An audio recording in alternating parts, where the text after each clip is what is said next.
Order! Order!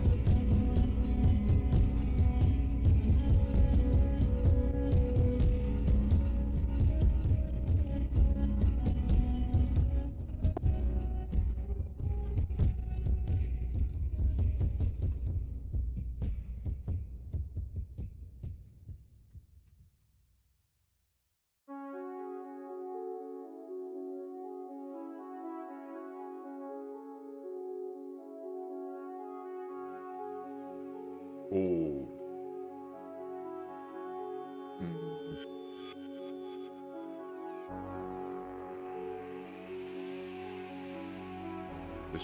This Wordle though.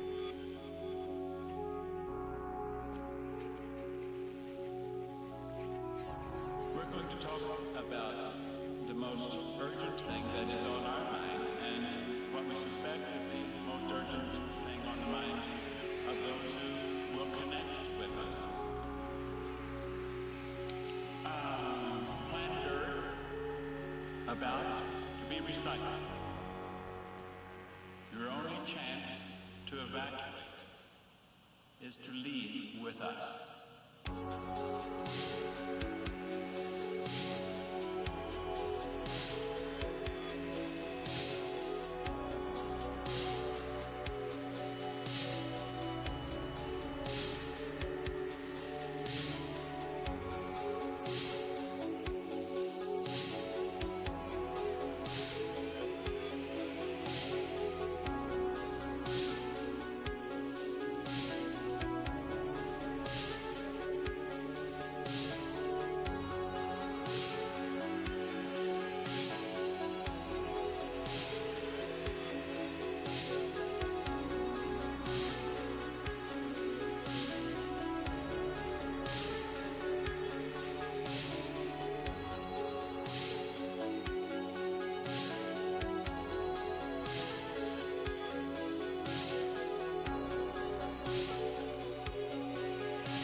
Must be the reason I'm the king of my castle.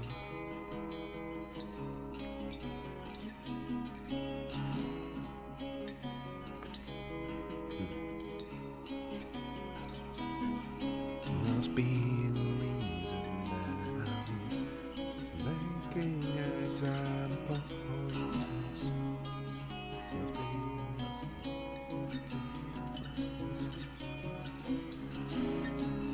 Must be the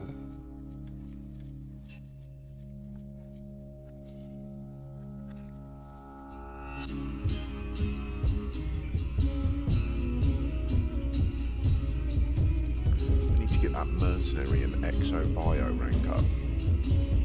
I'm now the 1975th ranked commander on Inara out of 80,000.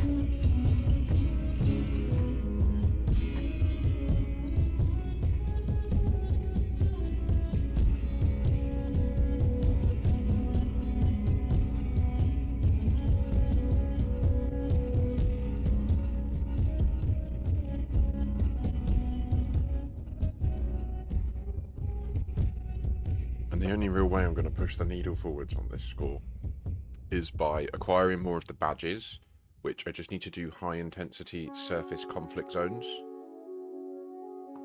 I need to kill way more Fargoids, although why aren't yesterday's counting?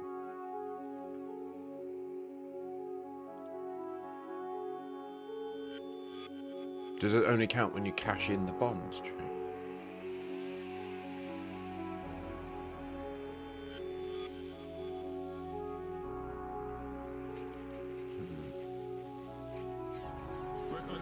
Most peculiar. Most peculiar indeed. Size that cranium, look, when I turn sideways to the profile, it's like, what the fuck, it's so long. Big head. Big noggin.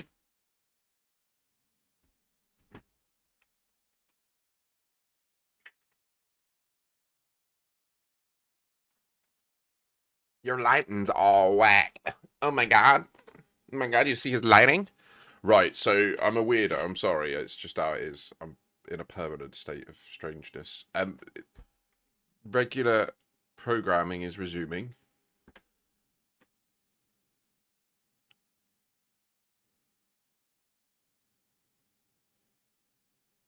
I think it's D something. D oven. D oxen.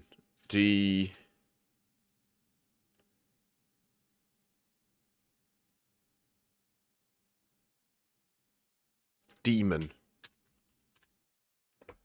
Fucking, I mean, but come on. You get me, bruh. Because all the letters are in a different place, and we now know where the N is. We know where the O is not. The O is at the beginning or in the middle. So it's got to be at the beginning, right? Because it's got to be EN at the end, right? Or because the E is either at the beginning or before the N. It's blatantly going to be before the N. Because if it's not before the N, that means the O has to be O-E-N. D-O-E-N. Doen? No, it's not happening. So O-D something E-N. O... Odian. Odlan. Or Odd... It could be Olden. Fucking Cymats. See how our brains, they were just like resonating them, bouncing back and forth ideas in real time between each other, and then just through distillation and through aggression, through perception.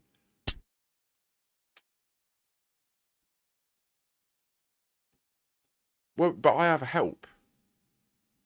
Kashmo. Asshole. Motherfucker, fucky. I just came on. Let me get the fucking hint in. Yes, that. And 2 cups of coffee. I've had 0 cups of coffee. I am...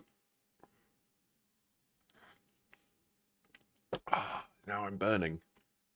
07. I've not been awake long. I went to bed late and... Well, not really late, actually, but I had a good sleep, and then I was woken up by neighbour 2 doors down, spending his 4th Sunday hammering together his new shed. Some people are just so loud. Do you know what I mean? Like, I'm a really discreet, quiet person. Like, you can live with me and just not even know I'm in the house. And you'll be like, wait, fuck, you've been here for days. I'm like, yeah, I just been chilling. Farming some premium reloads for those Guardian shard cannons. We gave you the bug, did we? Literally, you've been nipped with the old herb. No, not the herb. The herb. Herb. We're all nipped by the herb. I mean, bless them. Like, they're not too bad, actually. We live in a pretty conscientious and quiet area, but like I've mentioned this quite a few streams. The geezer 2 doors down. He's a legend. Like, he's a lovely guy. He runs like a air compressor on site that a lot of good divers across like the UK, they know him well because it's quite a pain in the arse trying to find someone with an air compressor that can provide you air for your tanks when you want to go and dive. And there's a lot of old shipwrecks around Portsmouth and in the Channel that people like to go out and visit. So he's a very loved person within that community because he provides a really valuable service. The issue is often when he's providing that service, it means all of the people that live within like 200 meters of him here essentially turns his shed into an aquarium for a day. And you know, like the little the pumps that are just like constant brrr, well, that just happens for the whole day. So it's just like one of those things that it's just like paper cuts. Do you know what I mean? And after a few years, you're like, I just turned the fucking machine off. I know it's good. Like, I know what he's doing is good. I don't want him to stop. I would love if he would buy like a rubber mat. Like that would be cool. Like put the machine on a rubber mat. Maybe I should buy it for him. So this is, I don't know if any of you ever look at the ranks and awards page on the Nara, but I do. I love it. And you can see I'm tier 5 in quite a number of them. Like, this one requires you to travel 500,000 light years, but I've done nearly 1.6 million, right? So I love it. I'm up there. But then there's a few of them that I'm really behind on, like this one. I haven't done many high intensity surface conflict zones. So when, like, you can see that we'll instantly jump to tier 4. And in the process, we'll be incrementing both of these numbers as well. So, like, if I do the next 34, that, I mean, we're already up to 151, right? So, like, yeah. The one I'm really interested in is this. The Xeno Hunter. And I don't understand why yesterday's didn't count. Because, look, I'm nearly there. I need one more Hydra kill, 4 Basilisks, and then 4,063 Fargoids. And I'll be a level 5 Xeno Hunter. And then this one, honestly, it kind of pisses me off. No one would remember the Good Samaritan if he'd only had good intentions. He had money, too. Damn, I'm only on tier 2, but I don't run that EDMC shit a lot. So if you just do a link once, like if you go to your commander and then just click import game data, it will pull it all through from Frontier directly, retrospectively, and then it will fill it all in for you. So like then you'll be able to see like your like this is the credits. For anyone who wonders like why do we, us old school commanders, we talk about credits like they're important, and it's because back in the day you could play for years and not even break 1 billion. Like I literally I just broke 1 billion in 2022 when I came back briefly. You see, I played hard for a couple of years here. I got up to 800 mil, which back in the day was like really respectable. And then my kid was born. Yeah, you can see this massive gap here. That's where my daughter was born in 2020. No, wait, she was born in 2017. What am I even fucking talking about?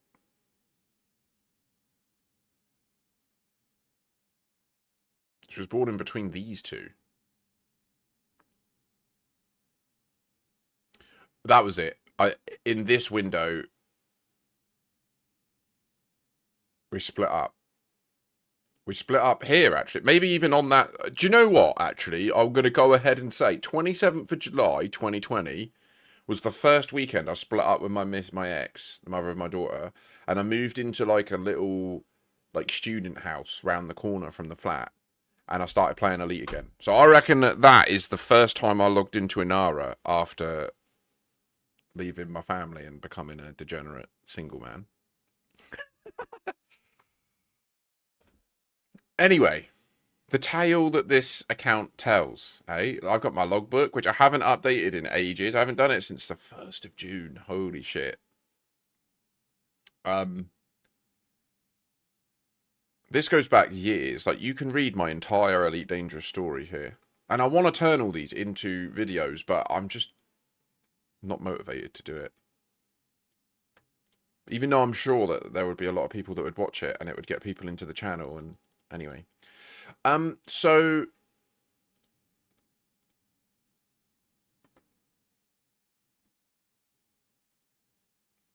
where is it?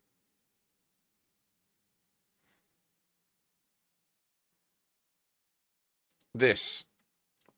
Last night before I ended the stream, I was stating that it would be cool. We were looking at the colonization map mode, and I was saying it would be cool if there was a stream that was sort of rallying commanders together to do some amazing things with colonization. Well, I was completely wrong, and there is. And I actually nearly raided them last night. I should have. We raided Diana Rigg. Turned out this Queen of Lasers, she's hosting this situation. Not my fastest landing, but it doesn't need to be that yet. And apparently they're smashing it to pieces. They apparently created 42 outposts in a 24-hour window, covering 480 light years. And then they culminated that by boshing out a dodeck in 22 minutes and 43 seconds. A dodeck in 22 minutes and 43 seconds. 5 squadron carriers, 53 commanders, and 713,000 tons per hour was hit, because obviously they did it in a third of an hour. Mental.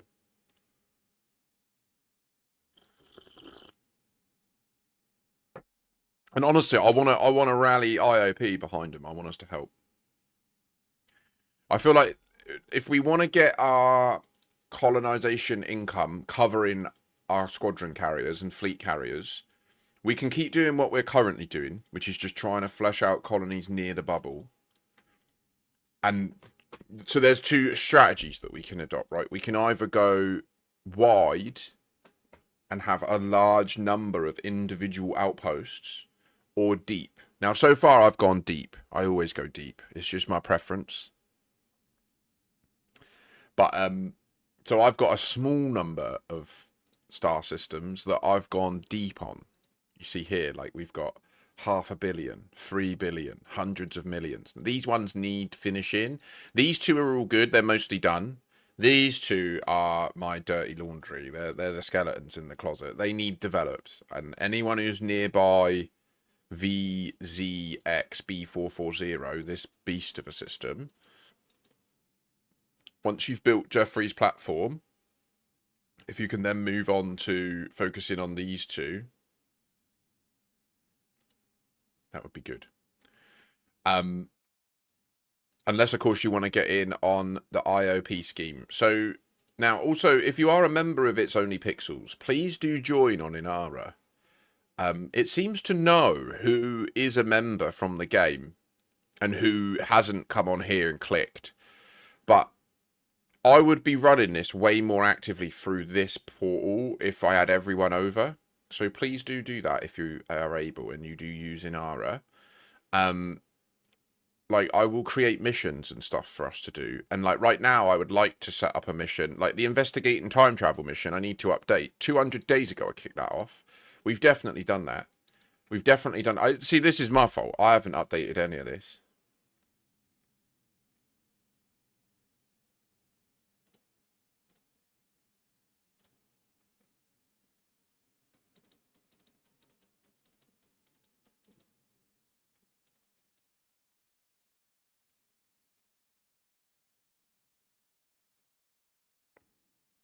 Time travel's ongoing.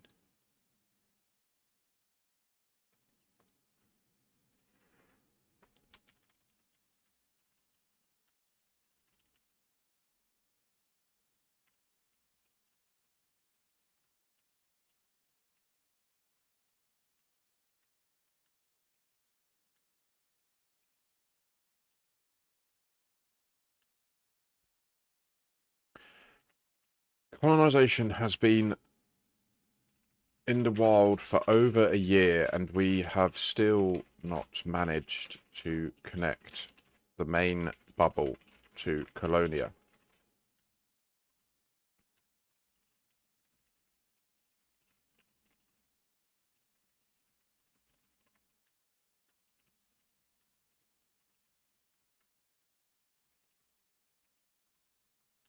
Good day, Greek Oru. 07, sorry about the bright screen. And the heinous slurping sound I just made. Oh my gosh, not off to the best start there, are we? Is that better?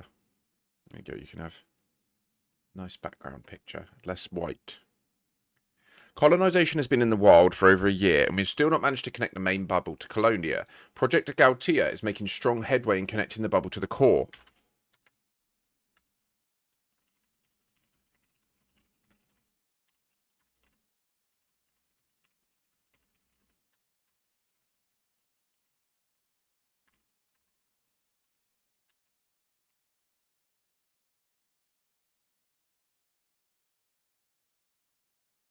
I'm new to Elite. That's cool. Welcome in, and any questions you have, feel free to ask. I don't. What do you mean by metra?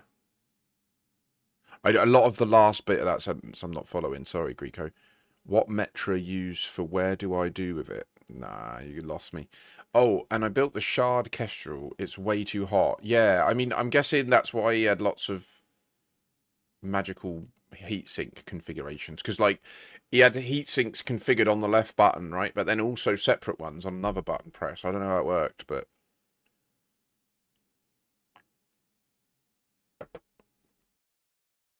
I'm assuming there's a specific sequence you have to do. Oh, bless you, Cyber. No worries.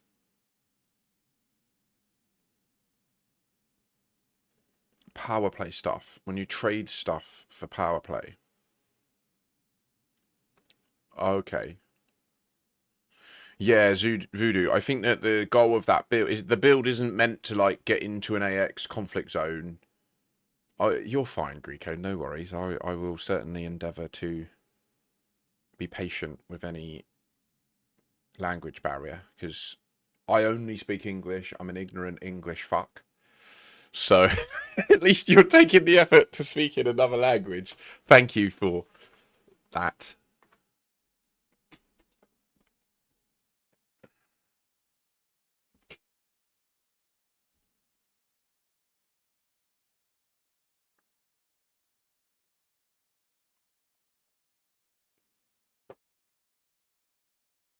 So for power play,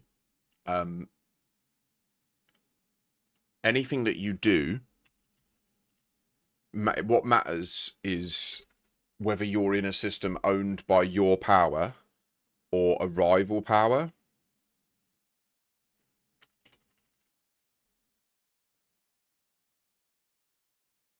Any profitable sale that you do in a rival power's system,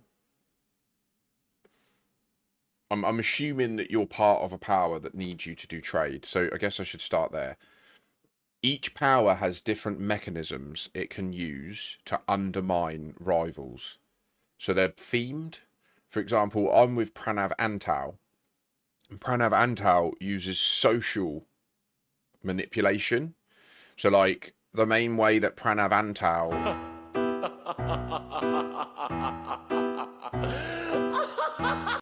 Hi, Startop has. We're not in the game yet. Sorry. Welcome in. 56 viewers. What a massive raid. Thank you so much. Happy Saturday. Sunday. I know what day it is. Welcome, Startop has. How are you today? What were you up to? Vintage 80s, GG's. Thank you for the messages. I'm just getting my stream underway, so I really appreciate you swinging by, and massive boost of viewership for me. Were you playing Elite? I was just explaining to a newish player about power play, so I'm going to continue that explanation so that well, they know what I'm doing. But just as an FYI to any new raiders coming in, my name's Makashi. I am a long-term Elite Dangerous commander. Love the game, love the world. Squadron commander or leader of the It's Only Pixels squadron. We're a squadron focused on helping new players get into the game. We aren't too hepped up on building long-term loyalty within our squadron. It's more about getting people in, set up, aware of all the different game mechanics. And then we have a number of ambassadors in downstream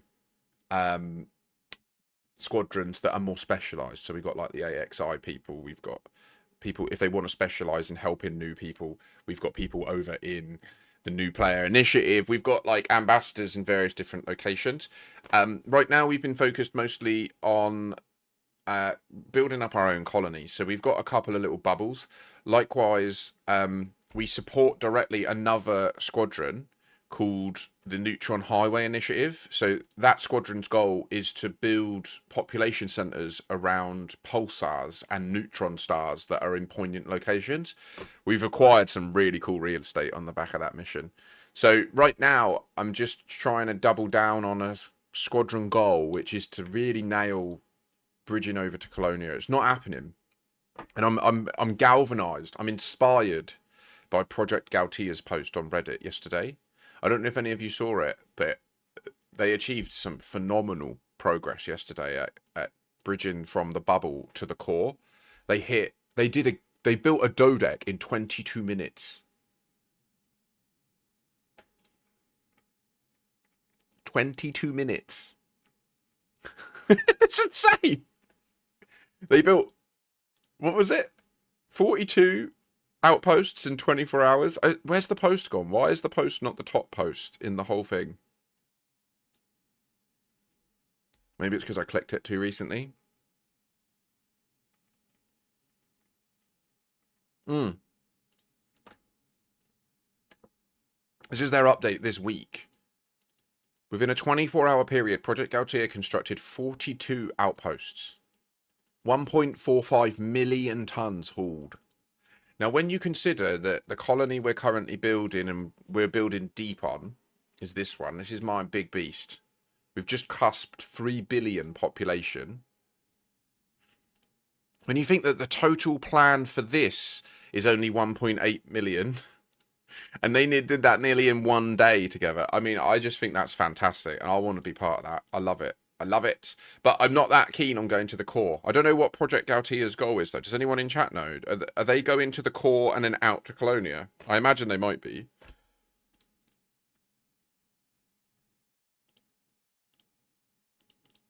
But yeah, so what I was saying about power play.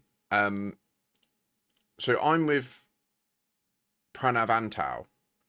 And that means that the way that I expand is by doing donation missions primarily. I can also use trade, to be fair. And you can see that here. Acquisition is social, reinforcement is covert, and undermining is social. And this groups the activities that you have to perform. So back to your actual question, Greco.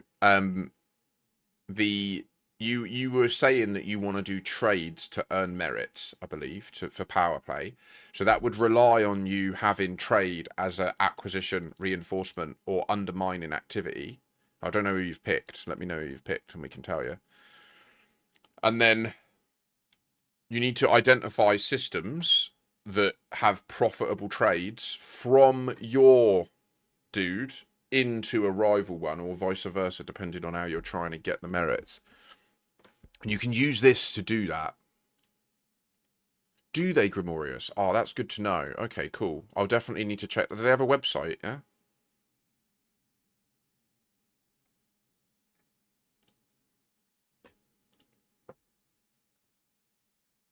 So you see how here you can use the power play filters when you're trying to find a trade route. So you can say that you want the source station to be aligned with X power and to be in X state, and the target station to be in X power and X state. And in that way, it will find you like profitable routes.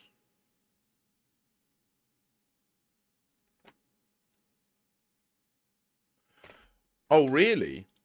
Let me, okay. Let me finish writing my mission in here. It won't be a second. Mission type.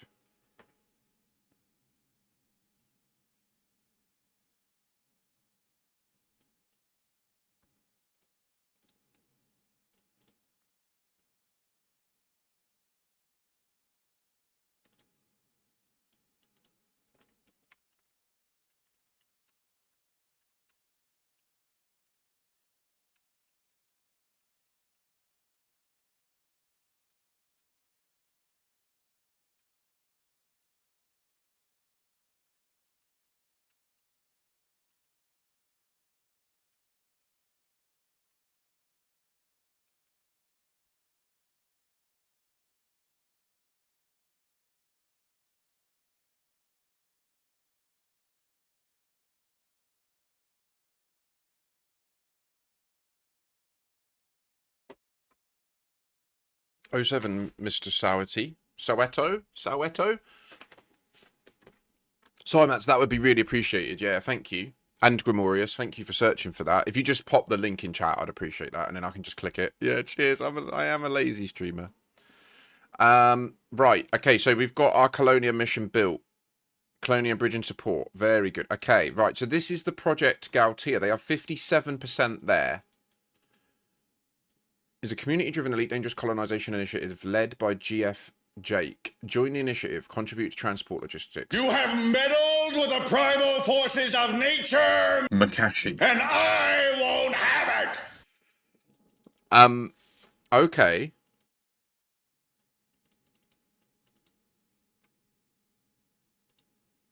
Holy shit.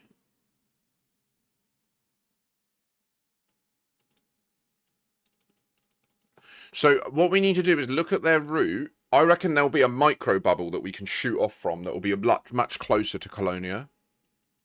Let's get in the game.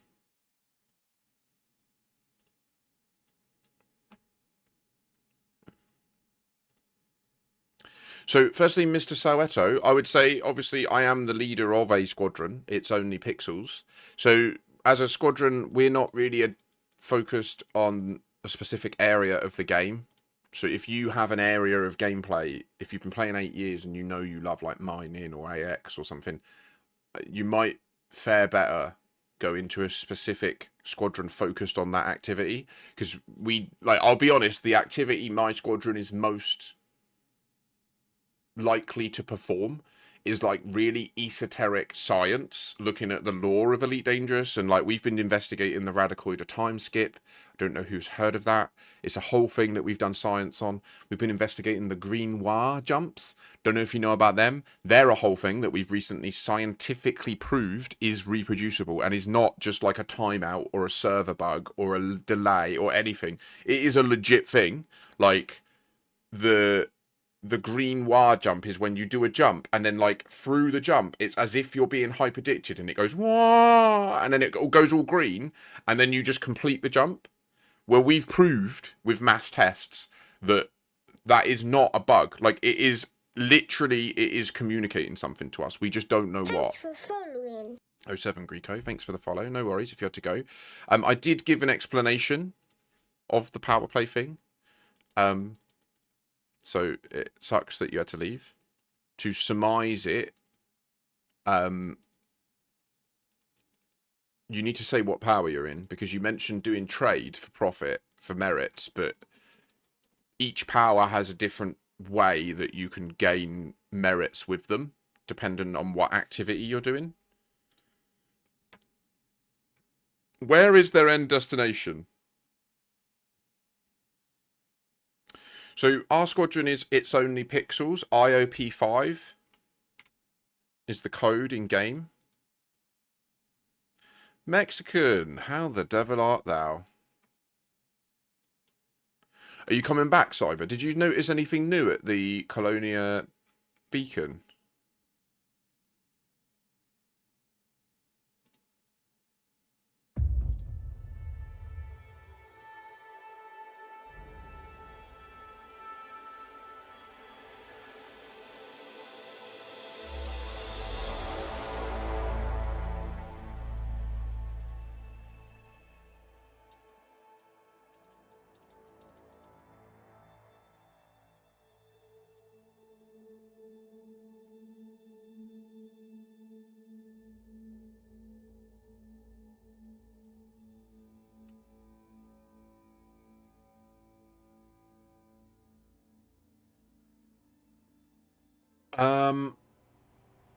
Lavadoc said, I've never played Elite Dangerous. How hard is it to get into?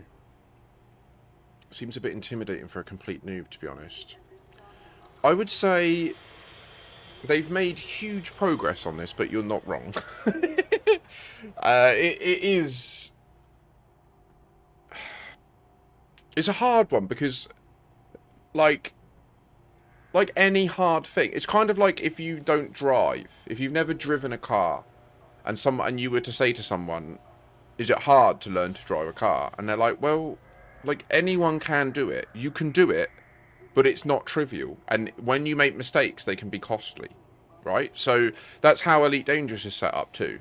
You can 100% learn how to fly your ships and have an amazing, like, I would say, life in Elite. Like, it's not really just a game, in my view. It is such a sandbox, and it's so huge in terms of the amount of things you can spend your time doing that you can just live a separate life in Elite.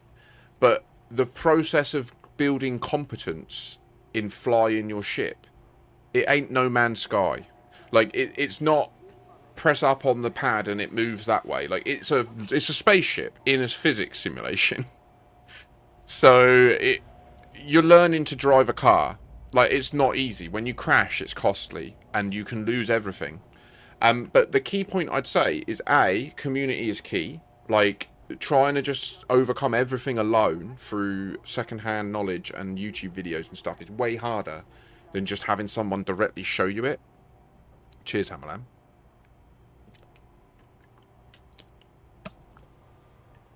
And the game has come a really long way. Like, the tutorials aren't great, I won't lie. The beginning tutorials are fine. The first tutorial about how to learn to basically fly your ship is useful. And some of the combat scenarios in the tutorials are useful. But the more advanced ones are really designed to train you up to be like an elite level combat pilot. They're not, like, the hardest combat ones are hard, really hard. And what I'm talking about here is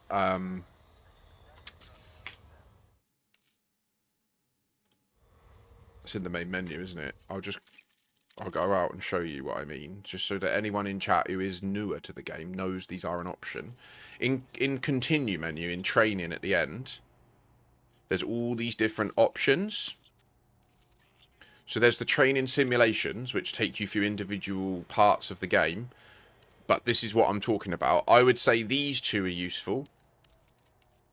These ones are useful. This mining one is literally broken. They need to assess this and either remove it or fix it. IOP5 is us, yep. And then the advanced combat one here is pretty decent. These challenge scenarios are also useful, but this elite incursion here is insane. It's insane. It's so hard. Like, I can't do it, and I'm really good. So, like, this don't aim for this. Yeah, so there's a bunch of training stuff in the game. But I think the main thing to know or to say about it is they've made credits really easy to acquire now. Like, I've done quite a few challenge streams where I'll go live with a wiped account, like a brand new account. And I'll progress it from nothing to, like, having an engineered Mandalay for exploration in, like, 4 or 5 hours. I'll go from nothing to an engineered ship. That's because I've got the experience and knowledge, right? I don't make a single mistake. I don't see a single rebuy screen. I go to everywhere I need to go. I land perfectly. Do you know what I mean? So, like, when you add all those little efficiencies in, I can get it done really quick. But yeah, anyone's welcome to send an application. If you just send an app over, we are It's Only Pixels. We're a growing squadron. As I say, IOP is actually an IRL organisation that I'm a founder of. We're focused on, as it says here, showing the positive mental health impacts of gaming. One of the big issues, I think, in society is, like, the consensus generally in society is that if you're in a low place, gaming is bad for you. And I just, like, categorically disagree with that. Like, fundamentally. Saved my life multiple times. So...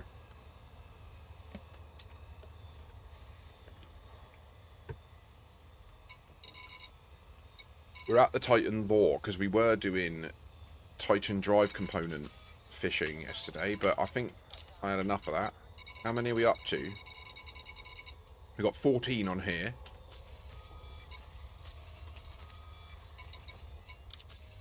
I think we've got 11 over here as well.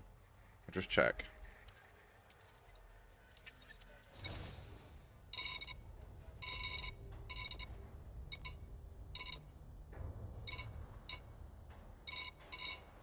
Four over there, so we're up to 18. Okay, that's good.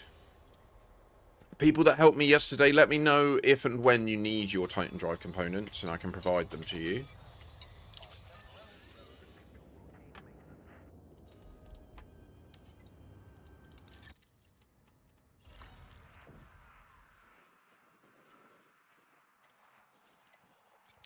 For anyone interested in the colony, in the squadron, sorry, this is the squadron home colony.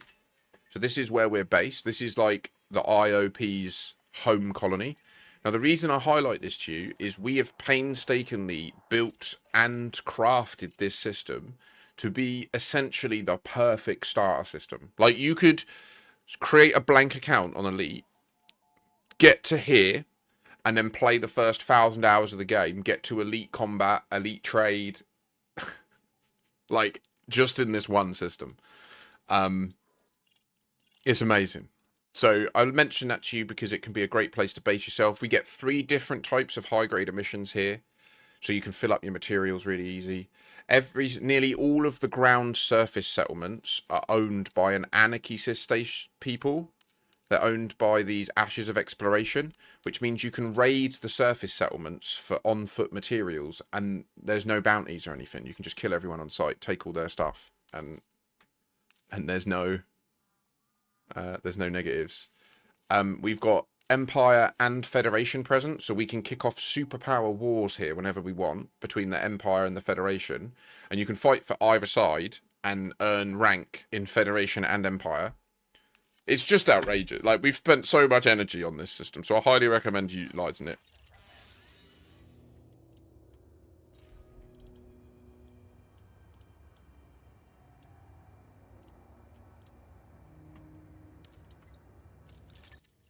I was meant to jump my fleet carrier there, wasn't I?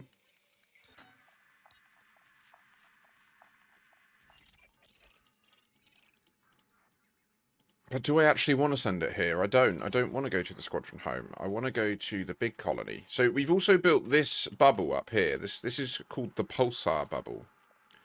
And the reason it's called the Pulsar bubble is it's built around this Pulsar star. And my big colony here, 3 Bill Pop, is next door. And you can see all these colonies are colonies of people that are associated with either squadron, the Neutron Highway Initiative, or it's only Pixels.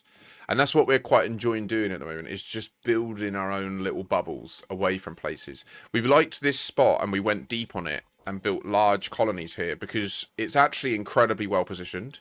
So it's like 480 light years north of Sol.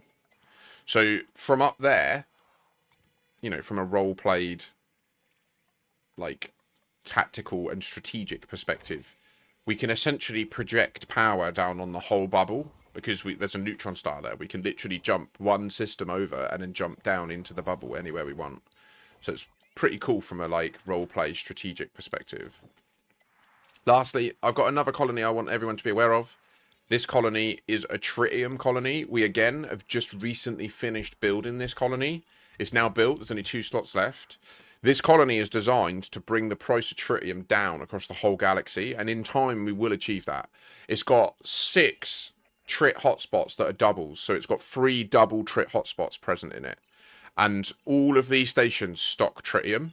So the goal is, at some point, I'll get a big group together, we'll bulk mine tritium, sell it to the stations, tank in the price of tritium there, and then bulk buy like hundreds of thousands of trit at cheap prices, and then make that available for people. So if anyone wants cheap trit, it's north of the bubble slightly. That's deliberate, so that it's more of a, like, you would consciously visit it in order to then go on an excursion or an expedition, you know? But, yeah, quite proud of the colonies we've built so far.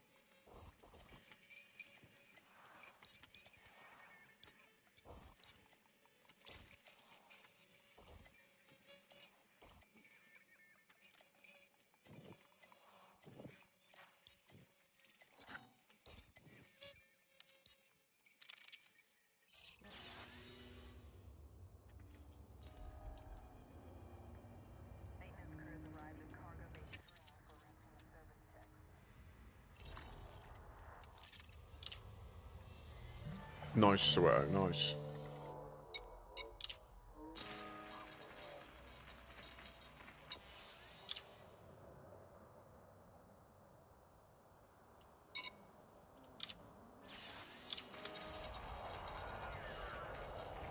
So,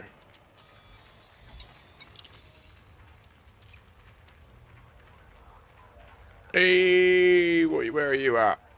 Okay, okay, okay, okay. Yes, yes. Approved.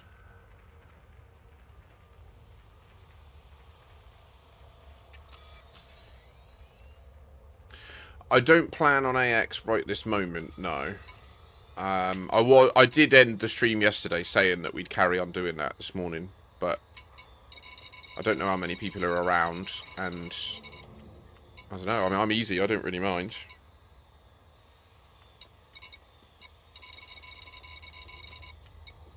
I do also need to come and do that at some point as well. I'm way too low on Guardian technology components. It's quite concerning.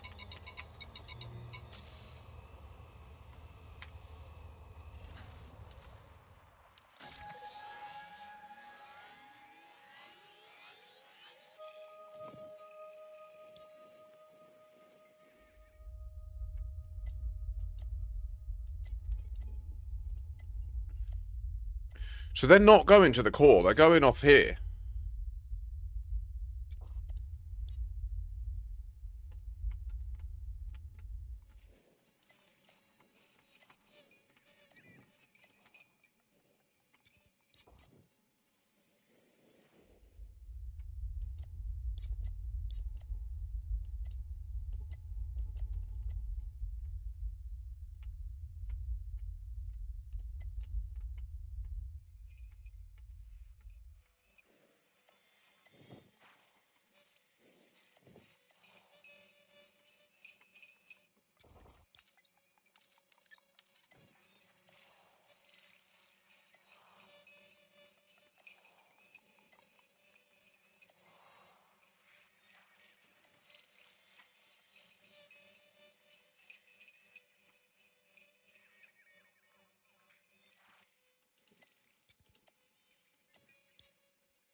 I wouldn't even say, is that the route that's going to Colonia? It is, isn't it?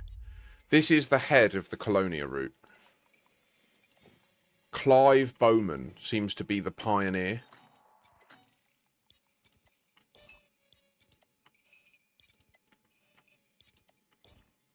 Saul Bowman, Roy Bowman. This is clearly a person with many alts.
Oh, nice. You're like back from the squadron home. You're not far away at all.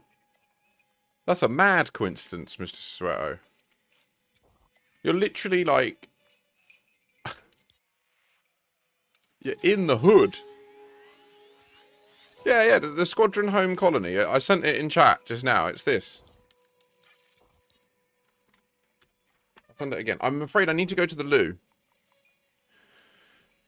So please do be patient and bear with me. I'm going to chuck a BRB up for about a minute or two. Sorry about that. I won't be long. When I get back, IOPers that are present, we need to have a chat about what we're going to do. I want to help the Colonia Bridge. I think that it's a wise and worthy endeavour. I don't know why at the bottom it says we have 4.2 billion sites. That is crazy, Mr. Soweto. One of the reasons we picked that site for the squadron home, other than it being ideal to create a starter system like I described earlier, is it's one jump away from 3 Titans as well. So, like, you can jump from there to Thor, Hadad, and another one. I'm sorry, I've got to go. I'll be right back.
Attention. Carrier jump sequence is underway. Lockdown begins in 5 minutes.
Any passengers who wish to remain in this system must depart the carrier at once.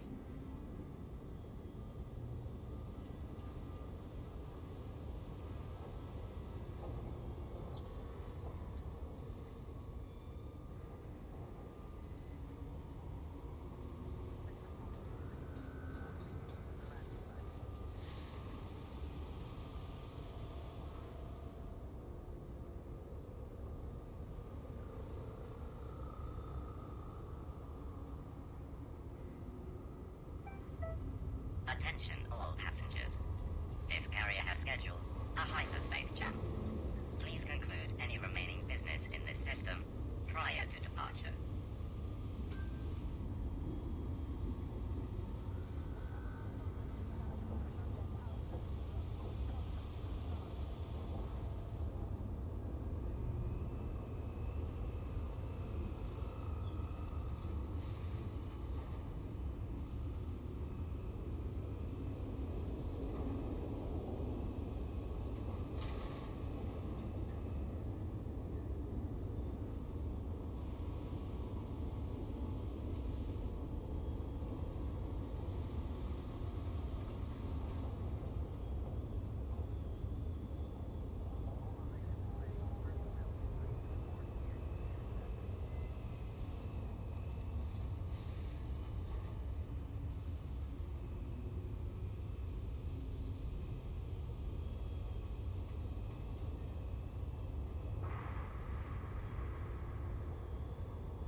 Buongiorno. Right, now there is one final part to my regular stream setup that I've avoided so far today. But to those of you that have hung around so far, I am a medicinal cannabis patient in the UK. Which means I am on doctor's orders, unfortunately. Therein, we shall indulge. So, what's the plan?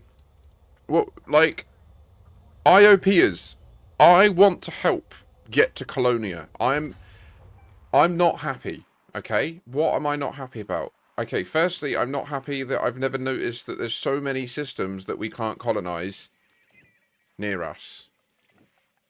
Wait, that's not near us. I've jumped, haven't I? Did we do the fleet carrier jump yet? Now I'm confused. It's about to do it. Okay. Attention. Carrier has entered pre-flight lockdown. All services have been suspended.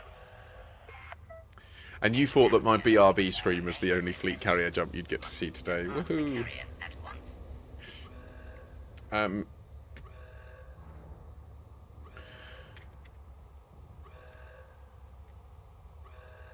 Oh gosh, I just nearly knocked a lot of plant material all over my desk. So, what do we all think? Like, do you think that what will actually happen is we'll start this endeavour and then before even getting halfway, Colonia will be available for colonisation and then we'll just give up and travel over there? Work our way backwards instead?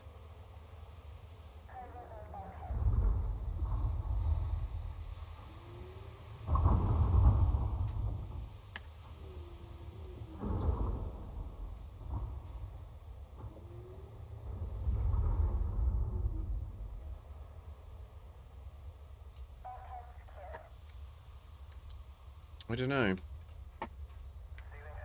That's my only hesitation about committing to bridge into Colonia now that we're like over a year into colonisation and we've just had a community event about Colonia, you know?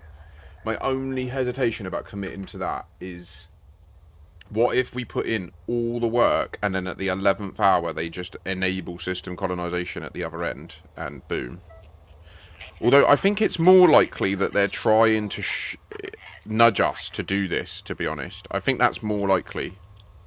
Because they want to get us away from the bubble. They're trying to distract us away from the bubble. And in particular, they're trying to distract us away from the radicoides.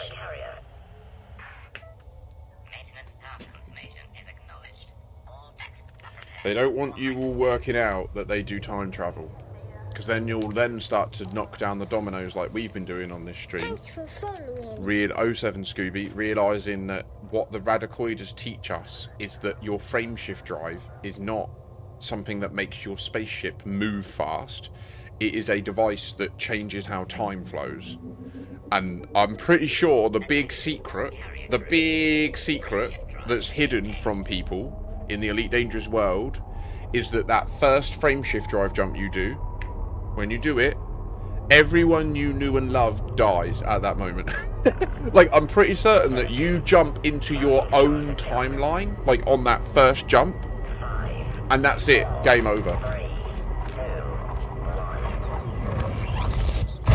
Oh, Commander Diana Rigg, welcome. I can't show you right now because of this. But you're talking about the tritium system, or no, the pulsar bubble.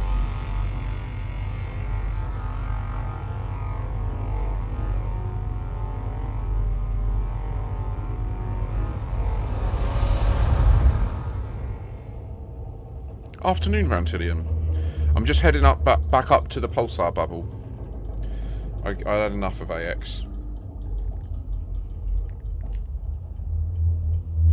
Nice, Diana Rigg. So, DJ Trinonica, who is also a very capable disc jockey, and I support him both as a streamer and a DJ. He is the squadron leader of the Neutron Highway Initiative. He's not around at the moment because he's performing at a festival, I believe, but his music's banging is why I mention it. He is the squadron leader of the Neutron Highway Initiative. So what you'll often find is they've got all the really bougie, pretty real estate, and then we're like tucked around them, and we help them bridge to places.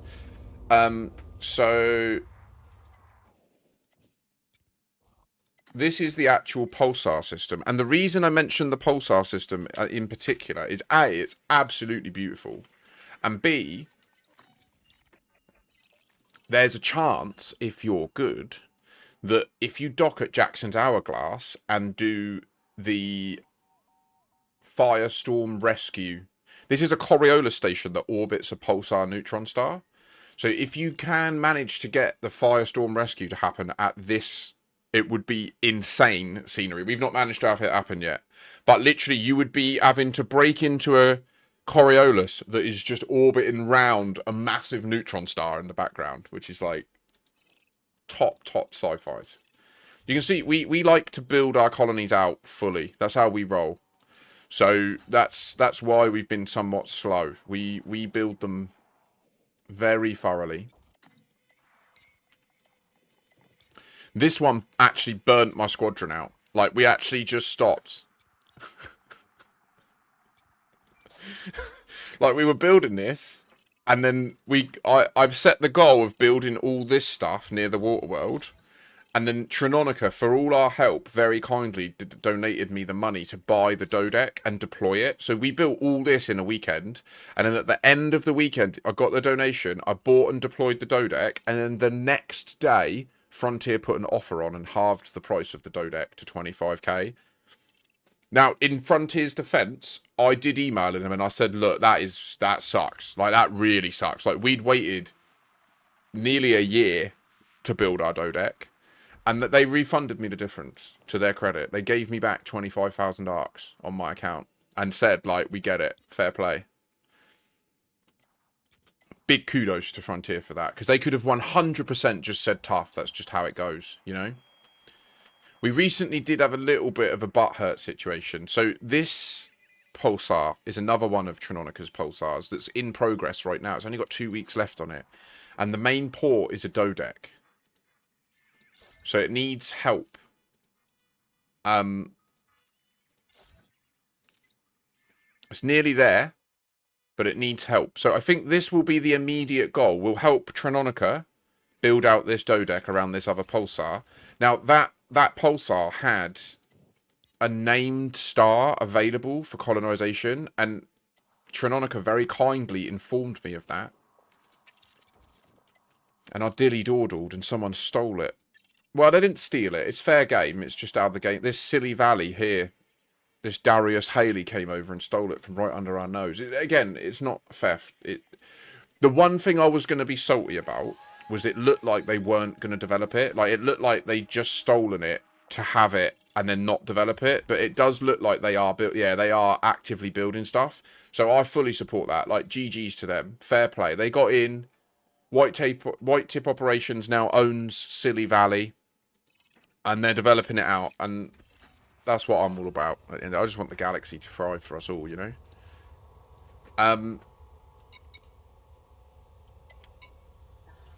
So, viewers of chat, IOPers, I charge you to help me help Trinonica with his Dodec station.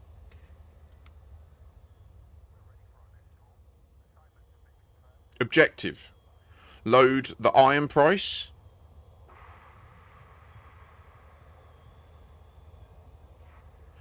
Oh yeah, Diana Rig. That's brutal. I think, like, in Frontier's credit, they have made reasonable progress in mitigating it with the new, like, 24-hour blockout for other squadrons. The only issue is, like, for example, Silly Valley, yeah? As a colony, need to check it because that system is scuffed on Raven. What do you mean, Vantilion? As a colony, Silly Valley isn't ideal for, like, general... It would be a good population centre, but it's not an all-round supply system.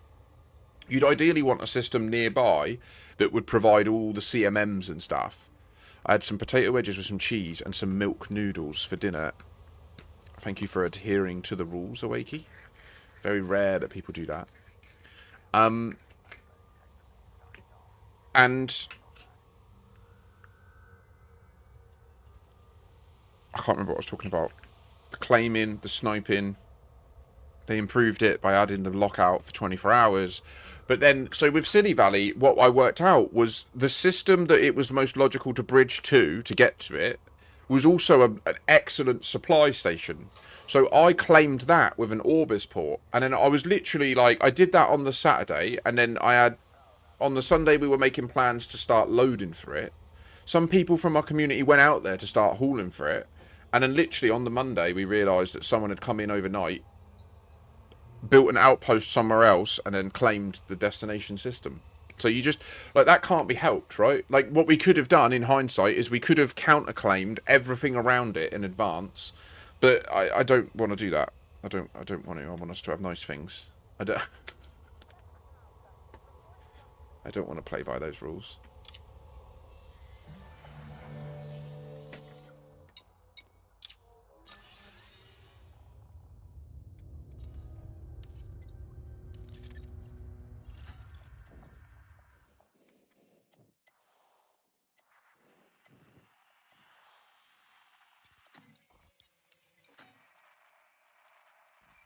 So Ventilian, I just checked it in the game, and it's making progress in the game. It's just...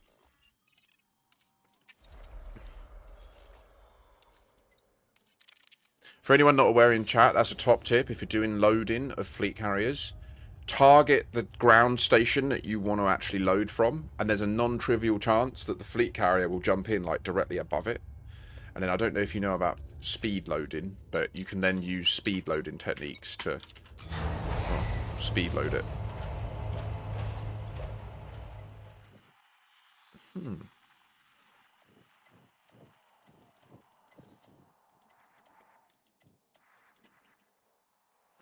if you don't know what I mean by speed loading, you're about to find out.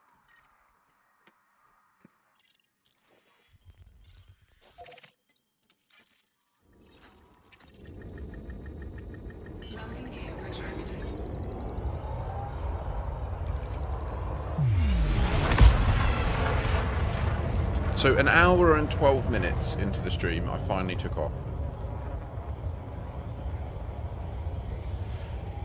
That's how we roll around here.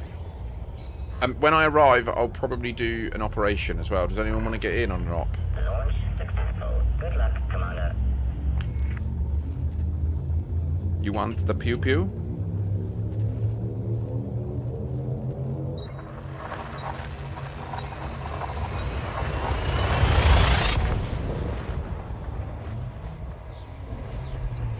Awakey, do you mean the fleet carrier? The carrier that contains my ships? The one that I just took off from?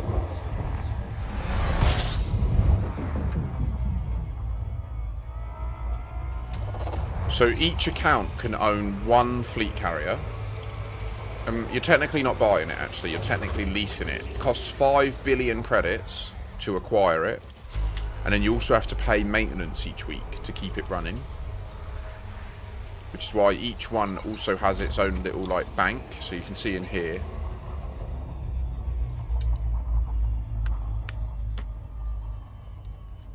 Like, this one's got 1.1 billion stashed in it. And how much did it cost last week? Does it say? Projected costs is 13.4. We've already accrued 11.3 million this week. And I've done 7 jumps. Adds 100k per jump. To like maintain any cracks in the hull and stuff like that is the like role play. Yeah, they're not cheap. And then so likewise, each squadron can have a squadron carrier. The squadron carrier costs 25 billion to acquire.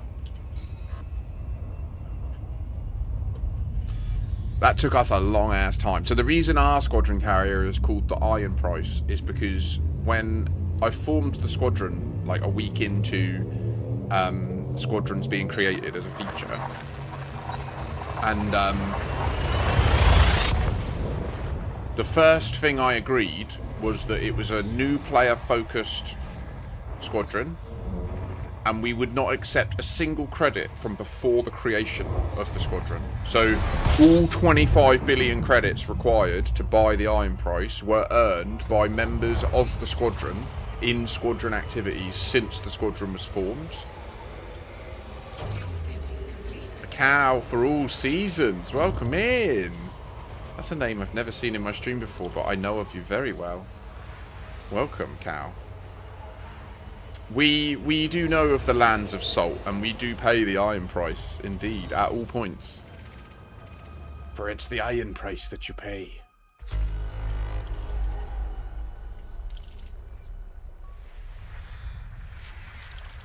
Did you pay the iron price, boy? Yes, Dad. Yes, I did. I killed him, I promise. Good. We don't want enemies now, do we?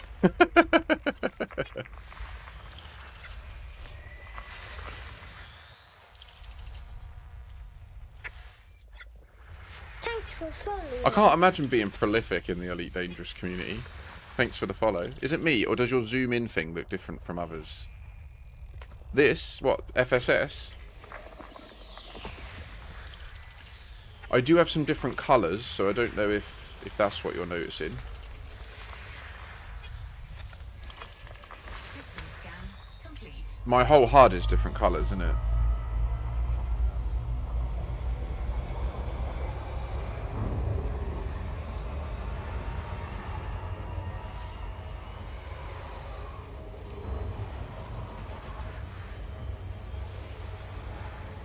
I wonder what that's about.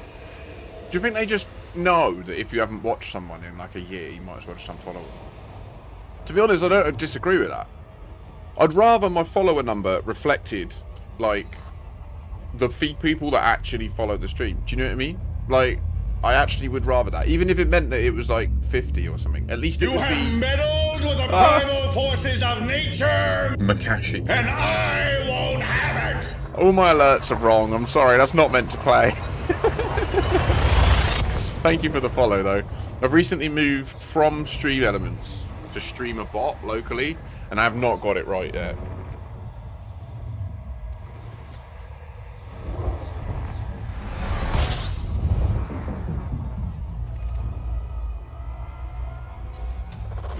Fuel scooping. Fuel scoop disengaged.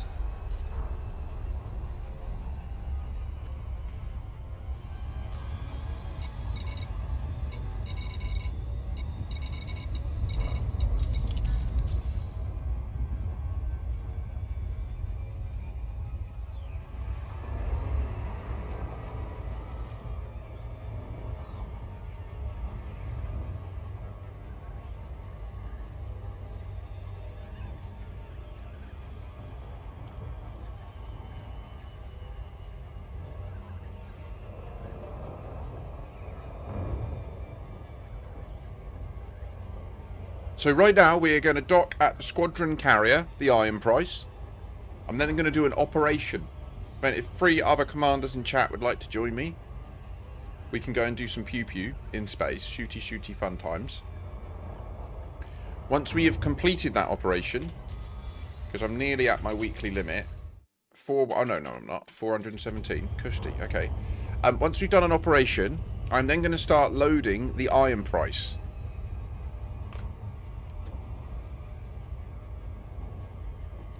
With commodities for a friend of ours, Trinonica's Dodec, which is... He designated a Dodec as the primary port in a colony, which means we need to get it done in the next 2 weeks. And I would really not like it if he got into a position where he had like a week left or something and it was pressure. I'd rather get like 2 fleet carriers worth of stuff over there and unload it today, you know? So that's really the goal for the stream. That wasn't what I woke up intending on doing, but that's the way with Elite sometimes. A goal just emerges in front of you and you're like, well, it looks like that's what I'm doing with my life now. What do you mean you couldn't get time skips? I mean... The treble mince route. What's...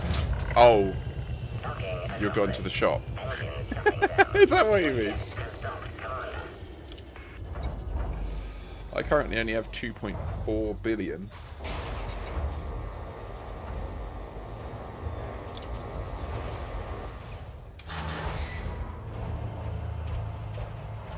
But then we've got 4 and a bit billion here. And then technically I could sell my fleet carrier and my squadron carrier, and that's 30 billion. Loads of money. Trollish, what you need to elaborate, because it's not like all you do is glide down to the radicoides and you time skip. Like, there's no active component to it. So, like... You have meddled with the primal forces of nature, Makashi. and I won't have it! Do you know what, Cyber? That makes sense to me. They have a minty freshness to them, and I don't understand why or how that translates, but it makes sense. Well, Awakey, I've been playing for 14 years, mate. Well, 13 years. So if I didn't have billions of credits, you'd be worried, right?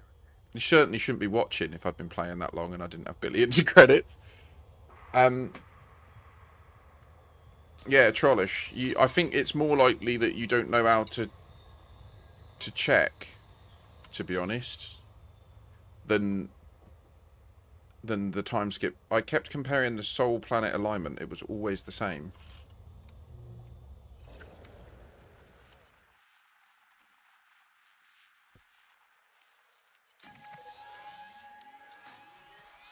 So, like, when you're not at the radicoides, log out and log in, and then check the honorary mode of Sol, like this, and you'll see them all together over here, right?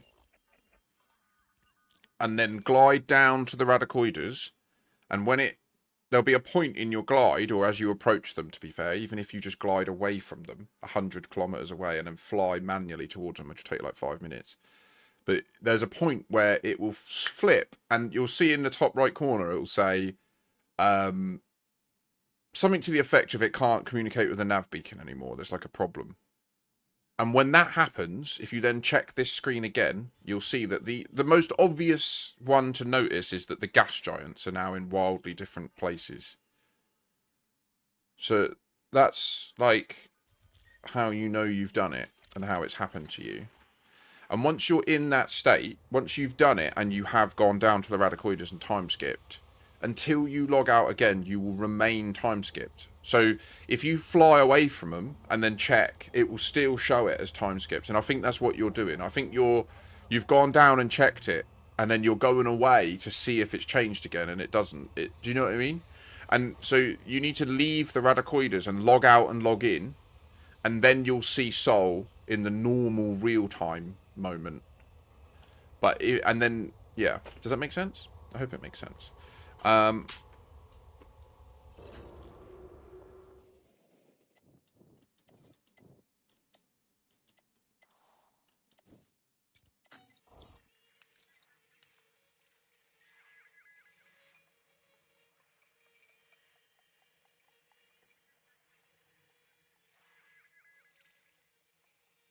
Yeah, Trowish. So if what you just saw on my honorary mode of Sol was different to what you're seeing now, and you've got the triangle, whereas on mine they're kind of aligned in that line, then you are currently time skipped.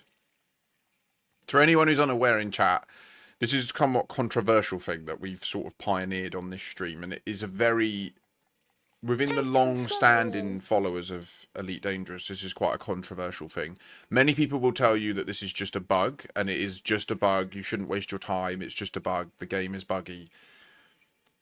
I'm sorry, but we've spent a lot of time investigating it quite thoroughly. Like, my background is literally a professional software tester. Like, I worked for 15 years in software testing, manually testing, building automated testing frameworks, building CI/CD deployment pipelines with automated flags and stuff. Like, I'm an experienced expert level computer scientist. I know how to test code. I am certain this is not a bug. Like, they have implemented a feature in the process of approaching radicoides where what you'll most likely have noticed is when you visit them, there's a wild change in the light or darkness. Like it will suddenly change time of day. You'll glide down to what looks like it should be light, and then it will suddenly become darkness, or vice versa. That isn't what's. It's not a bug in the lighting. What's actually happening is when you instance with a radicoider, something happens to your frameshift drive, and you go back in time to the 14th of August, 3301, 2015. Like it's just that is just what happens, and the way we've proved it, as I was just explaining to Trollish over on YouTube, is we've used the data from the game, like literally the journal files, to do the maths on the numbers. We haven't just like eyeballed it. Like we've proved the exact date that it takes you back to. It's about 3 o'clock in the afternoon on last Friday, 11 years ago. So like last Friday was the time skip day. Like it was 14th of August 2026. So we were 11 years, and like I was testing it then to see if anything changed. But so Awakey, last November there was a new storyline that kicked off called the Radicoida Unica storyline, or also known as the Terry Tora storyline. Terry Tora is an exobiologist who had released like an anonymous communication that was put to us as commanders by Frontier through a 6-second tweet video. They released a tweet that just had the text like a secret to be uncovered, a path to be followed, or something like that, and then a 6-second clip. And the 6-second clip showed a comms beacon floating in space. The camera moves, and as the camera moves, you can see in the background the starscape, right? Like you can see the large Magellan Cloud. Frontier are the developers of Elite Dangerous.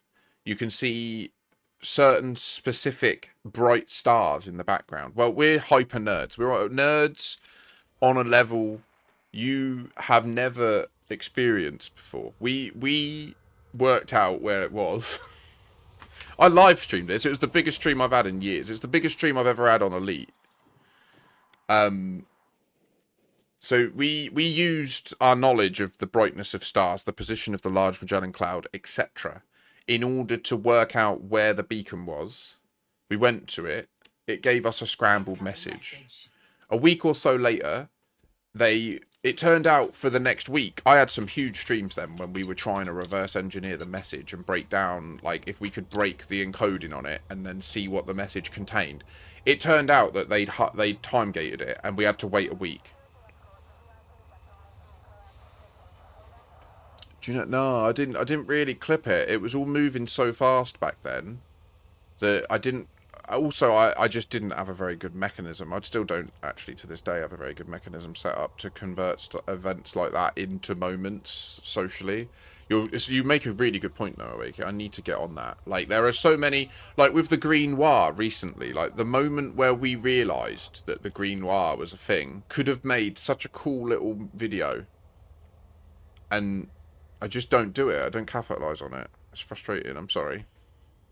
Because it would get so many more people in on it. I do have a YouTube series of the time skip investigation. So all of the information I've been explaining about the time travel component linked to the Radicoides, I've got a YouTube playlist you can watch. A pretty short...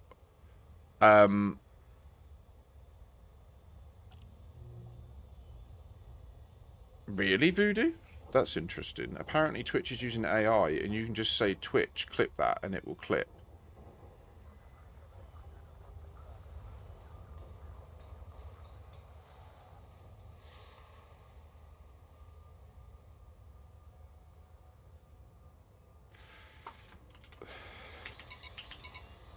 Are you watching, Awakey? In the codex. Go to discoveries. Go to biological and geological. Organic structures. And then go down to the very bottom. There's Radicoida Unica.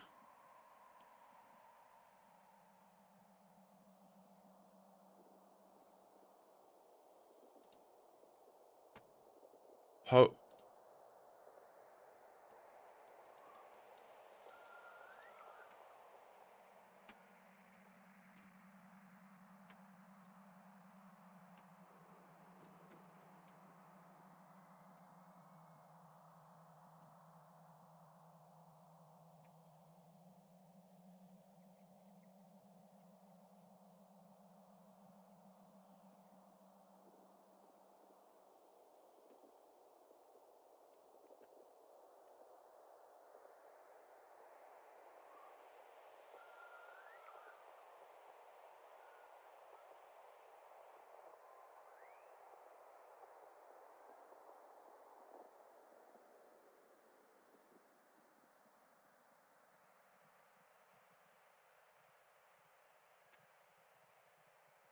clip that.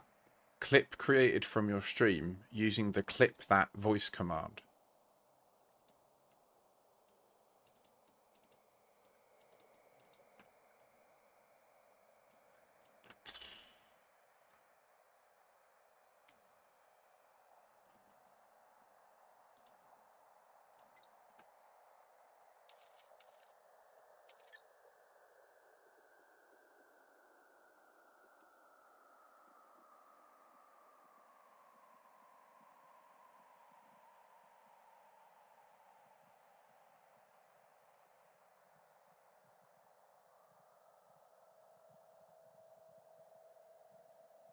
But does it? That's what I'm just being quiet to see. Like, will it?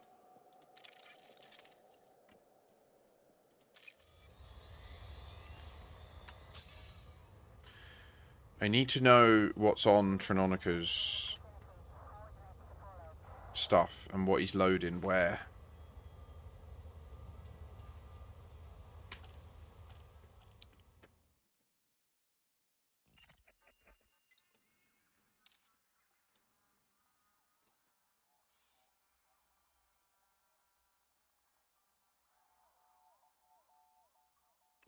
Oh, but no, I think I have to say the longer phrase that I said. I have to address the company and then say the command, I think.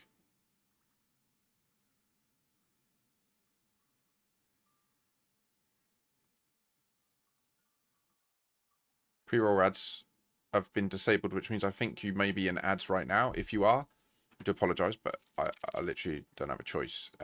This shit can't run without doing it, apparently.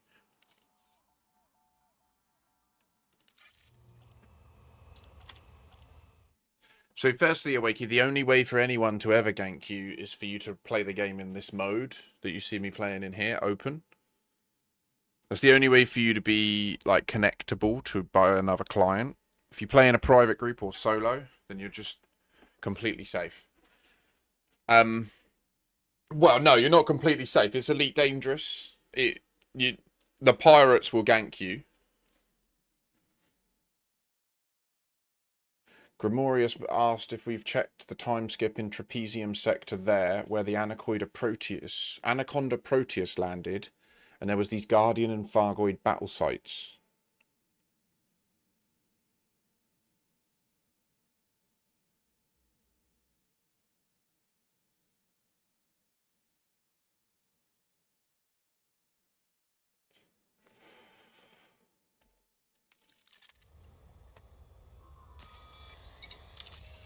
Anyone want to do a pew pew while I finish my bowl? Do I have...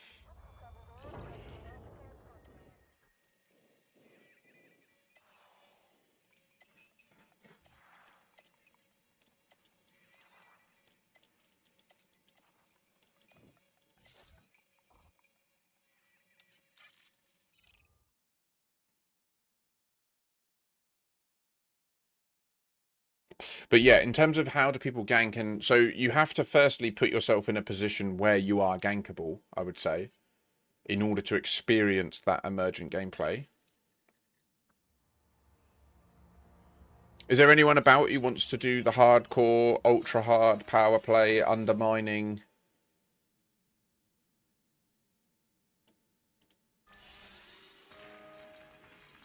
I will heal you. I'll do one. I'm waiting on my carrier jump. Setting to cooldown 1 minute. Voodoo's in. It's a very strong addition to the squad. How much of the galaxy has been explored so far? It's been quite a few years since the game came out, right? You're right, yeah. It came out in 2014, so it's 12 years in production. In that time, the entire galaxy has been discoverable other than the various permit-locked bubbles around the galaxy. But, so far I think we've covered 0.02, I think. Or is... I think that's correct. Percent?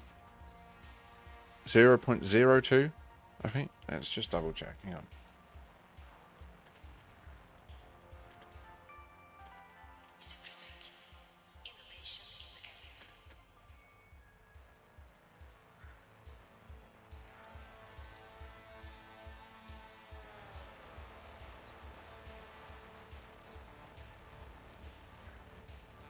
So this is EDSM, Elite Dangerous Star Map. Very useful application. You can log into this and you can... oh, wait. And link your Frontier account, and then it will automatically sync a bunch of information over. You can also update this data live by running EDMC, which I'm not currently running because I'm doing operations, but I'll get running that soon. But as you can see with the stats here, 0.024694% of the galaxy has been discovered on EDSM. It will take 45,236 years, 1 month, and 24 days to discover it entirely. The galactic population is insane. We've grown that non-trivially the last year or so with colonization. Also, those amount of commodities being in stock is mental. To know that that number is being tracked is crazy.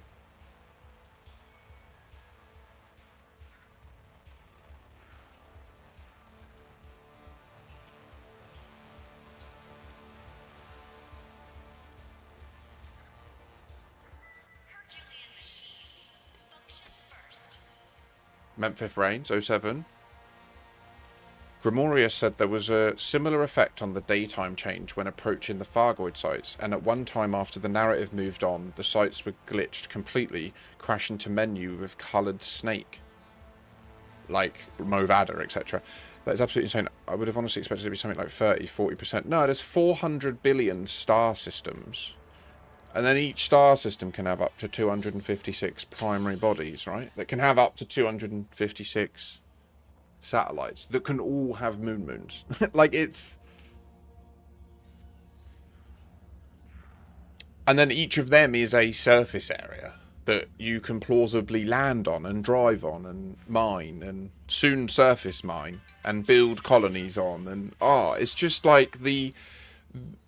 Like you say, it is amazing that people get ganked given the scale of the game, but obviously we also have the tools to find people. Is there any... Do we have a fourth person in chat, or shall I just open it and then whoever is here can just click? So I'm about to open this. It's a hard terminal prosecution. This is a orbital fight only. Anyone's welcome. Just fight the enemies only, please. I'll charge your shield up. Don't come shieldless. Don't come shieldless. I'm bringing a shield healing build, so please don't come shield. Or if you do come shieldless, it's not the end of the world, but it just means I can focus more on the corvettes, you know?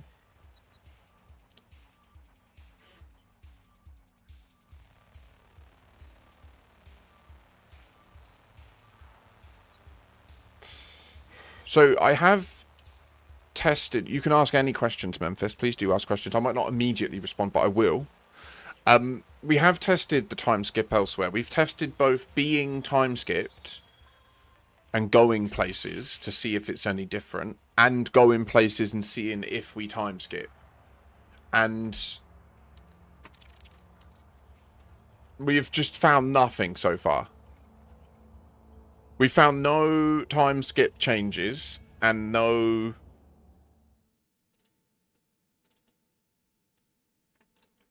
time skip changes. Nothing changes when you're time skipped. Except for the position of bodies, so like sunsets and stuff. And nothing else makes you time skip that we found so far. We do have a technological solution to finding out whether there are places that make you time skip other than HIP 87621, which we can use all the historical data from EDDN to do. Like, we could literally take data from before HIP 87621 became accessible and reanalyze it at bulk and see if there's ever been evidence of systems being time skipped, and then like trace those user sessions back to see what they interacted with. There's a shot at that. I ain't bothered with it yet because it's just effort. I believe user Explorer Jim was doing something similar.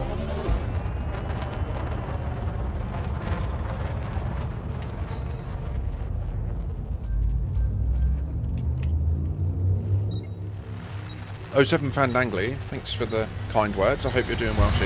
Happy Sunday.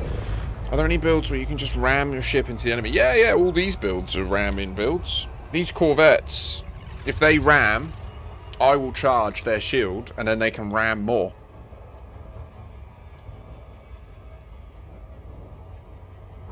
Ah, Memphis, you say that you're outside the bubble currently, FSSing and DSSing planets, and you see geological sites. What do I do with those sites? Do they have any data? Currently, they don't offer much direct gameplay, so you can go and observe them. They can be pretty damn beautiful, especially if you find like a nice volcanic field of various sites with stuff popping off. It can be pretty mad. So there is that side of it, the experience of them, but it does get pretty repetitive. Like once you've seen a couple of cool ones, then you've seen the cool ones, you know, which is a shame, because that is one of the main challenges of Elite, is it does have 400 billion star systems for you to discover, but probably 150 billion of them are just you jump in and it's just a fucking ball of light and then you leave because there's nothing else, you know, like, and that issue casts onto things like the geologicals. So it looks like they're gonna be updating the geologicals to provide more active mining soon with the Rhino, but that's not the case right now. This doesn't exist right now. It'll be coming out soon. And so right now, no. You can go down to them, and we're using an SRV. You can knock off parts of them, which you can then harvest using the cargo scoop, and they serve as raw materials which you can use in engineering. So they do have a gameplay purpose, and the materials that you find on each planet and within those nodules, you can deduce by looking on the planet's detailed information after having DSS'd it. It will tell you like the balance of whether it's got selenium or iron or carbon, and it will tell you the percentages of them.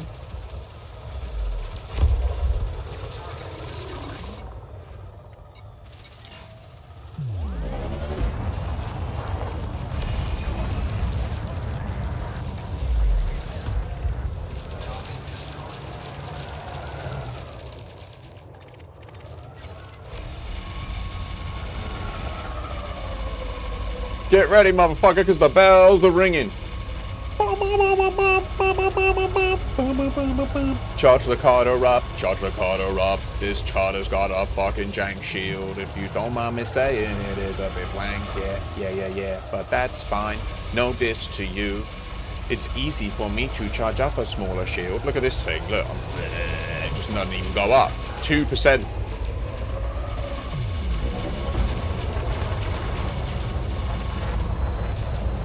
So this build, it's 2 rejuvenating sequence long-range beam lasers. The other beam laser here, this applies concordant sequence, and we only intermittently pop that on when we really want to get the charge rate up. My job is to just keep the big boys maxed, and then when they are high up, like now, I can do this. Oi, you! No.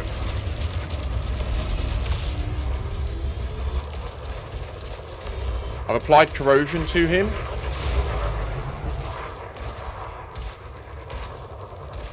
So now I've changed fire groups. I've got all 4 beam lasers deployed. They're all long range. 2 of the rejuvenating sequence, but they still harm the enemy. They're just 10% nerfed on damage.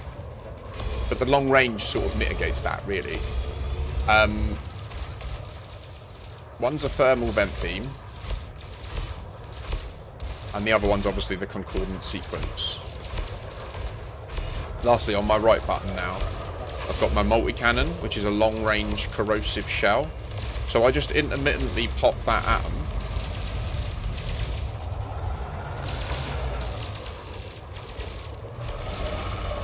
You imagine being in that Cobra, you worked that hard to do 3% damage to its shield, and I'm like, nope, now you die and his damage is gone.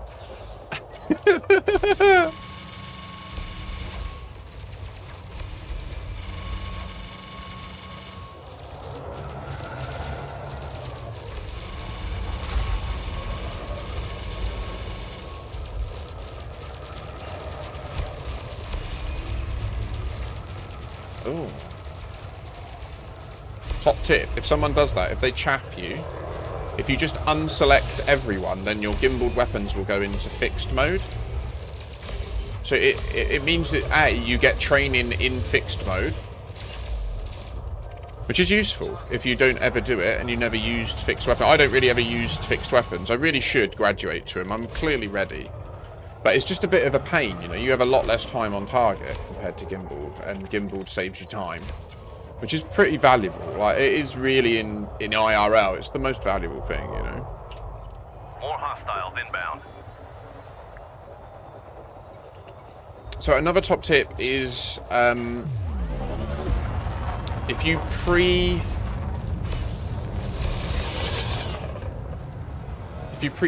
your ammo, then it will be synthed when you arrive. So like this ship is my operations FDL, and I've just pre-synthed the heat sinks and the multi-cannon ammo before arriving here. And that means I start every operation with all that good stuff.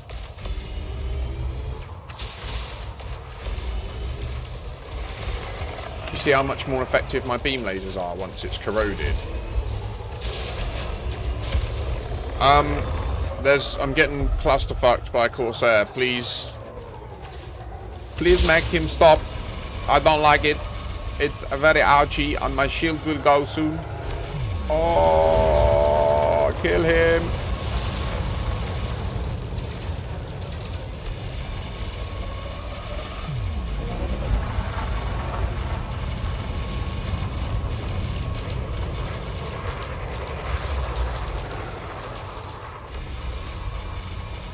Correct, Diana Rig. Yeah, that's why I only have it on that beam laser and I briefly pump it every now and again. But it's not effective now because he's getting hit by too many people. So there's no point in me applying it. I can still increase the speed and value of his shield cell bank with my Rejuvi beams. And the Rejuvi beams do double positive damage. So even though they're 10% weaker each when they're attacking an enemy, when they're hitting a friendly shield, they're 180% each. So they're essentially 4 class 2 long-range laser beams. And that's how I can both mitigate the incoming damage and heal the shield, despite the damage coming in. My shield will go soon. They're going to target me for all this healing. So Concordant Sequence doesn't really do anything here. There's a chance it would if one of these ships was peeled off. But I need a 3-second gap. His shield needs to go into its natural regen state. Like, this one is in its regen state. And if I just hit it with Concordance, it's now got 1000% boosted speed. You see how it just went up to 95 then? And then someone focused on it because it started charging. Same here, like... So, watch the speed that I can charge Metin's shield right now. But when he starts taking damage, then that speed will reduce. And it will also negate the Concordant Sequence. So I'm just keeping an eye on his symbols, and when the other plus symbol goes away, I then just click it again to reapply it. I'm going to focus on the Mark 5.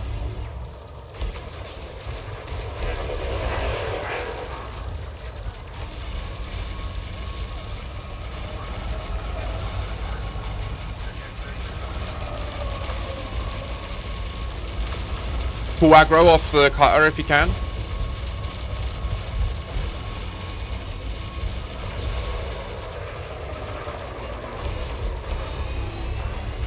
Do you see that? I'm just literally popping it with multi-cannon to keep the corrosion on. And then using the beam lasers for the kill shots. Yeah, it's also really handy if people converge lasers on my corroded targets.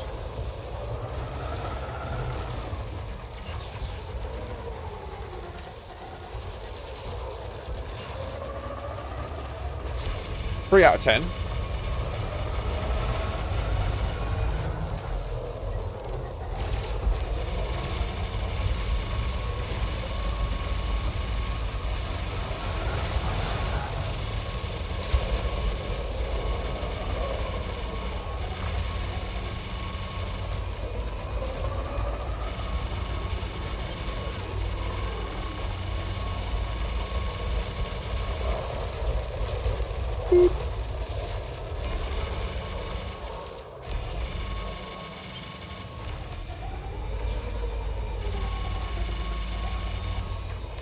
There's a Corsair here that probably needs dealt with some priority. This Perry dude is problematic. Let me clear this guy. Let's just get this power distributor out of the equation, shall we?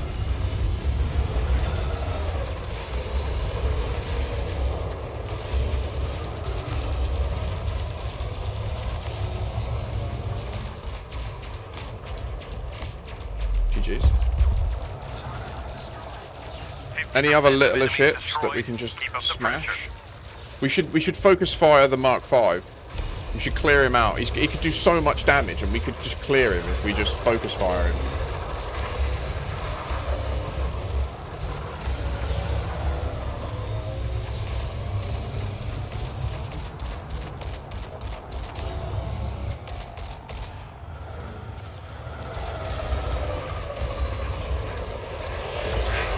Oh, speed!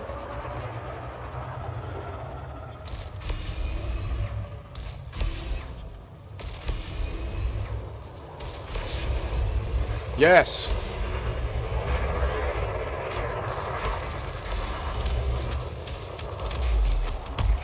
Okay.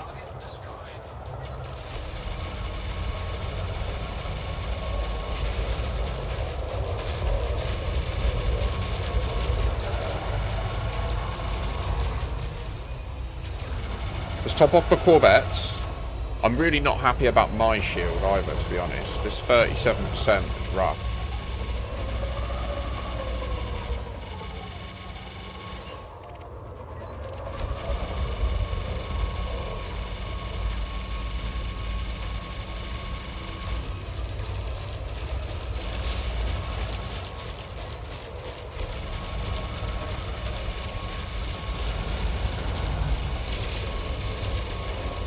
Okay, cool. Finish them off. In between.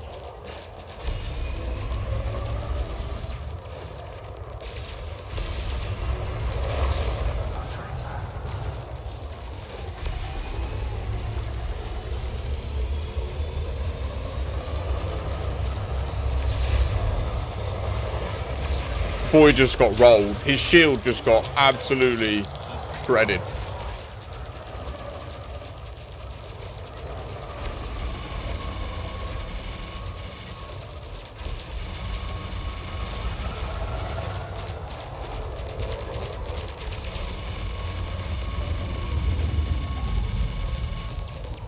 I'm sorry about the bell sound. I know it can be quite annoying.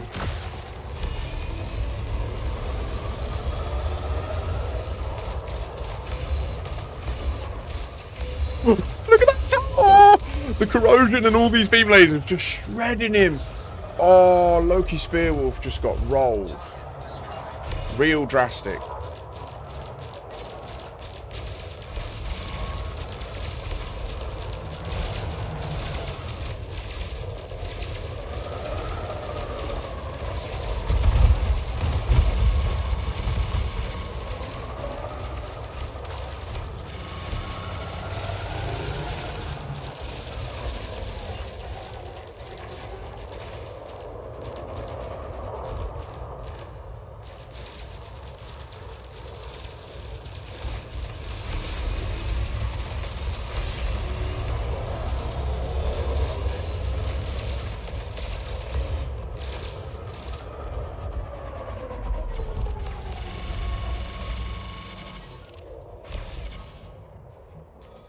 Good job, team.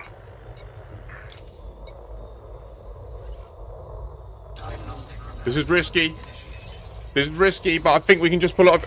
Focus the general, guys, because I'm vulnerable.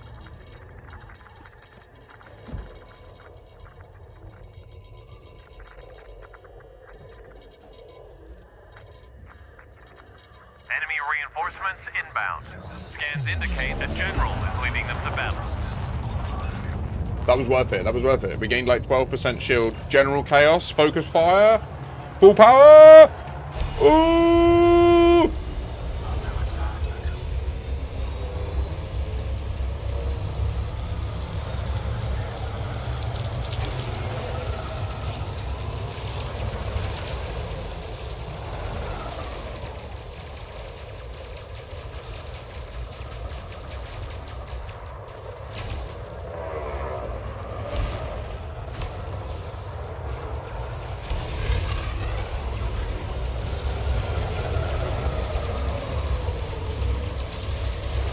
Yes! Yes! Oh, no!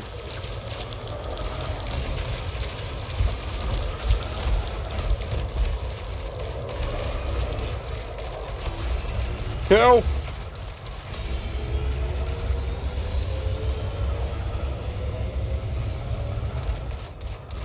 Yes!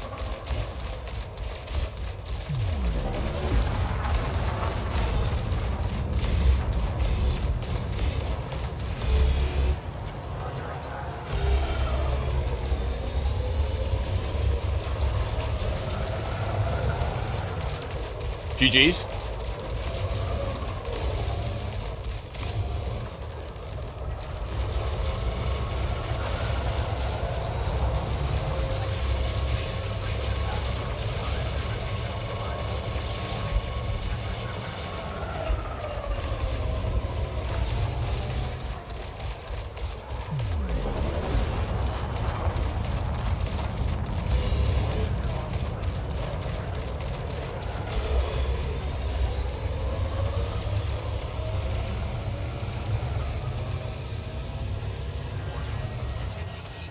This is not good. We need to get focused. This is not good. This shield is not good. Okay, okay. Are we clear of it? Okay, I think we're good. I think we got this done. We're all good.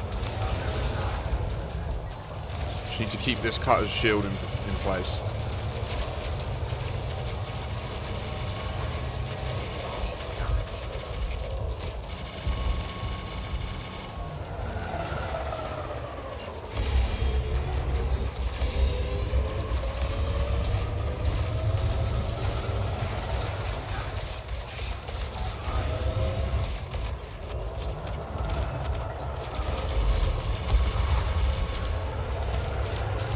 Target eliminated. General is down. Remaining hostiles are jumping out. Great work.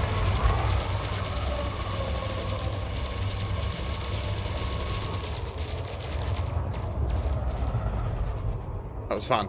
I love them. Runner inbound. Head there for extraction.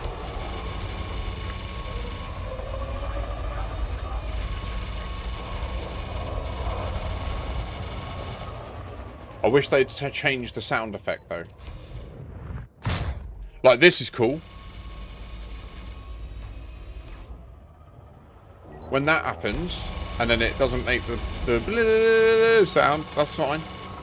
But the bleh sound, Operation accomplished. Dock with the runner for I'm pretty resentful towards it, to be honest.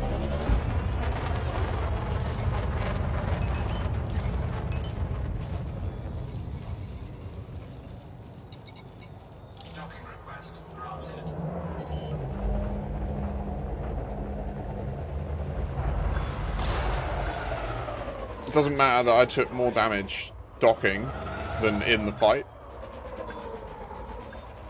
For the fight was won. The ship was repaired. Performance squad. Professional from start to finish. I need to sit down. Oh my goodness. Oh. Oh. Yes. Oh. Oh. Oh.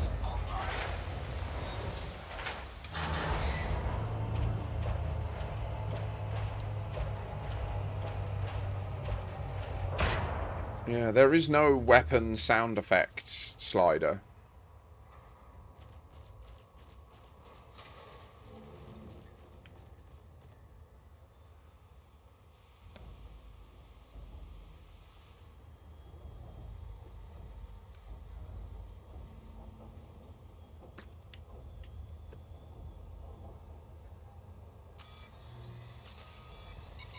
Certainly getting a lot of nice rank in these though. Value in the Merc coin. Great job, squad. The client's pleased with your performance today. SRB. My brain can't work out what that means right now.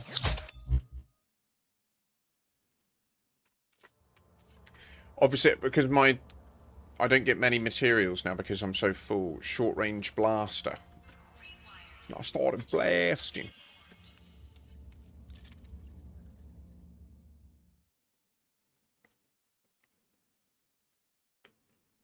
Much more water is needed.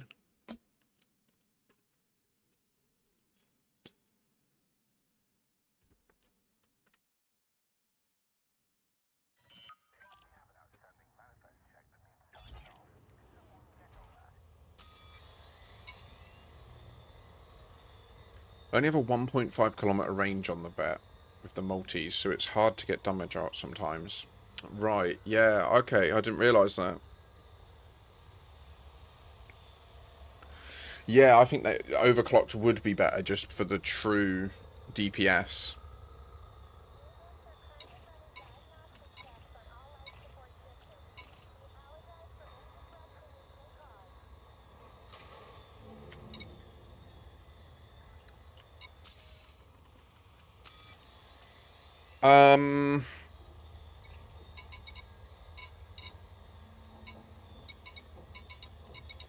We ought to cash this stuff in.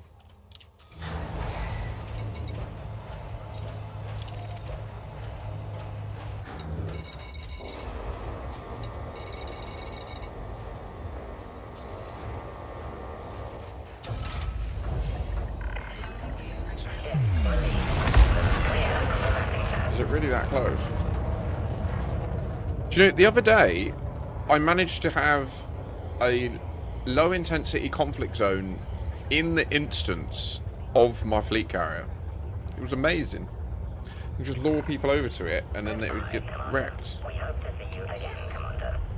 Literally, but it was only fleeting. Like, it only lasted about 20 minutes and then it moved. It was a very unique scenario, I guess. But this game's mad.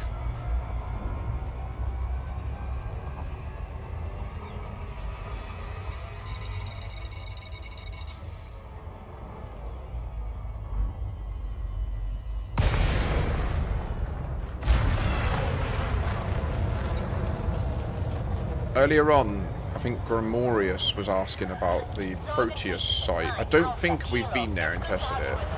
Welcome to the station, Commander. Docking request approved. Please make your way to landing pad 4-1.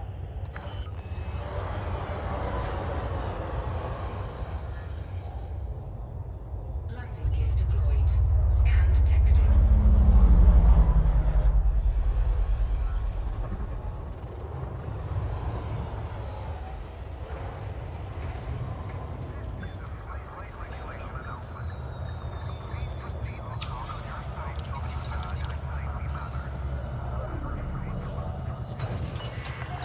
Touchdown. Ground crew dispatched.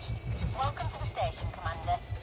Nice Merc coin balances and arcs and credits and stuff. I'm quite happy with that. Wow. I feel like the streamer. A streamer. I feel like I'm wealthy in the game at least, eh? Oh. Right, cash in.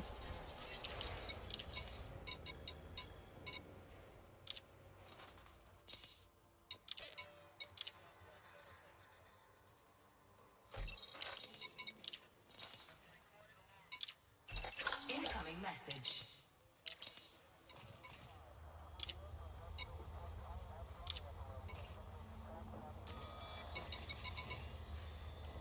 That's better. 2.7. Okay, now did that add them to Inara?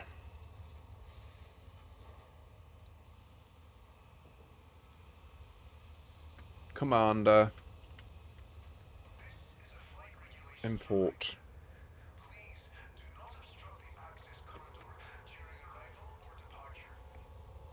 It did. So Inara tracks your Fargoid kills based on the combat bonds you've handed in.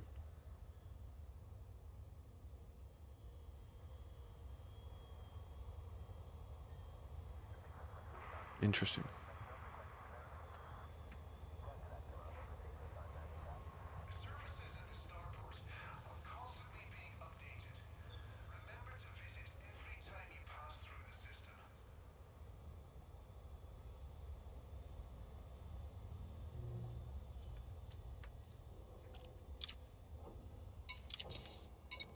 Wait. Yeah. Wait, did it hand it in as a bounty? Now I'm confused.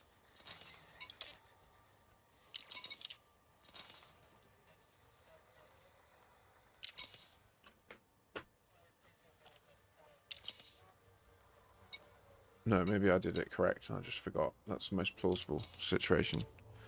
Yeah. Okay. Right. So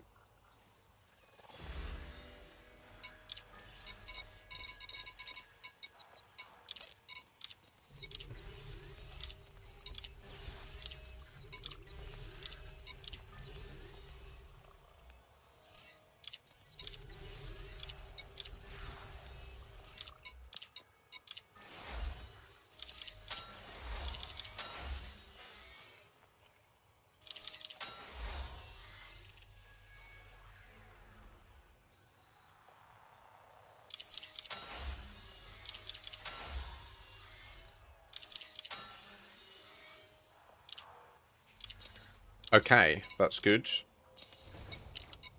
So first things first, let's track down Trinonica's main fleet carrier. Do we have... Yeah, okay, it's over at the colony. Okay. Now, but we can't see here what it might have for sale, which is frustrating. I wish that it did have that. And Namata is also here.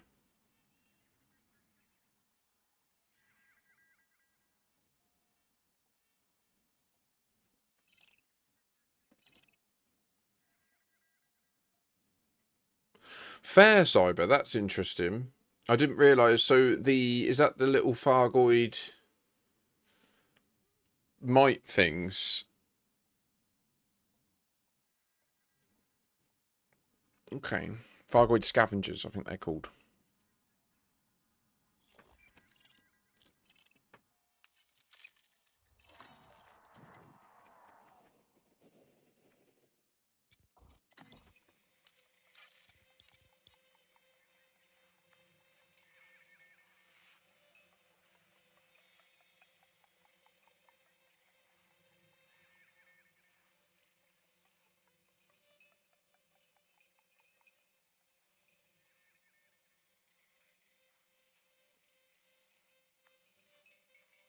Oh, shit.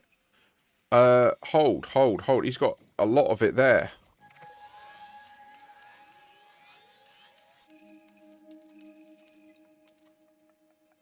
Okay, all the aluminium is there. It's between the... So, the Namata has the aluminium. A little chunk of steel. And then the liquid oxygen is there between the Namata and Terra Nova.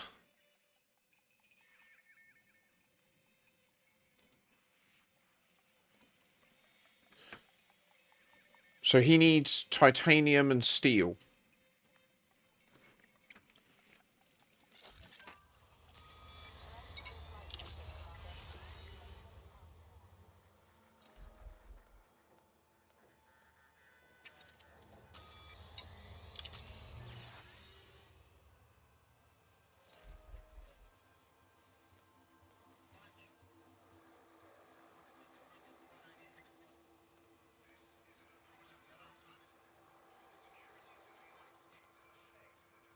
Yes.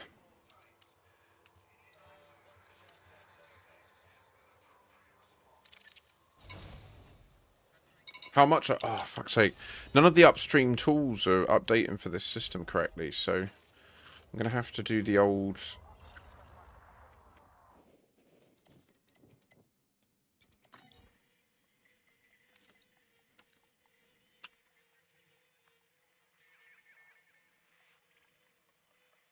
The old screenshot, eh? There we go.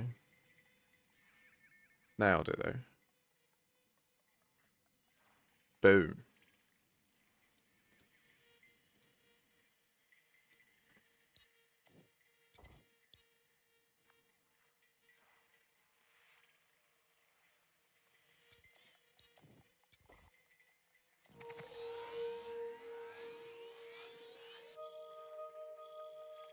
Okay, so 43,259 titanium.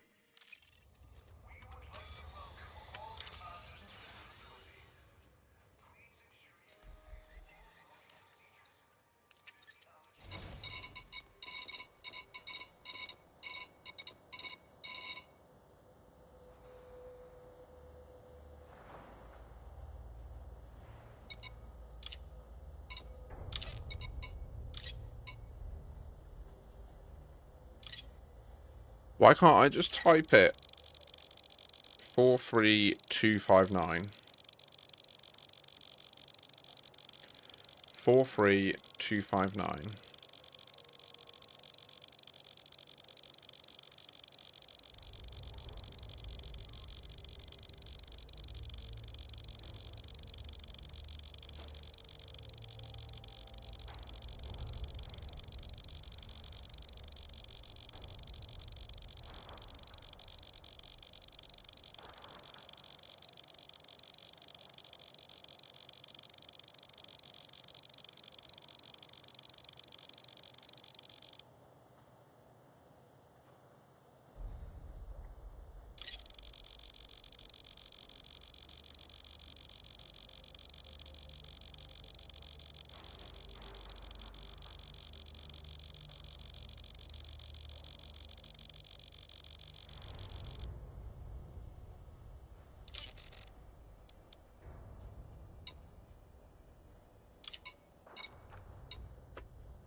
In Braben's name, acknowledge the numpad.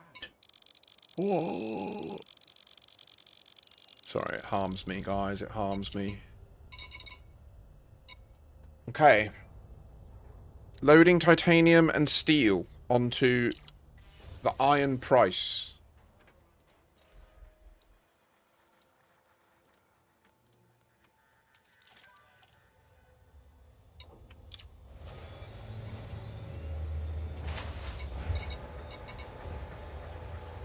Okay. It's pretty damn close. I think it's so close that it actually won't be quicker to do. Maybe it will be still, because you'll have to turn round. Attachment confirmed. Your way is cleared for departure. A wild Mandalay.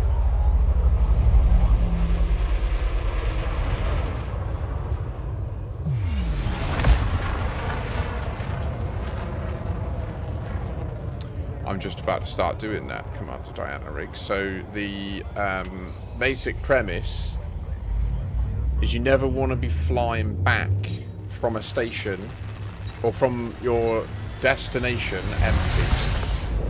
So where at the moment we need to do 2 fleet carrier jumps with all the goods in order to get it there.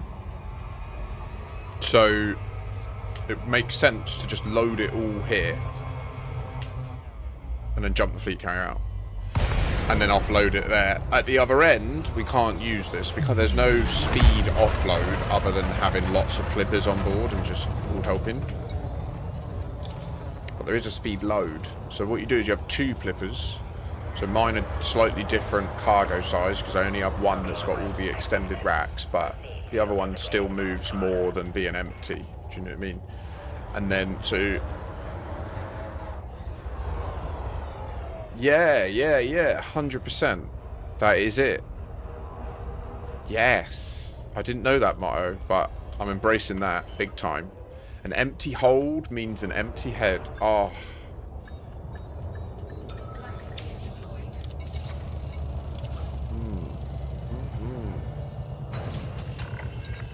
Docking complete. Clamps engaged. Hello, Commander. How may we assist you?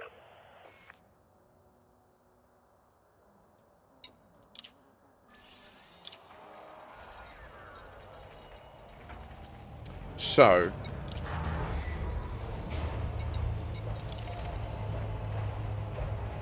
1000% law statement there. The it's not so valuable when you're doing it from a station. I want to be clear. The speed load is not as speedy when you're doing it from a station to a fleet carrier. But when you're doing it from a surface port, like if you want to do CMM composites, nothing beats it. If you can get your fleet carrier up above it, you're just constantly like teleporting back, running, deploying your ship, running, getting in it, going up, loading, taking off, going, landing, teleporting back, and you're always just paying to have your ship moved back down, which is what you'll see me doing in a sec. We hope to see you again, Commander. So I'll still do it from here because look, it looks decent, I think. Where's the iron price from here?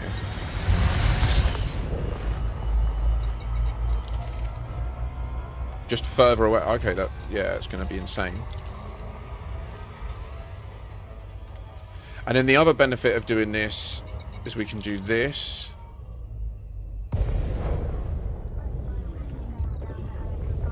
To spare our ears. Northern Peterson, Mike, Alpha, Kilo. Welcome to the station, Commander. Commence with docking procedures. Also, no auto-docking going into the station, you know, because that sucks. It's really slow. I'm going to have to take over. The life support's off just to save our ears, and also acts as a useful, like, timer, like a stopwatch. That's a bit of jeopardy, you know?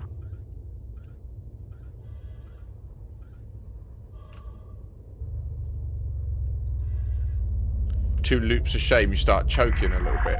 1,000 meters from touchdown. It's good for there to be consequences in life. Keep the dangerous in elite dangerous, eh?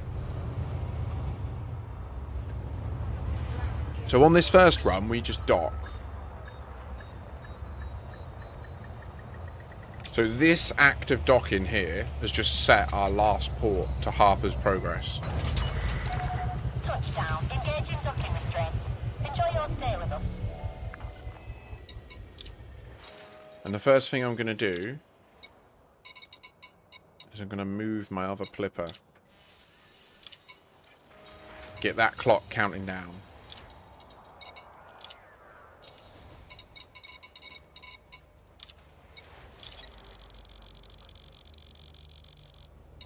Cargo hold at maximum capacity. So right now, there is a clock ticking down for my other flipper. It's travelling back. Right, already. It's doing it on its own. It's doing the reverse trip that I need to do from the fleet carrier to here. It's doing it like I paid for it, and it's doing it automatically.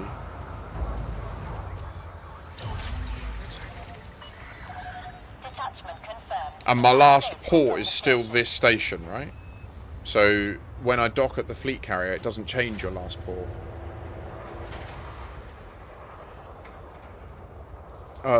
This is not good.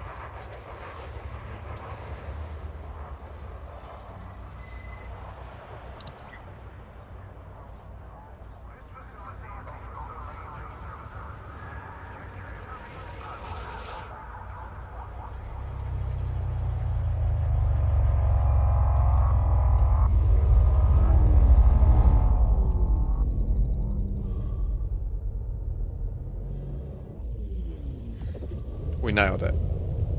That was a delicate situation that the auto-dock was about to get very wrong.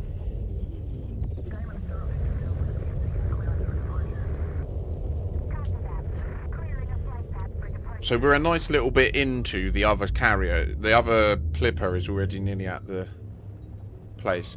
Now it's important you don't have any exo-bio data on you or like bounties and stuff, because you are technically perishing in the process of doing this many times.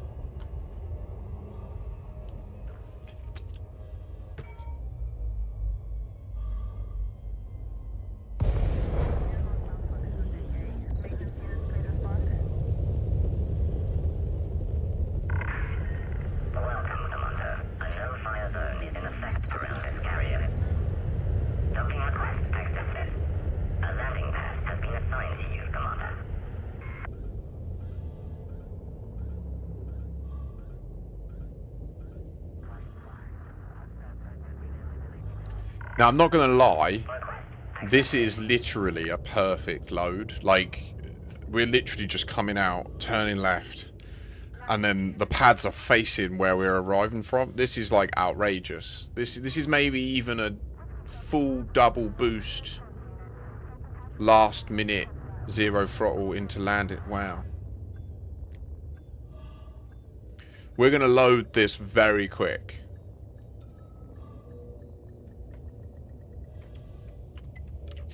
So we don't go down, okay, to get full efficiency. Okay, because I've set up the purchase order, isn't it? Right, yeah, that sucks. Okay, so, but that's fine. So we'll do the purchases. That was the wrong button, though. It's this, isn't it? Normally I would just transfer it in. But just in case anyone wants to help, you can come here and help. And then we use the shipyard. And we go to our Eagle. Which teleports us down into the hangar. We don't have to wait for the thing. And also it's a small ship. So it's got a smaller hangar. Less distance to run. No gravity. Magnetic contact active. Remember, our last port is still Harper's Progress. So if we use the drop ship escape pod thing here, it will send us back. If you're loading a squadron carrier, when you come out of the lift, always go down the path where those little grates are.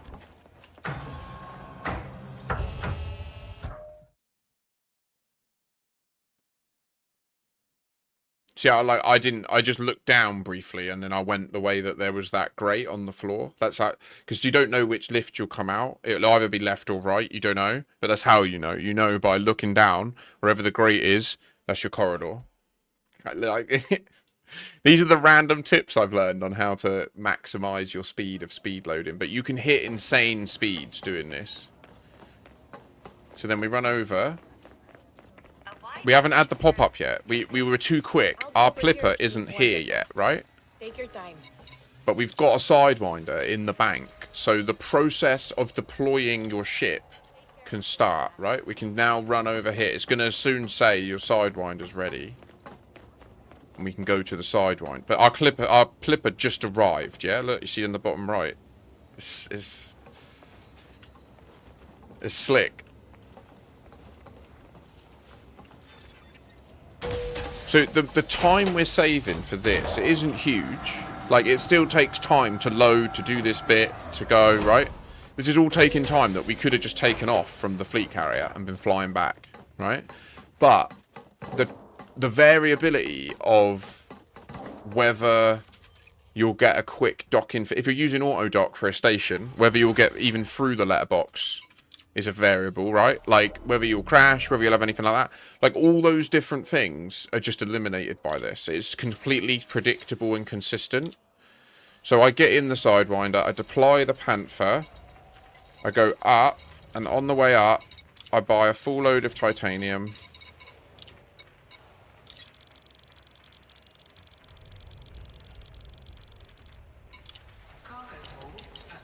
And I auto-launch.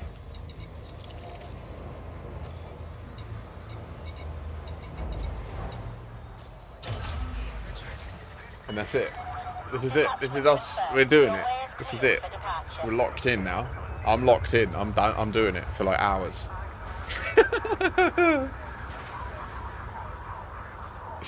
Because an empty hold means an empty head. What? Is this just constant flippers?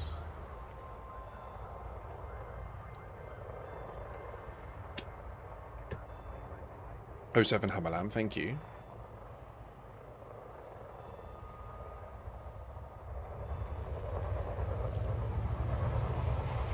Vantillion, that's amazing! Your look at the grate on the floor comment helped me at work. Knowing which way to turn coming out of the lifts. There is a grate on the floor on one side. I never noticed before. That is sick! Genuinely, my dad taught me that shit because he was like hyper-vigilant, paranoid, ex-special forces nutcase. And he used to like teach me that shit on the holidays he took me on as a kid. And that's how I know how to think about looking for things like that. But I'm glad that it's helped you as well. If you don't subscribe, you're a stinky bum. Do you know what? I've realised that actually makes more sense as a subscription thanks. Especially when it's a very special resubscription for 53 months. 53 months of Prime. 53.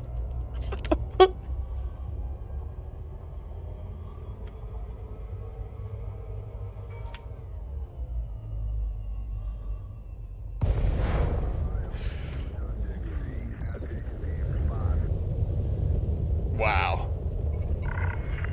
Welcome, Commander. For a standard flight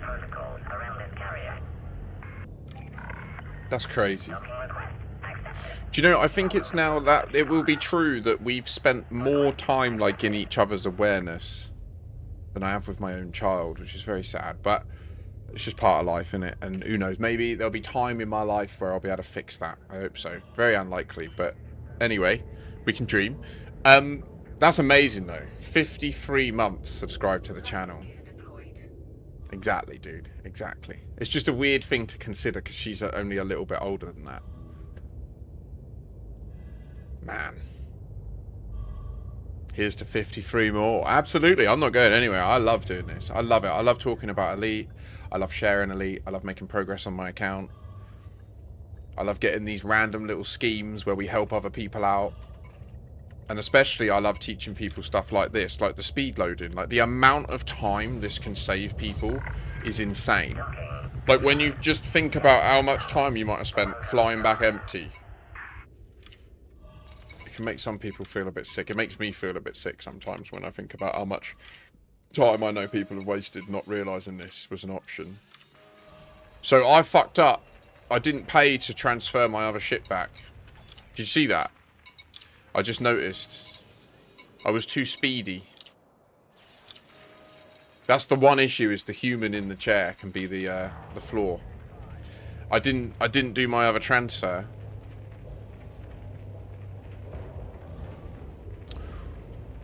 Ooh, voodoo, nice, nice. I think you guys were doing fine. No disrespect to the cutter. It was just, I think it was an expert rank person, so I'm guessing they're just a little bit earlier in their process of learning combat or something. Like their build was a bit squishy compared to where we're at.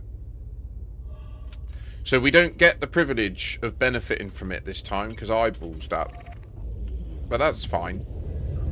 We can do one trip back the old school way. We don't have a choice. There's no point in doing it and then waiting 5 minutes there. To be honest, with it this aligned, it is actually questionable whether it's quicker. To be honest. It's just how quick you can get in the slot. Yeah, Cyber.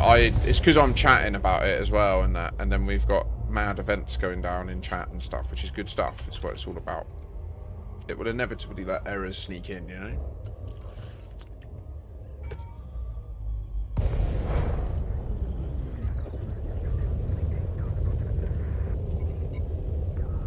Bit overwhelmed between Vantilion's the great on the floor thing actually helping IRL, a real world impact from the stream. Someone's time is saved at work, and also it can avoid a moment of losing face, which is where like you need to leave the lift elegantly because there's important people around and then you have a fumble. Do you know what I mean? Like it, that can pay dividends for years to come. No, look, see, it's doing it, it's going under.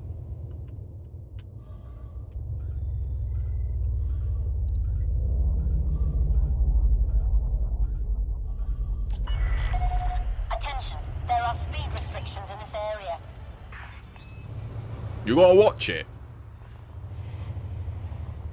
Well done, Cyber. GG's. The Caspian is such a machine, isn't it? So what I should have done when I deployed my other Sidewinder was scrolled down and paid. I should have done this. I didn't do it. You know when I went and deployed the Sidewinder, you're supposed to also click this button.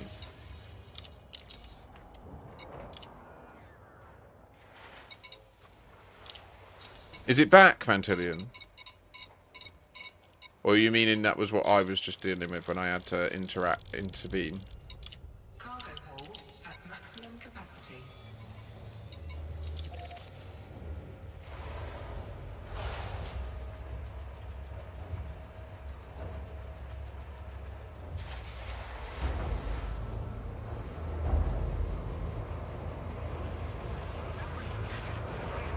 So the real help people could give us, if you want to help, like I can speed load this real quick and I'll get locked in and do so. But if you want to hitch a ride and we jump over there together, like we need plippers in that system offloading to build the Dodec.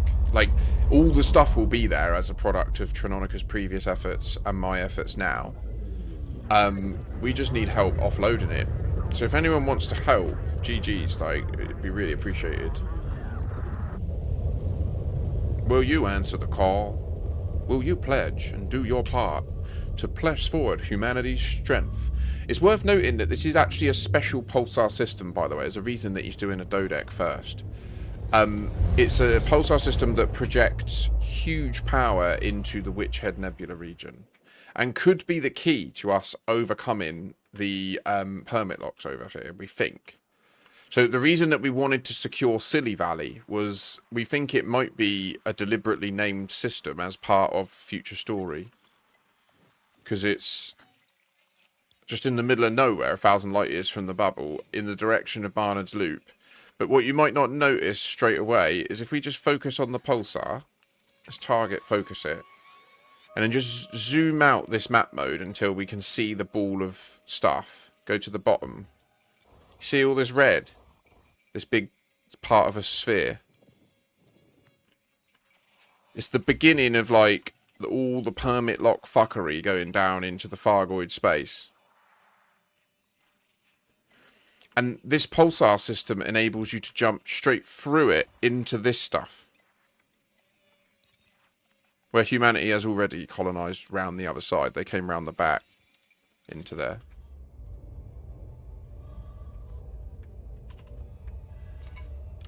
Now that's a way to go and get yourself killed there, boy. You just go with no life support into the other menu. Mm-hmm.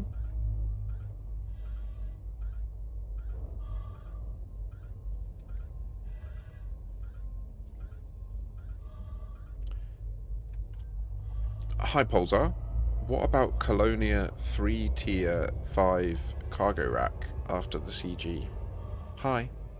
What about it? What do you mean? Did you get them? I got mine. I got them all. No,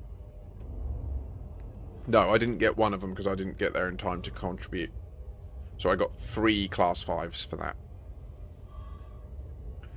Well, so you have to go to the places and hand in your result. Like, you have to claim your cash, and then they'll be deposited into the outfit in there. And then you can... I would recommend, if you've come back to the bubble, I would recommend taking a Caspian out there, claim them all, chuck them in your Caspian, and then haul them back, like, empty. And then that way, you've got them back in the bubble. It'll be way quicker than waiting 60 hours to transfer stuff back. If you've left, then yes. Like, in Frontier's defense, like, they make that pretty clear when you sign up, and that you have to claim it after it ends.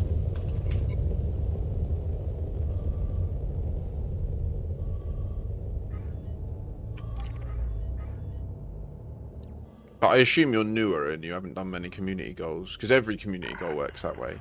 You sign up to the community goal, you contribute to it, and then when it ends, you have to go to the port and click, like, claim my reward or whatever. Then you get the money and any skins and any modules get deposited in the outfitting of that port. So we're back at the squadron carrier, and we're going to do it right this time.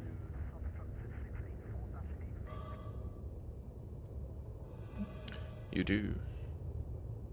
Yeah, you gotta get your ass down there. Don't you know, son? Now gotta go and get it. Go and do it. You can do it. I can do it. We can do it fast. Just buy Caspian, mate. You can be there in 40 minutes, 50 minutes. So, our other clipper has arrived. This is good.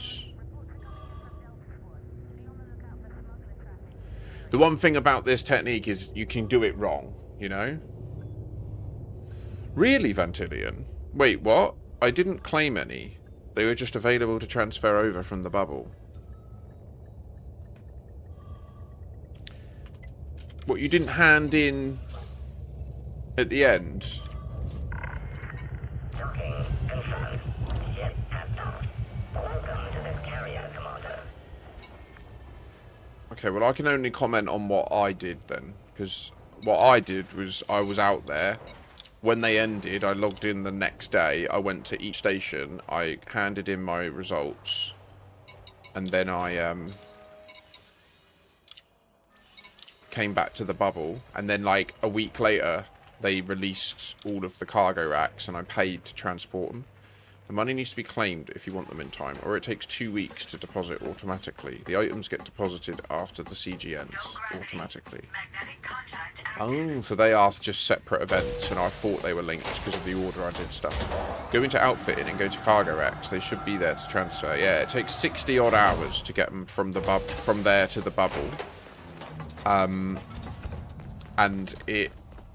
But it only costs 100 credits because they have technically got a minimal or 0 value. Also, they do not increase your rebuy, which is worth noting, or they very minimally increase your rebuy, which is a good little tip. All modules like that you get through as rewards or in exchange for doing stuff, like barter items, they count minimally towards your rebuy. Yeah, I'm with MJ in that. I think they'll just be in the stations waiting for you to transfer them back. Are you in decent combat? I'll be over here if you need whatever you need. We take all the time you need. So we deploy the Sidewinder, go back. While that's deploying, we go down. We move the other Plipper. See how much cheaper that one is to move? 39 grand rather than 91 grand. That's because all of its cargo racks are pre-engineered and or Merc rack ones, and they don't have a cost.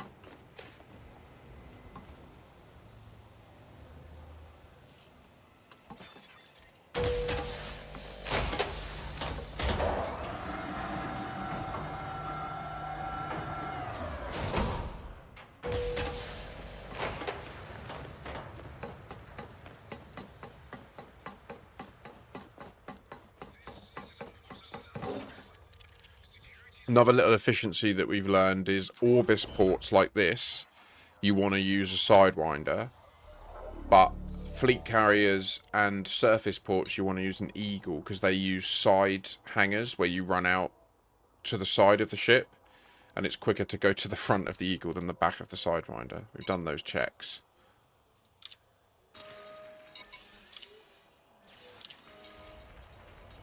We've proper min-maxed this process.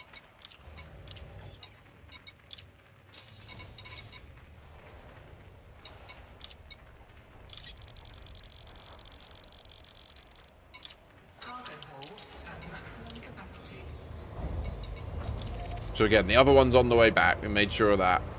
We're in our Plipper. We're taking off.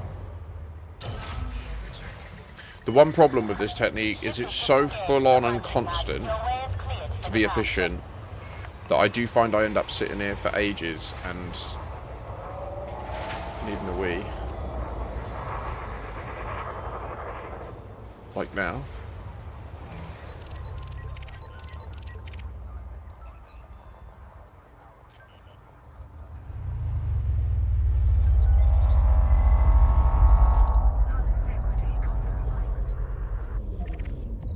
Power!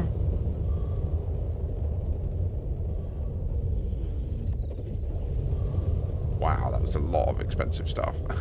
You reckon? How much was it? 20 mil or something?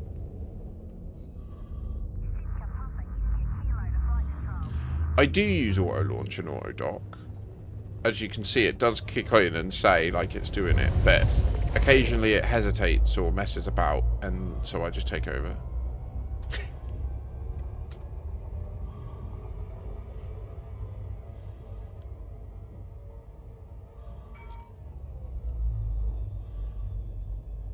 I think kind of how like a modern airline pilot really uses their ship, to be honest. I think like I don't use it for the actual touchdown. Like I use it for the actual touchdown bit, like the actual annoying bit where I don't want to bump or make a mistake. But for the for passing through the letterbox, it can often be really annoying.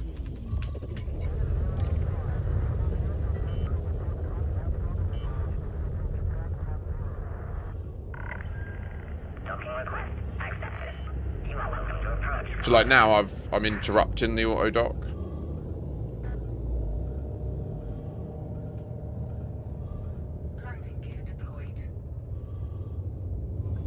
And then I just zeroed my throttle at the last minute to let it do this bit.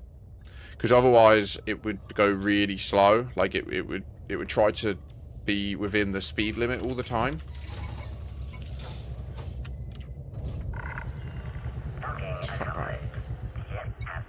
Fuck, look at this.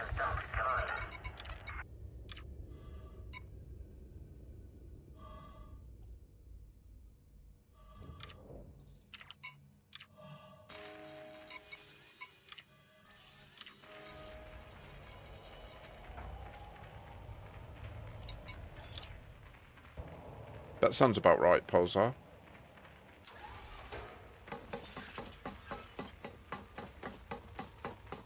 No gravity.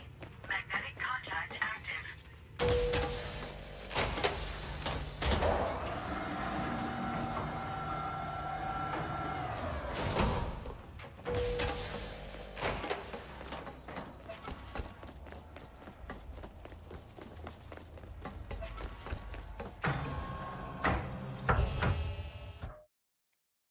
They do, yeah. There's no quality in cargo racks. There's only size.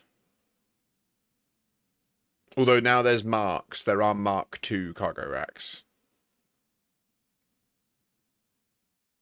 Which is, I don't know. It's just a thing.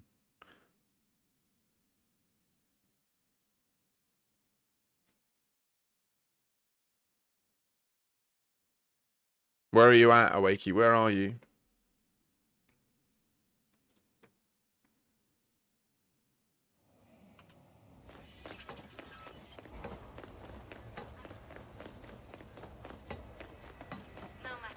If you want to know more, what are you in the market? So we No deploy our Sidewinder.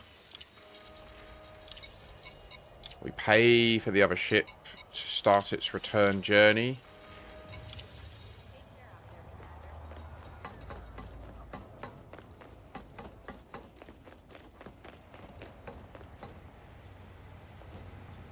Oh, okay.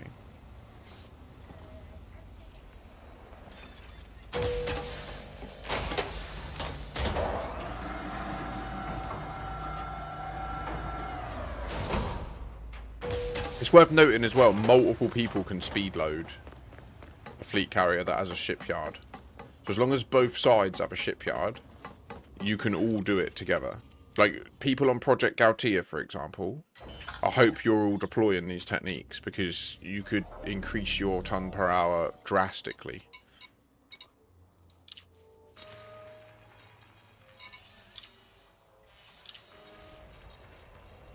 It's a little bit more like mentally taxing, and the cost of errors feel pretty huge when you're locked in and you're hitting a good ton per hour and then you accidentally don't send one of your ships back or something. But when you get it right and you're flowing, there's just no touching it. Like, it's insane how fast it is. See how the station's moving relative to the fleet carrier. 3 jumps from your position. We'll get Pilipper transferred to Umbral, then run on to Tal City, get my Mandalay, jump back for Titan drive component, if that's right. Legend Cyber, yeah, that would be great. Don't forget that you only need to take the Titan drive component literally to Pilgrim's Rest. You can get your frameshift drive in this colony, because we've got a human tech broker here in the Pilgrim's Rest station. So like here, I'm not going to wait for the assist. I'm not. The auto dock will mess me about. I'm going to take my slot now. I'm going to make my slot. The other ships can just move.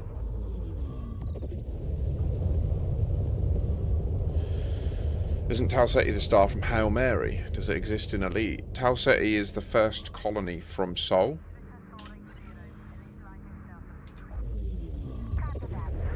So yeah, it definitely exists in Elite. Loads of real systems exist in Elite.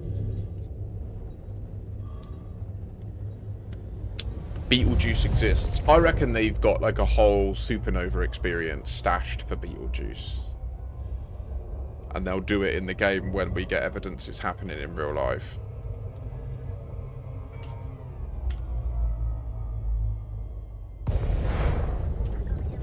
I'm going to try a double boost auto dock. So I've got 0 throttle right now. I'm going to try a triple boost. triple boost auto dock. Let's see how it stops. Docking request accepted. Maintain an I don't like it that it's turned left at all when I know the pad's on the right. Is it going to boost away?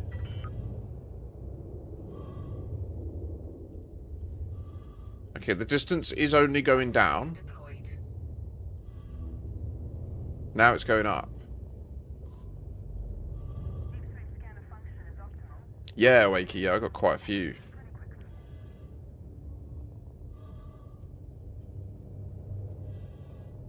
Really, Voodoo? Your rig struggles with the flipper? Or just the auto dock? You mean? I mean, I don't have my own station in the sense that Drew Wager or Obsidian Ant has their own station. But I have my own stations that are built on the back of our colonies, you know? Like the one we're going to. Harper's Progress is one. docking accomplished. Clamp engaged. Welcome to this carrier, Commander.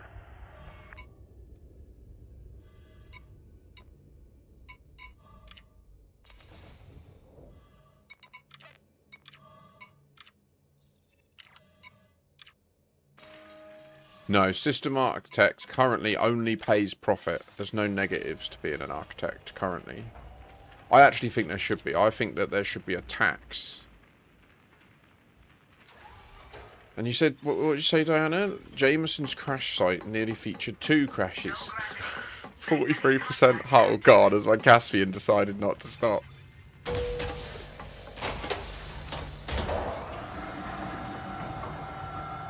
There is a time tax on making colonies. That's true. But I think there should be a tax, 10,000 credit, like in the same way that we earn 10,000 credits per 1 score point that we build in our colony per week. That's how it works as a base. I think that for each slot that's available and unbuilt, we should be taxed 10k. So, like a 53 slot system would need you to build 53 score before it even pays anything. And then that way we could have a similar system to what we have with fleet carriers, where you would have like a weekly amount of colonization architect income that's being generated. And if you start going negative, your colonies start failing and you start losing the outposts. And that should be the way that they break the chains of colonization and force people into developing them. Like, I think that that's the mechanism they should use. And a lot of people are initially like, what? And then when you think about it, like, I think it would actually make a lot of really cool gameplay opportunities. Like, it would make it so that people would be paying. There would become a market to get haulers to help backfill outpost chains so that they don't break and then stop people making progress at the end, right? Because that's what I think happens. We don't know this yet, but if it were to happen that a chain of outposts was broken, I assume that all the downstream outposts would no longer now have the system colonization contact until it's like reconnected again. So I think that would be well cool. And the way to become an architect is you just dock at any station that has the system architect contact enabled, like this one does. And then you make a claim. Exactly, Diana Rigg, yeah. And then it might mean that maybe it doesn't break the system colonization and those ones can still colonize from there. But exactly as you say, rather than having these long spindles, they would then fade out and then we would just have all these bubbles around. And then we could have our own bubbles that would actually make sense. They'd be immunized from power play as well. But that's the other side of it, is the longer they keep this happening, the longer they can start making power play a component in the situation. So this port, Harper's Progress, is my port. Like, I'm the architect of it.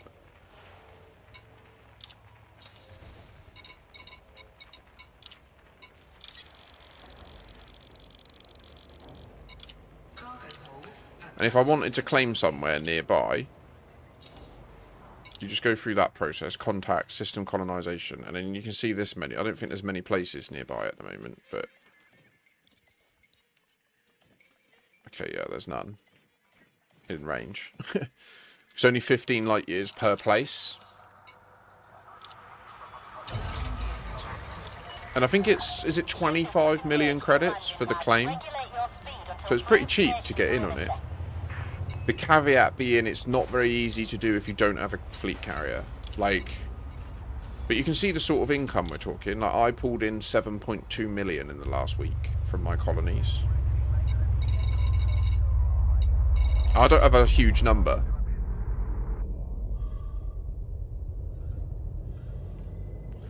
Do I need to choose a power play, or can I always just stay neutral? Yeah, power play is completely optional. Definitely makes the human inhabited area of the galaxy a lot more dangerous. Like, most places become hostile to you, which means by being there you are essentially like being adversarial. And so they would attack you on sight because you are their enemy. Like, a lot of people struggle to understand that, I think, about power play. When you choose to join a side, you make every other power play person's space a negative place for you to be. And they'll interpret any of your actions in a negative light, like moving forwards.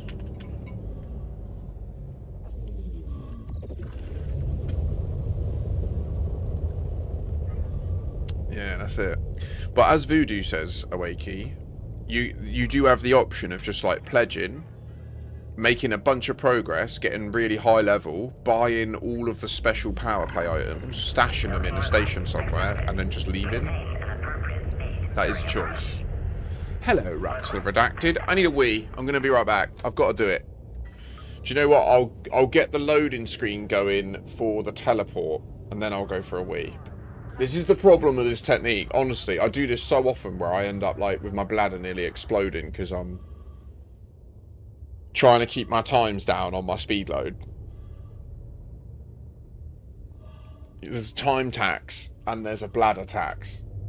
Go. Just go. Into the space.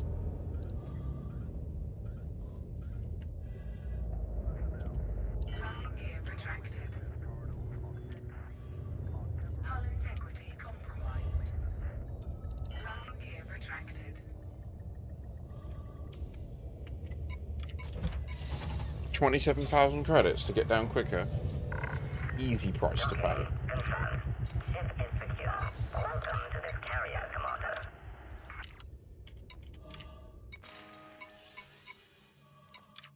No, Awakey, you cannot attack and destroy a player-made station. Nope. Stations are essentially impervious to us. And once you strike a station, you need to have developed a very capable ship in order to be able to repel its firepower. Like, it's insanely powerful.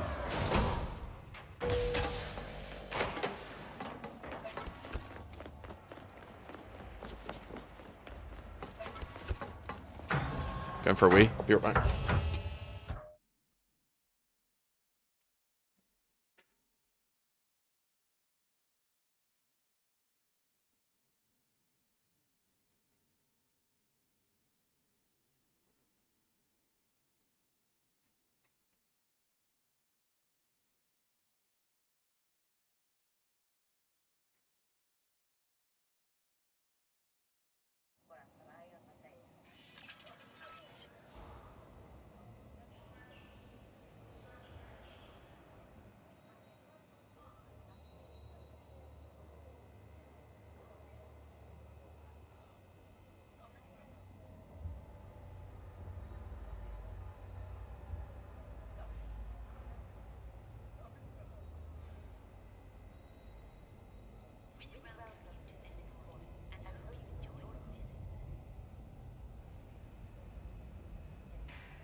Oh, that was remarkable. Oh wait, well no, Star Data. Don't do it at Umbral. Don't do it. I hope you haven't done it. Do it at Harper's Progress, please. Or no, Pilgrim's Rest. Do it at Pilgrim's Rest. Save it. Save the data. I'll be over here if you... Okay, let's see. Okay, go and get the Titan Drive component. Fuck. Okay. So when you do redemptions on fleet carriers, there's no influence gained from it. Like, fleet carriers don't count towards the influence of a system.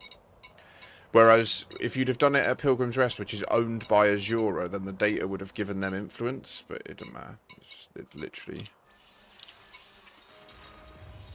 relatively inconsequential, to be fair. Like, we're talking, like, probably 1 influence point.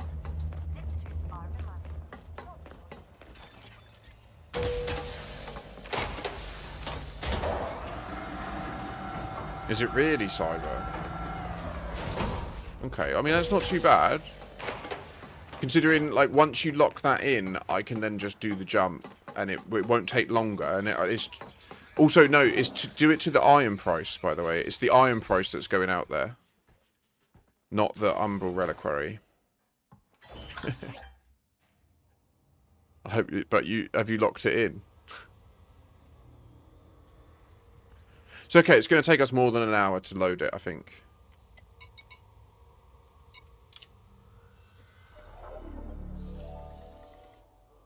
Also, the Umbral could go over there as well. It's not the end of the world. That's okay, it's open to everyone.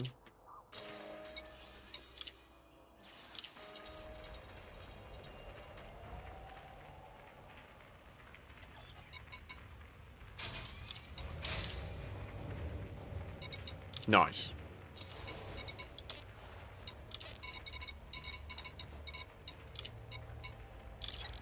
Having some frame rate limitations right now. Cargo hold at maximum capacity. It's worth noting to Awakey, who was asking about colonization. Really important thing to note is colonization is literally always profitable. Like, once you pay the first 25 mil odd, all the hauling you do will be profitable. You'll always sell it to the colonization ship or the construction project at a profit. So from then on, you're earning money.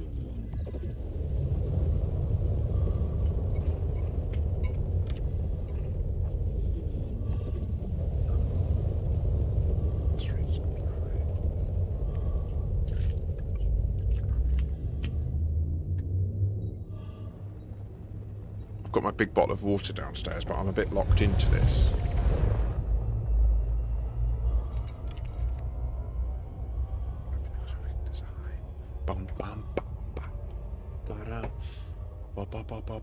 Oh, voodoo, yeah? You doing in a...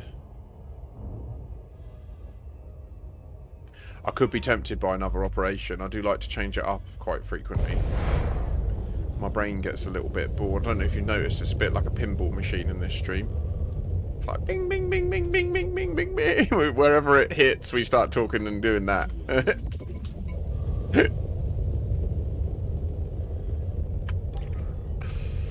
But we make shitloads of progress. Yeah. Like, because I've set the price on the iron price to be 105% of the galactic average. And because I own Harper's Progress, I get 10% off its prices. So I get, like, I'm earning money on both ends here. I earn money, I buy the titanium cheaper than anyone else can buy it at the station I own. I then sell it to my own fleet carrier at above market rate. I'll then sell it to myself at a relative profit. So I buy it at 105% on the iron price. And at the other end, I will sell it at 106%. So I'll make 1% on the iron price for cost. But at the colonization ship, they'll pay like 115, 120%. So the people that offload will make the profit there. They'll buy it from my iron price squadron carrier and then sell it at the colonization ship for a profit.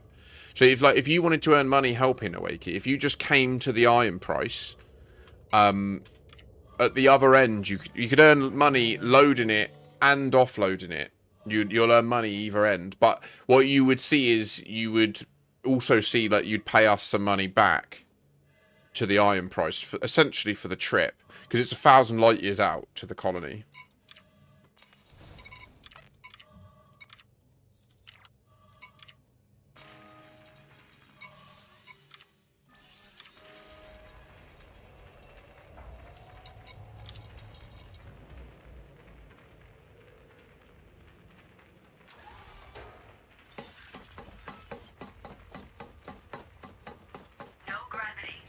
Lava Doc has said this is the first stream that's tempting you to get the game, but it's so complicated.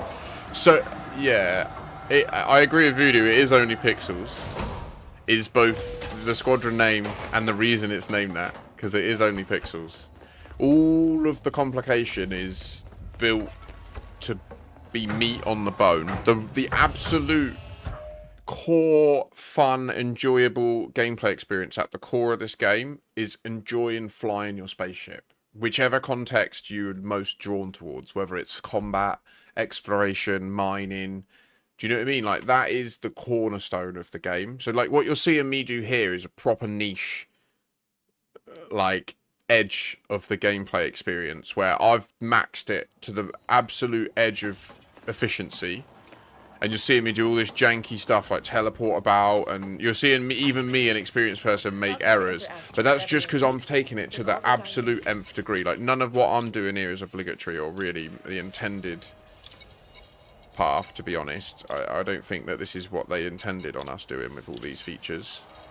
For example, I'm kind of technically exploiting a feature, right? Like, the way the escape pod is designed so that, say you, Awakey, who don't own a fleet carrier, so say, like, you have the restriction where you probably need a home base, or, like, you need all of your stuff in one place, right? Because getting back to your other ships is a problem. Like, you can't bring the ships to you easily.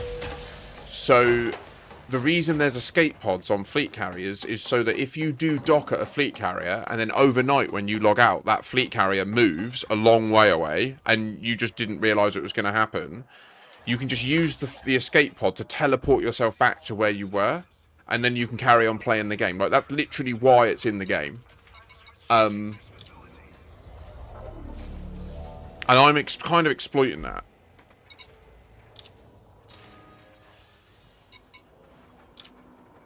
So yeah, so what we're doing here is we're speed loading my big fleet carrier, the Iron Price.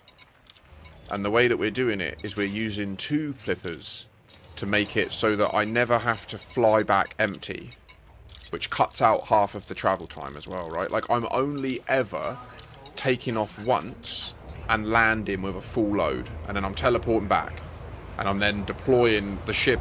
So right now I've paid for my other flipper to be transferred from the fleet carrier to this station, which isn't far. Like, it's literally 5 megameters. It takes a minimum of 5 minutes to do a transfer, but that is about the time it takes me to run, deploy my ship, transfer the other one, get in this, line it up, boost. Like, if you watch in the bottom right in a bit, you'll see it will pop up and say your plipper has just arrived, but it's proper down to the minute. Like, it will be like, as I get back to the station, it will be sort of arriving around about then. It's so beautifully timed. It's also the reason I have the life support off, because it just means that inside the cockpit is quiet. Like, I'll turn it on and I'll show you what I mean. So you see how much louder it is in here now? Like, just the ambient sound. The sound of the engines. All the bings of the computers.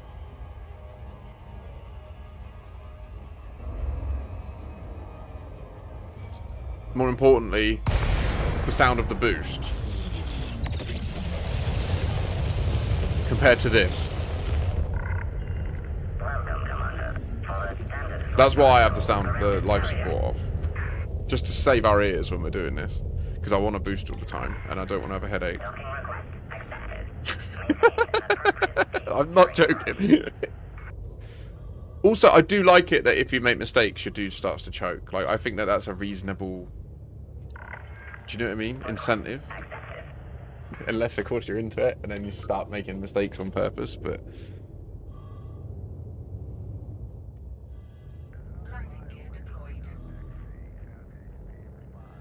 Nice, Awakey. Yeah, great setup.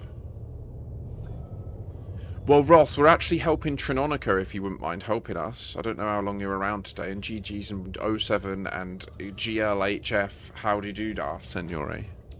You alright? You having a good Sunday?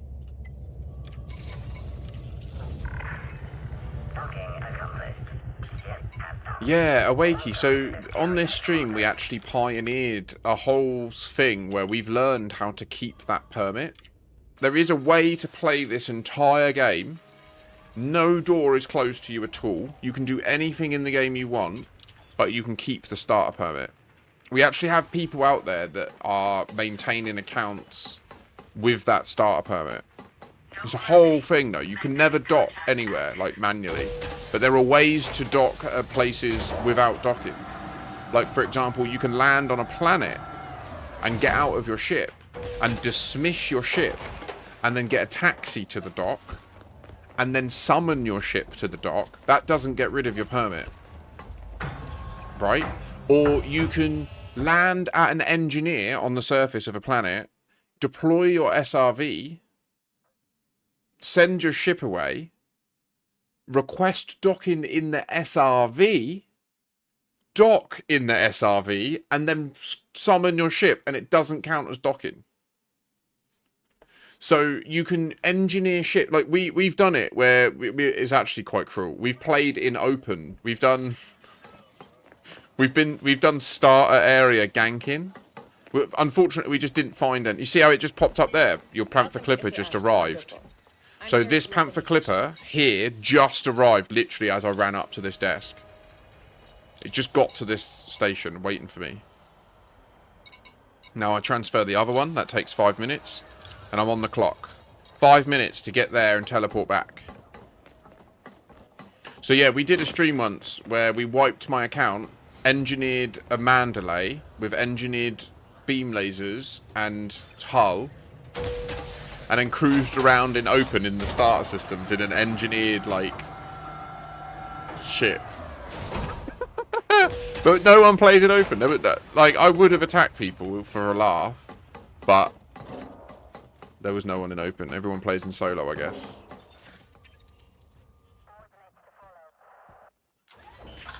I'm not a ganker, I want to be clear. Like, that would only have been for the novelty. I'm not a ganker. I'm the opposite of a ganker. I like to do things to hinder gankers. Oh, but I could have got you a Wakey. That would have been hilarious.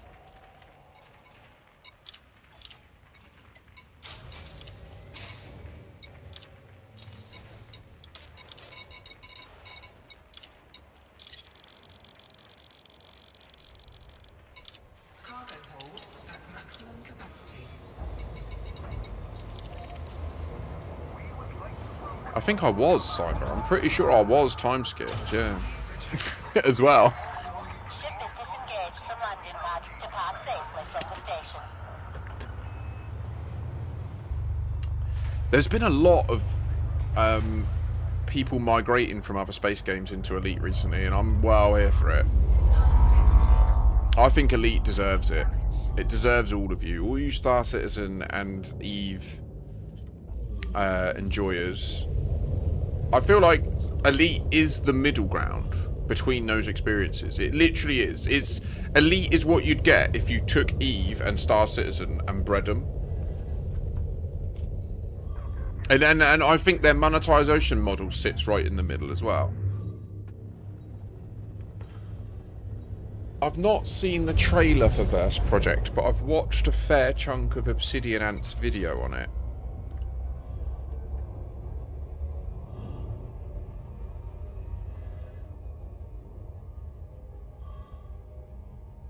So yeah, and that featured quite a bit of the trailer. I think I've not watched the trailer itself.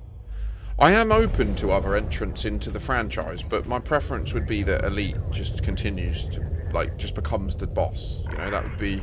Welcome, Commander. This carrier is currently accepting docking requests. What's going on, Ross? Docking request accepted. A landing pad has been assigned to you, Commander. Request accepted. You said no progress on the old dodeck. I can't work on it, question mark. You don't want me to work on it. I don't want to... I don't want you to feel like I have any influence on what you do in the game. Except for if I tell you that I'm going to different systems to collect rare resources that we're lacking, and then you just go and do it anyway. Obviously, I don't want you to do that. But, like, in general, if you want to haul to that dodeck, haul to that dodeck. But that's not what I'm doing today.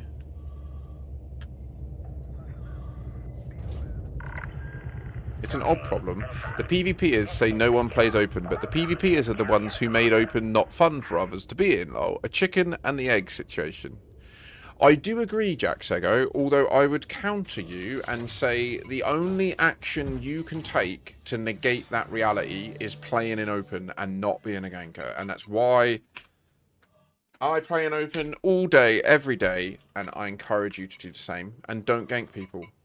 And if enough of us do that, we will then be the critical mass, and the average experience of a new player will be that they play in open and they're fine, and they meet legends that help them. It's the only way to manifest that reality and change it. No amount of blaming PvPers will change it. They'll continue to do PvP and gank people. We just need to make it so that every instance that a new person joins, there are 3 other people well-intentioned and only 1 ganker. And then we can teach them how to escape, and we can teach them how to high wake, and we can defend them while they run. And do you know what I mean? Like, that's what I like doing at the community goals. Trying to say, I like going there time skipped and baiting the gankers, because when you're time skipped, all the bodies are in a different place for you. Like you're in the past. You're 11 years in the past. So when someone tries to interdict you, if you go near a planet that's there for you, but for them it's hundreds of light seconds away, on their screen you just teleport away and it breaks the interdiction. It's magic. It's amazing. I love doing it. The joke pirate. I've been pirated legitimately before. Someone legitimately interdicted me, asked me for some goods pertinent to the community goal. I gave them, and then they let me go. That was amazing. You literally cannot experience that if you don't load into open. But it does mean that you can also, if you load into open, you can also experience that you're simply trying to do a simple goal and some prick has decided that they're going to stop you. Like, that is a thing that you can experience, 100%. But you can block them and you can go into solo if you want to do that one single thing, you know?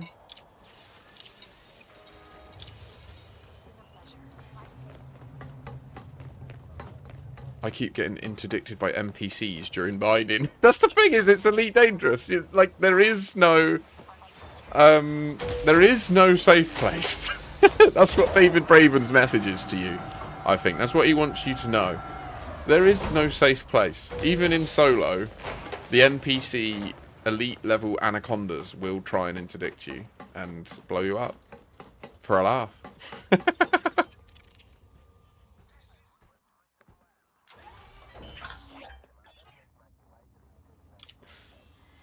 I used to bait gankers in my beluga. She's a tank with flechettes, so they get thrown off by taking hull damage without taking shield damage. That is amazing. That's a great strat. Love that. It's an anti-Xeno weapon, the flechette launcher, designed to take out the swarm that the Thargoids release, but you can also use it for that. It phases through shields completely. It just completely ignores them. I think as well, the flechettes, their damage, does it scale to relative velocity as well? So if you can hit them going against each other, it does loads more damage, I think. I don't know that, but I think they're like an object in space. So the faster they're going, I don't know that, but I think it.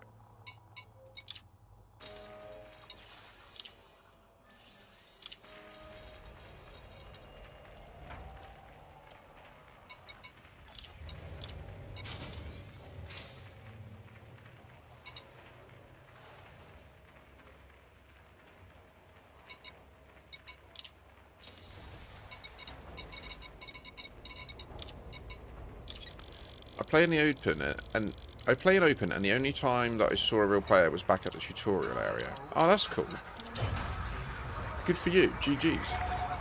So I would just say, just understand the risk you're running if you do choose to go to an engineer or to a community goal system in open. Like, you will be running the risk of people that get their kicks out of blowing up other pilots for no obvious advantage to themselves. Like, I've said for a while, and I wish that more people in the community would ask for it, I want them to change it so that players blowing up players give CQC rank. So that a player blowing you up in open isn't actually doing it for no reason. Like, they're actually earning CQC rank for doing it. And then it would completely destroy the argument of people saying gankers in open are suck. Like, gankers in open would just be people that enjoy the CQC component of the game. And we would just recognise it by them being Elite 5 in CQC and knowing to watch out. You know? Like, it's... I think it's annoying that that's restricted to a separate game mode. When really that's what it's about. Like, getting CQC rank is about PvP kills.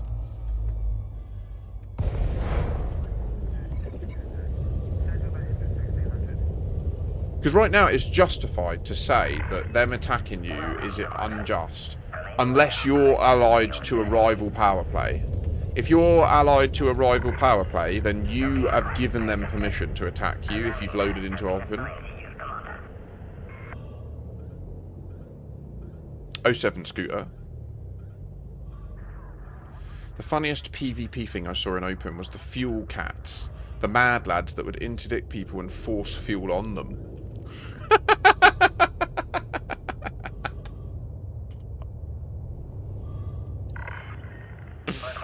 I love that.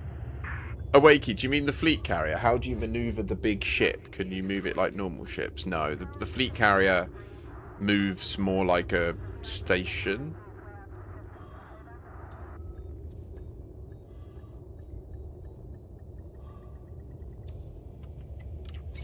I would show you, but it would take me out my flow. Sorry about that. I'll show you later when I jump it, if you stick around, if you've got time. 30k left.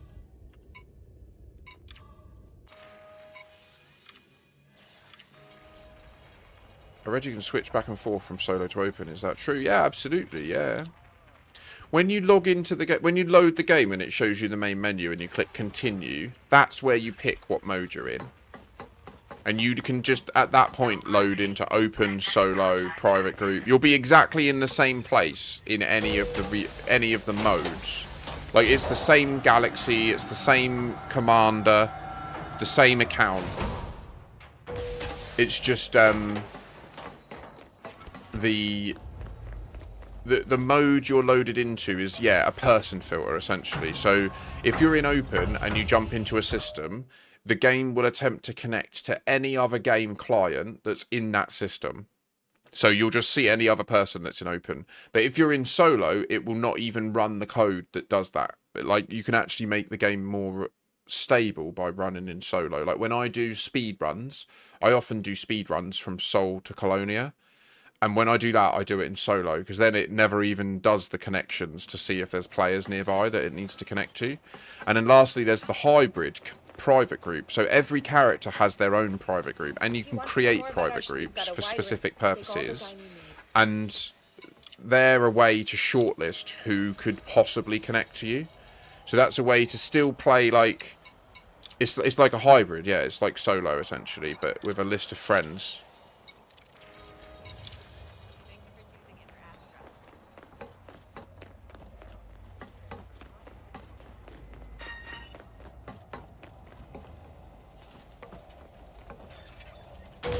But then high ranks will only get with high ranks. So I don't know what you mean, Jenish. Giving people a reason to gank instead of making it pointless will make open worse.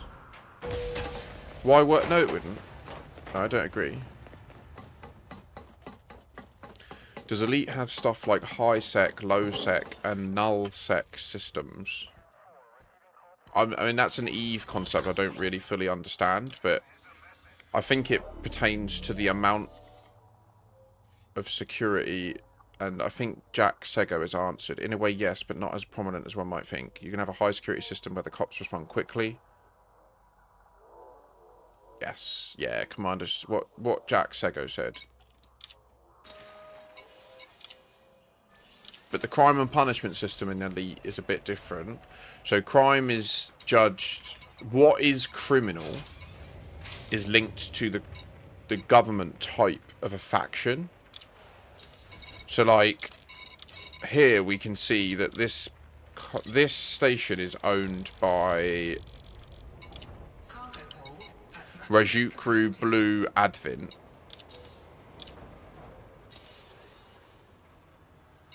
And they are an independent corporation. So they'll have, like, normal laws. There's, like, a normal law set. So, for example, shooting on a ship without a warrant. So without scanning them with a KWS and seeing that they have a warrant, which means they're wanted in a different system. That's also, like, a corporation. Or scanning them and seeing that they're just wanted here by this Rajukru Blue Advent. Shooting on that ship or interdicting it is an illegal offence that's finable, and too many fines will become a bounty.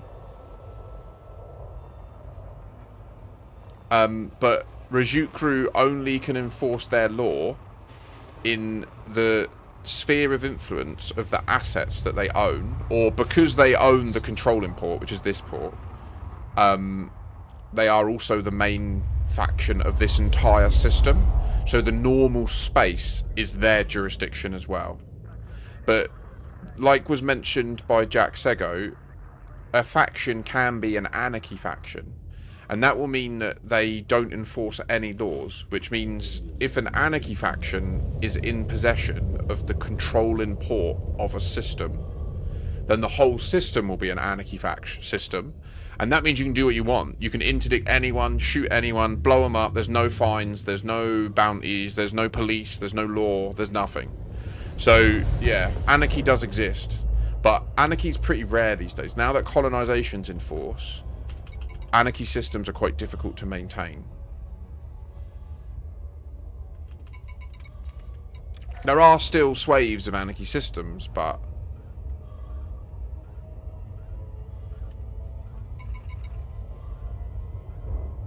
went the wrong way, didn't I? Or is it orbited round the planet now? So the fleet carriers, as you asked, Awakey, the fleet carriers are more like stations. So when you jump them, you pick what body you want it to orbit, and then it will just do the jump. It can jump up to 500 light years in one jump. And there's like a 20-minute cooldown.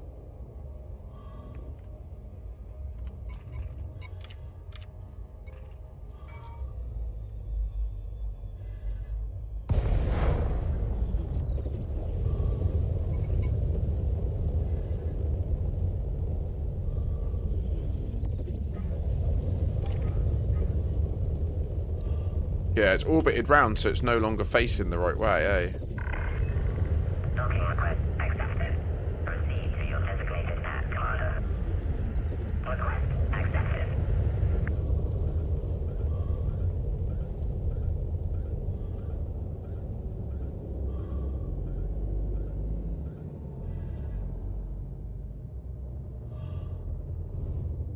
I think the galaxy's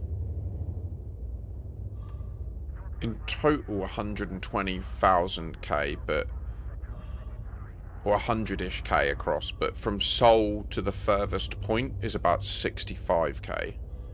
So from Earth / Sol, center of the bubble. But there's about 30-40K back the other way as well, I think. Incoming message. Landing gear deployed.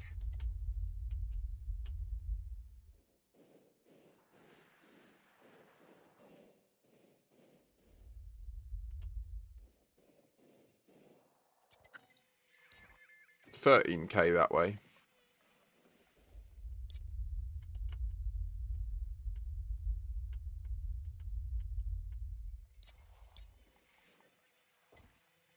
$65K that way. So 75 odd thousand light years across.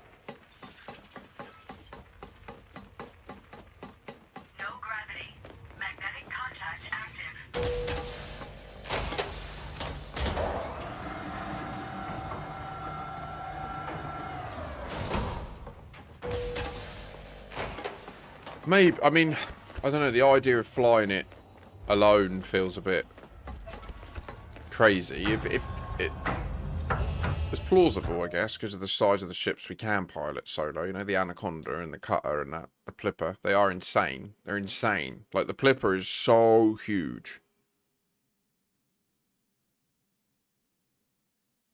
I agree with Sego, yeah. We can't, unfortunately, Frontier developments have to be quite strict on how nice toys they leave us, because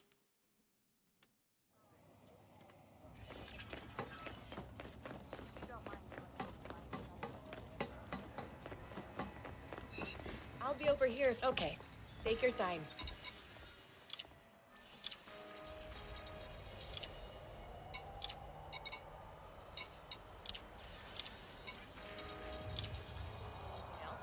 Thank you for choosing Interastra. The use of personal weapons in this sport is strictly forbidden. We thank you for your cooperation. I think one question, Abominable. You're hooked on EFT, yeah? I mean, oh, don't. I'm going to be starting the PvP season probably tomorrow, I think. I haven't started it yet.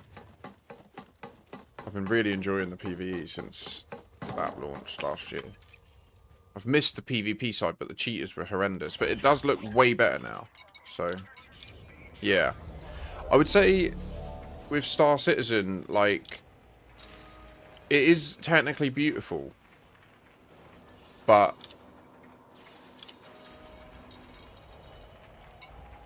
it's like, in the time that I've waited to play it, I've built this entire life in this game, and I can't ignore that. Like, my account has never been wiped or reverted because they needed to balance the economy or something. Like, once. I've got a consistent chain of progress throughout their entire development process. I just don't. I am an investor, a pledger in Star Citizen, and not like small amounts. Like, it's the most I've ever paid for any video game. And I've still not managed to play it. Whereas for this, Elite Dangerous, I mean, obviously because I stream Elite, it's now a profit for me. Like, Elite Dangerous has actually paid me more than it cost. But setting that aside, all the streaming revenue, like, it's still one of the cheapest games I've ever owned. I've still spent less directly on this game than other games, including, like, Escape from Tarkov and stuff. So, yeah. That's where, for me, I just feel like their monetization model is fair. What they deliver in terms of the features and that, you paid $1.15 USD for Elite Deluxe Edition.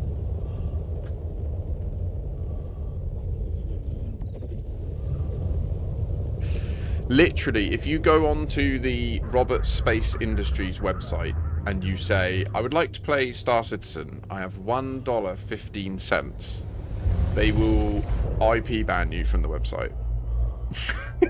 Like, they'll say, no, thank you. Leave me alone. I do not wish to run the server for you.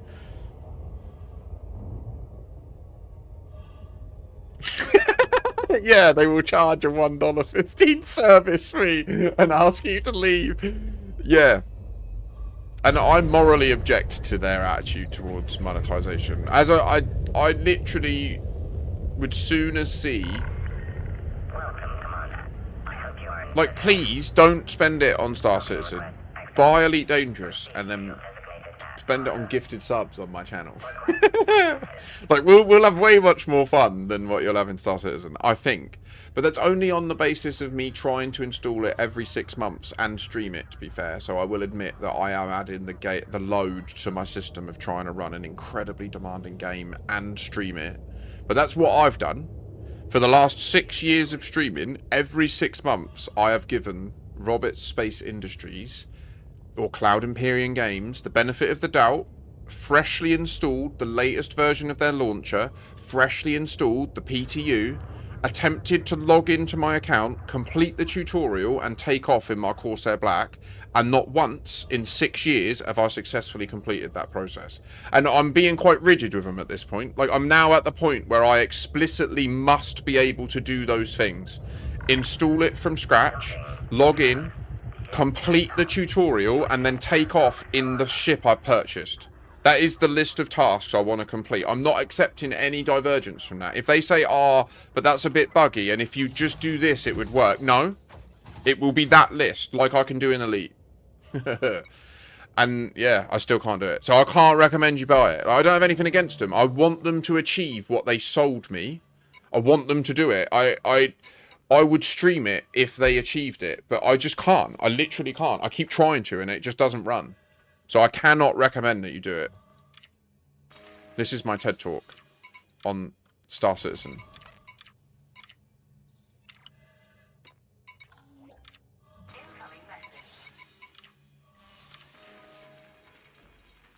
Yes, Cyber.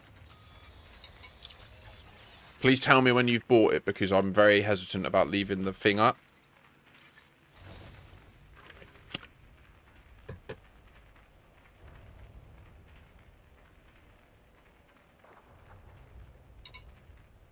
You got done in by an elevator. It committed the cardinal sin. Wasted my time. Did it delete your progress as a result of that issue? Yeah. Yeah. Like, as a... yeah, exactly. I completely understand your position, and I agree fully. That is exactly how I would deal with it. And with a background in software testing as well, like, I take it, so that is the maximum critical bug, is to delete your users' data and progress. Like, you must never release software that does that. Like, I mean that sentence explicitly. You must never release software that does that. It is an explicitly true statement in computer science. And they void it all the time. So they just don't know what they're doing. Like, that's what I know about Cloud Imperium games.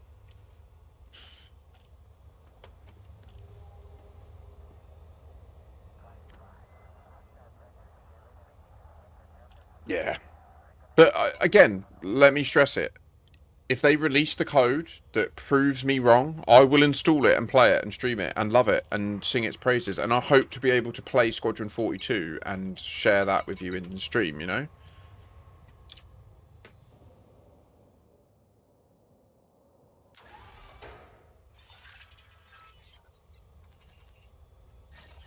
No gravity. Magnetic contact active.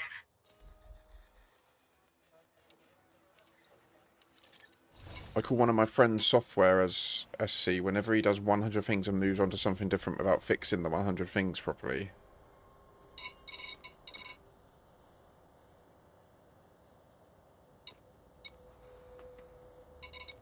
So Squadron 42 is the promised single-player component of Star Citizen.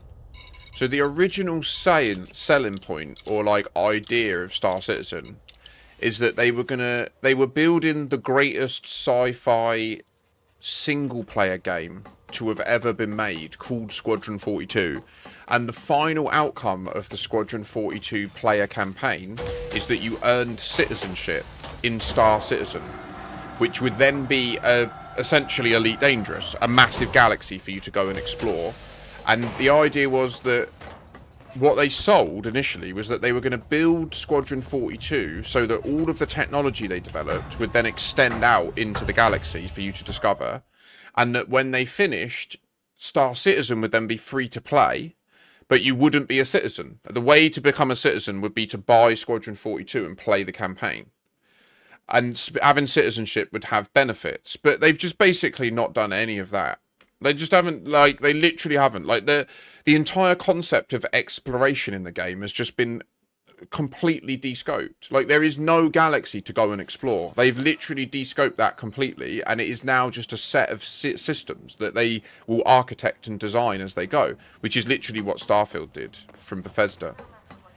So I just think Star Citizen at this point, like, from my view, they've lost all credibility.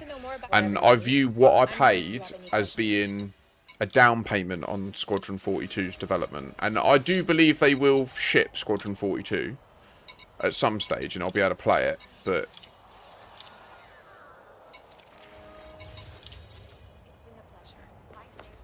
yeah, Diana Rigg. It was going to be 100 systems, then scaled back to 5. In the same breath, at the same time, David Braben created the Elite Dangerous Stellar Forge algorithm. 400 billion star systems to explore. Crazy rings, different atmospheric lighting, mountains, volcano, or kind of volcanoes. Maybe that stuff will come one day, you know? Praise Braben, buy arcs.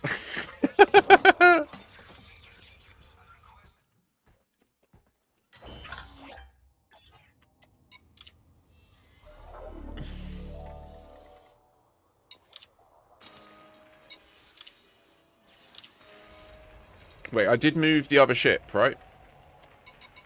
Believe in the process. You know you did it.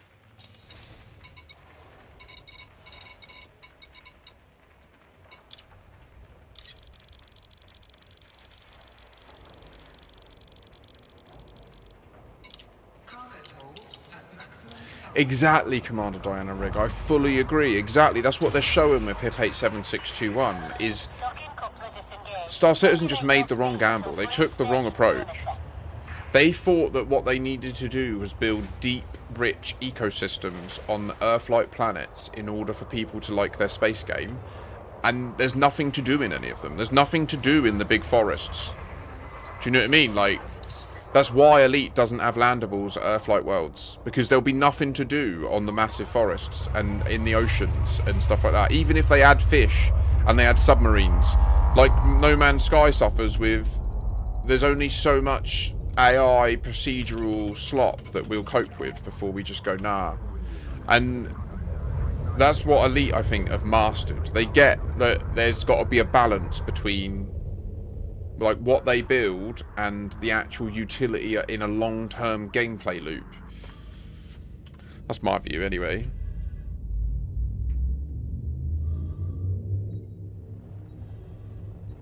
It has what we knew about the galaxy as of 2013 with minor updates here and there. Oh, what did Abominable ask? I didn't see. Sorry, I must have missed it in chat. That's well rare. Sorry.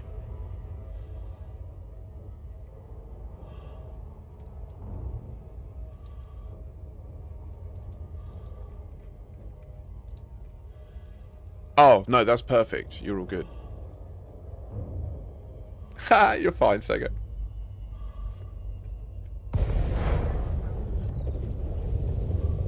Okay, it hadn't orbited round and changed direction. I just fucked up. Got distracted. Went into another menu. Oh, that's... So you asked the question, is the generation in Elite close to reality? Docking request accepted. A landing pad has been assigned to you, Commander. So... Yeah, so how they created the galaxy is they brought in all the data from 3 star catalogs, which was all the accurate data for, like, I think 150,000 real stars, like proper detailed data about them, and any of the exoplanets. But there were very, very few exoplanets that were mapped or confirmed back then. This was in 2013. So they started with that data set, and then from there they built algorithms to build out from it. So that's why there is some issues with how they did that. For example, there's a massive cross in the galaxy that's missing neutron stars.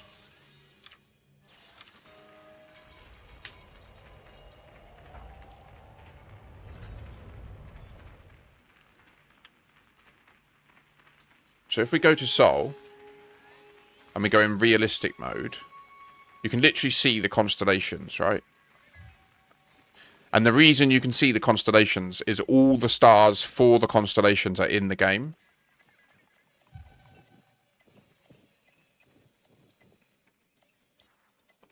And all these stars are real. Like, Iota Persei is real. It's mapped. HIP 12099 is really from the Hipparchus star catalogue. It's real. Like, it's from real science. But if you go to...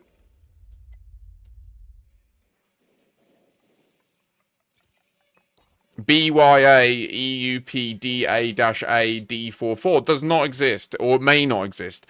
But there will probably be a star of a similar class, size, etc. in that location. Like their simulation is accurate enough that, as was mentioned in chat, when TRAPPIST-1 was discovered, which is a system with many, many potentially Earth-like planets, it was the system that's at that location in the game's simulated galaxy is literally the same.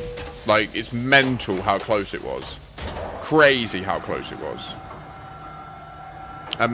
Abominable Trucker said, did you say you can't explore planets, like walk through them, or did I hear it wrong? And then I think there was a response. Some, yes. Yeah, okay, I just bought it and I'm downloading it now. Legend Lava, welcome. Welcome, Commander 07. There's a little bit of a cliff to climb to learn how to pilot your ship and get all the controls together.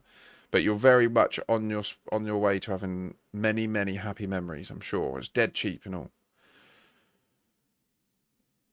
Oh, that's nice, Jack Sego. You like to, on your birthday, visit all the stars that make up Leo. And Robert JT, you said that you disagreed on the No Man's Sky side. Their planets have a lot more things to do than elites, which is mostly Coppins. I agree with you, although the thing with No Man's Sky is each of the things to do is obviously itself a copy-paste, right? Like, even though I know what you mean, like, there is way more to do than Elite. I'm not arguing against that at all. I just think, like, the reason that...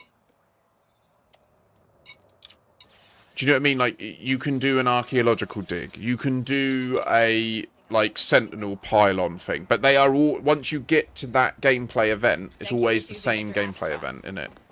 So it just... Like, once you know how to do them, you know how to do them. Whereas... And that's true for Elite as well. Like, 100% that's true for Elite as well. Yeah, exactly. Yeah, I don't disagree with that. I think the point I was making, though, was more that the reason I think it's justified that Elite hasn't spent resources on doing novel atmospheric planets like Earth-like worlds and water worlds and all the associated gameplay with that is because of that problem of just getting the breadth of gameplay nailed down. Do you know what I mean? Like, it would just end up with the same issue as No Man's Sky, where, yeah, there is some outpost that you can go and visit and infiltrate, but... Agreed, Robert. I do agree. No Man's Sky with Elite graphics and gameplay would be incredible. It would be incredible, you're right. There are many, many parts of No Man's Sky that Elite could benefit from. Man, imagine if we could get the best points from each game and make it into a single game. Oh. Like, to be fair, No Man's Sky with Star Citizen's graphics would be...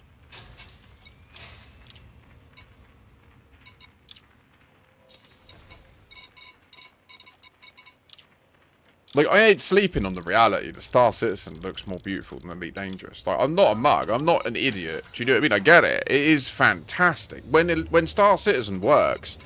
It looks great, and I know that its flight model can be decent. Like, the thing that got me to go deep on my investment... I initially spent, like, 30 quid on Star Citizen, back in for the Aurora, the bare minimum.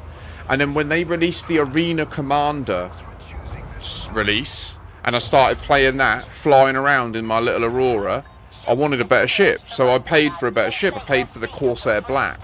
And that came at the time with a backing perk that gave you access to the Mustang within the Arena Commander. So I was loving it. Like, I'm a fan. I want to see it work. Like, I really can't stress that enough.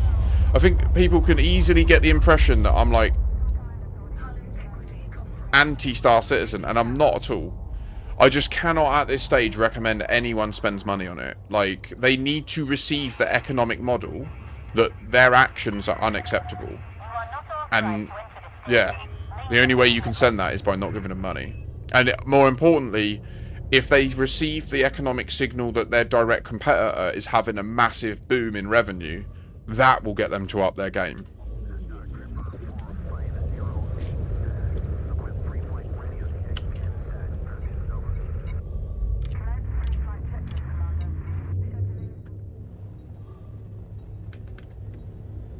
I need to go and get my big bottle of water, so I'm going to have to take a quick break. In fact, I'm going to take a quick break from hauling for a minute. We've just shifted like 30k or something.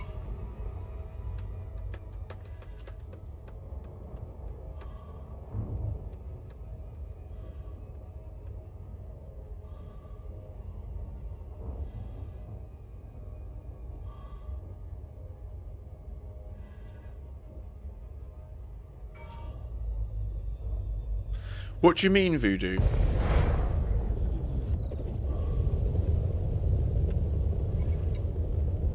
Like they were just too weak, you just weren't winning?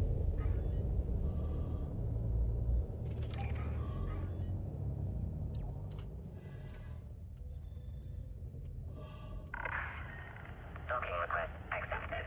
Proceed to your designated path, Commander. Request accepted. Fucking hell. I'll be right back. Wait. I've done this before, where I get up and go for a break, and then 5 minutes pass and my ship explodes on the pad. Let's go and dock and.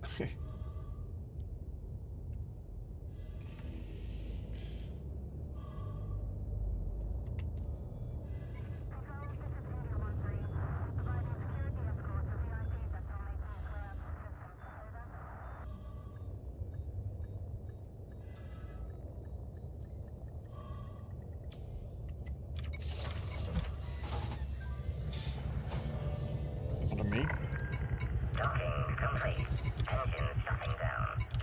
Yeah, we needed 49k, didn't we, or something? And we're down to 25, so I've moved 14k already.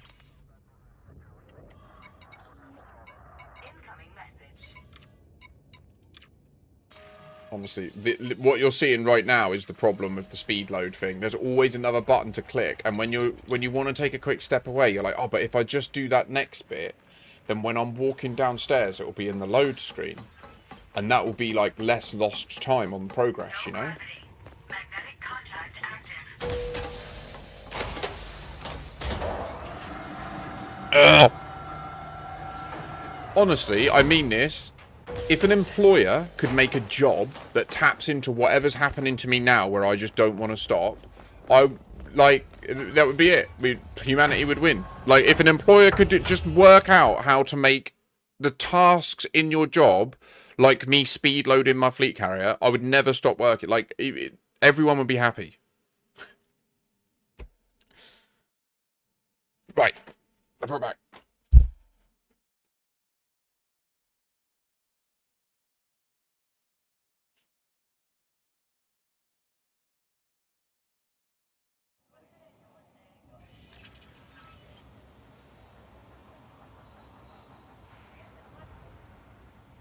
The use of personal weapons in this port is strictly forbidden. We thank you for your cooperation.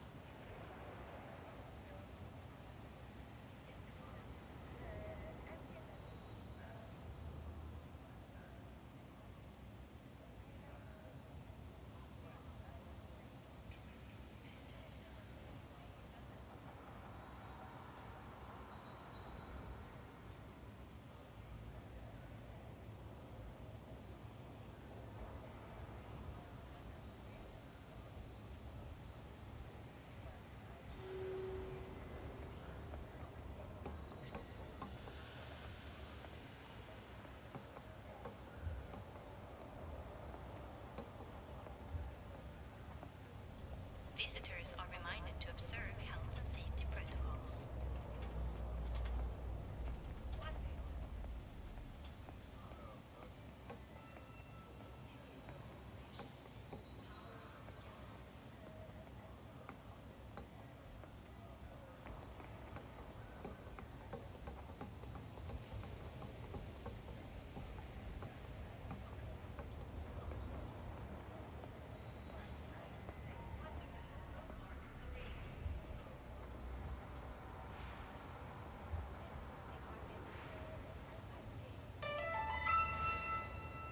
Close your eyes. Can you picture it? A brilliant star cresting the horizon. A golden sunrise illuminating a brighter tomorrow. We believe that what lies ahead can be better than what has gone before. And we believe we can get you there. The Sirius Corporation, powering the galaxy.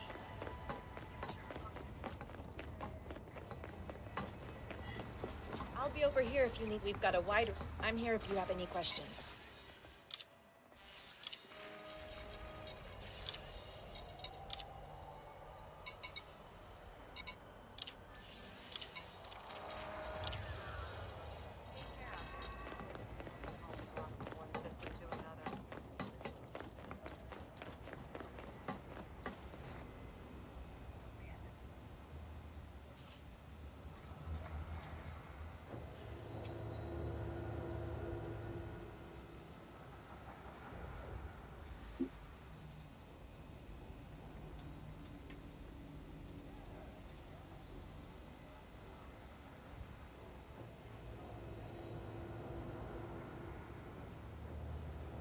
Are you a seasoned combat pilot? Ask yourself, could you be doing more? Admiral Aiden Tanner says that independent combat pilots are humanity's best defense against foes.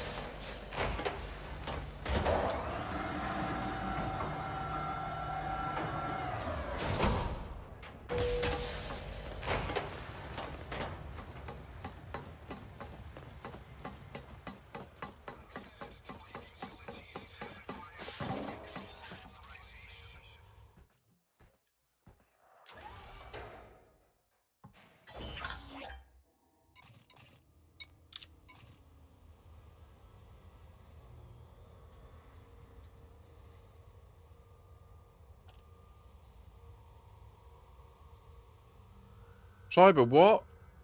Where? What happened? What do you mean? Who ganked you where? When? Why? You're in Desiat. Trying to put the experimental on your new double engineered frameshift drive.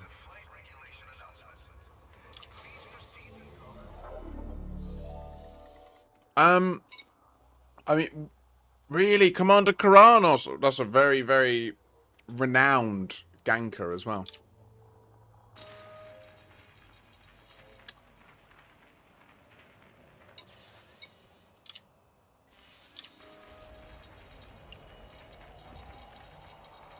So no, Abominal. What I'm doing right now is I am loading goods from this station, Harper's Progress, onto my squadron carrier, the Iron Price, which I will then jump twice.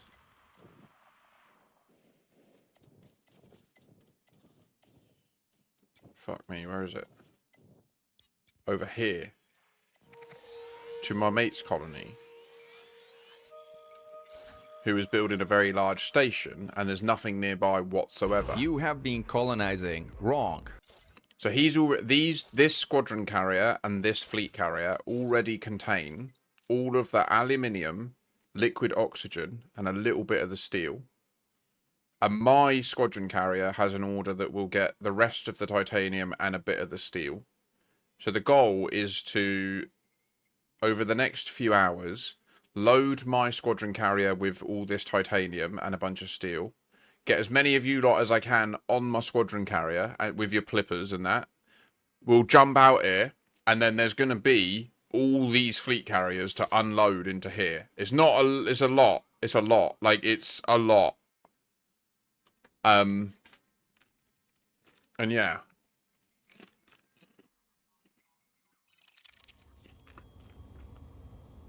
I don't think so, Cyber, no.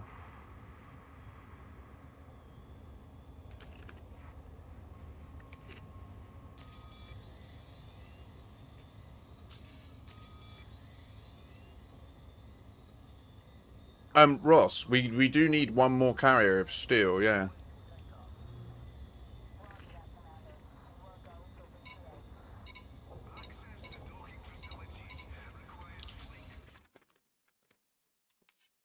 Anyone want to do pew pew?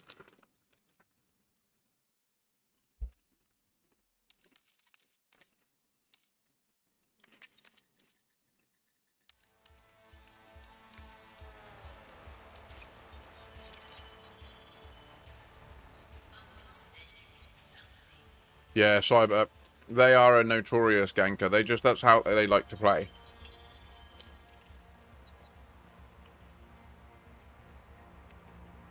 Jack Sago's burnt out from when the Panther first came out.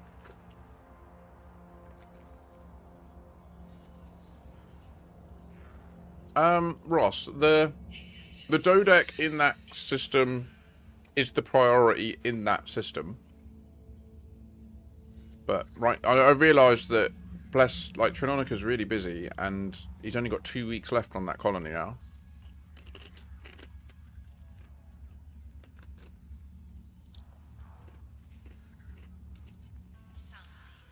Anyone else? Raxler Redacted, you want to let your frustrations out?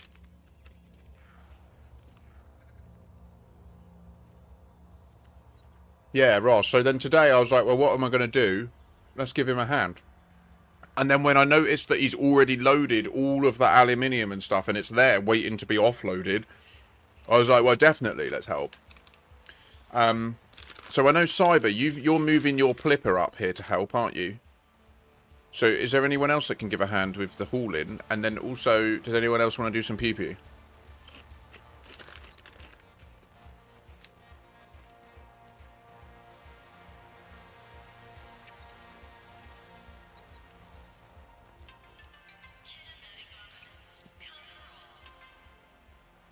Yeah, moving forwards, by the way, I will only critique or comment on the builds of ships of people that join randomly. I won't slag you off if I invite you. I will. I'm a bitch. I don't know why I'm pretending any other way. I will. If you're shield shit, I'll tell you. But at least you'll know then.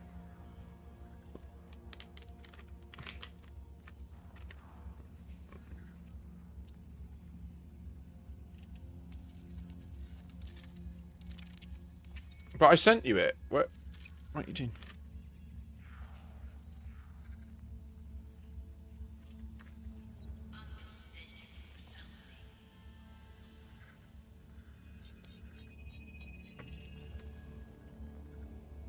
Anyone else want in?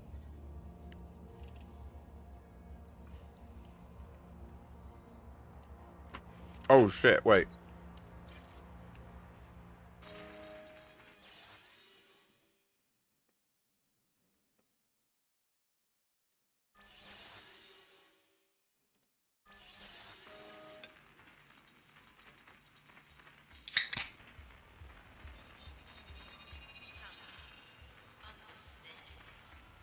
For me, I harshly and very personally judge people based on their carriers. Oh, sorry, Ross. I mean, more than a full fleet carrier's load. Like 60,000 or something?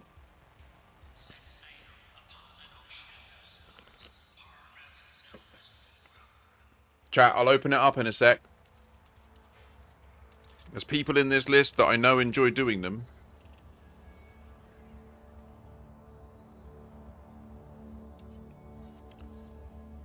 Let me know if you want in. I'm going to list your names in case you can't see. Kieran, Dripnificent, Flyby Hunter, John Harambo, McJMC, Meteen, Ross the Gen Man, Cymats, Solid Pasha and Troll. You are all people that I have seen potentially chat. Actually, a couple of you weren't. Dripnificent, I've never seen you chat here, but... John Harambo, you about? You want some?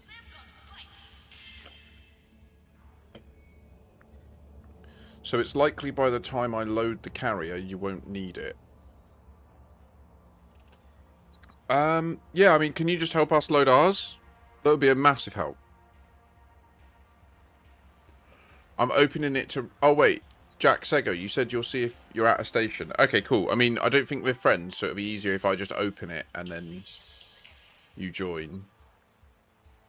Unless we are friends. We could be friends. I don't know.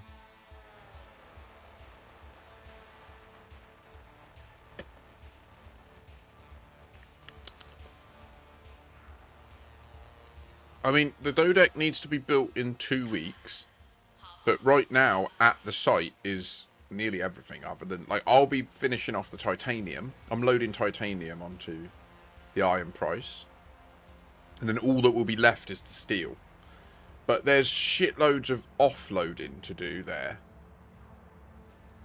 Do you know what I mean? Like, there's 50k aluminium sat there waiting to get offloaded. So, like, it's a big job.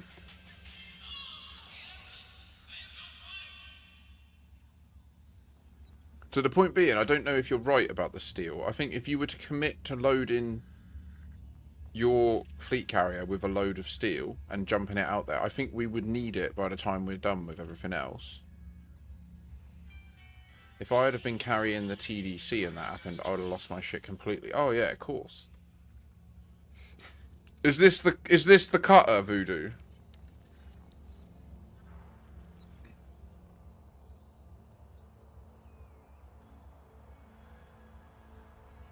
Sorry, Jack. Yeah, I did it. No, that's a clipper.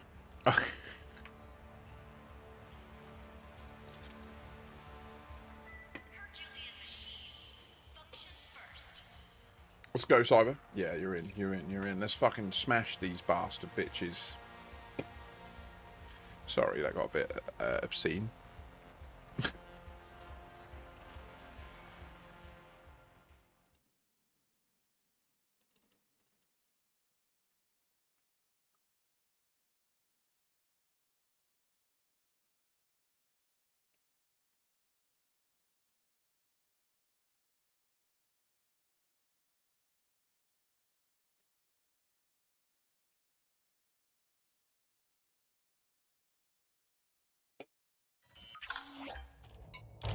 Clear the pad and get to work.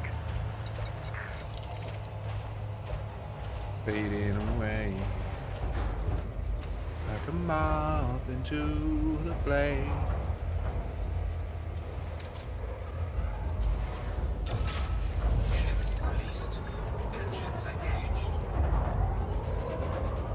Our client's activity is getting increasingly disrupted by criminal presence in this sector. We have been hired to remove the threat and secure the shipping lane. Targets are nearby. I have marked their location on your nav panel.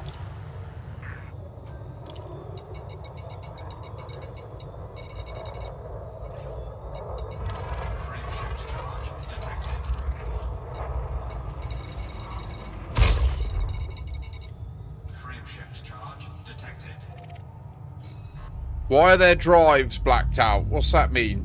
They got some sort of cheats on their clipper or something.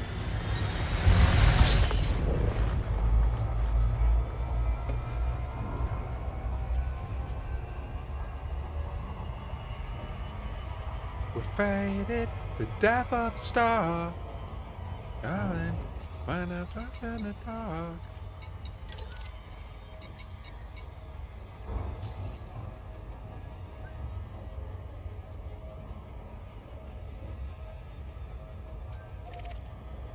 Oh, is it around the ring?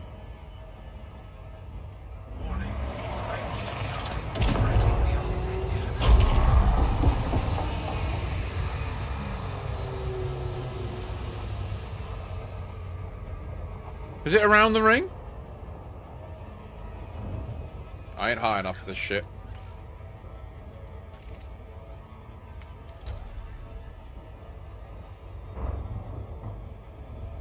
It wasn't. Okay. Mug.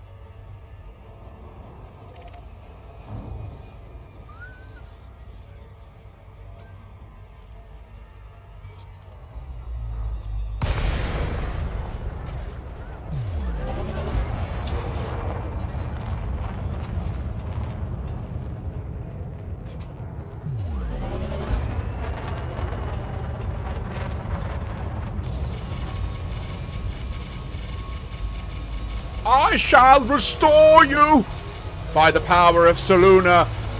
I lay on hands. Ooh!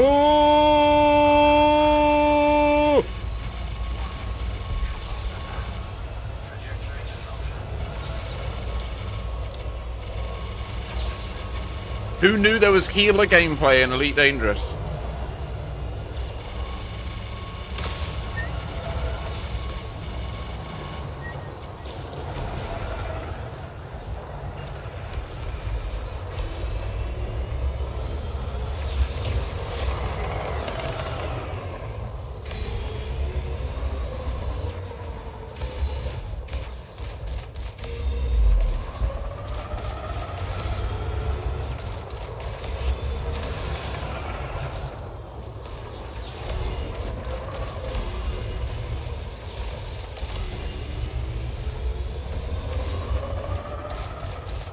Motherfucker keeps going cold.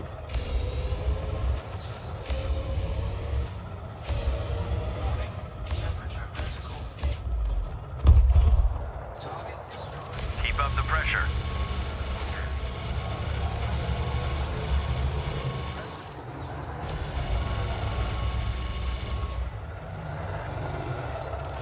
Friendly little clipper, make you feel all happy now. Friendly little clipper, make you get rid of that frown. Friendly little clipper, make you feel happy right now. Feel your charging shields, whoop whoop. That's my charging song. There you go. I made it up. It's not my best work. Right, so this is not the best enemies to be combating right now. Bro.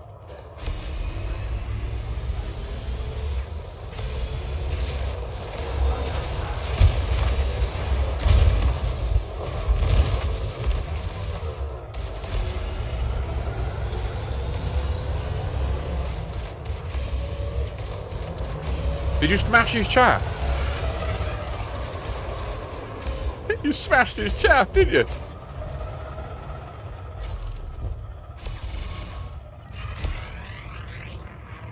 Oh, 07, Big Joe.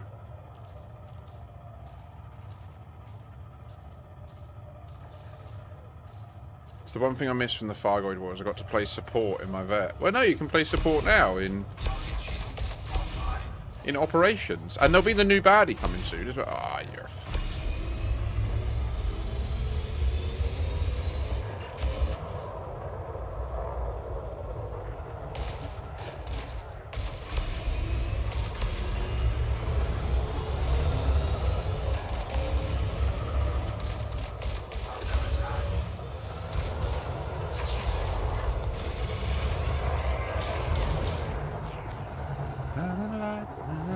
Starts leaving.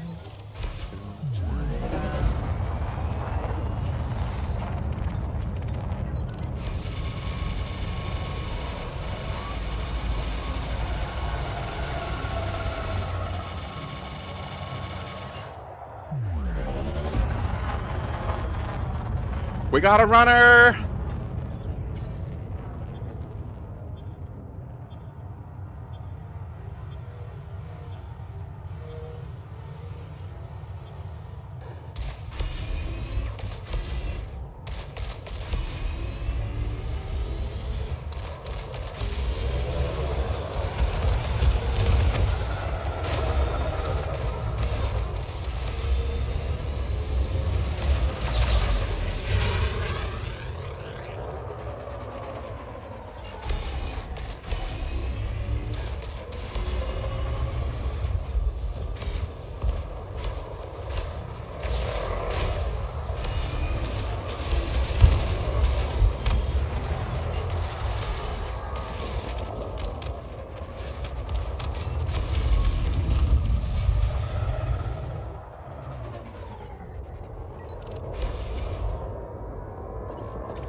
Yeah, Jack, love that.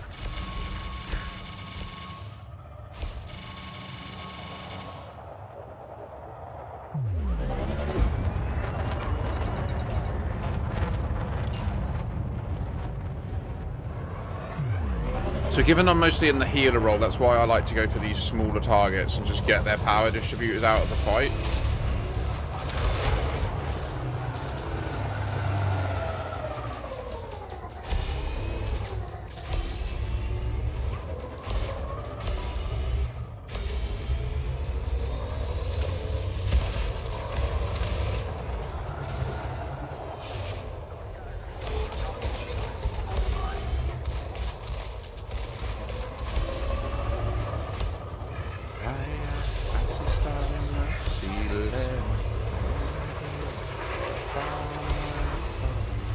Yeah, the Mark IV is a good target.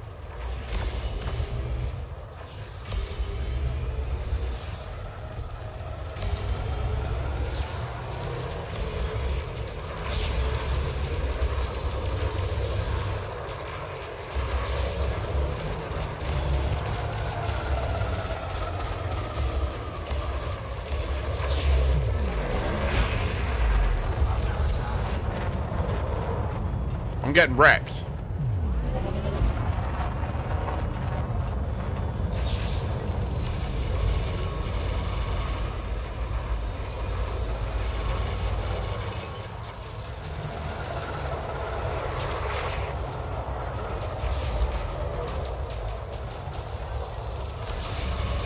My shield's gone.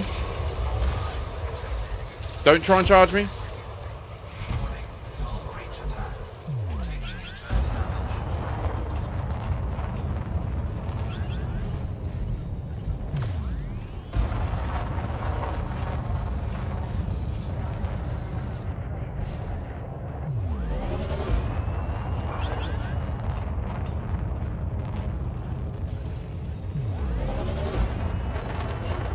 Can someone peel the 30 that's chasing me, please?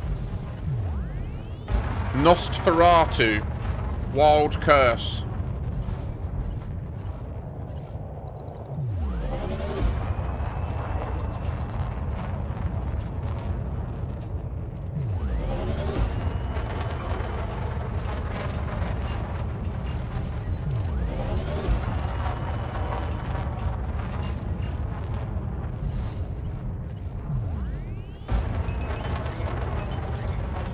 Anyone? Please shoot him.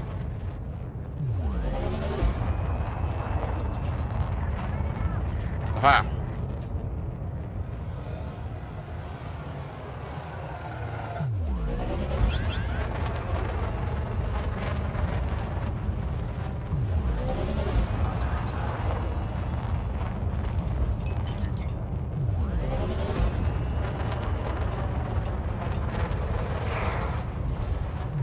Fuck's sake, now I've attracted another.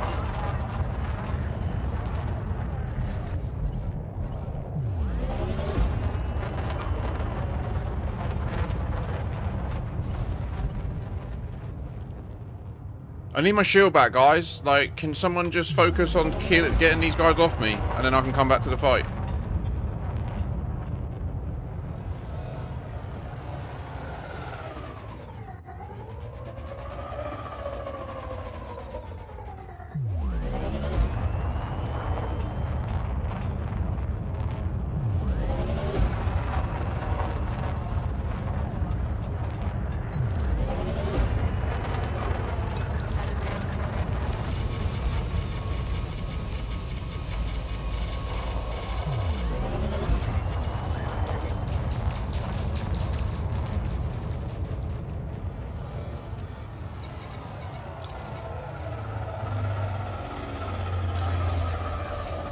I'm in the diag.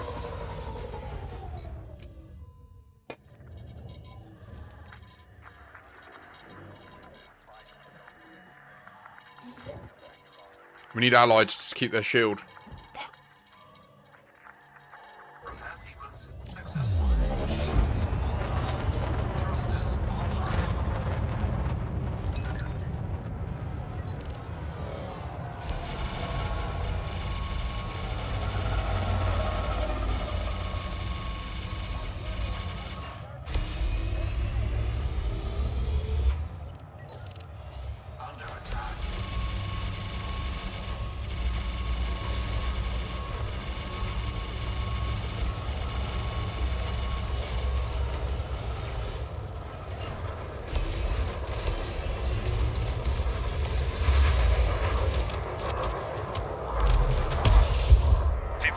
Of enemies destroyed. Keep up the pressure.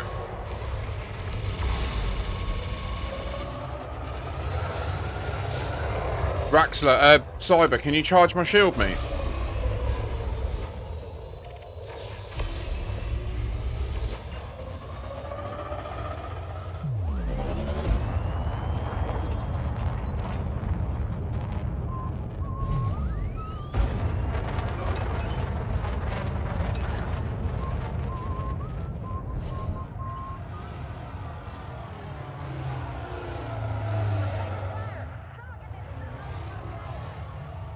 Voodoo's fighting for his life. Jesus.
So I pulled all the aggro deliberately then, knowing I was going to do this big call.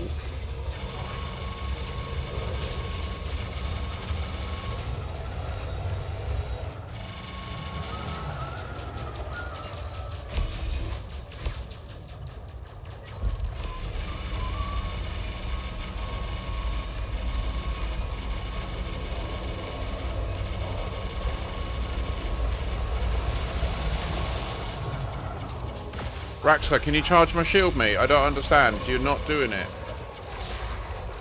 Help. Help me.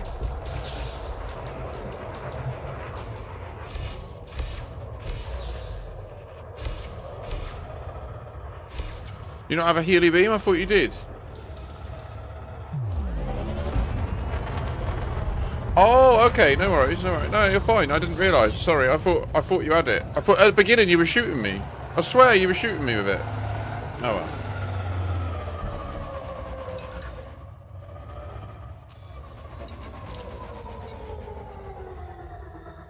Diagnostic repair sequence initiated. Thrusters offline. Shields offline. Oh right. Okay. Okay.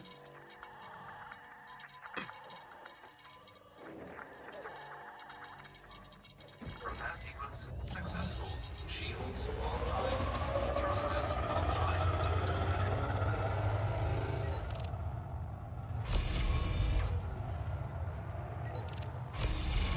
You're all good, mate. Pimps go through this kind of shit from time to time.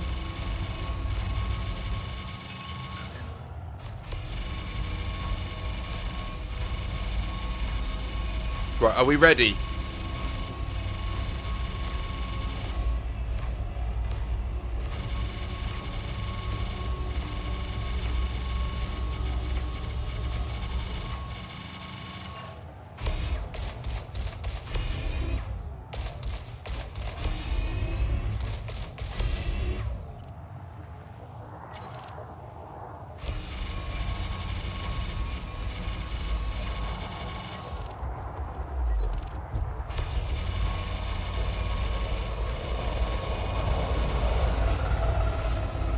Good job, team.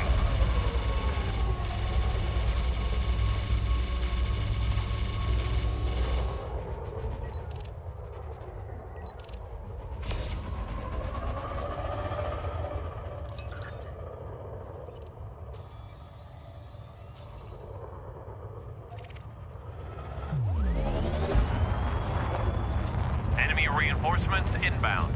Scans indicate a general is leading them to battle.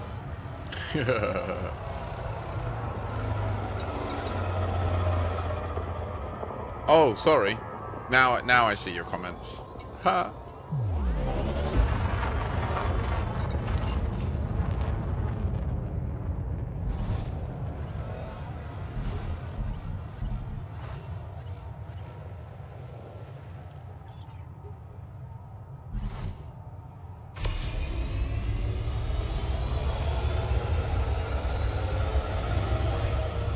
Range attack. Taking damage.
We might not get it.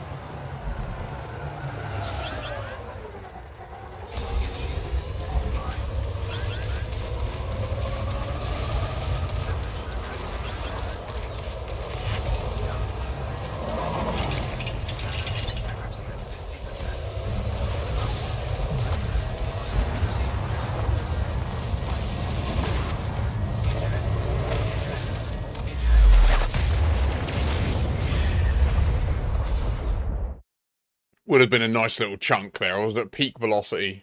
Would have been a good like 10% hull damage that he took.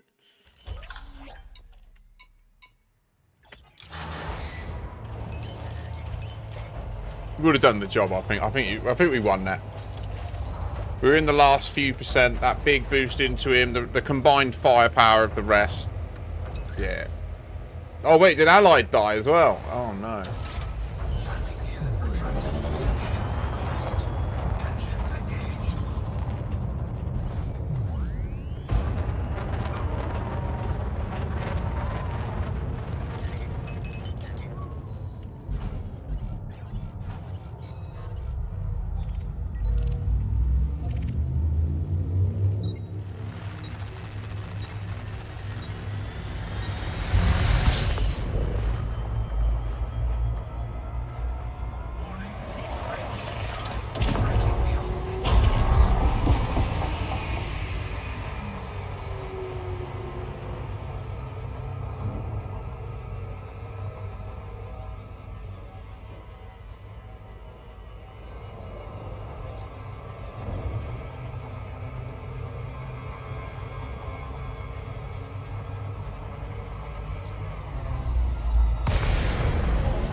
Get him! Get him!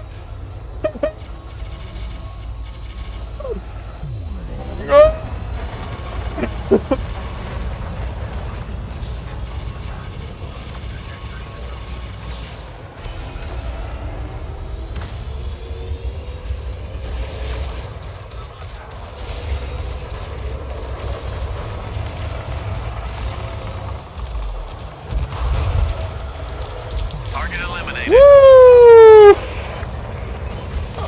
General is down. Remaining hostiles are jumping out. Great work.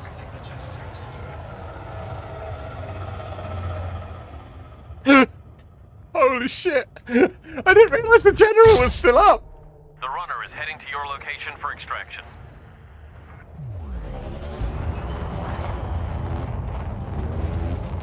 Really, Voodoo? Oh my god! I bet you were like, "We're not gonna do it. We're not gonna do it." And then from nowhere, and then your shield was. I literally watched your shield tick from 1 to 0%, and I was like, I boosted. I just got in range, and then, and then I just see it go back 1, 2.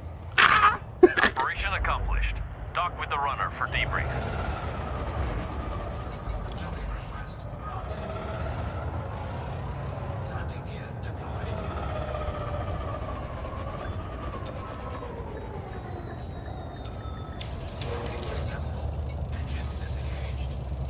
Squad, great work out there. Oh, Jack, really? You've shown you have what it takes.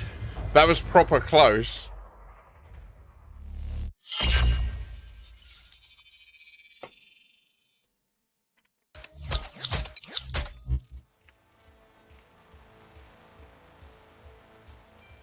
Bunch of materials then as well. Look at that. Whoa. Pharmaceuticals, protos, and biotechs. Oh. Get in my basket.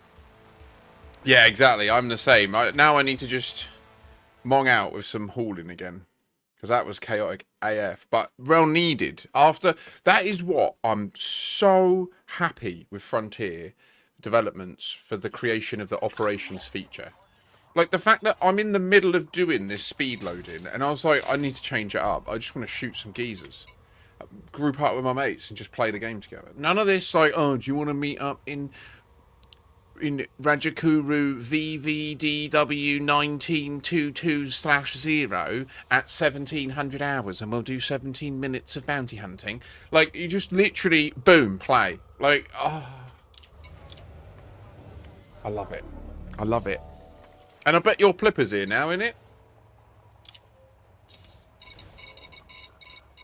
We can put you to work.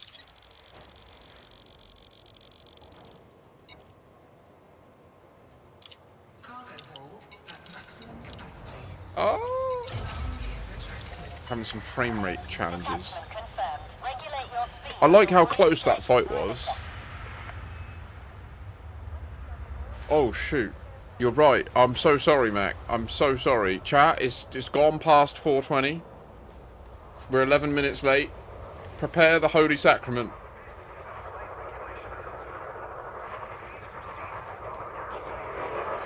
Genuinely, Voodoo, if he'd have just got on you, like, if I hadn't have charged your shield, he would have won. 100%. Honestly, because you would have blown up.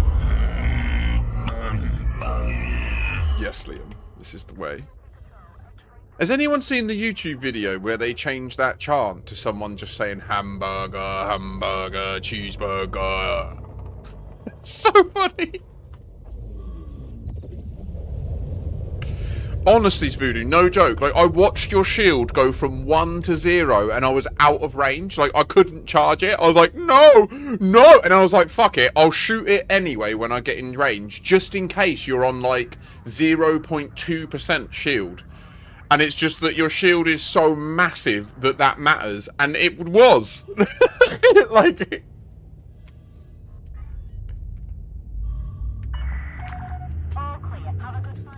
I was like, oh, it works! Go! And then I noticed that you had the general still targeted. And I was like, wait, what? And, like, I didn't immediately peel off you. I kept charging you to give you time to turn on the target and get your next volley out. And that was when I then chose to switch. I think I played it pretty decent given the scenario. You did beautifully, by the way. You both did. And in terms of the Clipper was alright. I mean, the Clipper wasn't an amazing build, but it also wasn't pathetic. It's just we're seeing a lot of weaker shields that are joining from as randoms. And, I mean, it's a good thing and a bad thing. It's a good thing because I can charge them super fast. Like, you saw that Clipper. The second it was under no fire and I got the concordant sequence, I just went, blah, and it was back up full. But the negative is, obviously, that's just as true for when they're doing damage to it. So...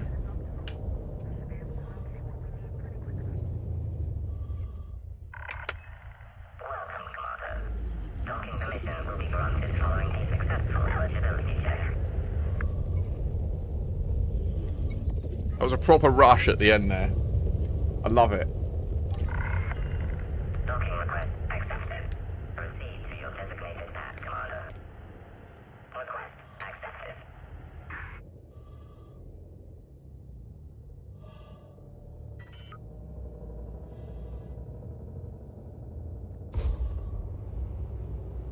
Landing gear deployed.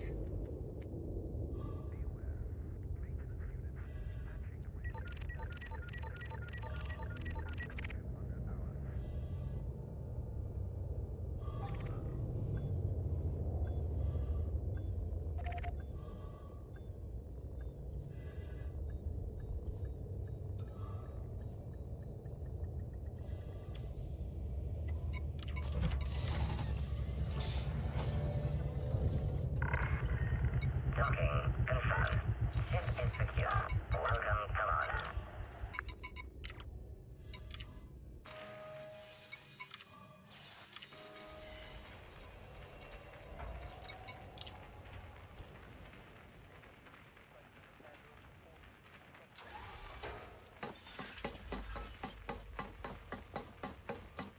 No gravity. Magnetic contact active.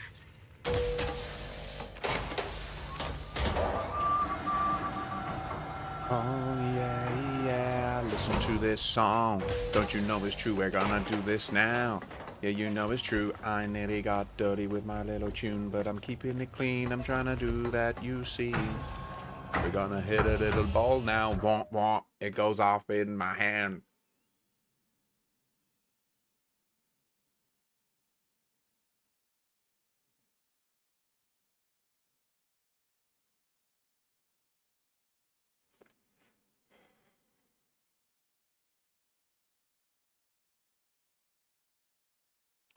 What do you mean you missed it?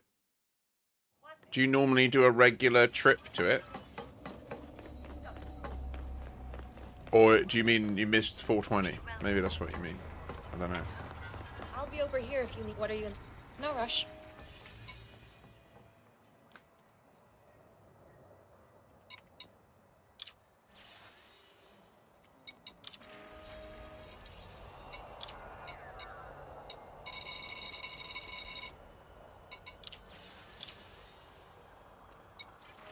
Oh, was it? Anything else I can help you? Thank you for choosing InterAstra.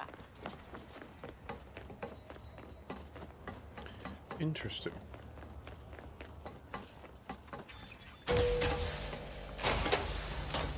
Any dates that occur near to the time skip date, I'm curious about.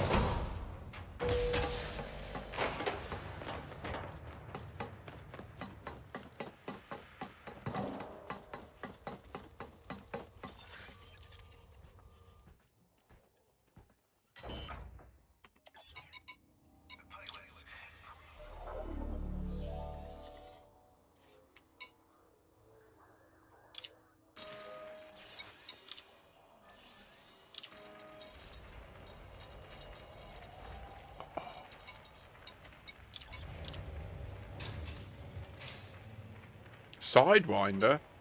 Dude. You love it. Got a proper lawn nut over here. I love it. You might enjoy some of our Science Saturdays that we host. I was trying to make it a regular weekly thing, but I'm not organised enough to make it valuable for everyone. You just accept my limitations. A good member of the community, Commander Van Tillian, an admiral of the It's Only Pixels squadron. It was his idea, the idea of Science Saturdays. I really like it. We've had some good fun on the ones we've done.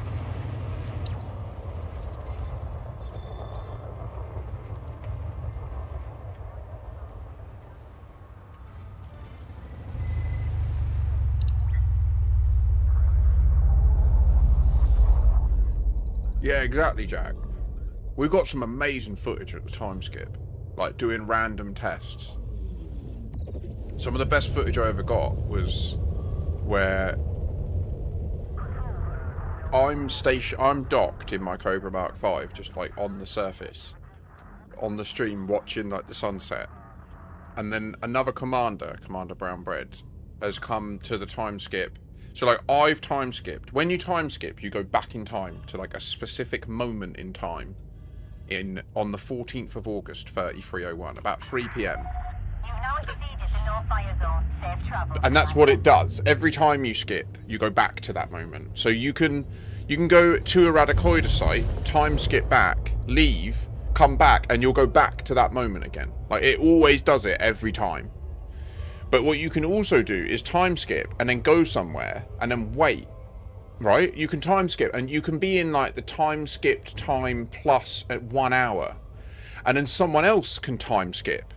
And then they can experience that place like 1 hour deficit from you. So like we've got imagery of, for example, me being sat with the sun setting and the person next to me in the same photo. Like on my screen, what you see is our two ships there and the sun setting. But on their screen, the two ships are sat there and the sun's in the sky. Like, we've got crazy stuff like that. And it's amazing. I love it. Oh, okay, Ventilian. Nice.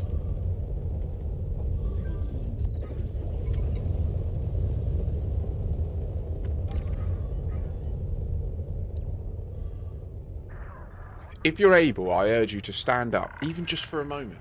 Rise and join me. Ascend!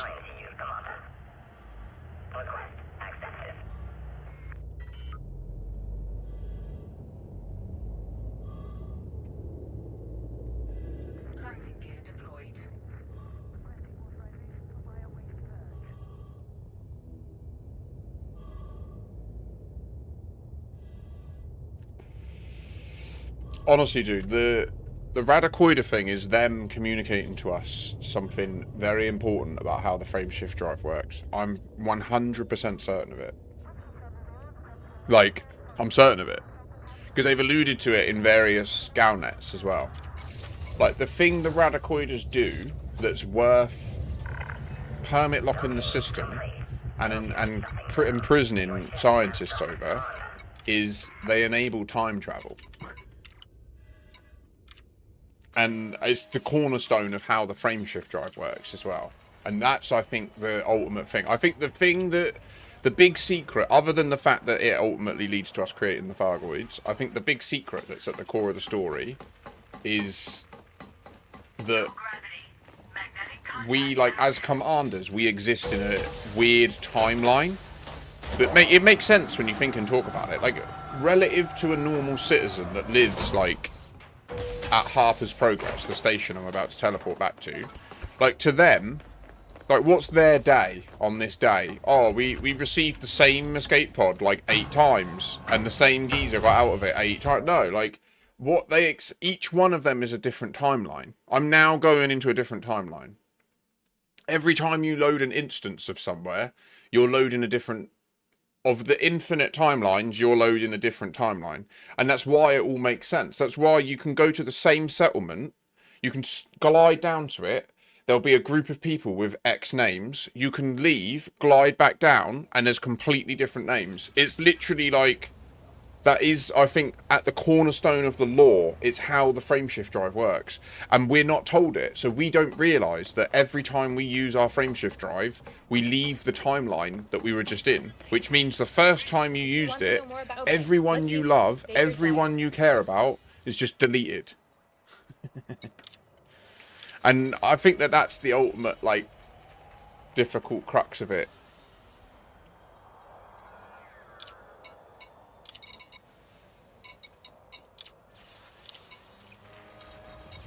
Thank you for choosing Inter-Astra. Hey. That's what the frameshift drive slash... so I think that Raxxla, the mythical Raxxla, is essentially like No Man's Sky's Nexus. And it is a place that you can... If you know how to access it, it's a place that you can jump to from anywhere. And at Raxxla, it's a place that you can jump to anywhere. So I reckon that when we solve how to get to Raxxla, we'll be able to go from any system to any other system via Raxxla. Like a black hole, essentially, or a shortcut. You'll still need to do one jump to Raxxla and then another jump to the other place. But we'll be able to do, like, hauling over any distance and stuff like that. I think that's my theory, based on, like, the last 9 months of investigation. So I think that Raxxla is like a nexus location that exists outside of our universe and therefore outside of our time. And it's man-made, or maybe Guardian-made. Or maybe just made by, like, whatever created our universe in the Elite Dangerous lore. And so the idea is linked to Michael Brooks's book called The In-Between Space. And in that, the premise is that there's a universe that exists physically inside another universe. But what's different about this other universe, the inner space, is it has time. Whereas the other universe around it doesn't have time as a concept. So I think that Raxxla is a place in that place that we can access. And when you're there, you can access any space and, crucially, any time. So, yeah, I think that that's the key, is that there's, like, one sacred timeline that has to exist and happen. And Raxxla is the secret control mechanism. And it's constantly pruning the wrong timeline. So it's the reason that they've done it, I think, is so that at some point in the story of the game, they can essentially, like, collapse the story back down and say, right, as of this point, like, the community have now accessed Raxxla. And that means that everything that's happened up till now is now locked in canon as the sacred timeline. So every Thargoid interceptor that you destroyed was sent consciously at that time by the people at Raxxla in time to that location for you to destroy, because that was part of the timeline. It was part of the, like, I think that what they've done is they've set up a story so that in the lore of the world, they can make it so that all of our player-driven decisions will become legitimately like part of the history of the world, which is just genius, I think. And they've got a history of doing that with other stuff, you know?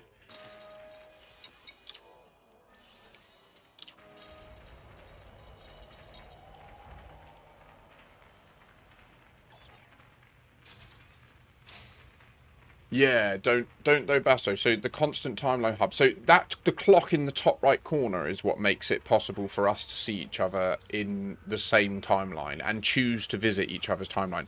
It's also how you explain in the lore of the world how open private groups and solo exist. Is we leverage this technology in a way we don't even understand as pilots. And what we're actually doing is we're just agreeing to meet in particular time streams or timelines. It's interesting, isn't it? Just to be clear, like, I've asked Drew Wager on his stream. I've presented him simple sentences that explain the time skip. And his exact response was, if there is a place that has that effect repeatedly, it's 100% worth investigating. Like, that's what he said. And he's read all the background lore, all of the secret information about how it all works. So I think we're really onto something, and we just need scale. Like, we need loads more people doing tests, and like often, like I myself, I get a bit burnt out about it because I do so much, but there's only so much we can achieve with finite time and resources, you know. And well, I don't know what canons say these days. I can only comment on what they said to me back when I was trying to drum up more people to do science on it, which was they wouldn't encourage anyone to help. That's all I can say. They were confident it's a bug and refused to encourage their population to help.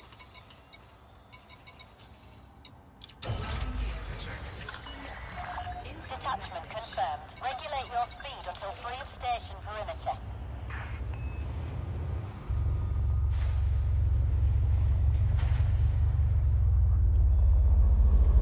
So, I mean, I think at this point, though, that argument is basically null and void. Like, Frontier have actively released functional changes to the Radicoida Unicas. Like, their behavior has physically changed.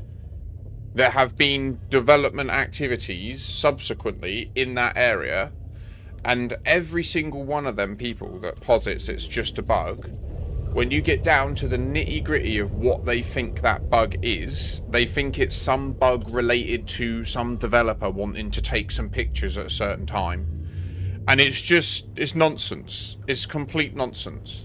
Like, there's no chance that it's a bug. I'm willing to say that. There is no chance it's a bug, based on my knowledge of how coding works and stuff. Like, granted, if they come out and say it's a bug, I would have to accept that. But right now, I don't see how they could or would.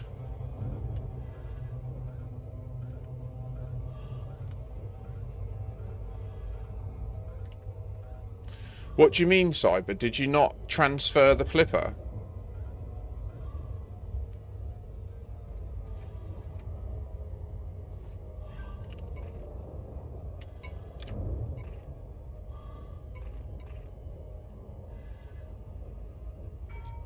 Or did you transfer it to the Umbral Reliquary? No, I was going to fly it up there, innit? Oh, okay.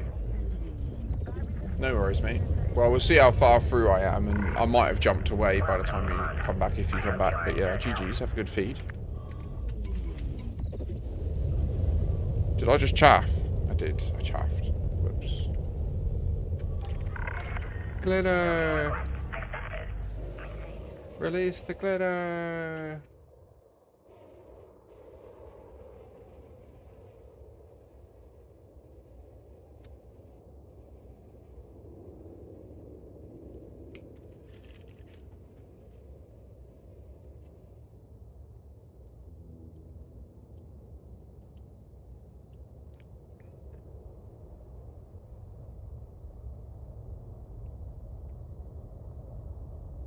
Pretty cool view, isn't it?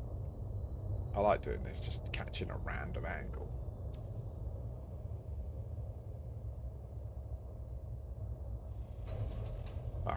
That bit there was a bit rough, wasn't it? Gosh. We need to offload the titanium and change ships, please.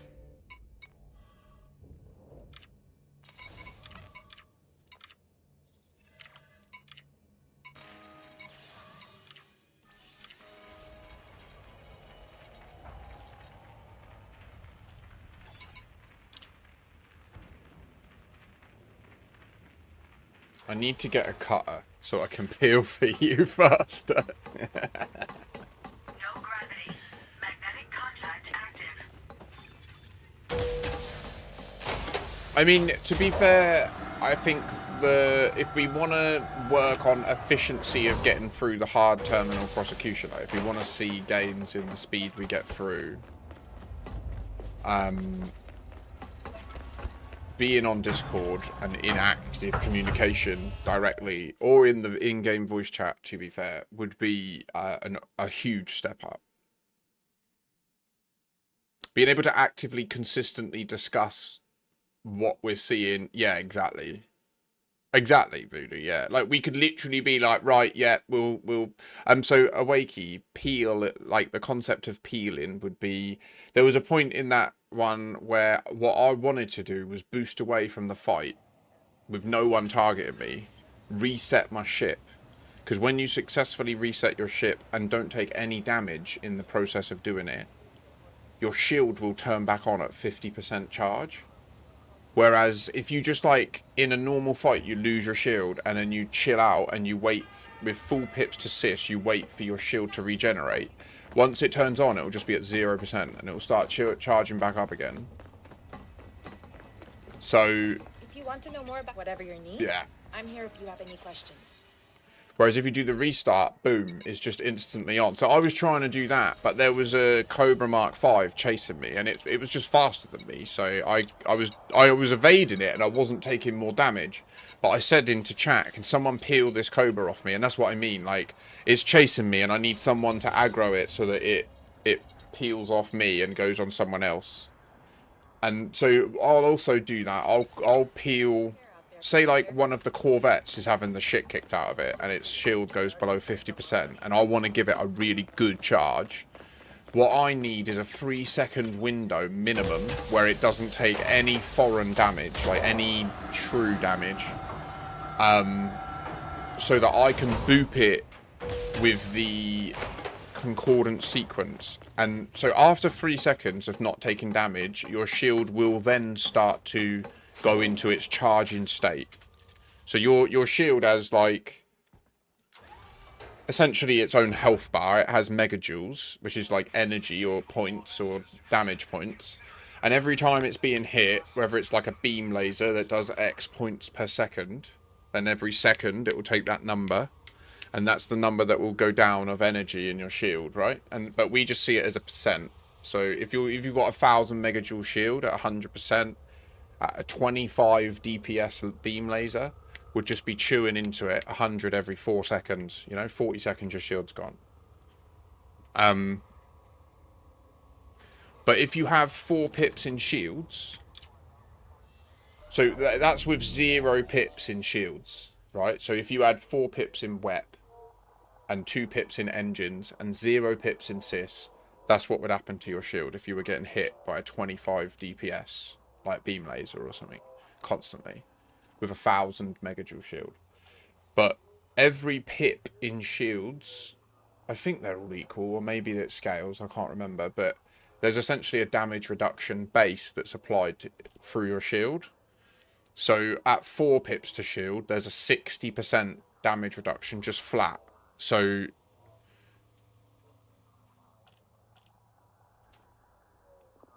I don't believe WEP pips give a buff. I thought it was 60% total, but I think it might be... I think it might scale, though. I think it might be like 25, 15, 5, 5 or something like that. I'm not sure. Or more than that. 25, 15, 10, 5 or something like that. Yeah, I can't...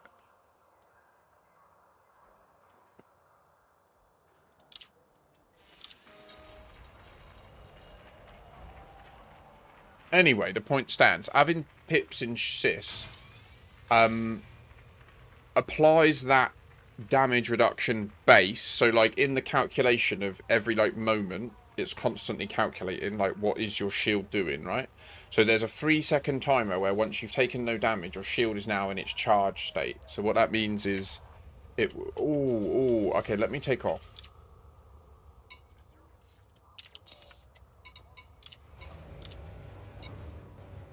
$20 FPS? What's that about?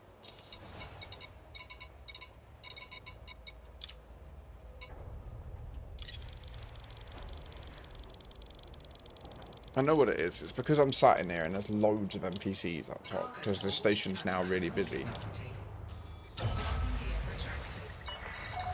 Detachment confirmed. Your way is cleared for departure. Okay, there's not. So yeah, so after 3 seconds of no damage, your shield will enter its charging phase. But when you are taking damage, like, it's not recharging. It is just in the damage stage. Now, I can force recharge your shield with my Healy beams. So if you're taking damage, my Healy beams, when they're hitting your shield, are doing double damage. So 2 class 2s is like 4 class 2s healing you. So it would require 4 class 2s hitting you to negate my healing, right? And my healing is just raw.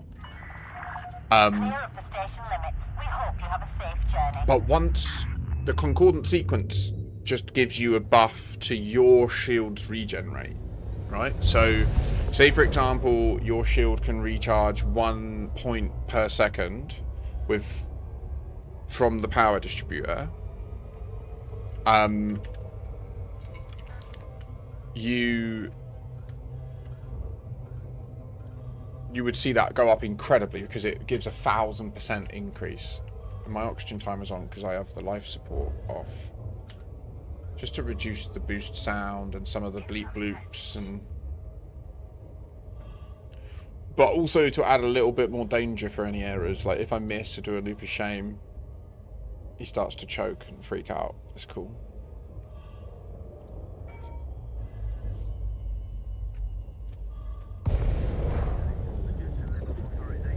So yeah, so that's the Healy beam like logic. When I'm healing shields and stuff, I do want to make some changes to it. Actually, I want to add a 3rd class 2 Healy beam. It will turn it up to 11. It will make it so much quicker to charge. It will also mean that I might be too hot. Jack Sego was away, but heard. Came back to say that the pips add resistance to the shields by 60%, which with maths makes your shields 2.4 times stronger. Yeah, I thought it was 60 in total if you've got 4 pips to shields. So that's where, like, if I'm taking a lot of fire, I will shell up, put 4 pips to sys, and boost the hell out.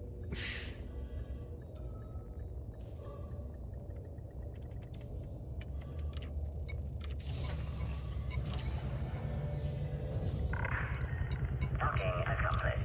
Ship has docked. Welcome, Colonia.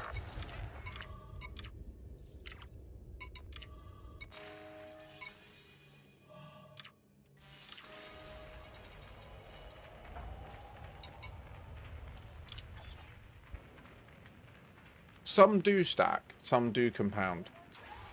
Concordant sequence stacks across a wing. So, like, if everyone in a wing has a little pulse laser, like literally a tiny little class 1 turreted pulse laser that has got like a long range concordant sequence, one of them. If you're in a proper wing with a Healy beam person like me, the speed with which we could charge like a Corvette up would be truly horrendous. Like, I wouldn't. It would be. What would be awesome about it I wouldn't need to do any in-round healing. We could literally fully charge anyone's shield fully between rounds because we would just all boop it with concordant sequence, and it would be at like 4,000% shield recharge speed, and then I would just blah, and it would just, it'd be amazing. It'd be like such a bigger charge than what a station gives. You know when you dock at, if your shield's a bit beat up and you dock at a station and it starts going doo, doo, doo, like that is nothing compared to my ship charging you. Like I can charge you a lot quicker than a station. And then we can turn it up again with those extra buffs. But there's other ones that don't stack. So like, corrosion is just a binary thing. It's either applied to the ship's hull or it's not. And only one person needs to apply corrosion at a time. Or in a wing. In an instance, an operation, etc. There's a few of them that are like that.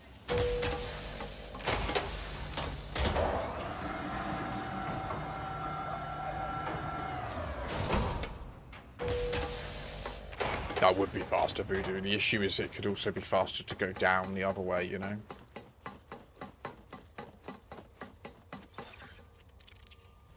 Yeah, Voodoo's correct. So underneath the ships, there are some icons that can appear. Literally, between the 100% where it says shield, 100%, and then the 100% hull, there's like 1, 2, 3, 4, 5, 6 slots that when... Anyway... and they can all have different symbols on them. So when I'm charging someone's shield, you'll see when I'm targeting them, they'll have they'll have 1+ symbol all the time I'm charging them with my beams. And then if I can concordant sequence them, if I notice that I'm in the window where I can do it, I'll boop them and you'll see a second plus symbol appear. And then what I'm doing is I'm generally, when I'm healing and playing in those operations, I'm watching their hologram a lot. And I'm just making sure that there's only 2 dots on it of damage, which is my 2 beams. And if I see a third one come in, I'll know that they're now targeted, and I'll stop trying to get the concordant sequence on them, and I'll consider whether I should switch to charging someone else or peeling people. So yeah. That's my, like, in Tarkov and combat games, like, there's a thing called an OODA loop. And that's something that I deploy in this, and that's part of my OODA loop. Is checking if anyone else needs a heal, and then if I can peel anyone to do an even bigger heal. And then if that's all dealt with, then I'm on pure attack, which I love when I get into that, and I can just be like, right, where's the weakest one? I'm gonna blow him up in seconds. You lot might have started to suss out that loop. That's the loop that's happening. Those of you that have seen me play in that style a few times, or have been in the raids with me, or in the operations with me. I need to sit down again. Oh! And that Coca-Cola's gone right through me. I need a wee.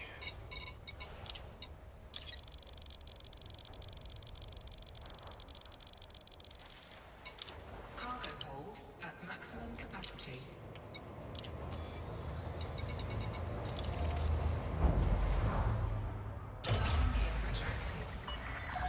Detachment confirmed. Depart safely from the station.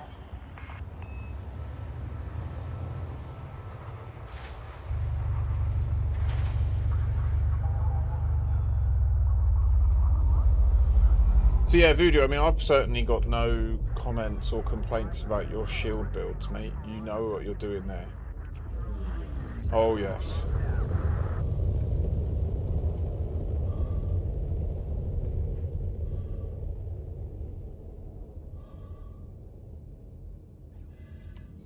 In fact, most of the people that I crew with from chat are good examples of what you should aim to build. In terms of weapons, I would say that I think burst lasers are like completely OP at this point, to be honest. I'm really curious about a plasma burst Corvette. I got a feeling it might be really rough for people, like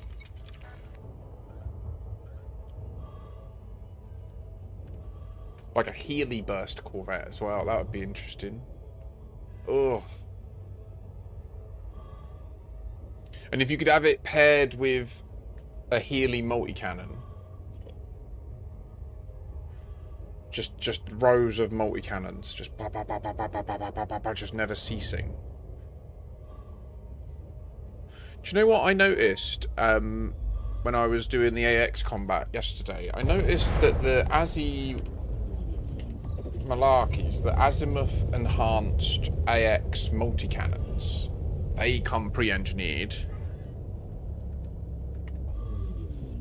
Pardon me. And they, I'm gonna cut off. Incoming message.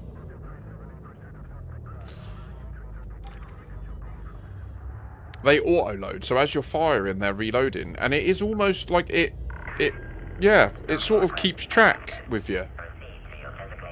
It's interesting.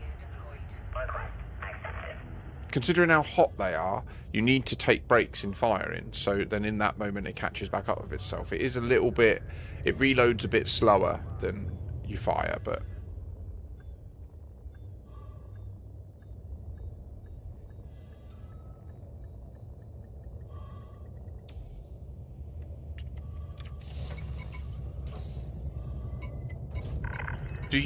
it would be worth us, like, if we, yeah, I would love to at some point min-max and speed run the hard ones and that.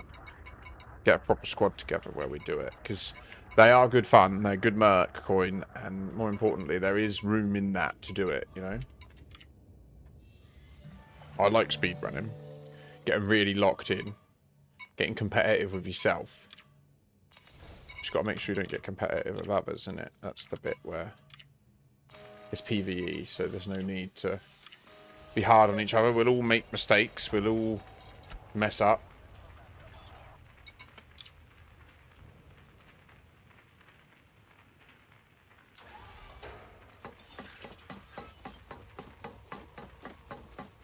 No gravity. Magnetic contact. Just got to remember, it's only pixels. Oh! Get that left work going. Yeah. And then check the event.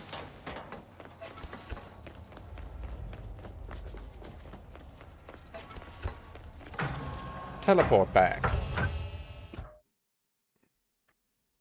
I'm done it again. I'm doing it again. Oh, I need a wee bit.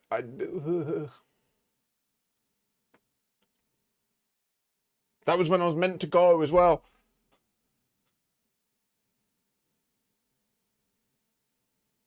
Next load. It's only like a minute. 3 minutes. It's nothing. I'm a big boy. I can hold my wee for 3 minutes.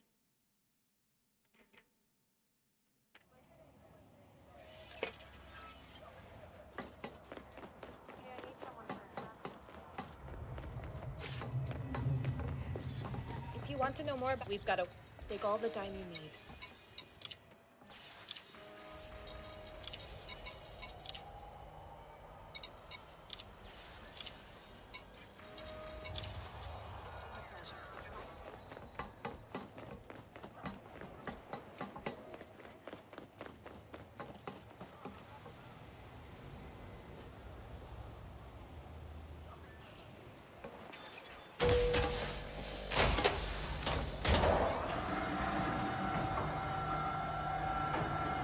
I feel like at some point I need to pull my finger out and build my operations fleet so that I could have them dedicated and pre-mode and just stashed wherever they need to be, you know? Like, I haven't done it yet. I still keep just using... well, to be fair, Saluna will just be moved into the wherever that is, to be fair. Like, that ship is that. But that's the only one. And to be fair, no, that's not true, because my Lynx Highliner is also only used for operations. I just don't do those ones at the moment. Although I am interested in doing it. If anyone's up for one of those... Did I transfer the other ship? I should definitely check, just in case I didn't. I did. 3 minutes.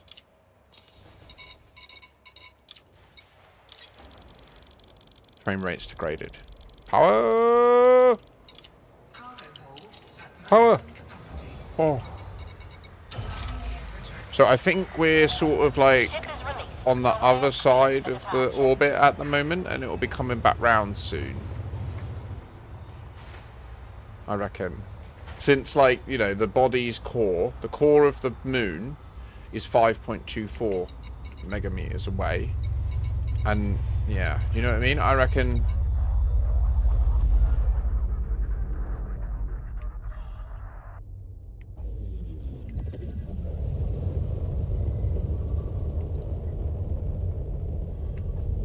Power! Oh, God, look what we got recently. Every permit in the game. All the permissions acquired. Oh, yeah.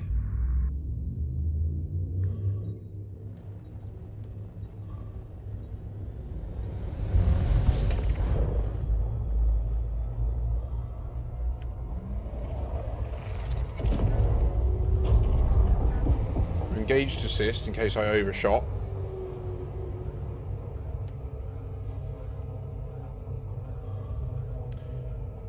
So there's soon... Oh, this is a huge tangent. I'm about to talk about Escape from Tarkov again. I know there was someone who mentioned it earlier and it's put it in my brain partly. So there's like one CPU thread that's just been churning on EFT stuff in the background that you're not aware of. I'm really hyped for the PvE Prestige update. In fact, I'm pushing to escape just before it. So I'll do my first escape. Probably going to do one of the shit endings, I think, to be honest. I don't know. I don't know what path I've gone down, to be honest. I need a wee, don't I? It's not good. It's not good.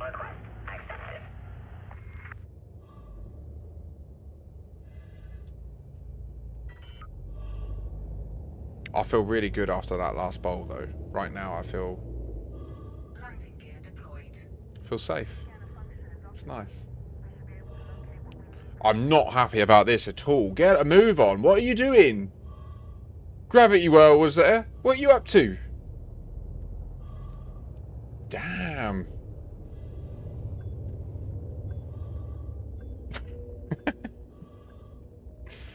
So, 5 minutes on the clock. He's going to panic.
hear that? Did you hear that? The Thargoids are an ever-present threat. They can attack anywhere, anytime. Are you prepared? I...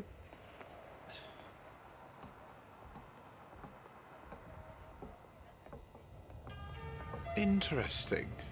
Thank you for choosing Apex Interstellar Transport.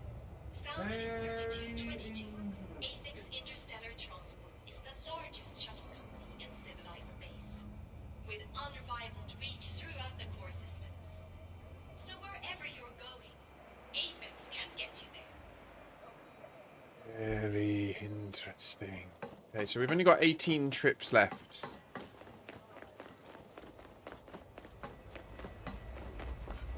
Welcome to Interastra. Okay, let's take all the time you need.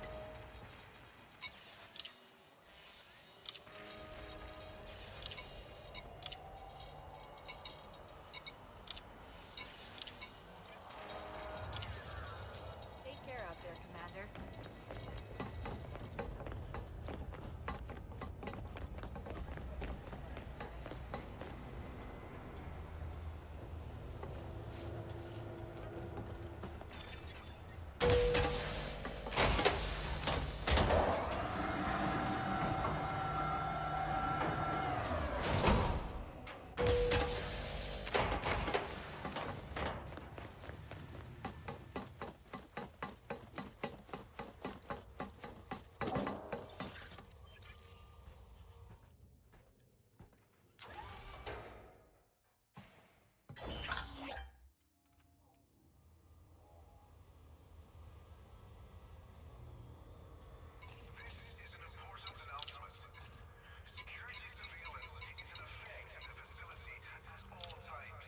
Sorry, guys, I'm thinking.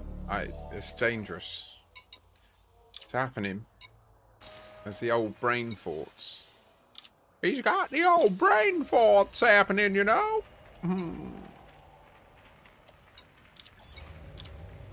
This frame rate is horrendous as well. Oh my goodness. Is it crashing out the whole stream?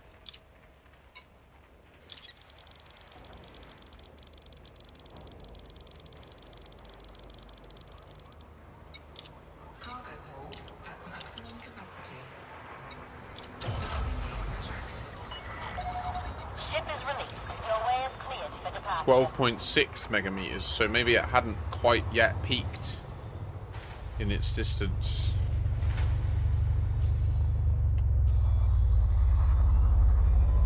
Maybe it's more like 15 then. If we're 5 megameters above the surface, what I'm just imagining is that double that would be the other side, right? This orbit on the other side would be 10.4, but this is 12.6 away.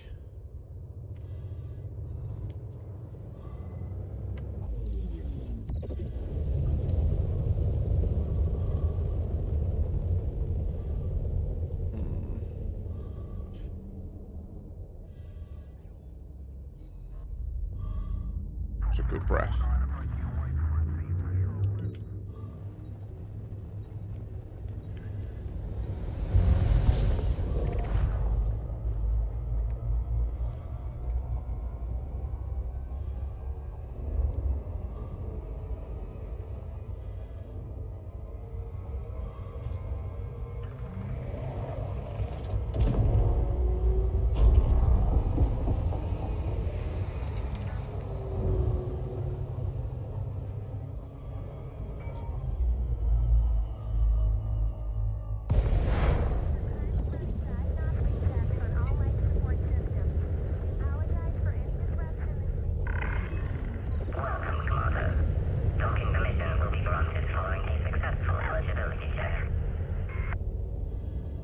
Oh.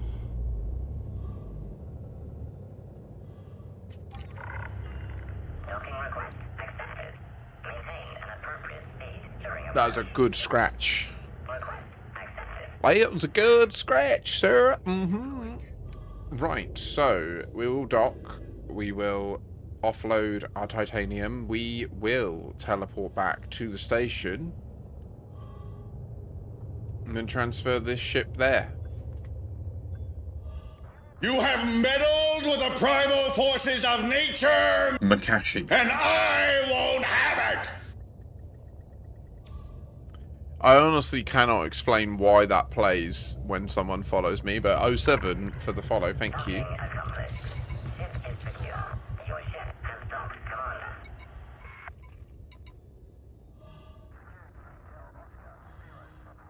Sell the stuff.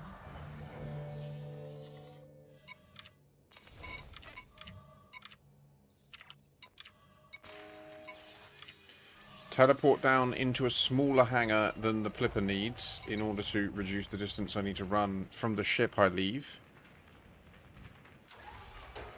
A lot of animation and time saved there in that step. That took a while to... That innovation took a while when we were first mastering the speed loading strategy. It was a long time before we developed the technology of the pre-stashed small ship hangar meta, but we're there now. We can shortcut your journey in life, save you time. That is the beauty of humanity, isn't it? The snowball effect of progress.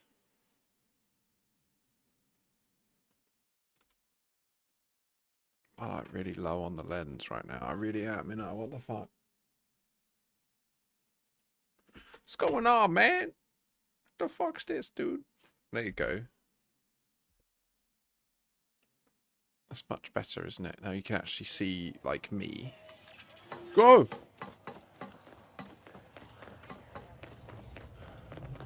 Get out of the way!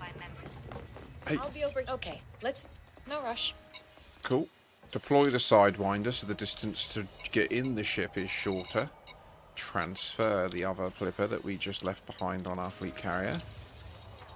Go.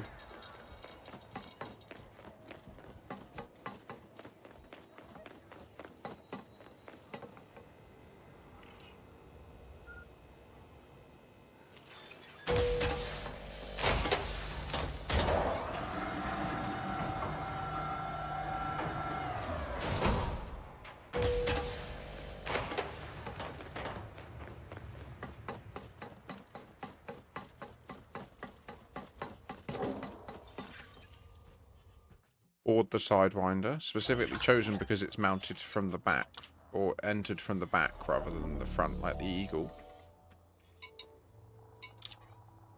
Switch to the pre-stashed Plipper, whilst our other Plipper is being transported. Start the animation to go up. Buy the titanium. Cargo hold at maximum Launch. capacity.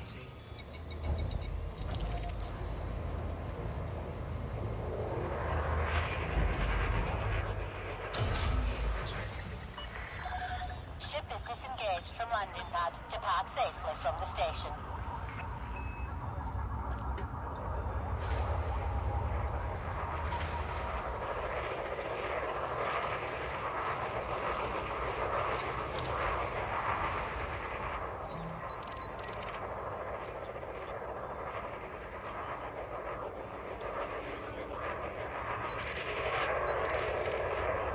Release me! It's fucked it up. We need to save it.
Don't want to risk it. I don't want to risk another SCO. I'll overshoot and then I'll have to turn around and turn back, and there's just no need for any of that extra time.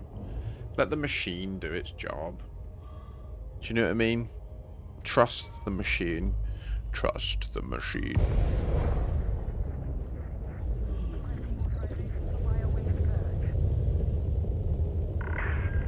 Welcome, Commander. A no-fire zone is in effect around this carrier.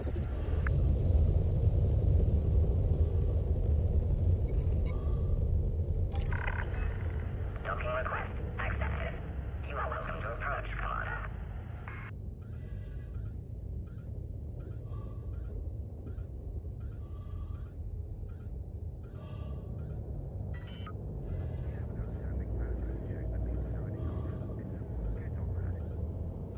Landing gear deployed. Landing gear retracted. Request accepted.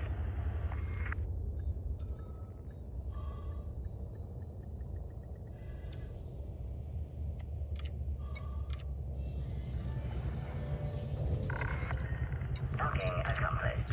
Ship is secure. Welcome, Colonia.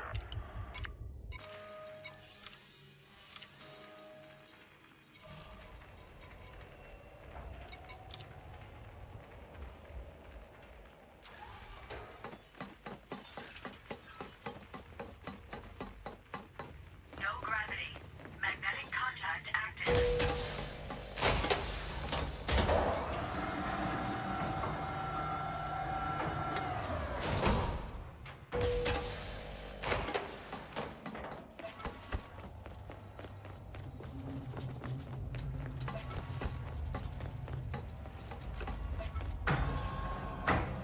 Excuse me.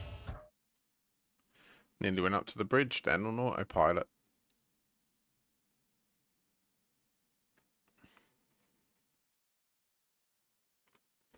What is it about the second bowl of the day? It's like it hits me hard, but it's also really Moorish and I want more. And it's...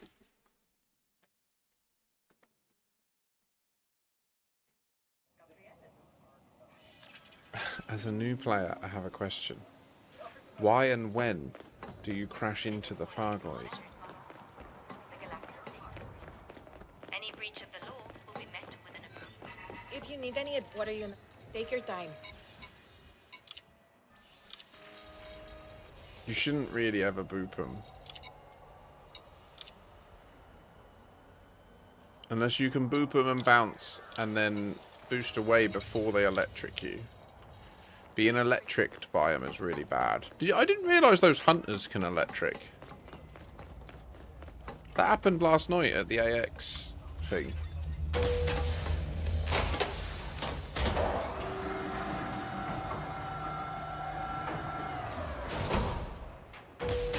But you can boop them and it does damage them.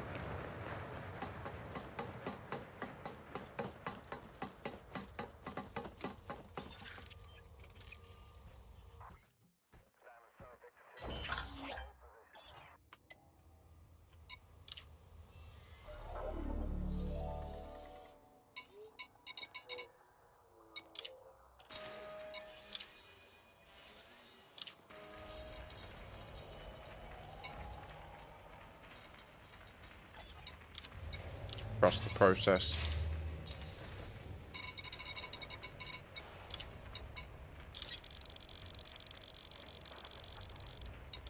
Cargo hold at maximum capacity.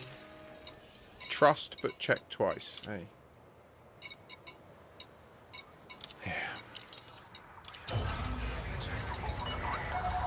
Ship is released. Regulate your speed until free of station perimeter. What's that?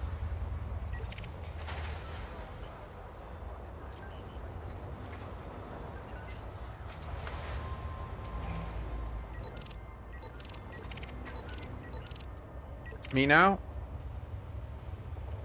Me now.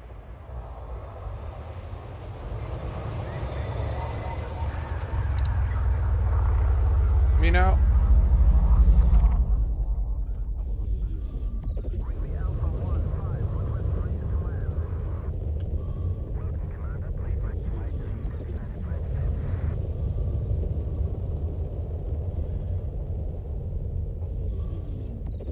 Oh, nice, Jack. Well met. Well met.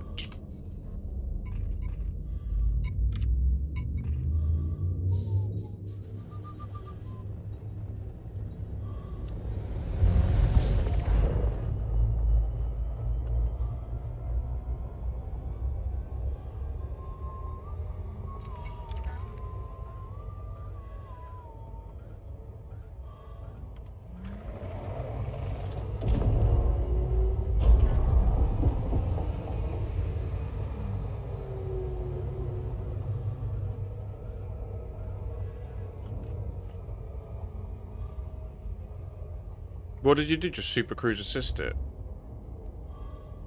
Like SCO up to speed and then...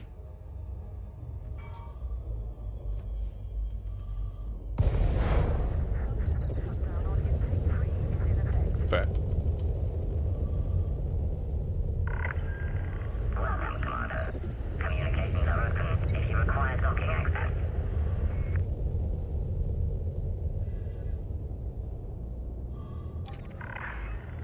Docking request accepted. You are welcome to approach, Commander. Request accepted. Amazing. You know, I think mine's in...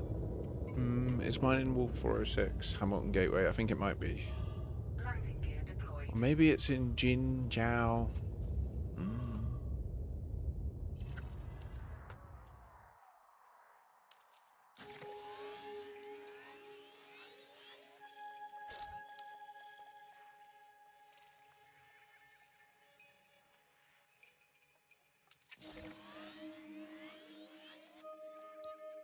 Mine's in my home station, where the character was born. Hamilton Gateway in Wolf 406.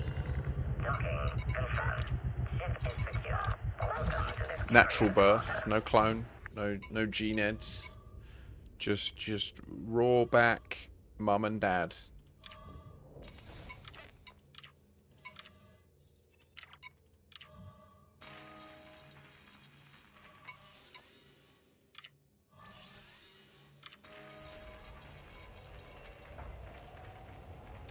Sidewinder's actually an OP ship. Like, of the small ships, setting aside the Kestrel, which is just the most powerful combat ship in the game, but before the Cobra Mark V came out for regular purchase, Sidewinder was like the most dangerous small, I'd say, in the hands of a decent... Obviously, there were ones that were small and stronger than it, but as a little all-rounder, OP as that fuck. Its capability all-round, you know, as a small ship. Like, yeah, that's what I think is fair to say. Like, the level of jump range and cargo capacity and fuel scoop size and shield size and weapon output that you'll get for a small ship out of a Sidewinder is pretty outrageous compared to most other ships. It's just that, like, almost instantly, all medium ships dunk on small ships.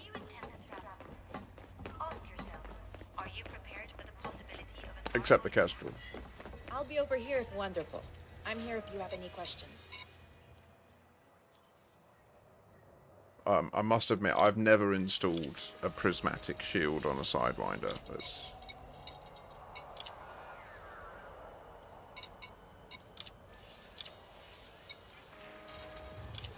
Take care out there, Commander. Hi.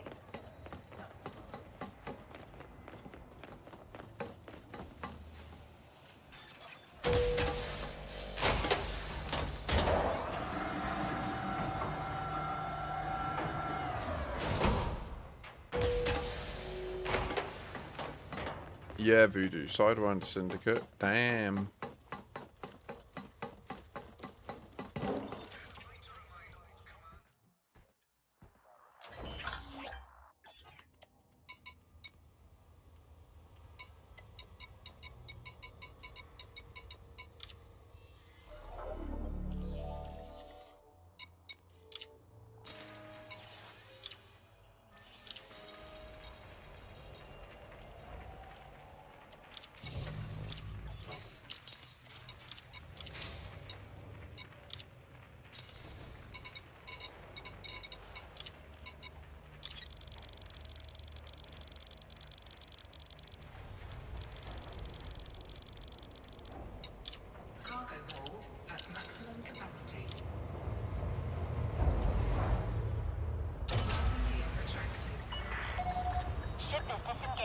landing pad. Regulate your speed until free of station perimeter.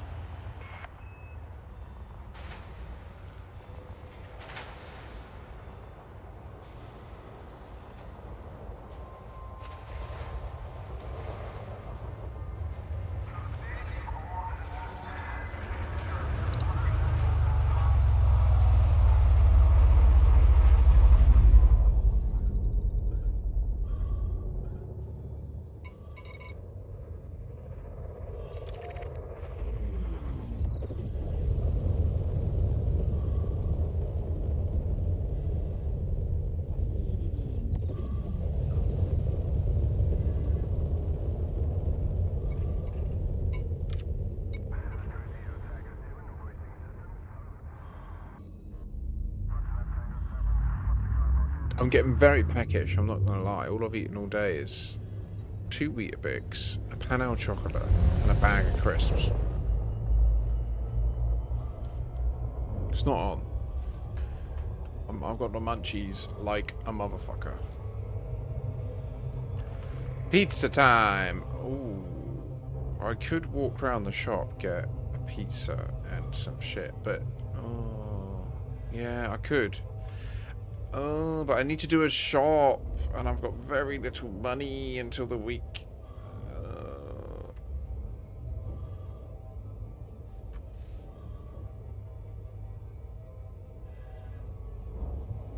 But a shop pizza is cheap. Ramen time!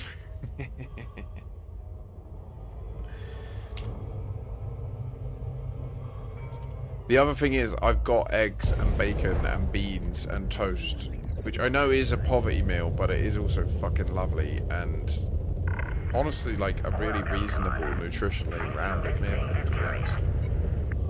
Like, could do with an extra vegetable sauce other than just the beans and juice, but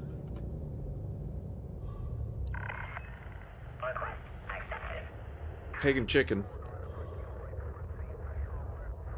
They eat loads of vegetables. Thank you very much. Means I don't need to eat those ones. Landing gear deployed.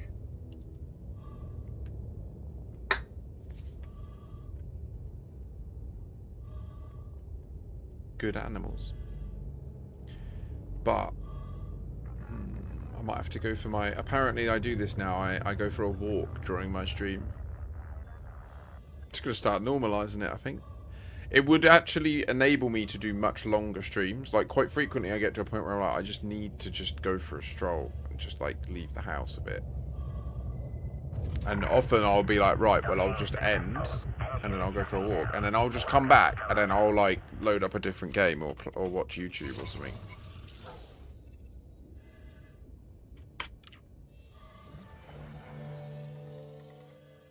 We did hit 9 hours yesterday. Yeah, it was a longer stream. And then I did a little break and then met up with my mate and did 3 hours, 2 hours of Tarkov and then an hour of Rocket League. Incoming message.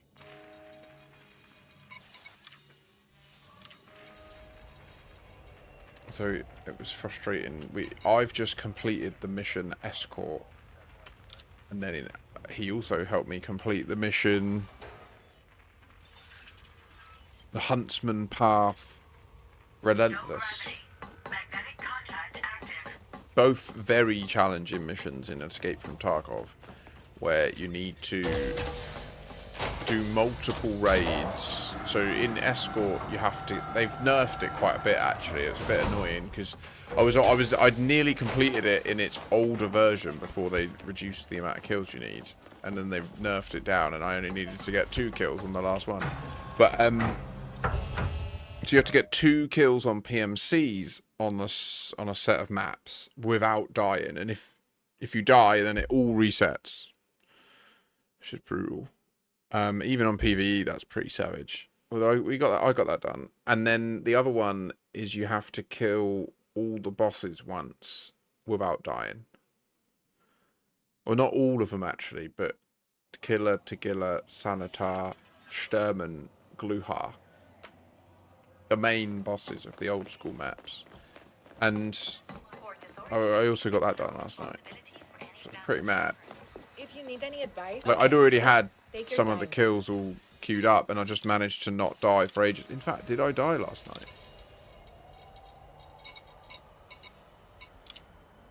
I don't think I did. I think I'm on like a 30 survival streak or something.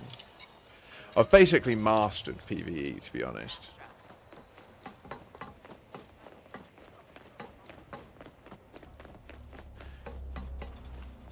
Black Division are a bit of a joke. I can't solo the Icebreaker. I can't reliably solo the Labyrinth. But I can do it. If I get my shit together and I get it right.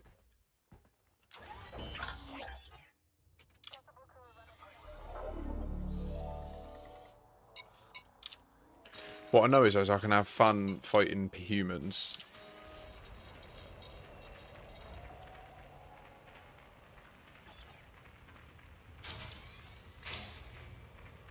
Did he do that?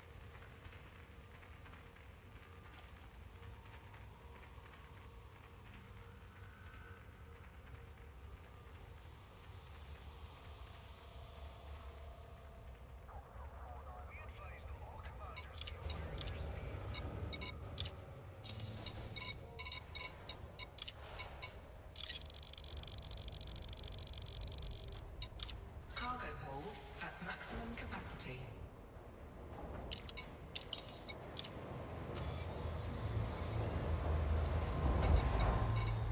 Landing gear retracted.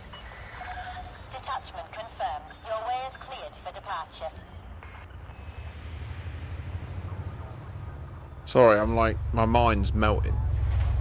Soloed terminal prosecution on hard mode in a Kestrel. I don't understand. I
Welcome, Commander.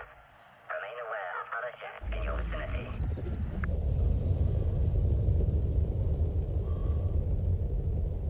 tempted to put a new tagline on my Twitch channel, which would be Mikashi.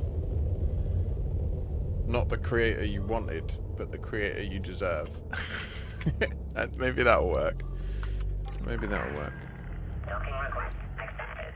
Yeah. Maintain an appropriate speed during approach. Request accepted. The I don't know what to do. Do I make? I don't know. I don't know if I want to make it. It smells. And tomorrow I want to clean. I kind of want to make the scrambled egg and bacon and beans for breakfast tomorrow, and then clean the house and go and get a pizza now. But it would also be the 4th day in a row that I would have walked around the road to that Tesco shop and seen the fucking security guard stood there at the front. He's never not there. He's never not there. Every minute that shop is open, he stood in it.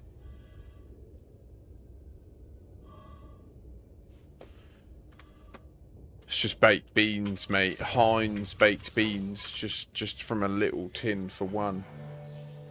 Staple of British culture.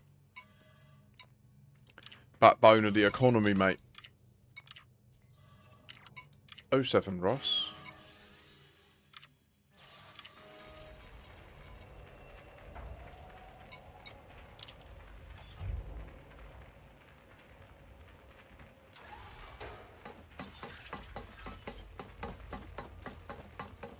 No gravity. Magnetic contact active.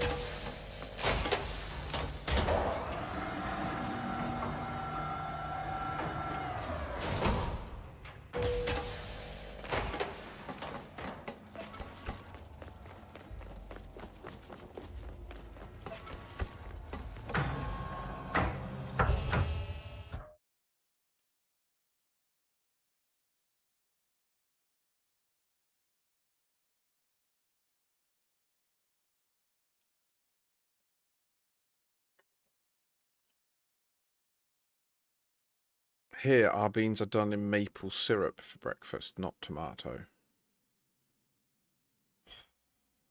Fucking hell, mate. Honestly, Astarius, he definitely does follow me around. I must give off poor vibes, which makes sense. I am really skint. I do often go to, like, the reduced bit and pick up stuff from there and that. Take your time. Don't have any shame in it. But I don't, like, buy it to then store it for days and use it past its date and that. You know what I mean? It's... If it's going to get wasted, I'd rather use it now.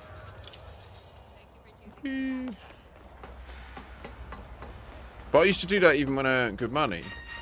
Like, literally, I would shop at M&S and I would get, like, for today's meal, for tonight, like, I would get their knocked off discounted stuff for this dinner. And then I would buy later dates for all the future dates, right?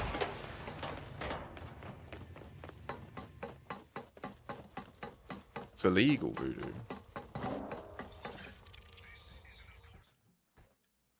How you doing, Astarius? How you doing? Oh, the US of A. Oof.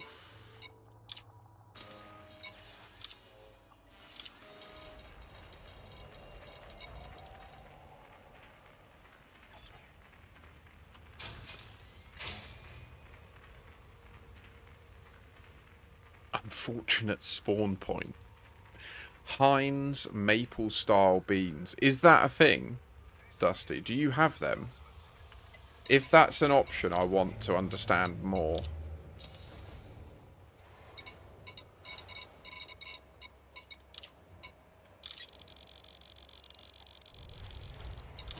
Cargo hold at maximum capacity.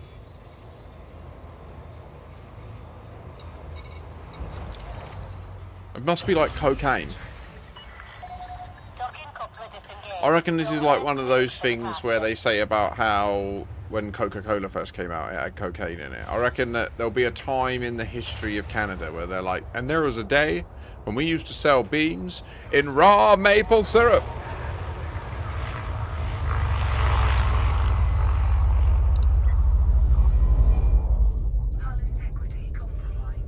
I'm interested though. I love maple syrup.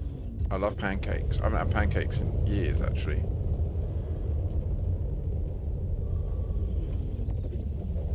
Yeah, I'm going to have to Google them and check the... Oh, so tomorrow I will go to the supermarket. I think all the kids go back to school tomorrow. I don't know. Does anyone in chat know from England? When do the English kids go back to school? I only keep track of Scottish due to my Wayne being a wee Scots lass.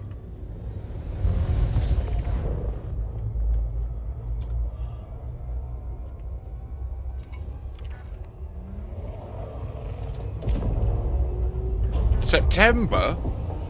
What, another week? I'm sure you're also having that response. Fucking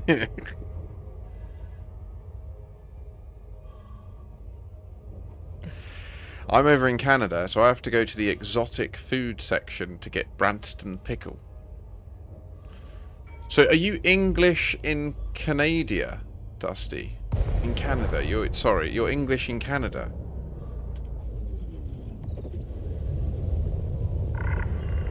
Welcome, Commander. This carrier is currently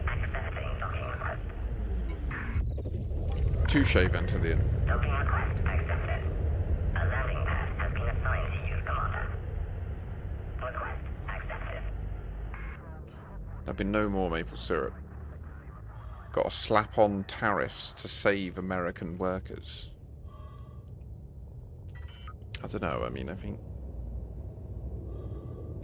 Obviously there is right now a political trade war going down between Canada and the US, but anyway. Tariffs don't really do anything for any domestic population, do they, other than change the decision-making process in international trade for companies.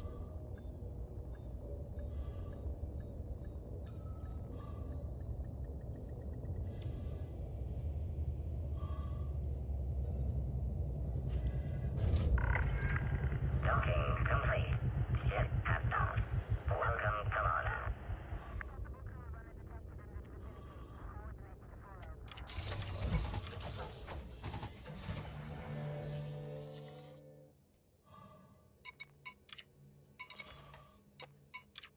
Wow. No comment on chat. No comment. Sell. We're in the... Oh, we're down into the 9k. We're into the lower numbers now. 9 trips.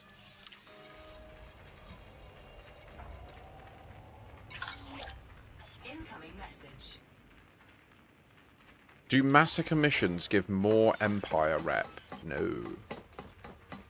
I don't believe there's any link between the type of mission you do and the amount of rep you get, other than if you take the reputation option in a quest, that will give you like rep +5. Like the most you can gain is +5, I think. But I don't know what that correlates to as percentage of Empire rank progress, because obviously that also grows as the ranks get further down. So I'd alright, Lenore, but I'd see like it's decent, you know. You want to just do donation missions if you're looking to get that up. Aye, go to an all Empire system that's all industrial stations, and you won't be laughing. You won't just jump between them like. Whee! I'll be over whatever. I'm here if you have any questions.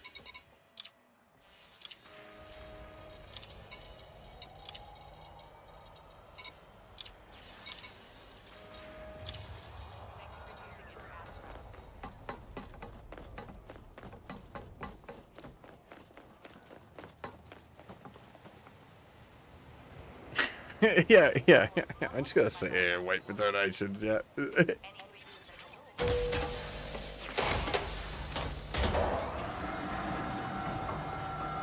There are other Empire loops. There are. There are others.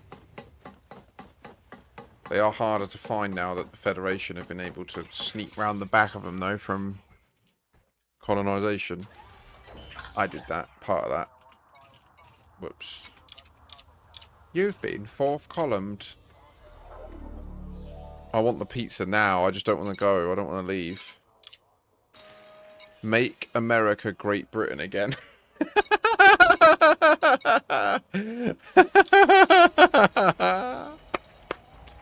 Magba movement. Born here. Hoorah! Will you stand for these billionaire pigs? Or will you yield and bend the knees in His Majesty the King? Ah!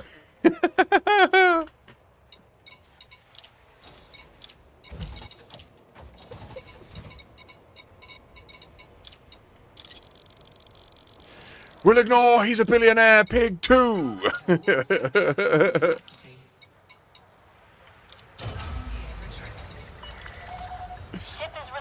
I'm trying to learn Chinese so I can say, save us, President Xi. You should learn save... Yeah, no, save us is the correct... Yeah, GG's, that's correct. Lots of Americans are lovely, but who wants the admin hassle? It's very well put. Britain learned that many years ago.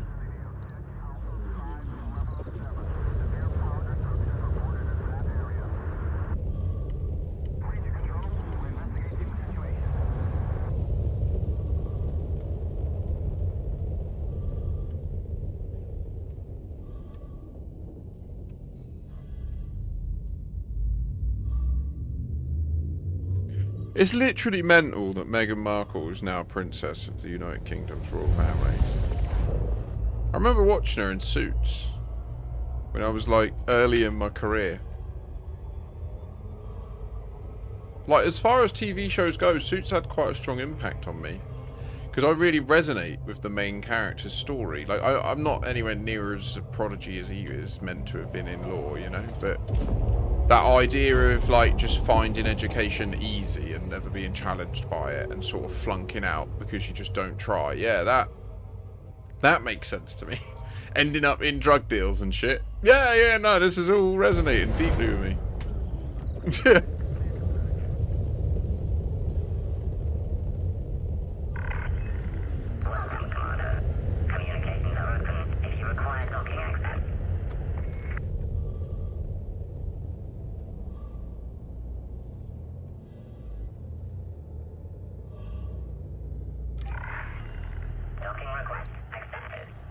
I'm going to have to go and purchase the pizza so that I can then cook said pizza. I want pizza. You put me on it, Voodoo, and I want it. Will they have good pizzas, though? It's a Sunday. Oh, God. I'm gonna... Ooh.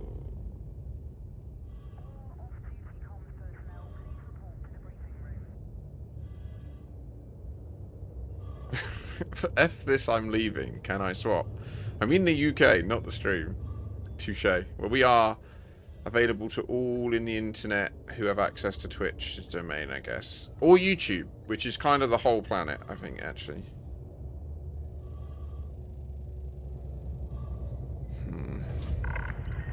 Docking complete. Clamps engaged. Hello, Commander. How may we assist you?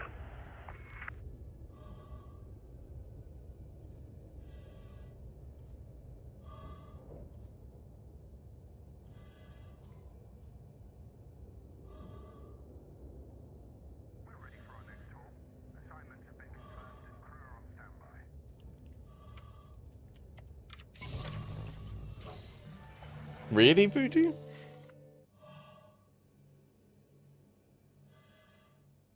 That would be some audacity.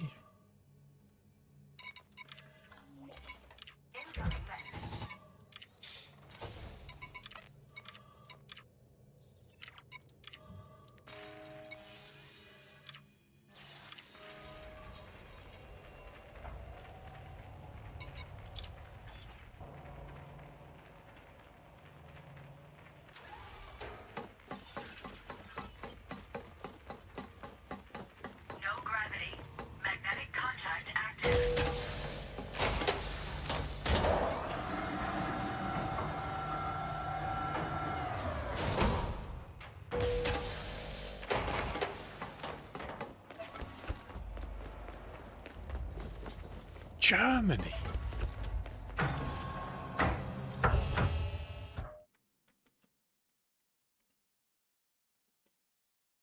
I'm just trying to imagine, like, an American refugee in Germany. I want to meet him. I want to have a conversation. I want to understand.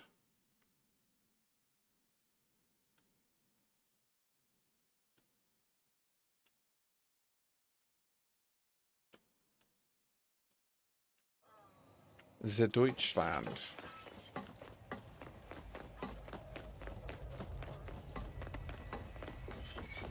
Welcome to Okay, no rush.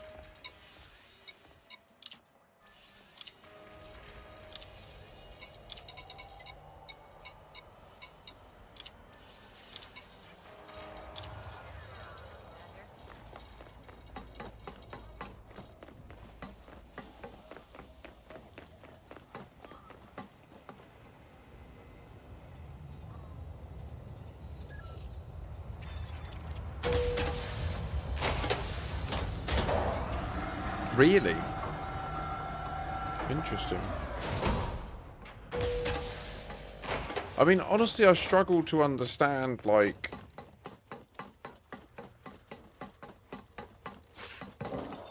with things like literacy rates and that. I don't know, it seems to be more about family than country, doesn't it? Because Like, for a kid to have a hope at escaping it, they need support, like, around them in their life.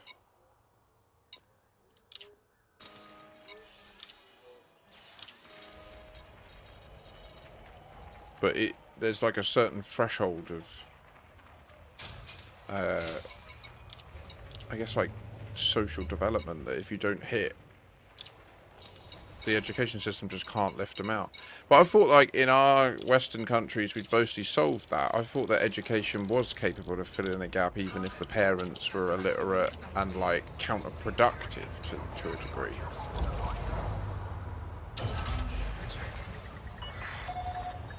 What I know is my kid can read. But then I know that, like, I was also a very capable reader, and I've read to her entire life when I was there, you know? In a very deliberate fashion as well, like, with the goal of her, oh, shit.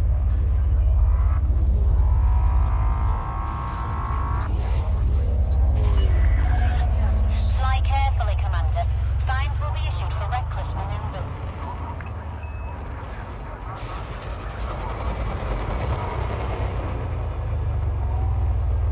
No, I'm not having it. I'm not having it. You're little, I'm big. You move.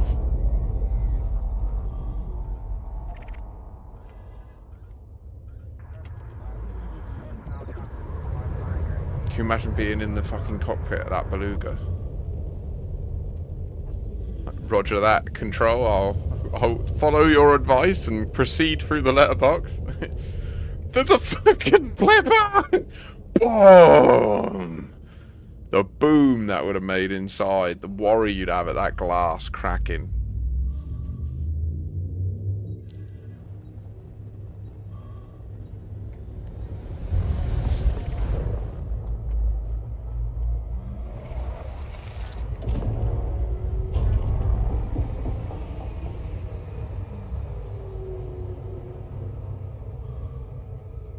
I could see a wing of Clippers being quite reasonable, actually, in ops. Honestly, if you fully combat spec them, they're actually dangerous ships.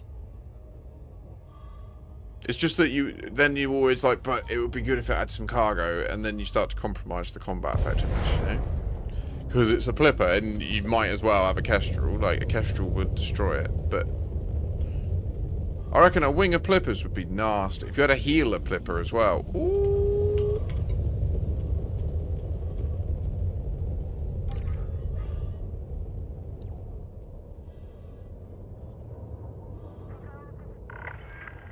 I've got to go and get this pizza, and I'm not going to end the stream yet. So that's how this is going down. I'm having a break, okay? I'm taking a break. I've been live 6 hours. That's reasonable. I'm doing it. If I worked in a shop and you come in, I'll be like, I've had enough. Serve yourself. I can't work with the public anymore, I'm afraid.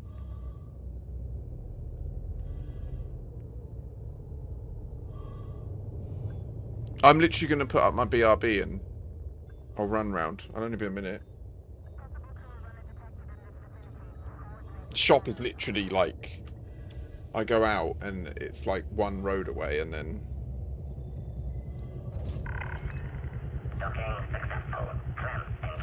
honestly the longest bit will be me putting it in the machine. What if they haven't got it? What if they haven't got a pizza for me? I'll be so upset. Distraught.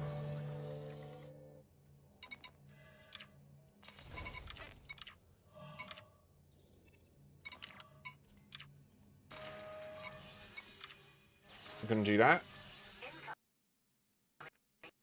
Crash the desktop. Literally, in Braben's name, it is ordained, it is known, and they have said the ancient words. I'm gonna go for a quick walk. Please do be patient. Enjoy the BRB scene and the music. I won't be too long. When I return, I will have a pasta, a pizza, and a happiness.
schedule a hyperspace jump. Please conclude any remaining business in this system prior to departure.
Depart the carrier at once.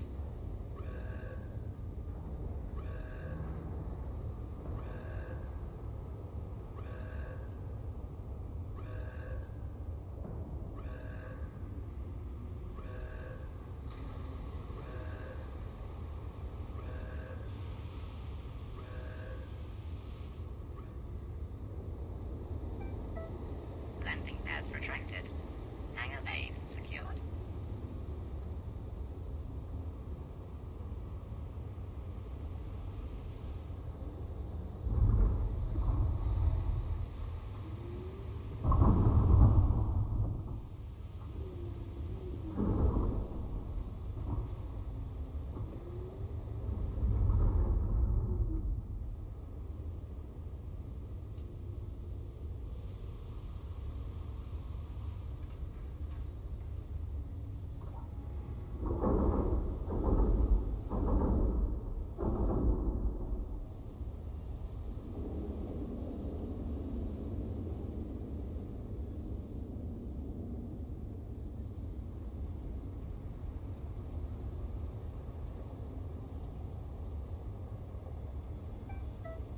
Maintenance task confirmation is acknowledged.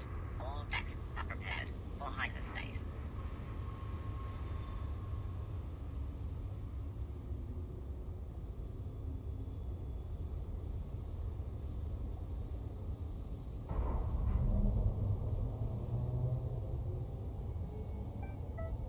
Maintenance task confirmation is acknowledged. All decks are prepared for hyperspace.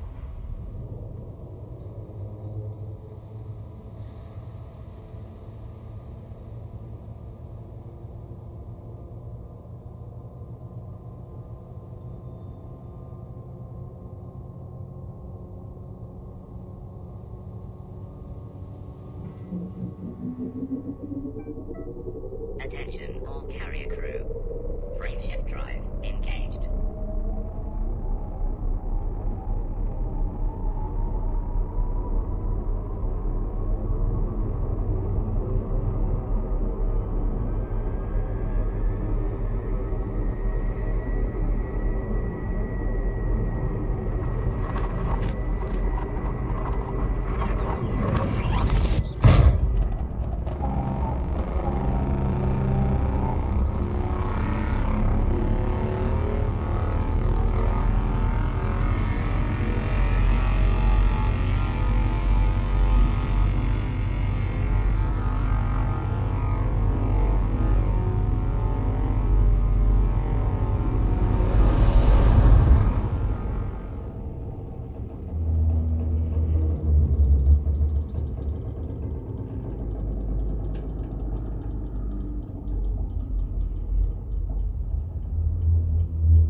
Mission objective detected.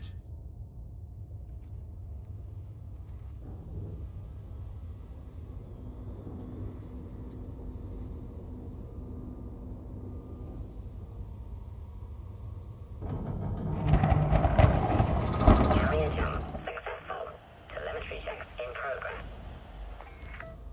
Attention. Carrier lockdown has ended. All services have resumed.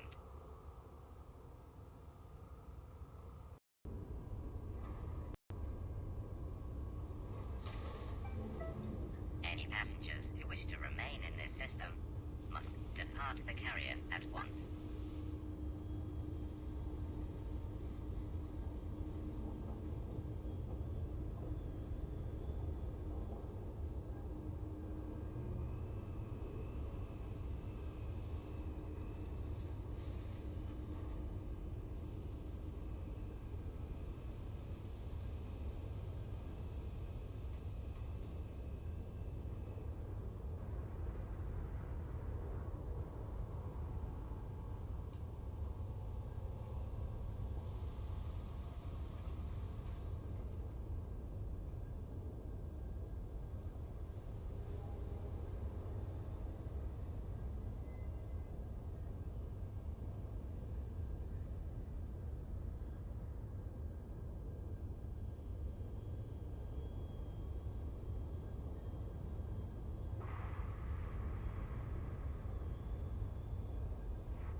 Attention all passengers. This carrier has scheduled a hyperspace jump. Please conclude any remaining business in this system prior to departure. Attention.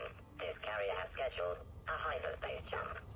Please conclude any remaining business in this system prior to departure.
I think the best way to call it, nothing in particular, just browsing mostly seems pointless. If you care about your combat rank, it makes so much combat. It takes so much combat to get. I don't really care. I'll get there eventually. Dangerous right now. Well, I recommend the Corsair. It's a great multi-role ship too. But if you have Guardian shield reinforcements, it's a monster. Or the Python Mark II. I'm only at Master, but I reset my save. Ah, that explains why your rank is where it is, Voodoo. Damn, you reset. To those of you that persevered through that gap, thank you so much. I really appreciate it. Streamers need breaks too. I know it's not entertaining, but it's just the nature of being alive. They had... Did they not have the pizza? It was actually a very fruitful visit. They didn't just have a pizza. They had the perfect pizza for me. It is a Pizza Express branded restaurant grade meat feast for one. This large, £2.70. Different guard today. Different guy. He doesn't work Sundays apparently. So nothing that I predicted came to pass is what we're that's what we're realizing on my return. Different guard. They had the pizza, and I'm really pleased. £7 for a pizza, a pack of cookies, a pack of orange Rockies. They've got them on offer at the moment. They're down from like £1.70 to 80p. It's like 10p a chocolate bar.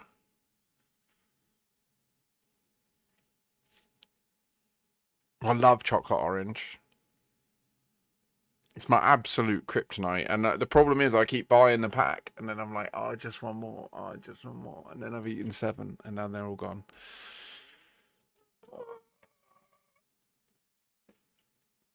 He's here somewhere, I know. No, I don't really. I'm...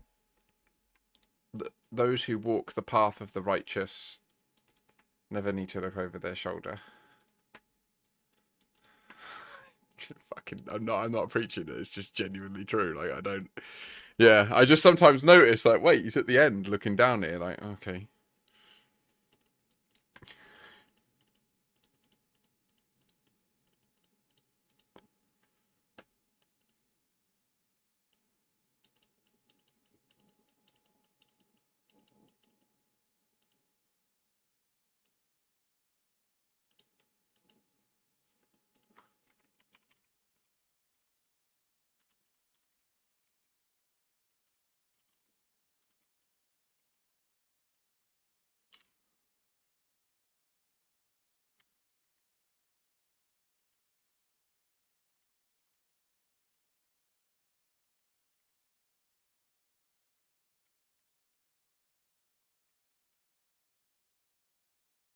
So the pizza is in the machine.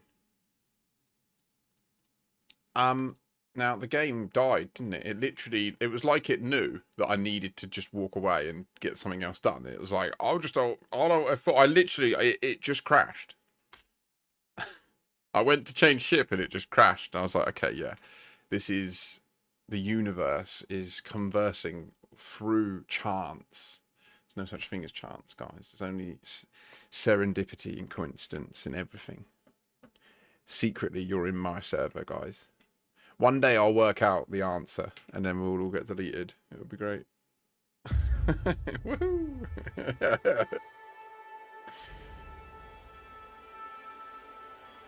Or maybe I'm in your server. I don't know. Maybe you needed to hear that and it would be the knock-on effect, the domino, you know? I don't know. But I'm pretty sure we're in some fucking mad GTA 9 situation.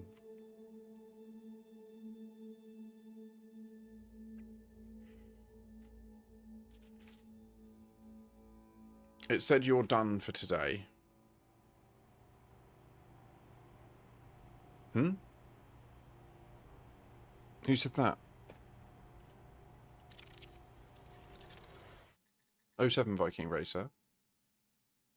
Like rowboats? Or just like a team called Viking that does racing? Probably that, isn't it? Oh, the game crashed. Yeah, totally. Yeah. But I'm not done for the day. I will perform necromancy on it, make it do more. You thought your service was concluded.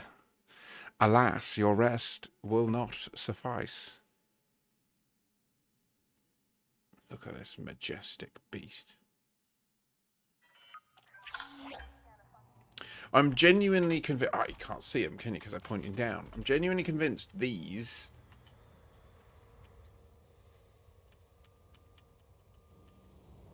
are modelled on the Starship Heavies.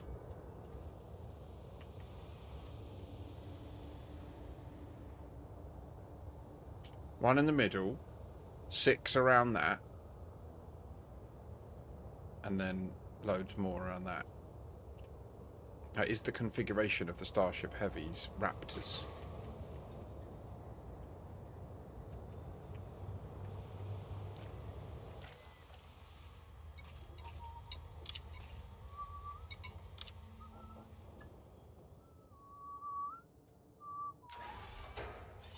Ah, yes. Oh, no. Let's not run all that way. The Panther Clipper is phenomenal. It's unrivaled for hauling.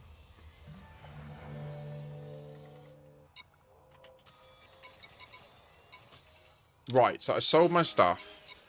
Yeah, that was it. I clicked this and it just died, didn't it? Yeah. Okay, that's where we got to. Okay, no, you're doing well. 460 mil. The original climb up to like your first billion is pretty brutal because you've got a lot of churn happening where you take 2 steps forwards and then you have to take a step back because you buy a new ship and it costs more than anything's ever cost, you know? But then very quickly you get to the Plipper and then suddenly you're like, boom, 500 mil. Boom, I'm on a billion. Boom. Like, do you know what I mean? Like you just start smashing it because you can start moving 1,000 tons a time of stuff. In fact, you might even find you're on a point soon where you have the ability to move more than you can buy. Which is pretty special.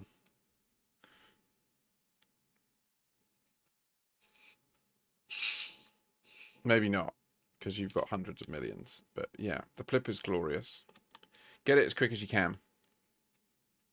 The only thing I'd get quicker is competent at flying a Kestrel. Like, if I had to start from scratch, my focus would be on learning how to fly the Kestrel. And bounty hunting it. And once you can competently take out other ships in that, well, you're essentially invincible at that point. So then you can do anything in the game and not worry. 'Cause if anything pisses you off, you can just go and get your Kestrel and kill it.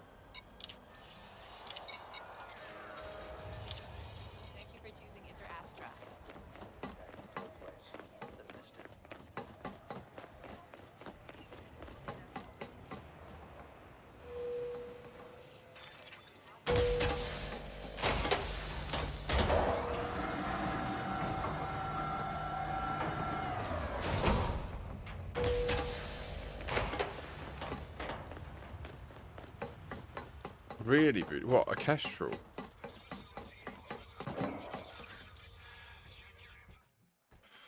Yeah, it's well annoying when that happens, isn't it? I've had it happen before. When we were doing the tritium colony, the first like 4 constructions, there was no security there. It was low security. It was fucked.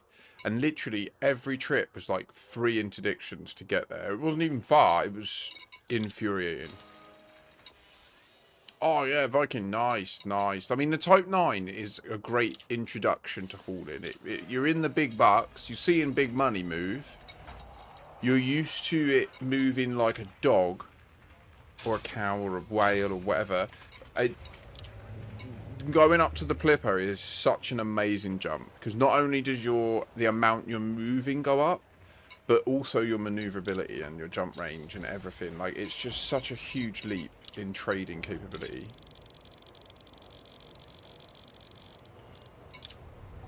Cargo hold at maximum capacity. It's beeping. Docking coupler disengaged. Take care when leaving the station.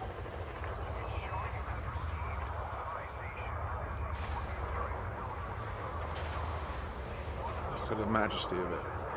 No crash. No crash. No crash.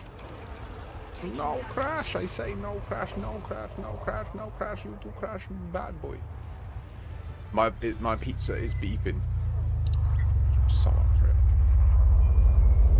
Me crash. Light bump. Brilliant. Perfect, Viking. Likely by the time you get there, the Nomad will be out for credits, and you'll be able to just put that in there without having to buy it for ARX. Although I do recommend, if you do get there before and it's available for ARX, and you've enjoyed your journey up till now, and you can afford and justify it, I would encourage you to chuck some coinage to Frontier if you're able, and buy the Nomad for ARX. It's their only way of monetizing the game other than the cosmetics. And most of you have spent like £2 on getting the game, so I'll be right back.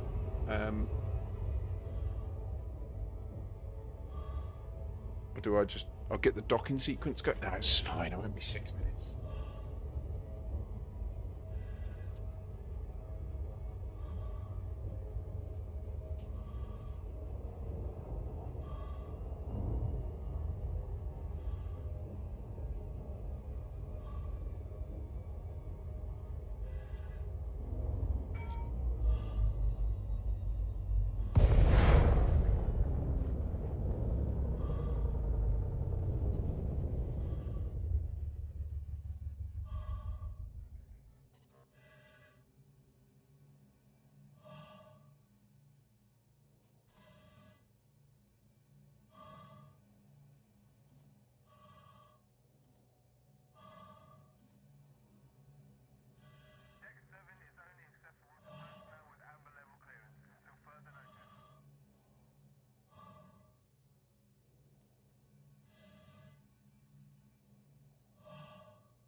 Was it my Corsair? I just low weight again and again for maximum disrespect.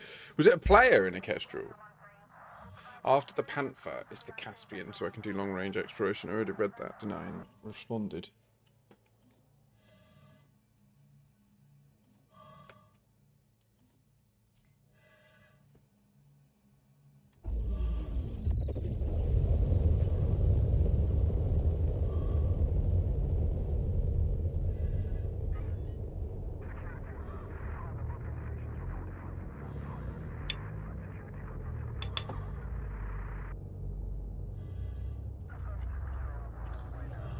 Incoming message.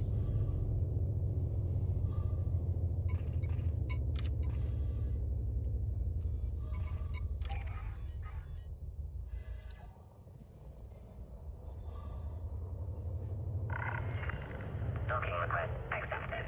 Proceed to your designated pad, Commander. Request accepted.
Welcome to Interastra. Wonderful. Take all the time you need. We're nearly done with the loading.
Cargo hold at maximum capacity.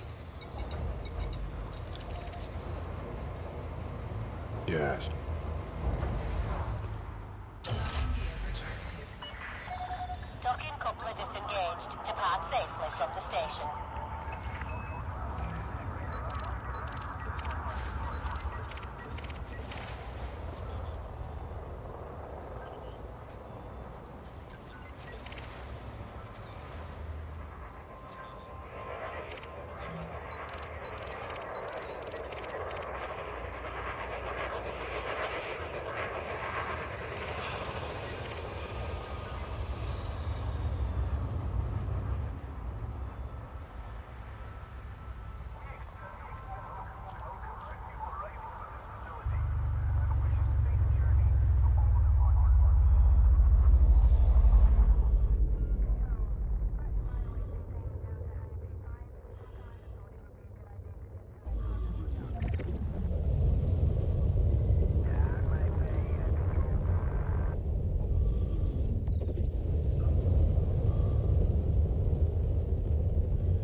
Or something, how am?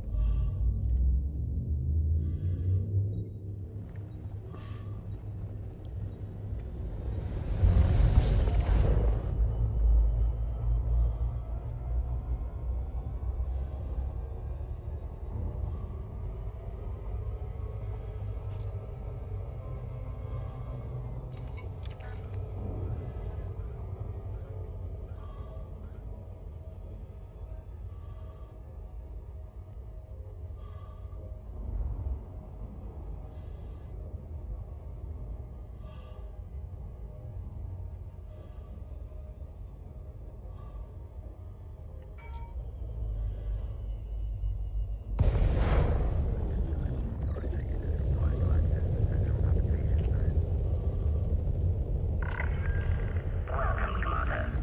Docking permission will be granted following a successful eligibility check. Docking request accepted. A landing pad has been assigned to you, Commander. Request accepted. Nailed it.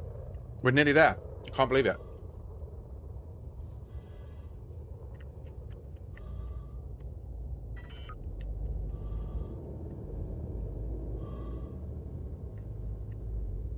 Landing gear deployed.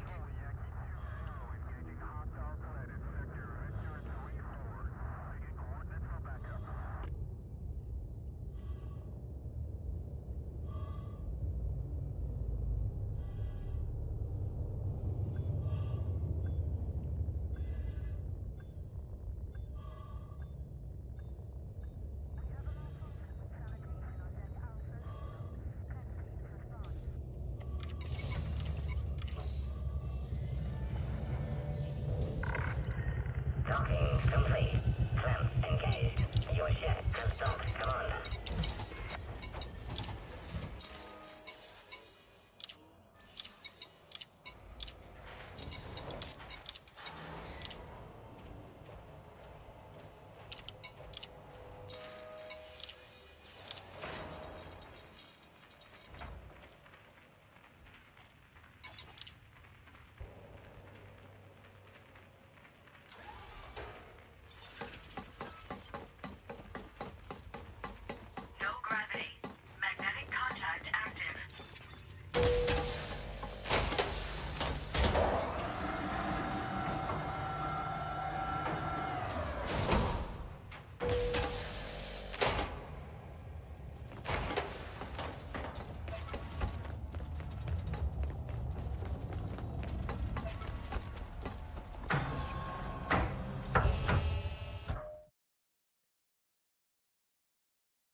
Mmm.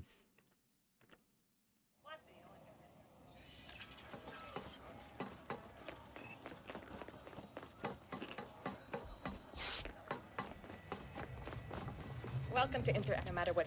I'm here if you have any questions.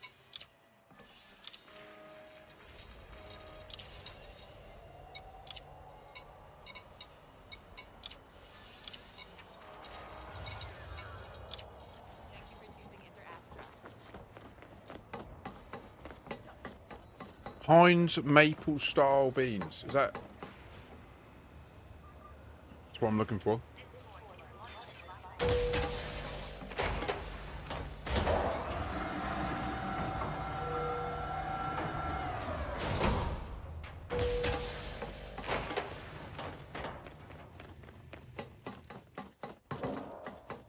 Sounds amazing, doesn't it? I'd switch the toast for pancakes and then have bacon, scrambled egg pancakes with maple syrup beans. Mm.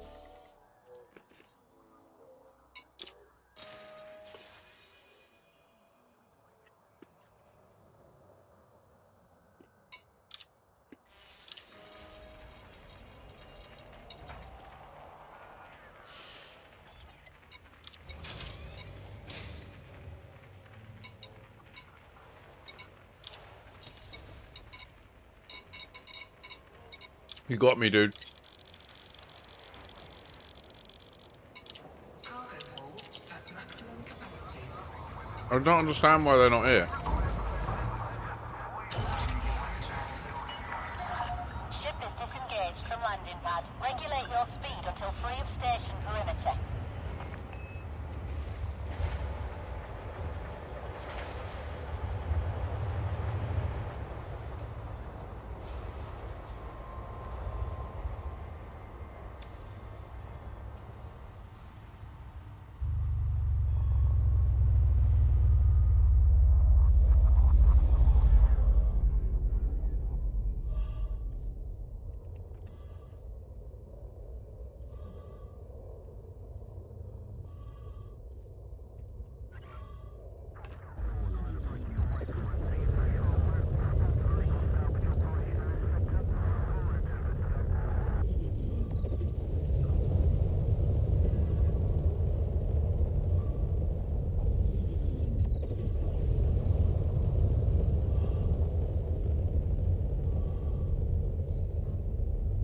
Beautiful.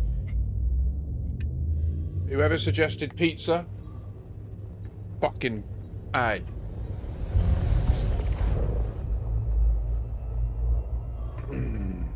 think it was you, Voodoo. GG's. That went perfect, that did.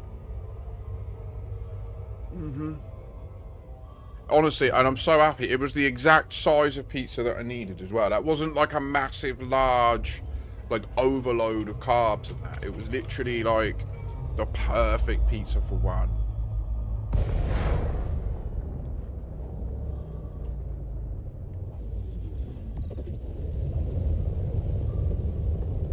We also have Heinz beans and pork sausages. But they are gnarly sausages, those sausages. They're probably about as meat as the vegan ones, to be honest. Docking request accepted. You are welcome to approach, Commander. Request accepted.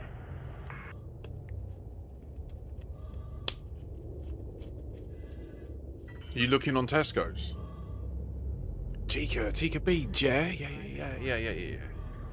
And Heinz 5 beans are the ones I normally purchase. Got that upper middle class taste. Do you know what I mean? But the what is it? Heinz beans, maple syrup. Let's see them.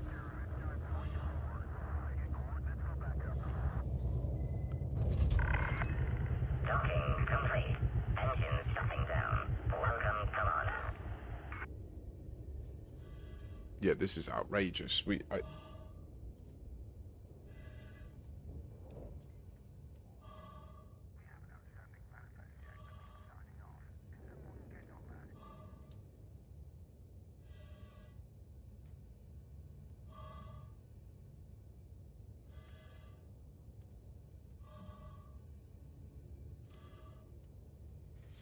So you get the barbecue style Heinz beans. You get them.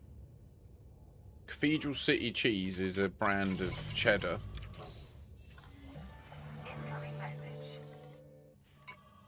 We love a baked bean over here.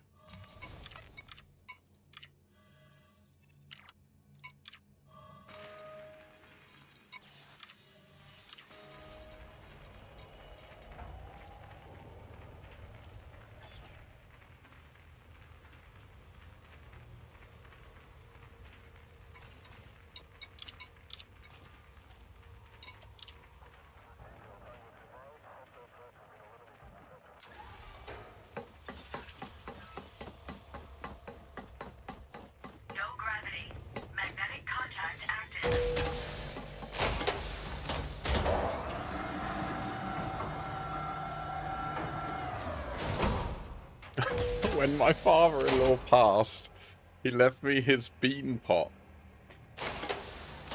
What?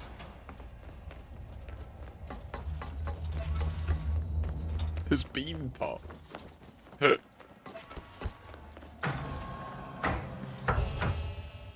I don't... Oh, wait. Okay. I mean... Oh, okay. I explicitly will always use a soup pan for my baked beans. Yeah. I kind of get that, actually. Like, if I had a choice of all the saucepans, I'd always pick up a soup pan, specifically, to cook my baked beans. I think it's got a certain thickness and cook to it. That, you know, a thicker pan, you put too much heat through the liquid and... If you want to know more about it, okay. No rush. But I do notoriously overthink stuff that I cook. Like, bad. Sort of geezer that sits there and watches it while he stirs it. Granted, I'm always high, so I just blame it on the weed. But I don't know what it is. It's like you can't unwind it anymore. Can't unpick it. I don't know. Is it?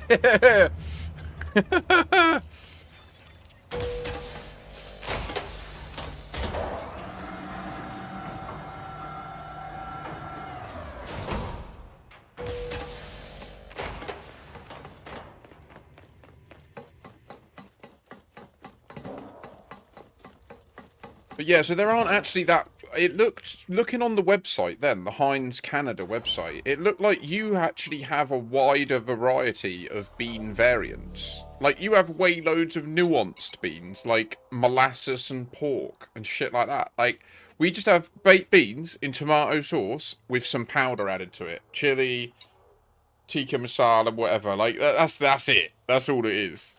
Cheese powder... for Cathedral City, do you know what I mean? Like that's what you get in Britain. You're getting baked beans in tomato sauce, and then they might squirt some barbecue sauce in it and shake it up. Like yours look baller. Yours look like you actually have different sauces with your beans. Or maybe not. Maybe you're just also getting tomato sauce with beans, and they squirt some maple syrup in it and say that it's cushy. That, let's face it, it's capitalism. That's probably what's happening.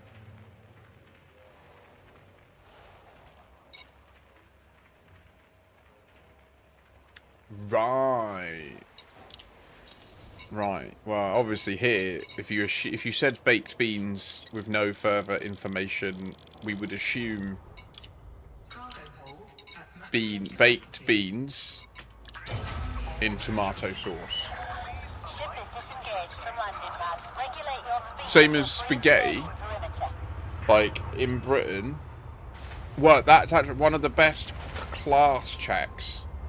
Is if you ask someone what spaghetti is, if they think that it's like pasta in tomato juice in a can, then they're probably working class.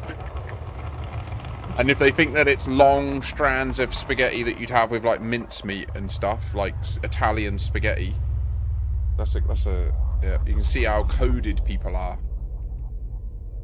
I learnt that because I learned to code switch. So I was brought up working class. And then we scraped into middle class during my formative years. And I learned some of those things when I got richer friends. All the best British food is Italian. It's fucking true. imported. There is no British food. I mean, well, Cornish pasty's British, and it is fucking brilliant. I'm sorry, the Cornish pasty is... They took all of the positive lessons that the Romans had and the Italians had with pizzas, and they just had the genius idea of folding it long before the calzone. Do you know what I mean? Cheddar cheese, yeah, okay. Cornish pasty with cheddar cheese on.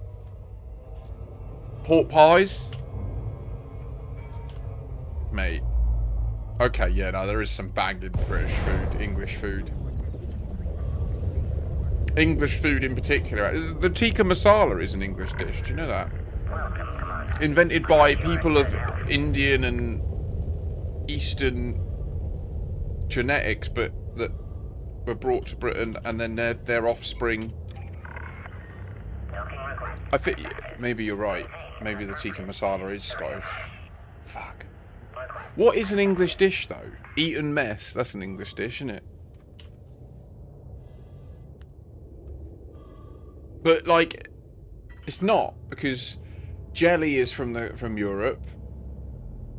Cream is from Europe, and Eton mess was made by belligerent British upper class kids refusing to follow a recipe. Like, that's literally how it was created. Was they just said, we're better than everyone, this is the new recipe. Cabbage.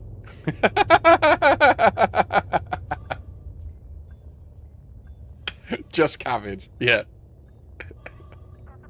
Everything else was imported. Carrots were imported from South America. Did you know that?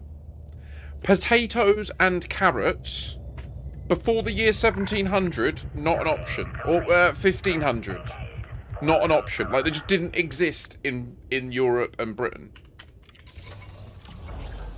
Incoming message.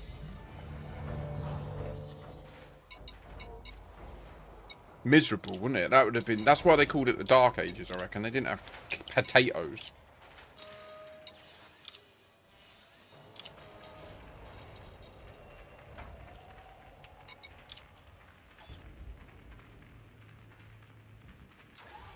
Essentially, Vantillion, actually. You're right. That is what we did.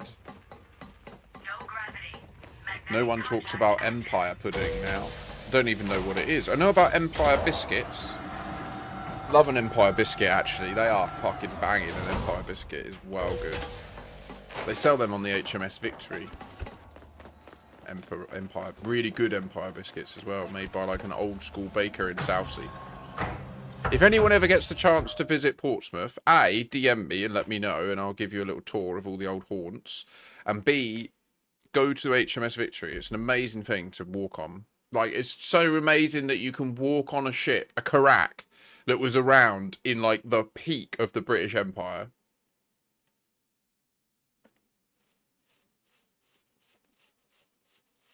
I agree, Vantillion. We did. I think of all the empires that have stood so far, Britain has done the most. The British Empire has done the most good for humanity as a whole. Setting aside, again, there was also some real heinous shit that went down that I'm not ever going to pretend didn't happen and didn't affect people to this day. But the good, I think, massively outweighs the negative of the British Empire.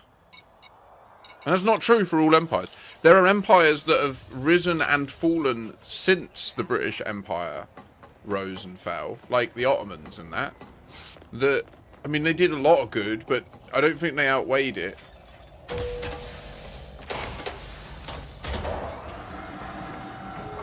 Yeah, nice, Commander Diana Rigg. Love to hear it. GG's.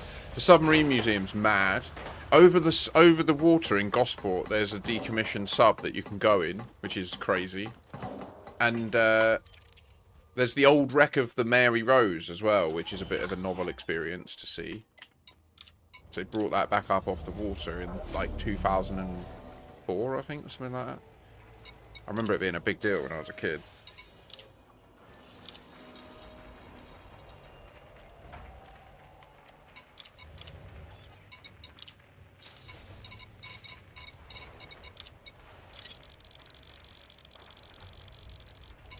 Cargo hold at maximum capacity.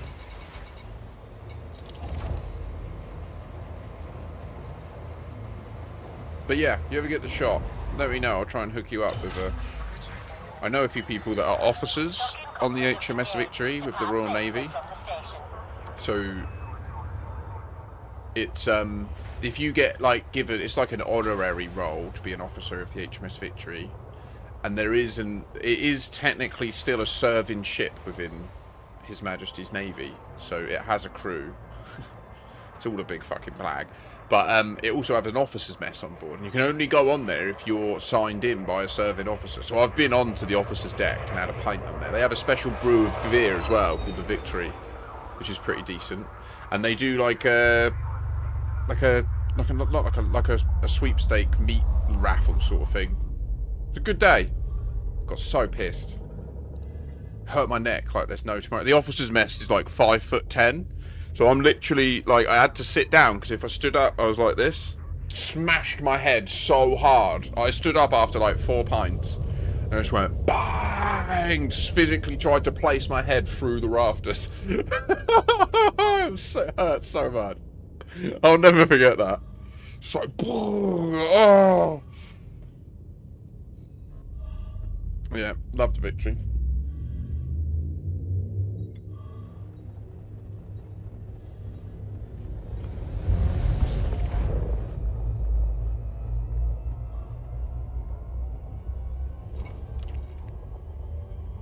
Good old Portsmouth. I never realised really until moving away from Portsmouth. I never realised how normalised tourism was to me as a child. I'm so used to seeing different cultures around all the time, and like we would get, because we're also an active naval port town. Right, there you go. As I was about to say, because we're a naval active port town, we often get people that are literally like users of the ocean as a means of transport, and they need to dock somewhere, and they come to Portsmouth because it's so well provisioned for all that. So, like, we get so many people that just come into town. Well, I'll never forget being 18 and hearing that an American fucking aircraft carrier is just moored. And there's all these, like, 6'8" massive steroided up American geezers trying to shag all our girlfriends all weekend. Great! Fucking mental. It was crazy. Used to go out and get in massive fights. It's crazy.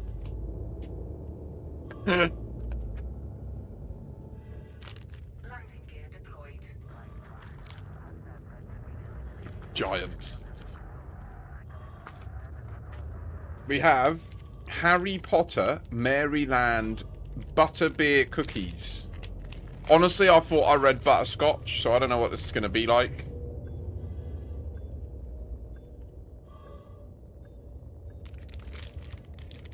Oh, they're lovely.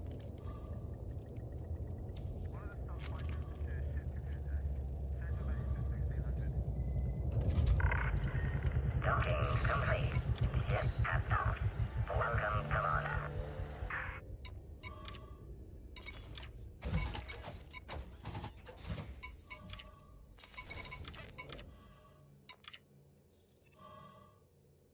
Nine 3-1 remains.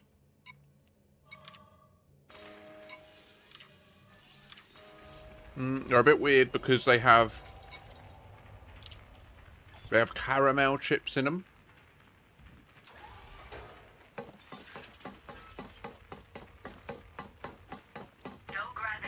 The Isle of Wighters are a bit of a different breed. They have very much an island mentality.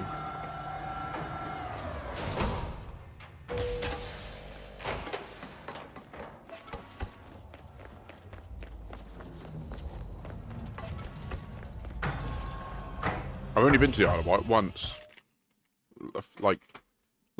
Yeah, Dusty. The film Wicker Man is based on the Isle of Wight.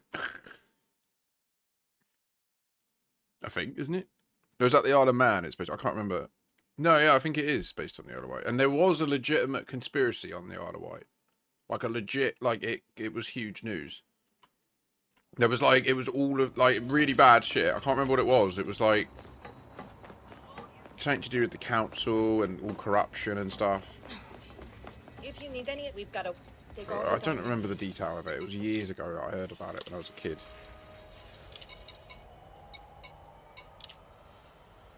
Fuck, what was it? 931.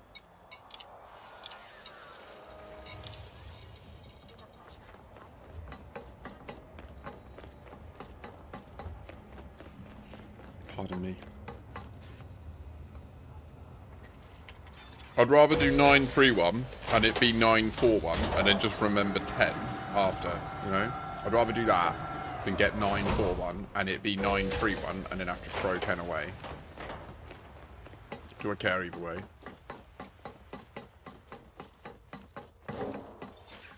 Yeah, no, I do. I don't like throwing credits away. I want another cookie though. But I'm going to have another bowl. Post-food bowl, that is. Oh, no, I just got crumbs in my keyboard.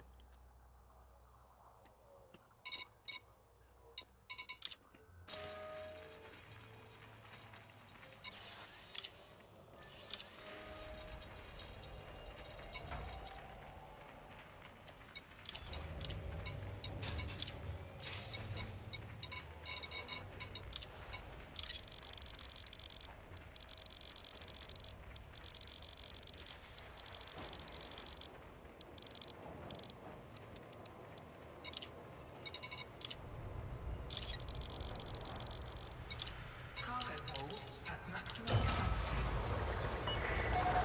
Ship is disengaged from landing pad. Regulate your speed until free of station perimeter.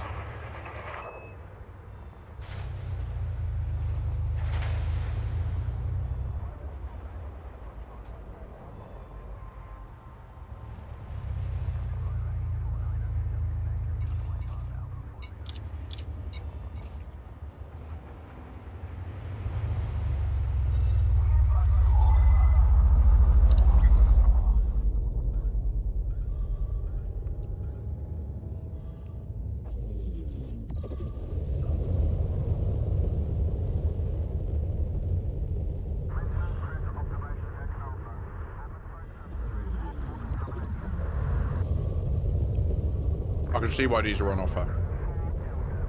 But just continued. They're nice. They taste really good.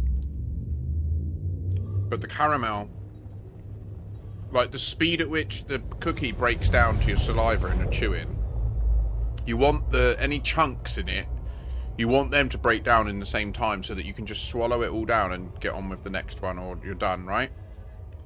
But the caramel chunks, so it's normal cookie with white chocolate chips and caramel chips.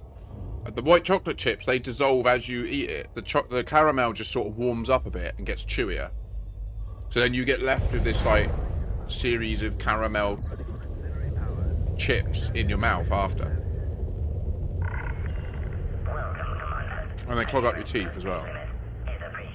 So they're nice, but I can see why they're discontinued. Do you know what I mean? Like compared to just normal chocolate. There's a reason the chocolate chip cookie, like, kind of like crabs. Do you know what I mean? I feel like there's certain things in culinary situations that develop.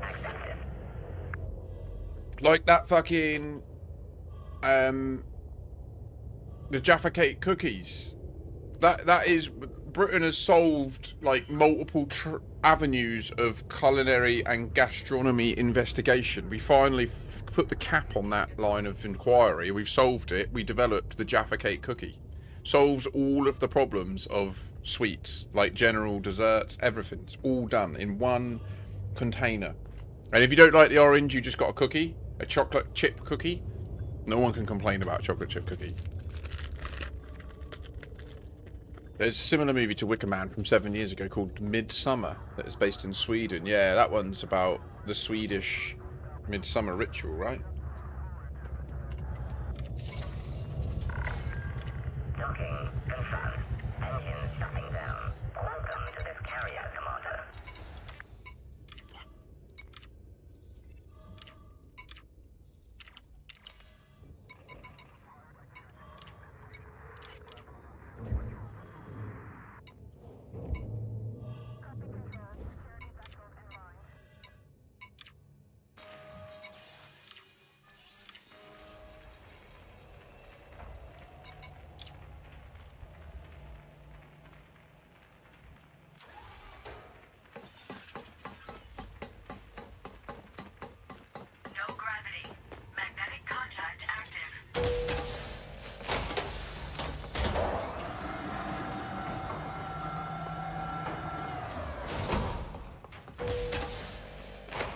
What do you need but a water machine and a food machine and an electricity machine, eh?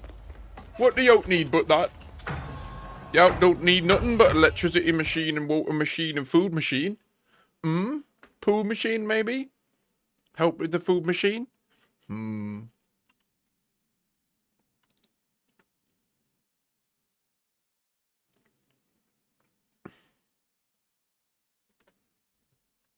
think this is our last load, isn't it? We did the titanium. There was a little bit of extra steel, but I mean, I think we'll do 2 loads of steel. That we'll do this load with Ross Rand. No, this will just be it. We'll do this and that's it. Welcome to Interastra. Okay. Take all the time you need. Har du just, love? Har du just, jag kan? Ej.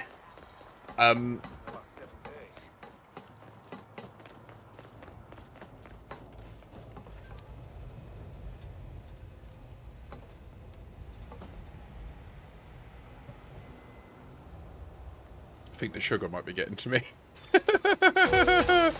He's gone all silly.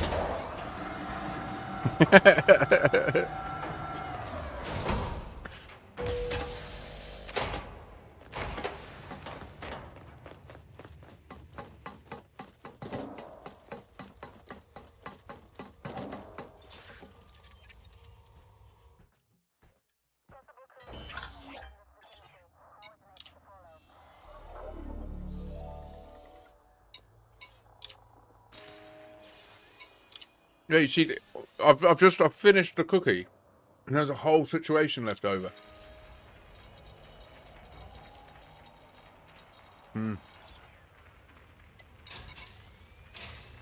Slipping into not liking them.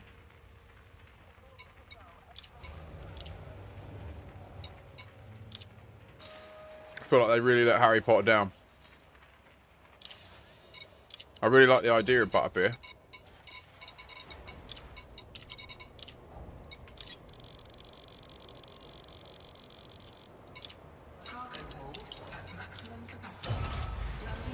I've had a nice butterbeer before. When I lived in Edinburgh.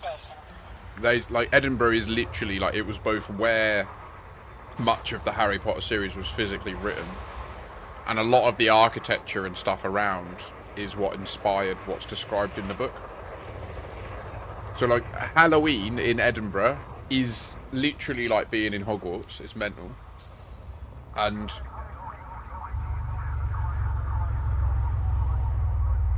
at one point they had like a pop-up Harry Potter experience, which was a sort of like bar, kind of like the Hogshead bar, I think, in Hogsmeade.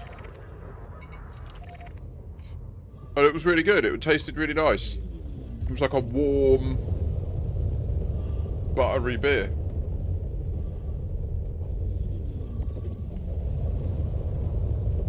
Think like, what's that drink you have at Christmas that's hot? Mulled wine. Think mulled wine. Like the way that the heat and the alcohol go together in the mulled wine. That effect, but beer. Yeah, it was pretty bizarre. I mean, honestly, I'd say at this point, Edinburgh's just a Harry Potter themed city. Like, it's fucking crazy. It's so beautiful out there. I really do miss it a lot. I miss living somewhere where walking to work was a beautiful decision to make. Like, some of the mornings I had walking across that city were outrageous. Outrageous. There's a road called Dundas Street, which is fucking, it's like this steep. And it's north-south aligned. So when you're walking up and down it on the right days, you get proper amazing sunlight and stuff and shadows. It's crazy. So steep though. Outrageously steep. I've run down it pissed once and nearly killed myself. Because I nearly just went arse over tit and you just wouldn't stop. You would just be like, ba-bomb, ba-bomb, ba-bomb, concrete, concrete, concrete, brick, brick. You know when you're running and you start to do the weird ba-boo, ba-boo, ba-boo, because you're not actually running anymore. Like, you're just stopping yourself falling. Like, that was happening. I was like, this is not good! This is not good!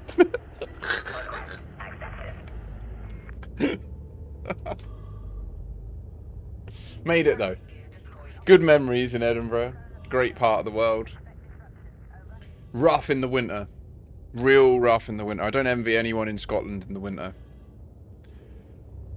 It's especially as someone from the south coast. Like, I will admit I miss a lot about Scotland, but the feeling that you have in winter, like 2.5 months in, it's rough. Real bad. I think we've done it, right? We did it. Mission accomplished. I ain't gonna do the rest. No. Fuck this 1,000 tons, yo.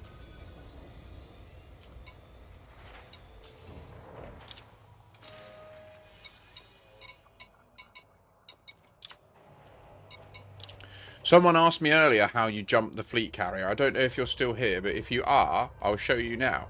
You open the fleet carrier menu and you go to navigation. And then you open the galaxy map in the fleet carrier destination mode. And then you start to work out where you want to go. Now, I know where I want to go is more than 500 light years away, which is the maximum jump range. It's 957. So I need to find a middle point in between.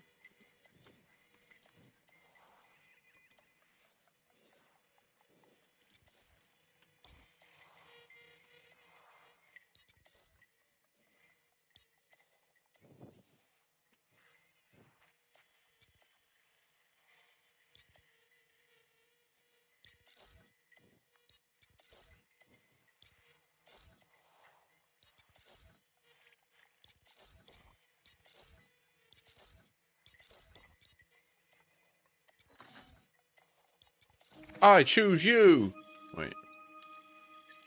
Yeah.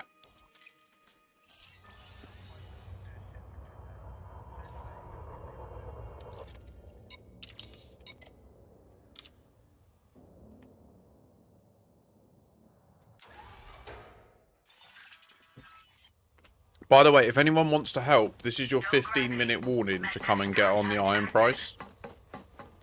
It departs in 15-20 minutes.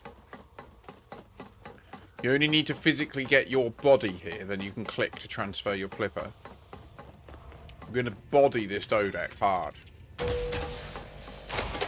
I'm going to do the Dodec. I'm going to go and do it. Yo, first I'm going to have myself a tiny little bow. Yo, you know, it's fucking true. I'm going to light it up. You're gonna do it with you. You see, why we gonna do that? Don't go in the escape pod. Gotta go up to the office. Gotta show you just what you should have known and done. Lifts one at a time. It's fucking stupid. If you're in a group of 4, it takes ages. Why can't we all pile in? All that was true. If you kept up with it, you know. 07 Hammerlam.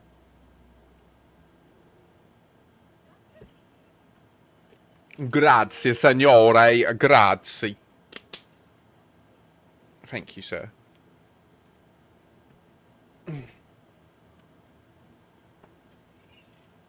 Yes, this is going to be a little half bowl, I think. I don't really need it, but I have that post-food desire, which is a hangover from being a long-term nicotine addict. There is nothing. There is no sense of satisfaction in the physical human experience that rivals the experience of being completely satiated and full with food and then drawing on either a cigarette or a joint. Probably a joint, but most people will be like, "Ugh," so cigarette. But a joint's even better, let's say that. If you know what I mean about a cigarette, imagine that, but like your soul being cuddled at the same time, because I feel like there's the bit about the nicotine is like in the skin, but the cannabis is in the soul. But that's just I'm massively biased because I started smoking weed way too young, like way too young. So it's just like locked in now. I don't have a choice. It's like, do you know what I mean?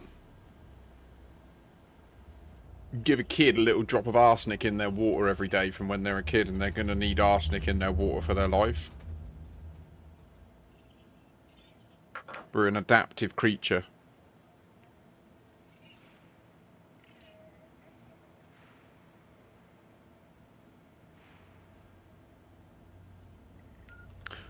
Well, at least I told that to the doctors and they agreed, so fuck it. I'm high on their orders. Woohoo! I didn't realise, but apparently I was reading and I've had to tick a box on Twitch to say that I use cannabis on my stream. I don't know if it's going to have a negative impact on stuff. But I didn't see it, and I saw it today. I was like, oh shit.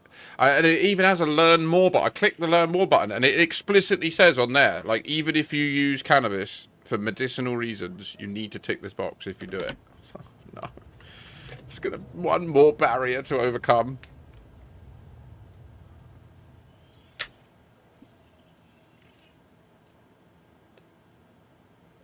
Maybe El Sanchez, yeah.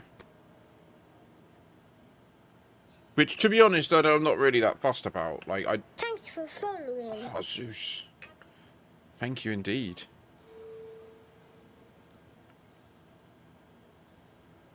Wait. If you don't subscribe, you're a stinky bum. Legend. Grazie. I know, El Sanchez. Honestly, if I didn't even mention it ever at all, it wouldn't even be a problem, would it? Like, I could literally just casually do it here and there, and no one would even really comment.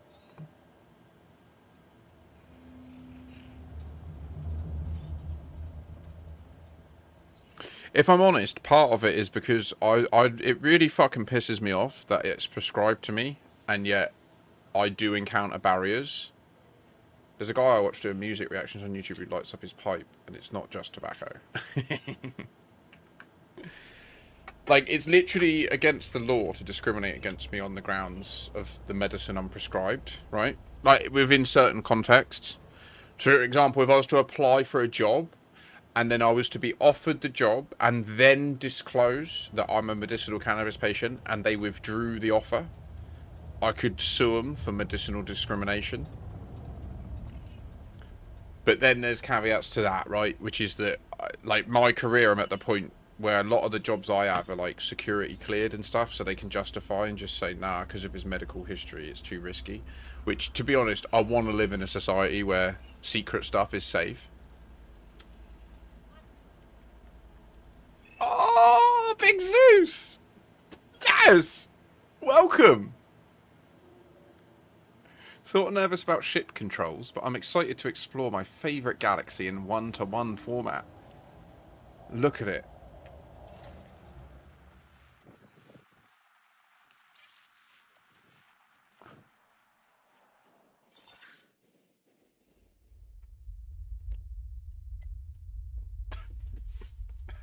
Look at it! I've been there, and I've been there, and I've been there, and I've been there, and I've been there, and I've been there, and I've been there, and I've been there, and I've been there, and I've been there, and I've been there, and I've been there, and I've been there, and I've been there, and I've discovered these things myself. Look, this one, this is probably my favourite discovery in the game still, to this day.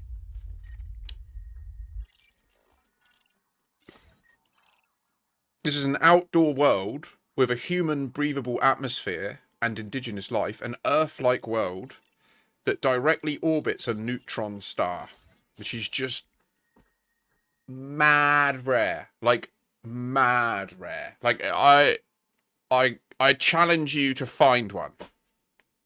That's what I'm saying. That's what I'm saying. And now you'll be gone for years. It's great.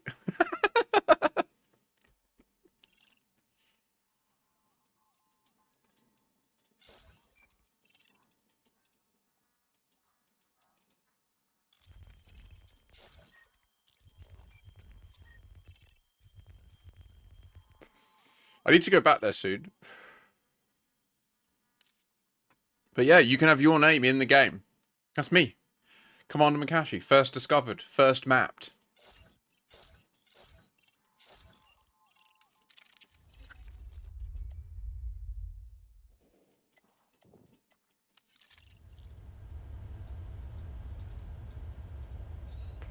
Three-minute warning. The iron price will depart in 3 minutes. Big Zeus, are you a keyboard and mouse user?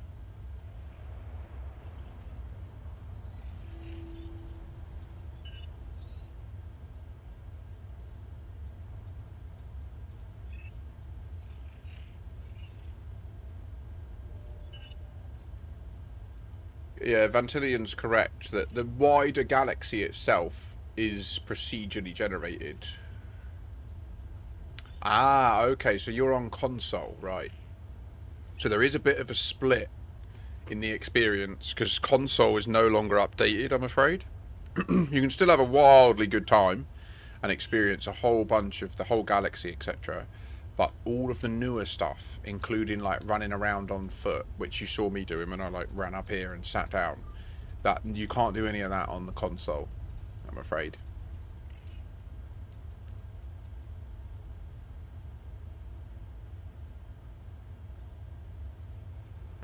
So on console, you're stuck. You're a person in your ship, and you can't ever get out and run around. You can deploy a car, an SRV, and you can drive your car around on the surface.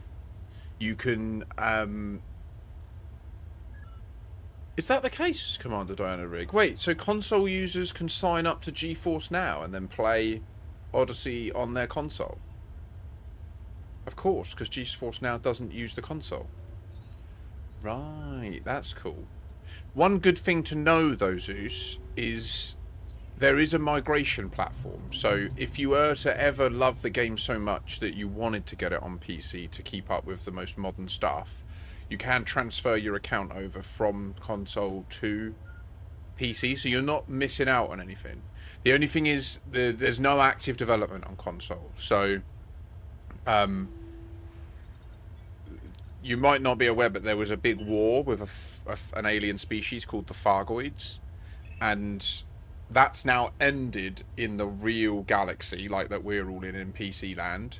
But on console, it's like at the final stage, and it's just perpetually stuck there. So you can just engage in the Fargoid war to your own delight, which is actually a big point of jealousy for a lot of people on PC, because they miss the Fargoids.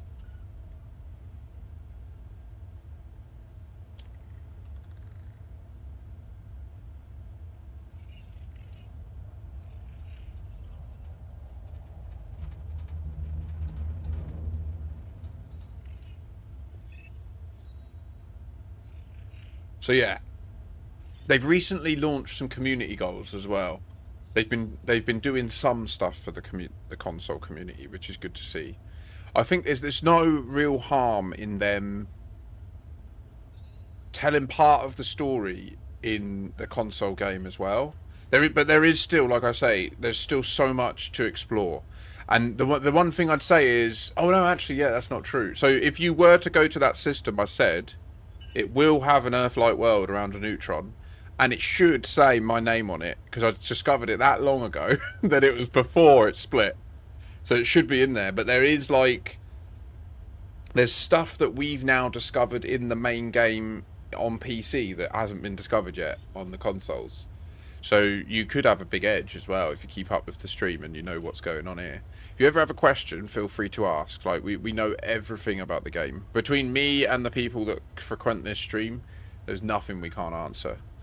Oh, shoot.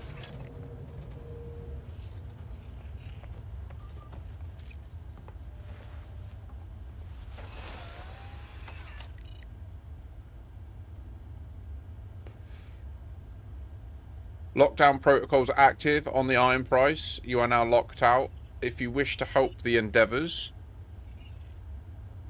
Raxler is 0 light years from everywhere. Yeah. Oh, motherfuckers got an answer for everything, but that's not confirmed, and it's a stretch. It's a reach. That's my best guess. There is no confirmed location of Raxler.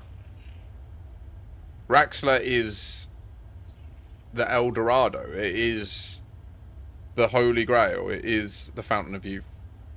It is everything. It is the Fargoids' origin, maybe. I think it is. I think it is.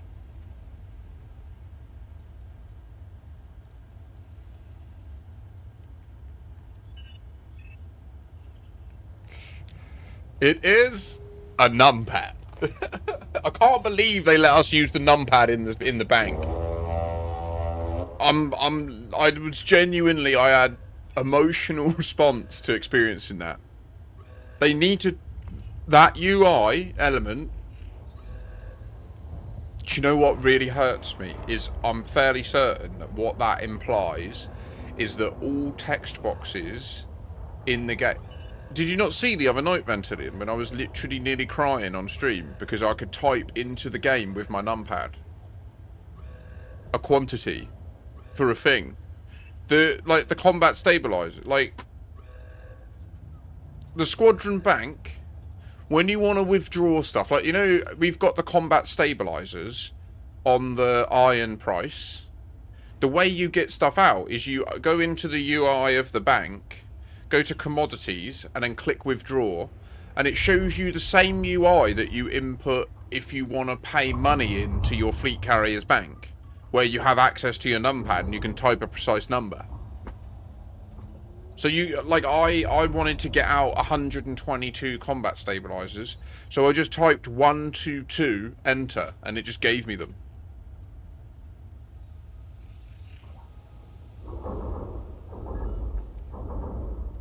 Yeah, Big Zeus. I mean, the ability to play with others is as capable in the console version as it is on PC. So one of the real strong parts of Elite Dangerous, and the reason that it's able to continue existing and living as an MMO, despite them not even really supporting the console version anymore, is it's mostly a peer-to-peer game.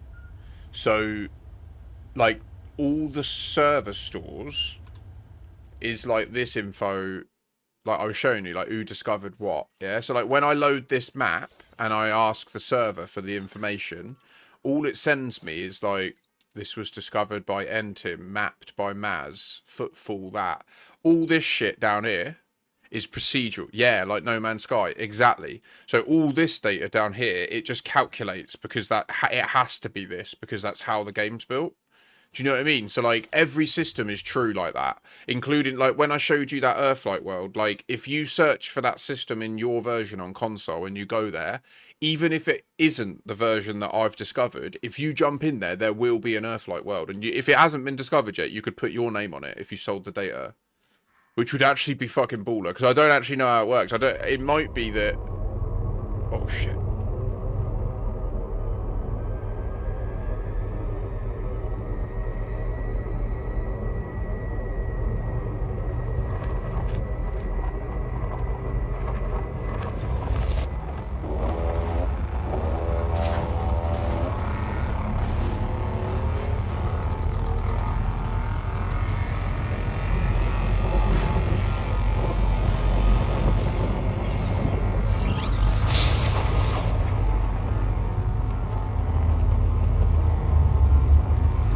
Ain't like No Man's Sky, man. I don't know what to say, dude. This ain't like No Man's Sky, man.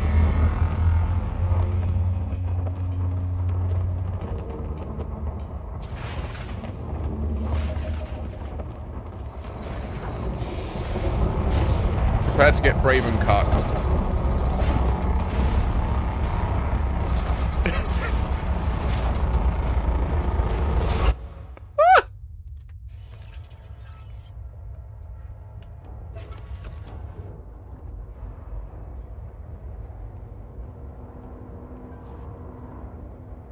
There are bugs. That was a bug. See how I just got ripped out of my seat? There's an entry bug, unfortunately, when you arrive at the other end of the hyperspace tunnel. It's so frustrating. It's persisted for like 7 months. It's probably like one of the examples of where people are like... There's a thing we discovered through this stream in January time called the Radicoid time skip, which is quite in-depth to explain. There's a whole YouTube playlist on my YouTube linked to this channel.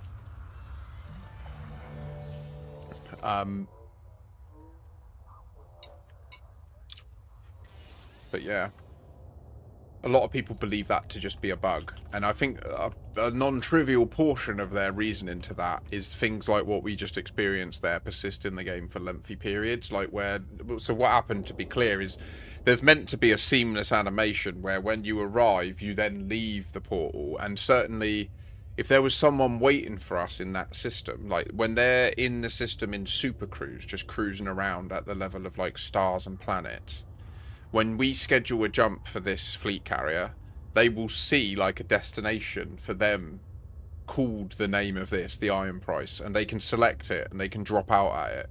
And if they wait, when we do that jump, for them, what they see is that massive cloud appear, and then this spaceship just come through it, and like it's mad, it's crazy. What's also crazy is we've got evidence that it's actually all happening at once.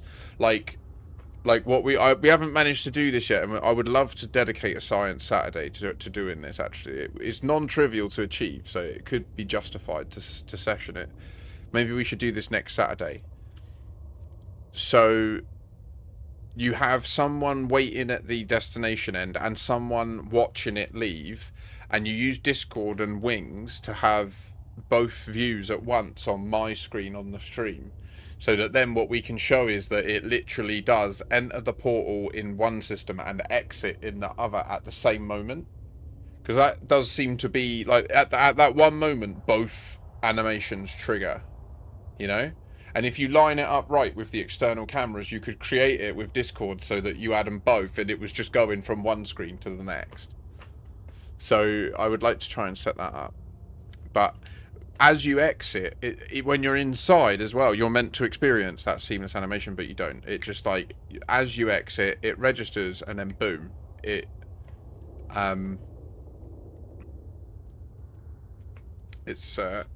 does what you saw. Sucks. It's really frustrating. It never used to do that. For years it didn't do that. So yeah, I really hope that they fix that soon.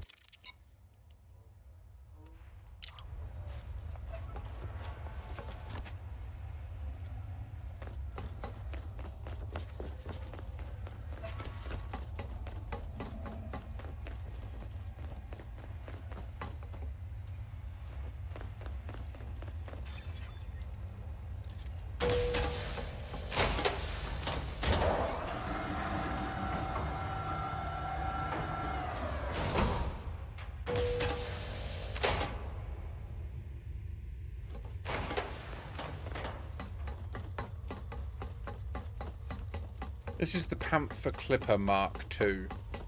See, unfortunately, this is one of the ships that's not available on console.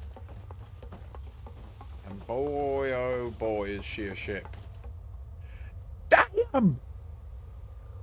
That's a huge bitch!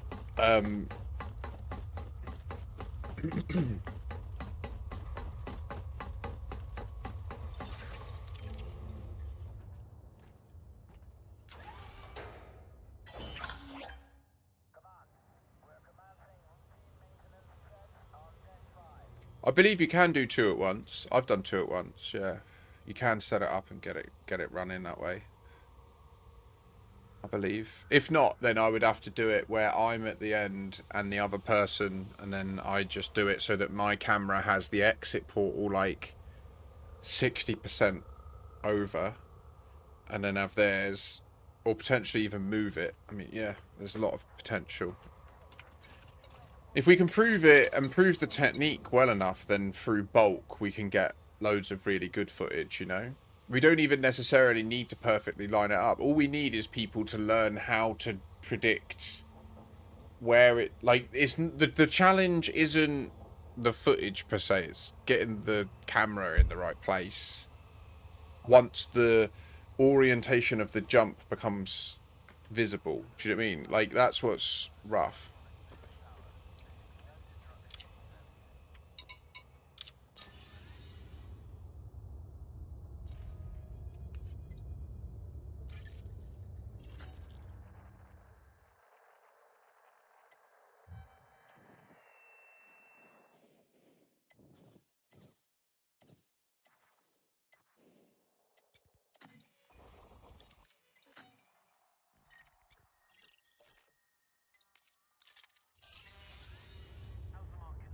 Let's go!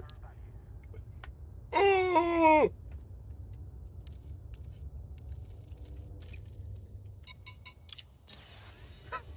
Sorry.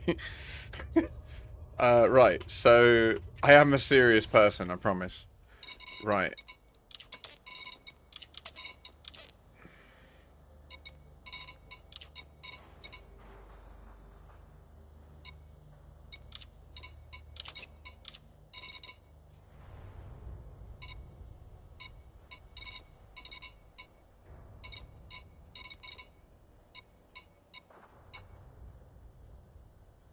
I'm not sure why I'm moving 153 tons of shit with us, but that's by the by, I guess. We've got the 43,259 tons of titanium required for this Dodec station.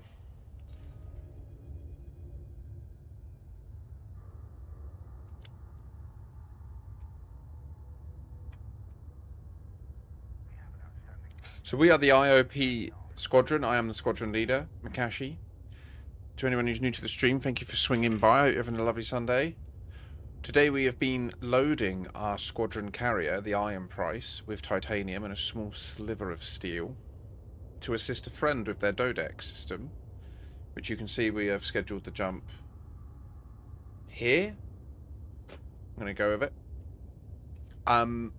PSR J0659 plus 1414 if you wish to assist. We have nearly, well, we have all of the aluminium, liquid oxygen, and titanium present in the system for the Dodec.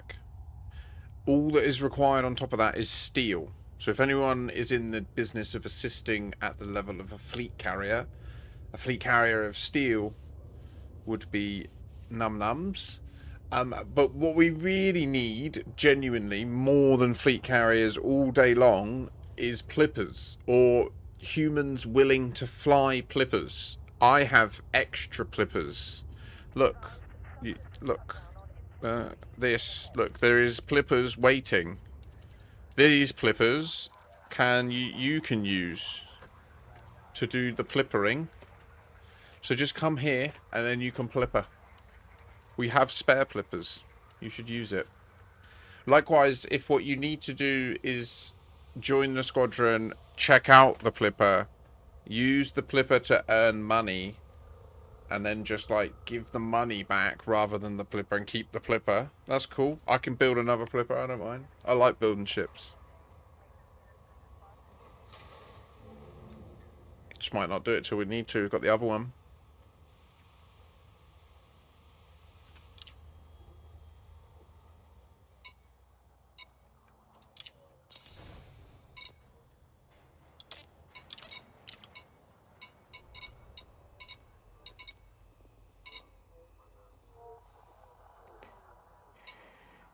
Nailed it. Nailed that to pieces. I feel fantastic after the pizza cookie cannabis combo.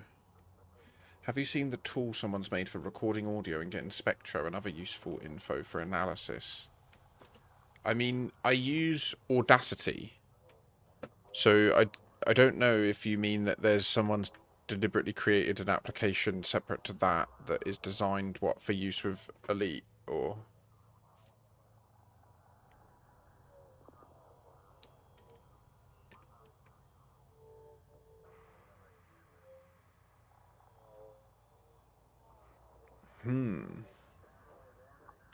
Do you have access to a link for that?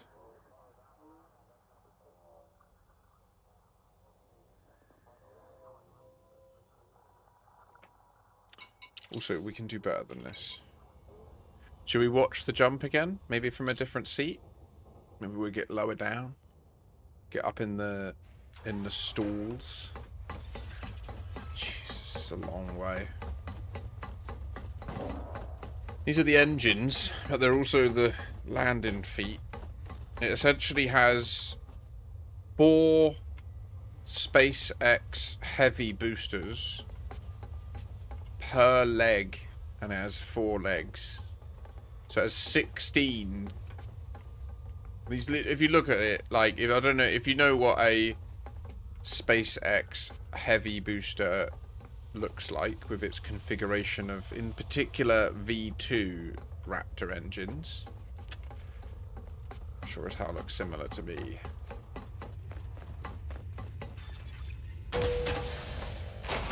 Hello. Is it up or is it down? No one knows. I don't know. Which way does the hanger go? Do you know? Do you know?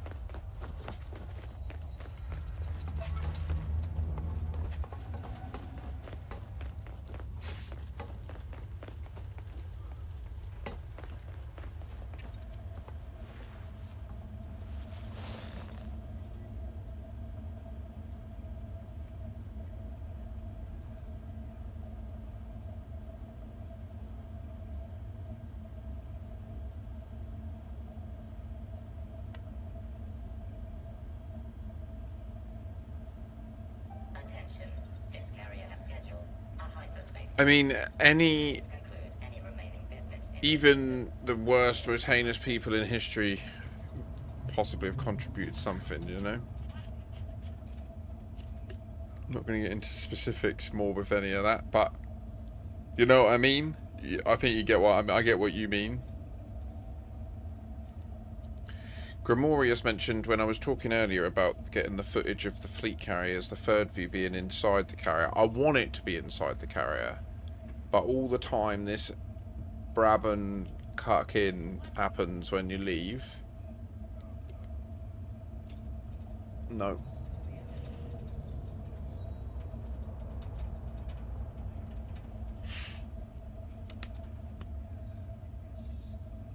What can I call it better than that? Yes, sorry, El Sanchez. Sorry. Yes, that. Yes, please do post the link that's directly to the tool, not to any other mirror site or forum post, unless it is the Frontier forum post as well. To be fair, that's a valid thing to share. If you click share on the forum post where it was shared and put that link here, that is also a useful option, since this is an Elite Dangerous officially sanctioned and supported. It's not. I'm just a geezer that likes this game.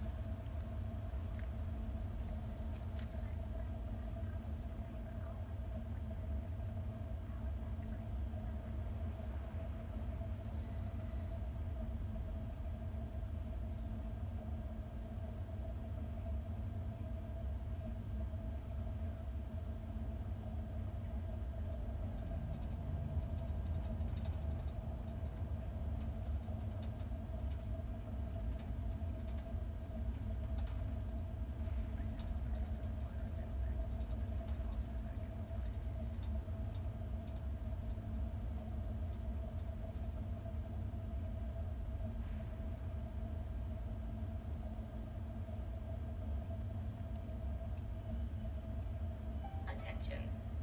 Carrier jump sequence is underway. Lockdown begins in 5 minutes.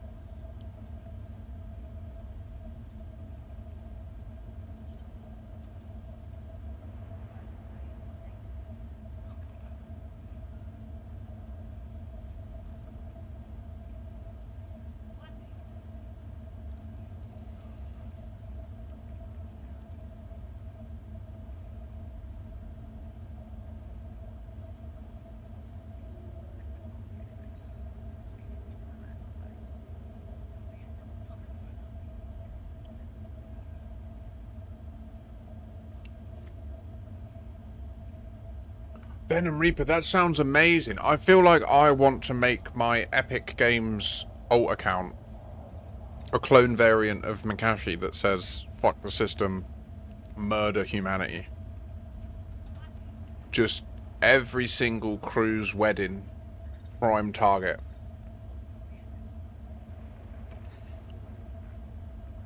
Bridesmaids first. Sorry, there is a darkness within. Right, so I'm looking at the data for this application. It looks very interesting.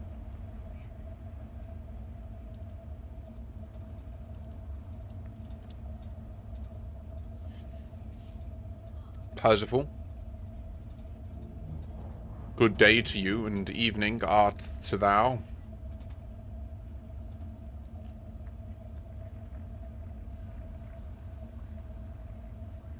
Windows will say unknown publisher, run anyway. Start elite, the overlay appears by itself. 2 settings in elite are worth changing. Go to borderless, I think I already am. Turn the music off, I already have.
The built-in interstellar factor at Gabriel Enterprise is really nice too. If you catch a signal over his catalogue, that's a find worth noting.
Nice, Percival. Welcome in.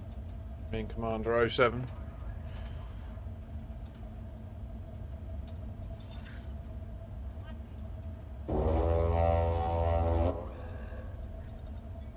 Attention. Carrier has entered pre-flight lockdown. All services have been suspended.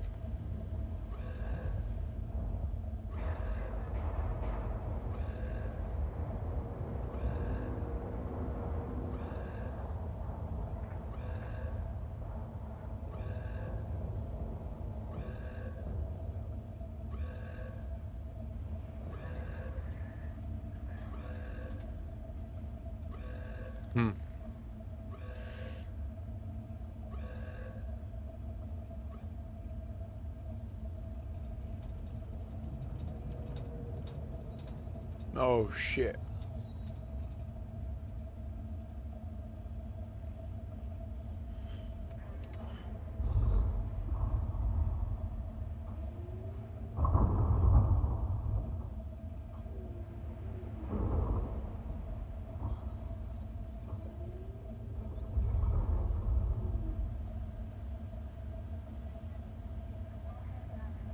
Best bet for money making, Percival. Welcome to the galaxy. Agreed, El Sanchez. Good advice. Exobio is unquestionably the best way for cash.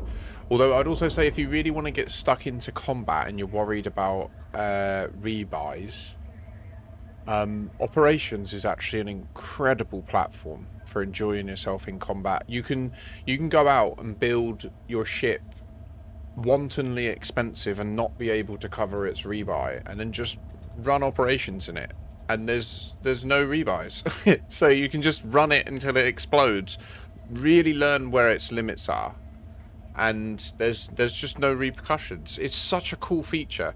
Like the easy mode terminal prosecution on Mercenary is where an unengineered commander can still have some fun. And if you have me join you, and some of us other more experienced commanders join you in the easy, you'll be able to smash it. This tool is fucking excellent.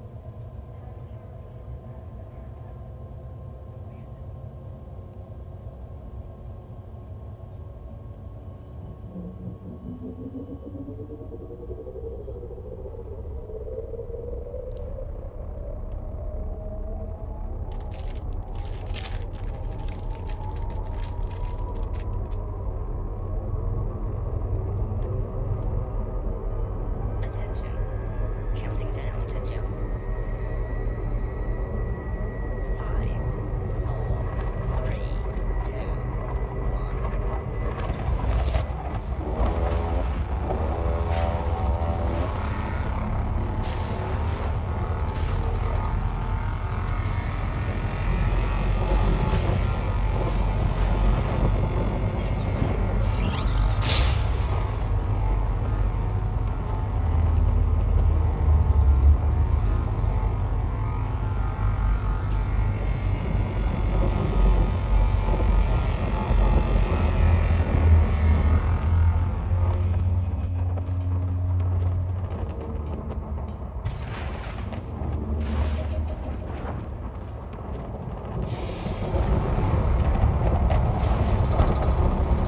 Cuck me.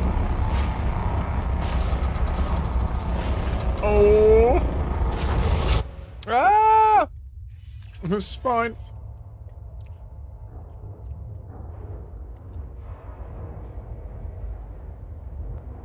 We okay? Did we do it? Are we here?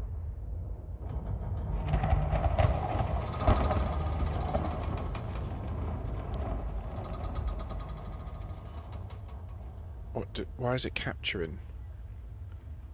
Holy shit. That's a really interesting insight, Percival. So ED's easier to pick up casually than Star Citizen for sure. Wasn't a bad of a learning curve, probably thanks to playing Star Citizen, so flight is not a problem. That's fair. I mean, I want to make a video that addresses Star Citizen players. As a fellow, like, investor of Star Citizen, like, I have invested money in it and I've not sought a refund because I do wish to see and play at Squadron 42 and or the Star Citizen PTU if it ever is large enough to justify my interest given the scale of investment I've got in Elite, you know? What the fuck's this? Why? Star Citizen people turn up, the lifts break. What a fucking joke. Are you kidding me? Yeah. That's Braben, that is. He knows. He's got a little switch.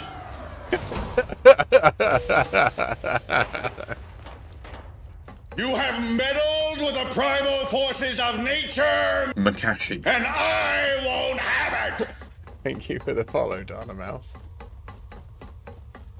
I feel like you followed in the path. Genuinely, I feel like I know that username, but I could be mistaken. Oh, okay, we're here.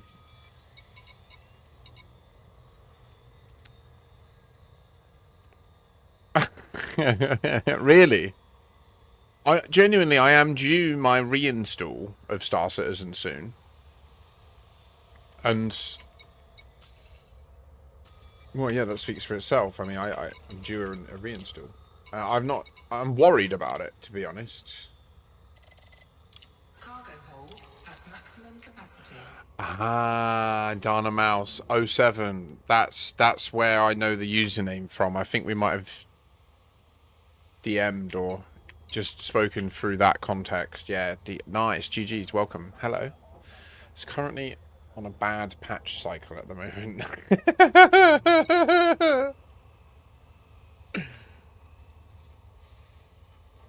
It's a very diplomatic way of putting it, yeah.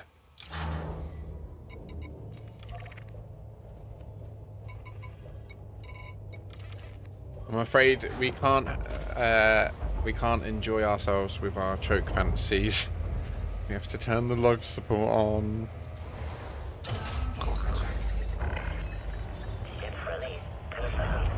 Really, Percival. I mean, like I said, so I've tried to play it every 6 months since invested in it, and don't get me wrong, I put a lot of hours into the arena commander mode. Really enjoyed it.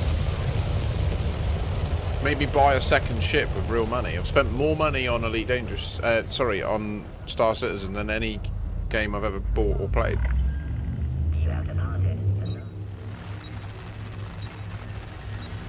Do you want to know this? I've spent more money on Star Citizen than I have ever spent on haircuts cumulative in my entire life.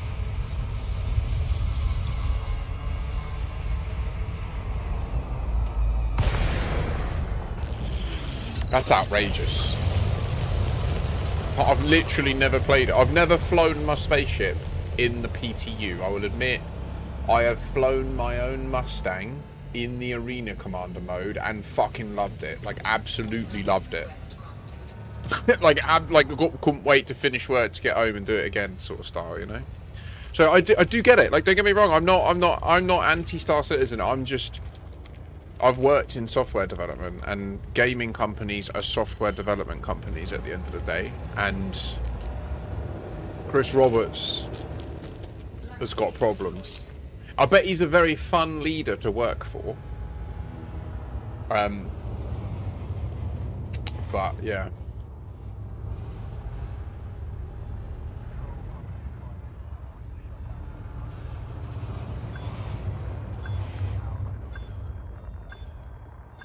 Oh, Persifor.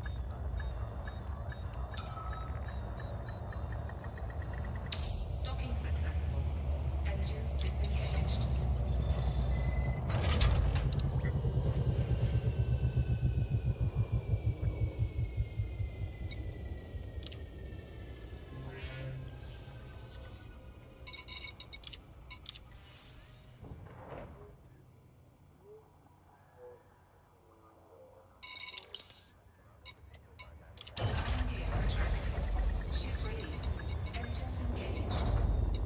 I'm offloading mine, yeah? Yeah. Power!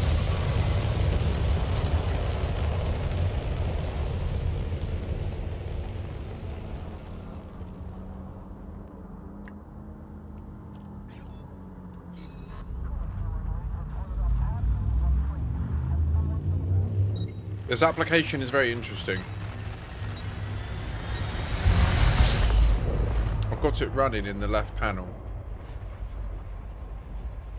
It's analysing all the audio. It's highlighting little patterns in the spectroscreen. Like, it's... Holy shit. Oh, nice, Persifor. 900 million. Woo-hoo.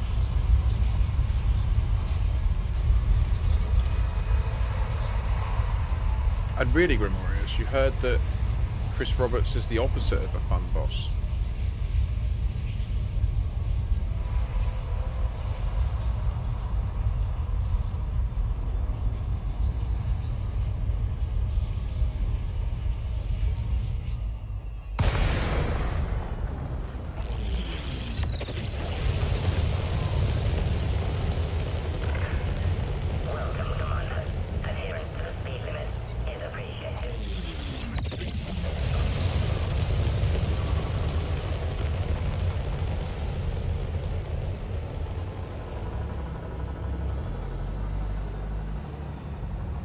But Persifor, that's so much money that you're going to be laughing. Like, you'll be able to just access any of the ships other than the ones behind unlocks.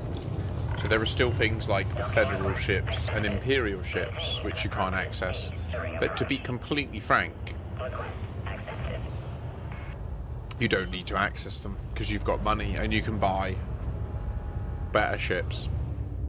Assuming that you're on Odyssey, which I must assume you are because you're from Star Citizen, so like Odyssey's like £1.20 or something, isn't it? It's like, I almost feel like part of Elite's problem is that it's too cheap. Do you know what I mean? Like, if Elite was 60 quid, you didn't pay for Elite Dangerous and expansion. How have you not paid for it?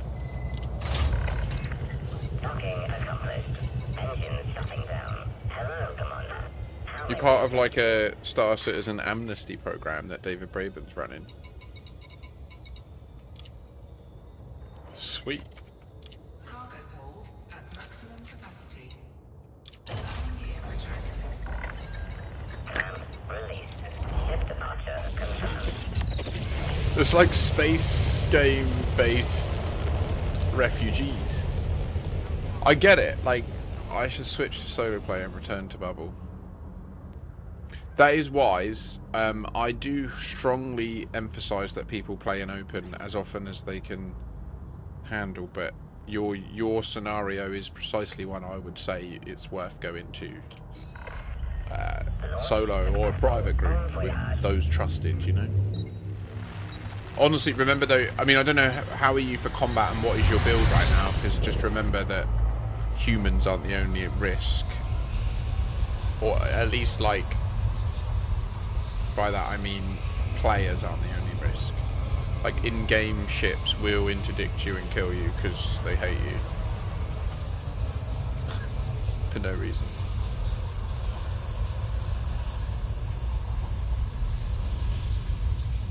I missed. gravity around here is really relentless.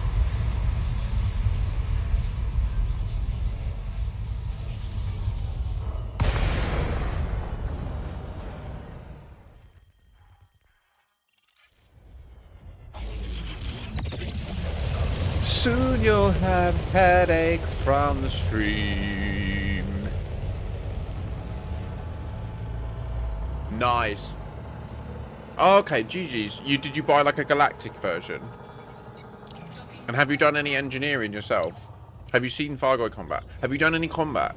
What sort of pilot are you? I'm curious.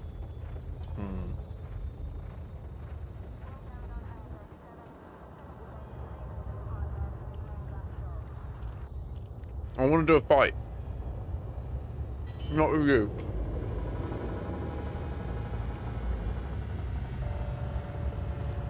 Have you outfitted and built a combat ship?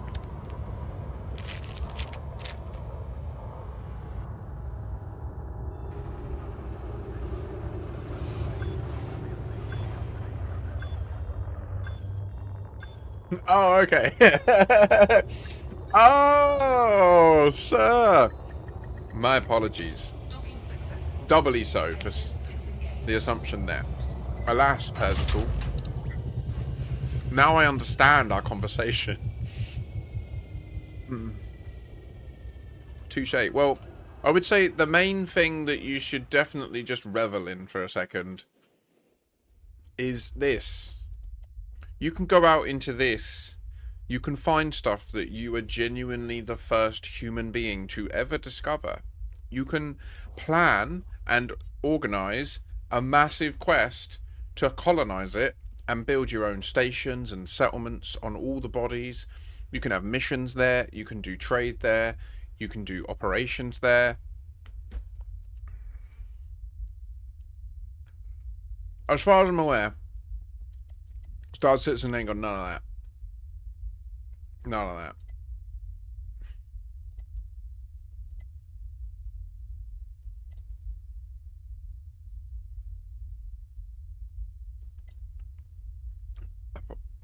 Uppy, I think they meant like butt. I don't know. It says it found a picture.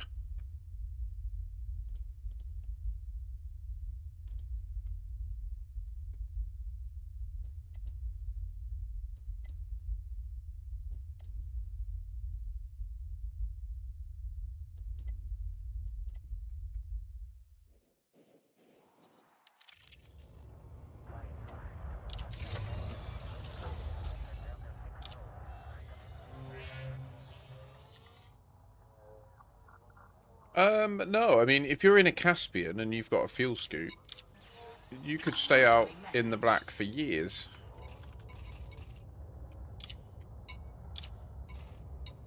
Yeah, indefinitely.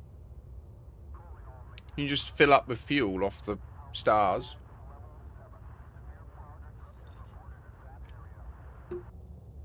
Now, here's the hesitation. If you've got the Galactic Edition, I'm fairly sure it's all fucked up. Yeah, the Caspian I have was the 33,000 ARX one, so pre-built, yeah. So, Frontiers builds are all... yeah, I don't even really know how to describe it about being a bitch, but basically they suck. And you should follow builds that we suggest. I honestly, I don't know why they do their builds the way they do. So your build is probably quite compromised just by default, but you will also have some pre-built engineering, I think, right? I think the Galactic Edition does have some components that are engineered, which means that they've been... So, like, for example... No engineering. Holy shit. So, for like these thrusters, right? They're 8A thrusters because the Panther Clipper is the biggest ship in the game. It has the biggest thrusters.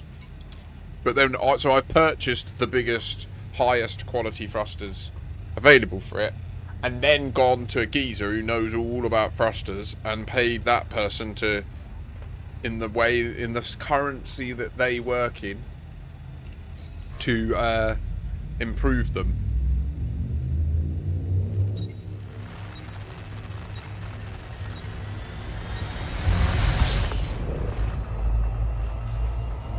Sanchez is correct. I don't know where to get build guides. I haven't got build guides. I can't point you to build guides on my channel. But what I was actually thinking earlier when I was on my walk, I might look at starting a series doing something like that. Build critiques or build feedback almost, because I need help on mine as well at times, you know. There's people that have come in and given me criticisms that have then been implemented and made sense.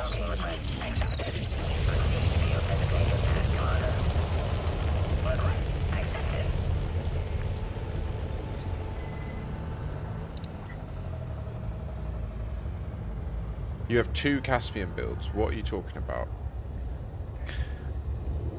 Yeah, but what are we talking about? Combat ships.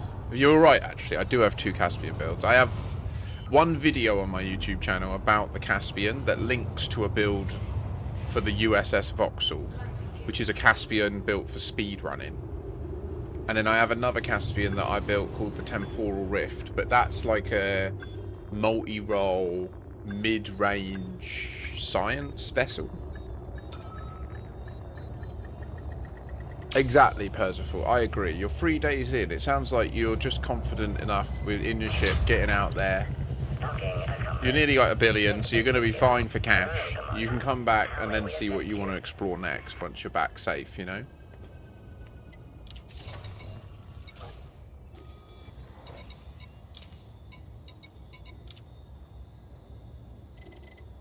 Cargo hold at maximum capacity. Ship release confirmed. Move clear of the landing pad. Caspians are good at combat, especially AX. Correct, I agree, they're outrageous. Armor's design. AX is anti-Xeno combat, like against aliens. Only have like 2 hours to play, Sundays to Tuesdays. Okay. Departure complete. Farewell, Commander. And yeah, the Caspian is great at it because it runs very cold. Each ship has a different thermal profile, like as a base value that is hidden in the game. We don't really ever see them, but a lot of the external tools like ED Shipyard, EDSY, they've sort of reverse engineered those numbers. So generally exploration ships have the best variables in terms of their heat characteristics, and therefore they go well for AX combat, because when you're fighting the Fargoids, your temperature is very important. Being below 20% heat is really important when you're against the Fargoids. If you're above 20% heat, you're like a smorgasbord to them.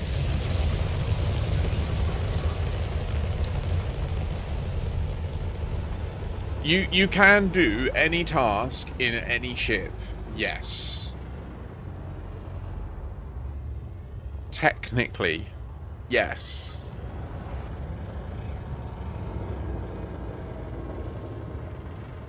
Landing gear deployed.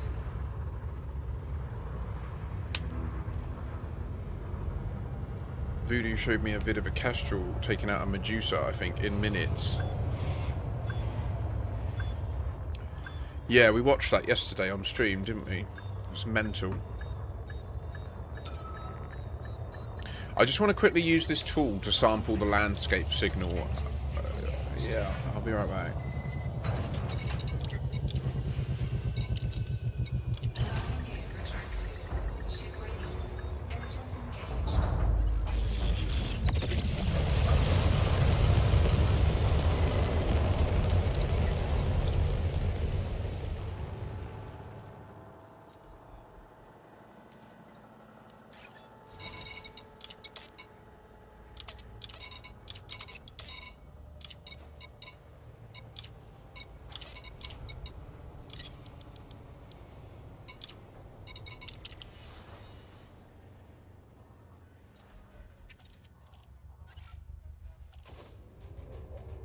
Ah, really, Percival Raxler, eh? No one knows for sure, right?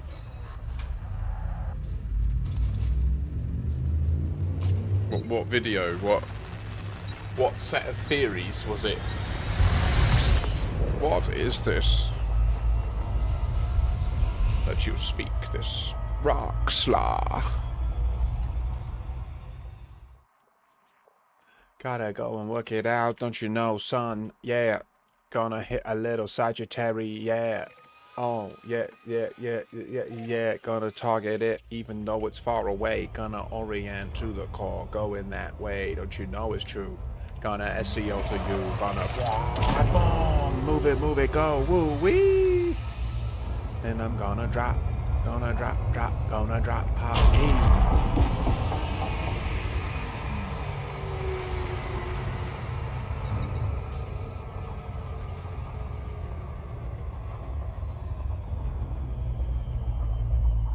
So I do this, and then I do this, and I do remove, yes, and I do add, and I do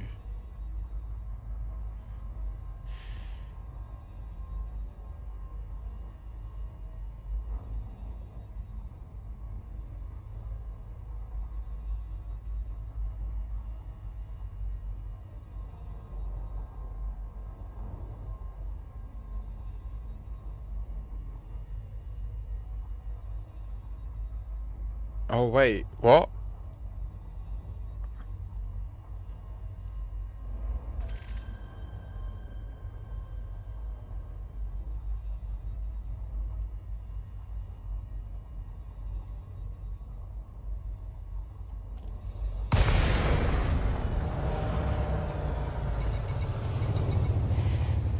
Sorry, I'm having a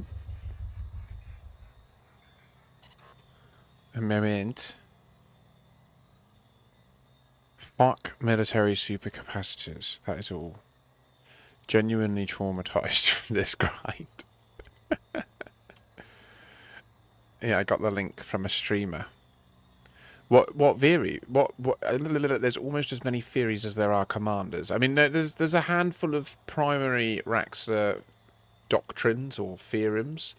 I'm curious to know what one you've been exposed to. I am very knowledgeable about Raxxla. It's my one. It's basically the similar to what you've described. I learned, like, I've always loved the idea of being able to just explore space in a spaceship. So when I got to that age where I could own a PC, Elite Dangerous and Star Citizen were like right there in my periphery because damn, like they looked like they were looking to solve that and give it to me in my lifetime, as close as I'll ever likely achieve. Right? I'm never gonna likely have a frameshift drive ship, but yeah. So then, the thing that pulled me into Elite long term was Raxxla, because the story that came out early, Reclamation, I read and loved, and in that there's the squadron, the Children of Raxxla, and so I then applied and managed, and then like they had a legitimate process to join, including like having to read certain books and be able to demonstrate that you'd read them by being able to essentially converse at a level that you couldn't do if you didn't read it. You know what I mean? Like where you'd have just like background knowledge of how the world works and stuff. So it's because there are entire books written in the Elite Dangerous universe. Whilst your character is just a character and a nobody, like you're not the central character in any story. You aren't on the path to becoming a citizen, or you aren't like needed in anything in particular. You can just fuck off into the middle of nowhere. No one cares. Like whatever, do what you want. That's the Elite Dangerous attitude. But there are stories to be told, and they will turn your experience into parts of the story of the world over time if you do amazing things. That's what's cool. Is like I think we've already grown the Radicoid time skip, which is a phenomenon we've uncovered. Even if it was a bug, it's now at the point and size where we'll never know. They'll probably incorporate it, you know. So, woohoo! Why am I in this panel? I'm trying to get this on your screen, right? But it's changing. That's what it is. Okay, so we go here and we stop this, and then we go to this. Okay, this is good.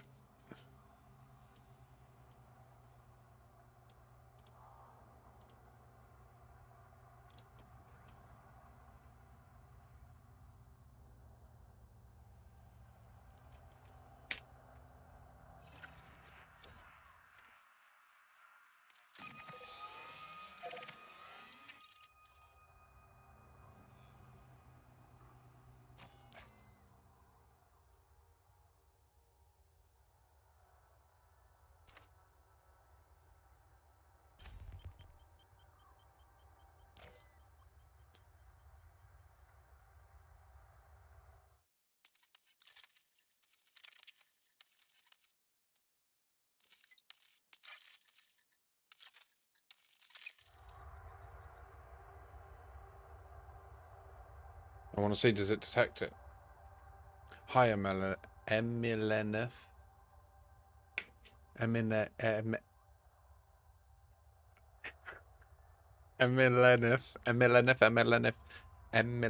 There we go. I got it. Emilenef. Thank you. Sorry. Hello. It's registering a signal.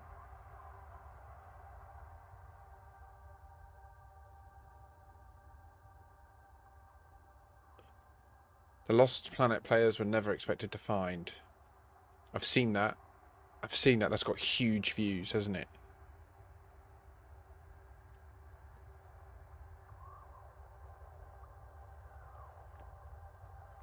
I'm using a new tool to see if it can identify an existing signal I know it should be able to find.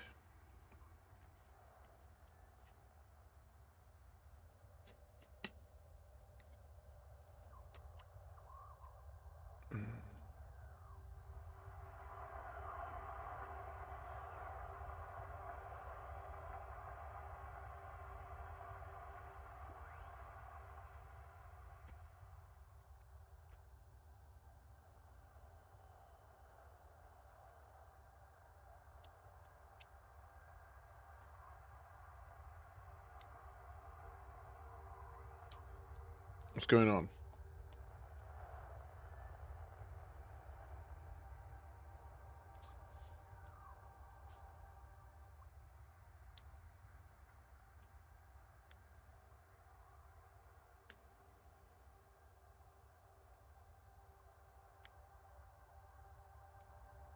You have meddled with the primal forces of nature, Makashi. and I won't have it! Grazie, signore. I forgot that goes through the same thing as the game. Ah, that actually really helped. Okay, do you see? You can't quite see it on that overlay, but yeah, where that... See the green thing just appeared? Yeah, signal. Okay. Okay. Okay. Okay, it's found it. Okay. Oh, it's legit found it. Like, fully identified it. Okay. Yeah, this tool's sick. Whoever recommended this tool... Who was it? Who are you? Where... Stand before me and kneel. No, I'm just... Yeah, this is the shit. Whoever developed this, GG's. So I'm referring to ED Compass. It is a real-time spectroanalysis tool. What the fuck is that? What the fuck is that? That's got to be imagery, surely.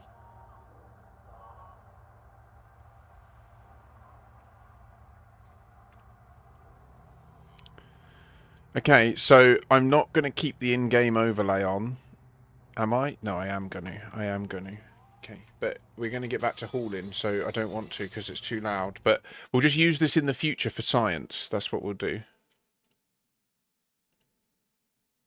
Abso-fucking-lutely GG. That is validated, that is. I'm happy with that. It didn't just notice the landscape signal. The application responded to it. it highlighted parts of it at first and said that that was identifying a signal, and then it identified the whole area. And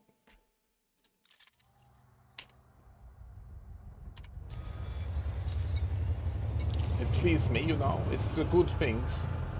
It's the good things. Turn the ship around.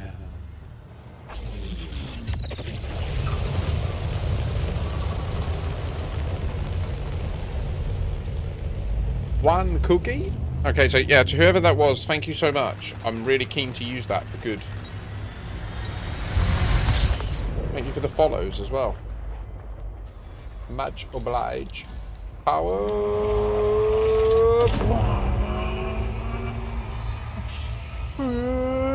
You have no idea how lucky you are to be just starting to learn this game now. With SCO in the beginning, unless you're on console, in which case, GG, sorry. You will learn the Iron Price way, where you have to slowly super cruise everywhere.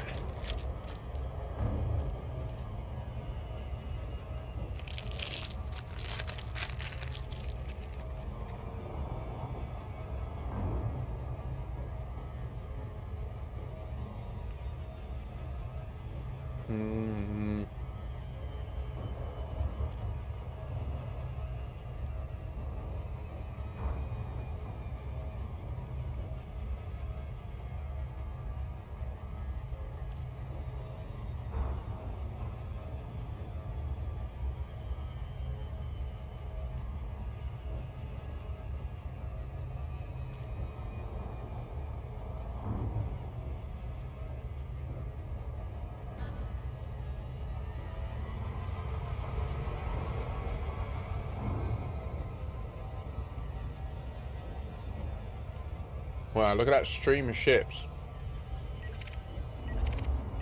They all hauling. Check out these boys hauling off of that John, huh?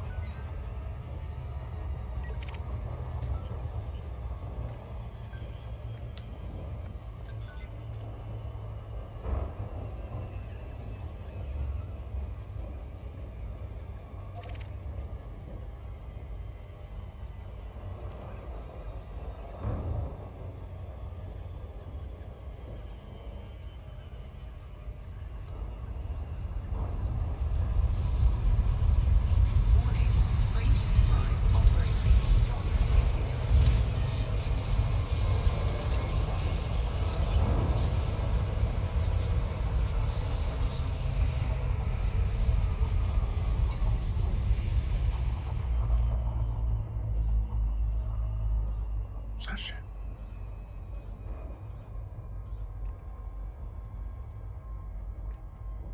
Not sure even why Audacity is available, maintained by a team, and code is open so it can be verified. I mean, so far what I've seen, it runs very efficiently compared to Audacity.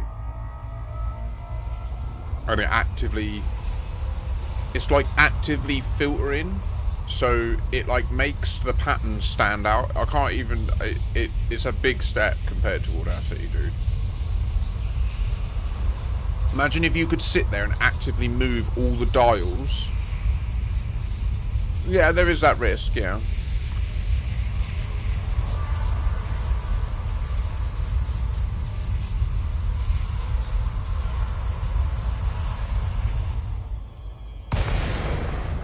It's just relative risk, isn't it?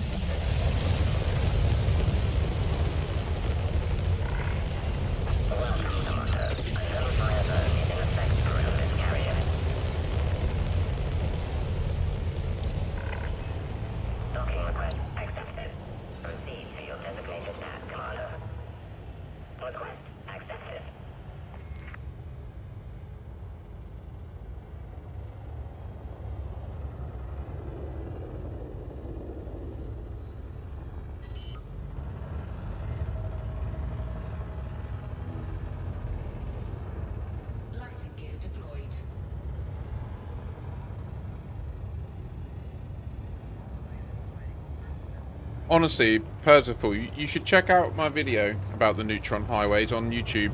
It covers exactly that. It's not long. I like to make things as succinct as I possibly can. But there are some valuable tips in there. I'm quite a decent Neutron Highway speed runner. Done quite a lot of Seoul to Colonia speed runs. Docking confirmed. Ship has docked. Welcome, Colonia.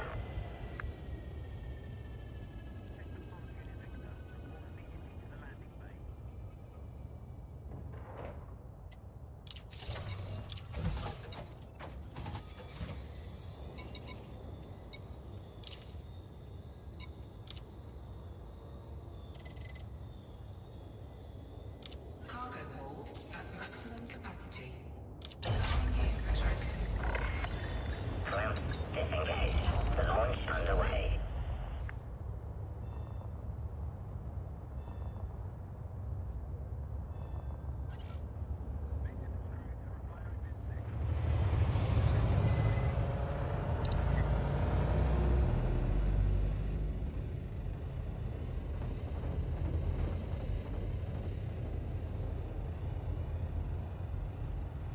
I think that's a great plan, Percival. Plan is to make some money, learn engineering, build out some ships that they want, and then go to the void and find new planets. So, is it Explo is like what your itch is right now? Yeah, clearly, valid. There are very few games that offer what Elite offers for exploration in terms of the scale of things. Obviously it is procedural, so there is an element of repetition, but that's only at the like thousands and thousands of systems level that you start to then notice like, oh, I've seen that storm before or whatever, you know, or I recognise those sand dunes. Like, oh, I think that mountain looks familiar. Like, you do start to notice some bits like that over literally thousands of them. But the real bottom line for me is that functionally there's so much to do in the game that exactly that, Percival, yeah. So I end up spending a lot of time in the game because I'll be like, right, I want to go and do this. Like, for example, the background simulation exists across all the systems, right? Which is possibly part of the game that you're not too aware exists, but definitely does exist. Like, the entire economy is a thing. Like, it functions. It's real. You can fuck with it. Like, players quite frequently make community goals unfinishable because loads of pirates will just turn up and they'll do so much crime in a system that all the stations get locked down and you just can't dock. They did it at a big exploration one, actually, right before HIP 87621 and the Radicoidas were released. There was a big exploration one, and literally they shut the docks down. It was hilarious, but dreadful at the same time. A mate of mine had just come back to the game. He'd been on a massive expedition. I urged him to rush back in order to get his stuff into the CG, and then literally, I think the worst bit was he was one jump away, but it was late, so he was like, I'll log out here and then deal with the arrival tomorrow, because I know the system will be busy anyway, so even though I'm in solo, there's still an increased chance of pirating and stuff. Went to bed, woke up in the morning to do it, and the ports were locked down and he couldn't hand it in. Incoming message.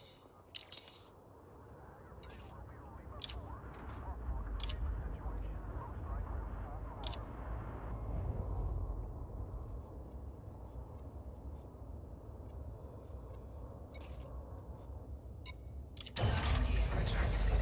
Ship released. Engines engaged.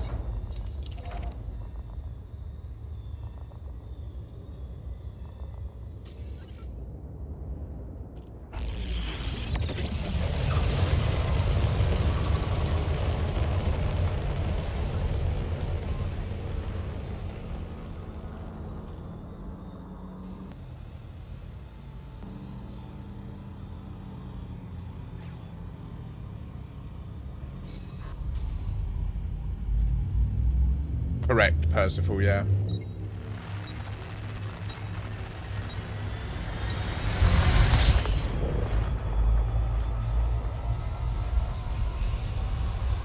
absolutely correct. The engineers have a range of requirements to unlock. I watched a lot in 3 days. This is the sort of game that if you've got the capacity for the climb, it will give you the grade, you know? The learning cliff exists.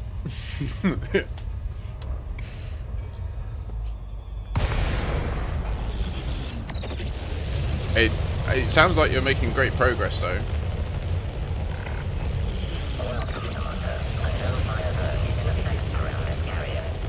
Yeah, Siphon, they are pretty brutal, aren't they, the engineers? But I feel like the benefit of them is, A, they aren't actually mandatory to really enjoy the game in a PvE manner.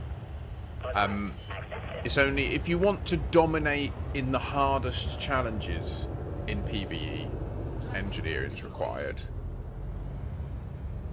The entire game is playable without engineering if you play with other people, right? So, like, the engineering allows you to solo, like, for example, a pirate wing of 3 ships that are all pretty decent themselves and maybe, like, lightly engineered as well, like in a Haz-Res. But if you just had 3 unengineered ships, you'd probably win as players versus the combat, versus the PvE, you know?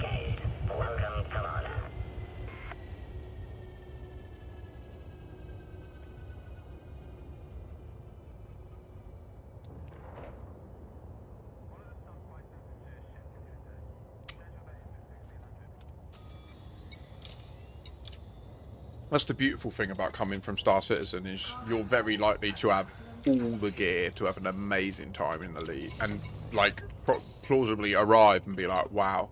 One top tip I will always mention to any newcomers to the game is do be a little bit precious about your keybinds. The game is notorious for, like, if you are someone that regularly unplugs controllers or mice or input devices, be very careful with Elite.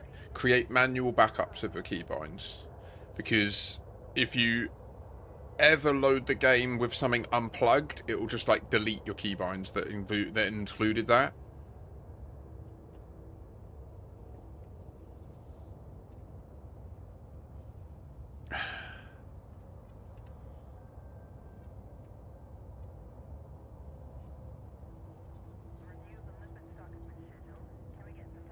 Did I get the ship? Yeah. Ship released. Ship departure confirmed.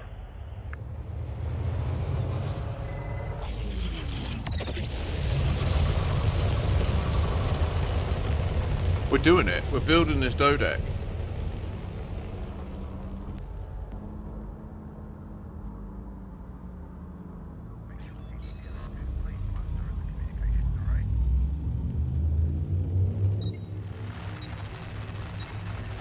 Nice. Well, Percival, there's not much benefit to running EDMC when you're in the black. Like, if you've got it set up wrong, it will be reporting your findings. Are you? Well, no, wait. So you're not going to any unexplored stuff, are you? Just remember that if you, like, go somewhere really novel and discover something really valuable, and you've got something uploading like that, and it uploads it straight away, there can be situations where people will notice it, or, like, an automated tool will pick up that data and send someone there, and then they'll cache it in before you, and that can be quite disappointing if you don't get the first discovery on something that looks really good. But yeah, it's not that common these days, to be honest. Yeah. In many senses, the unexplored galaxy is safer than civilization. Like, the only danger in the black is you that we're aware of. I suppose that, well, yeah, that's one fair thing, is there can be shit out there that we don't know about yet. So I could say that to you, and then you end up being the unlucky bastard that got sent the secret Ravenstein key on Steam. And you do one jump into unexplored space and stuff goes mental.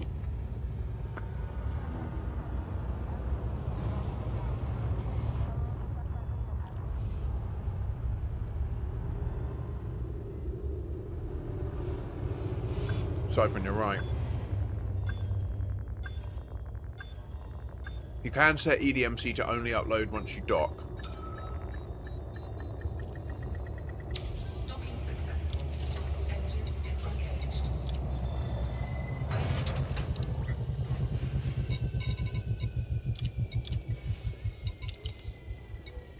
Landing gear retracted. Ship released. Engines engaged. Or yeah, just turn off reporting completely, just to be honest, yeah. It's also an option.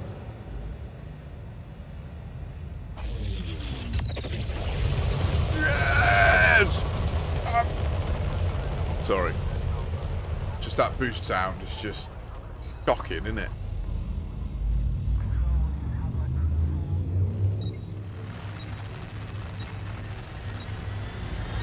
Guys, I'm kind of locking in. I might just keep going for hours until it's done.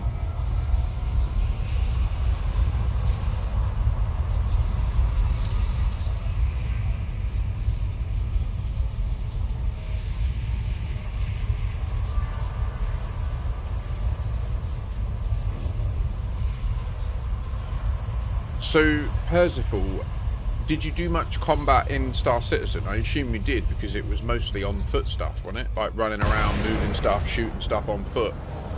With also mining and salvage and ship combat, yeah?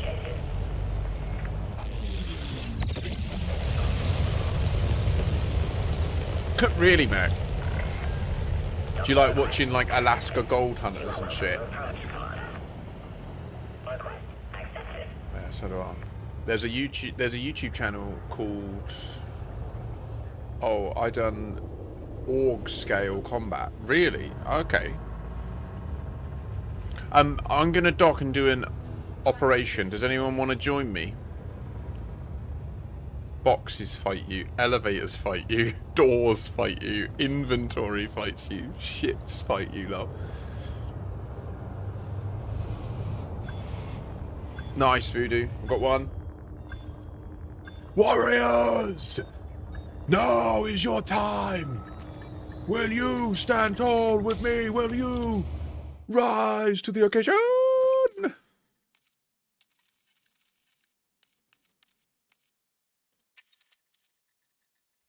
07 KM 22 Raven. So the good thing about this new feature, Operations, which launched recently, is it gives you access to any ship that you own anywhere in the galaxy now, immediately, in the condition it's in, I would admit. So this one's spec'd to be ready for this combat, and it's also got premium ammunition installed. It also lets you link up with any of your friends, no matter where they are in the galaxy, as long as they're happy to join and they dock. That is impressive, Percival. If that's true, that is impressive. That is very impressive. And I look forward to the day that it's stable enough that I can just install it and get through the tutorial and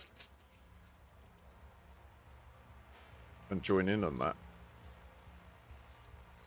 But that, 3-star systems, it's like, I mean, that's not a thing to say to an Elite Dangerous fan.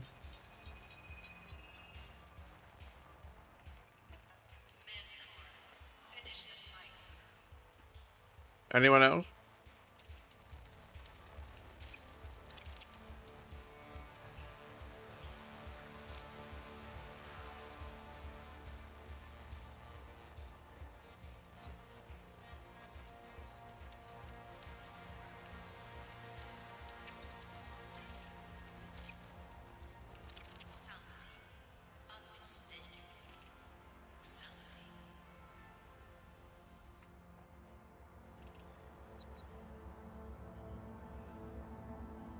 Wait, Percival, are you still in the starter area? Are you City? That's in Dromi, right? You're still in the starter area. Yeah, Diana. Yeah. Diana and Mac. Or Vantillion. I'll definitely bring... Wait, I don't think we're... Are we friends yet, Diana?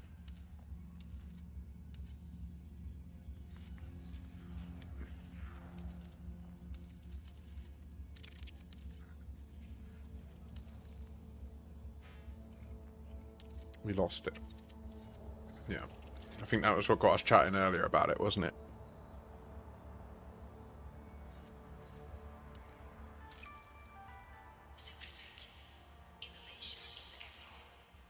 I don't think we are.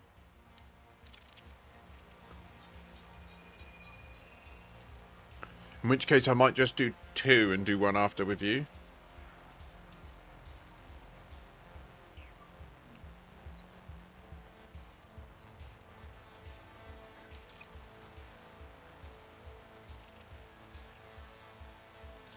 Makashi.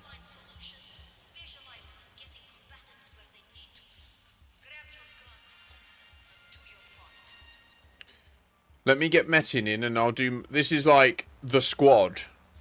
We should be very rapid, so I wouldn't worry. And then in the next one, we'll get linked up and then we'll do one, Diana. Yeah, nice one, nice one. Get you the Merc coin. Look at that background. What is that about? How beautiful does the Large Magellan Cloud look? Why is it so cloudy? I know why it's so cloudy.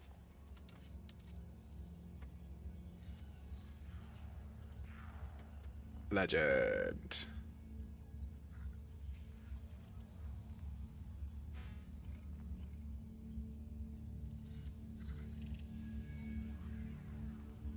No, I want that music, but not for this. Noob question. During the recent update, Elite scrubbed all of my joystick bindings.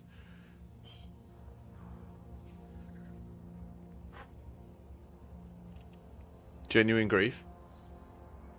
I can't seem to get them back, and I can't seem to make Elite start new bindings from scratch.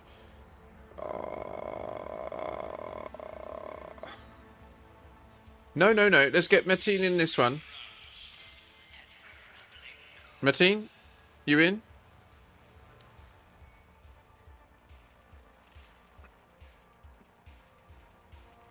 So it could very much be what I was saying, where something's unplugged that was unplugged previously when you set those bindings with that keyboard and mouse and everything plugged in.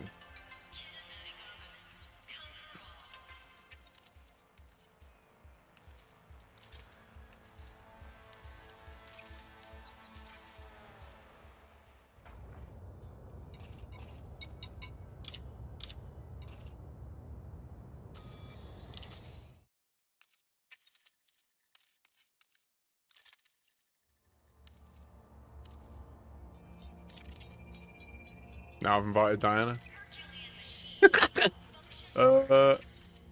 I kicked you out, Metin. Sorry.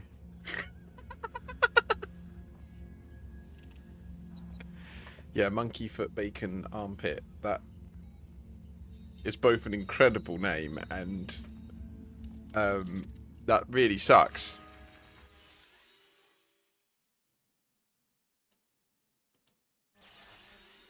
Yeah, nice, Fantonio. And I'll just switch you. Are you in, Diana? Oh, you're making tea. Okay, no worries, no worries, no worries. And Mac?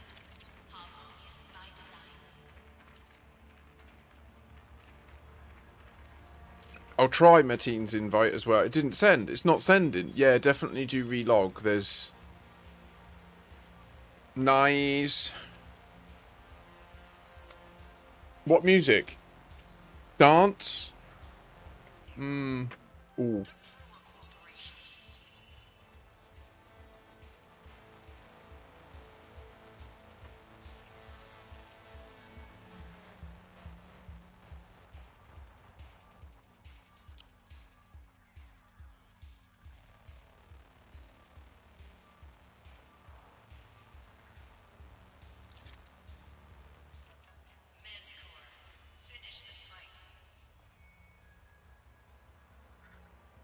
I'm going to stand up. If you can stand up, you should stand up as well. Let's do this.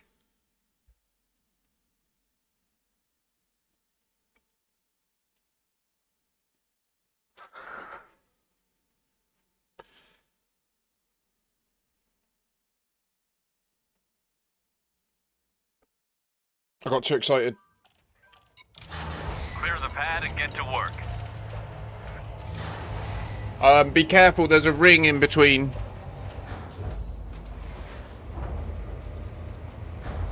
Okay, there you go. Siphon says this is a very specific thing, but it sounds pertinent.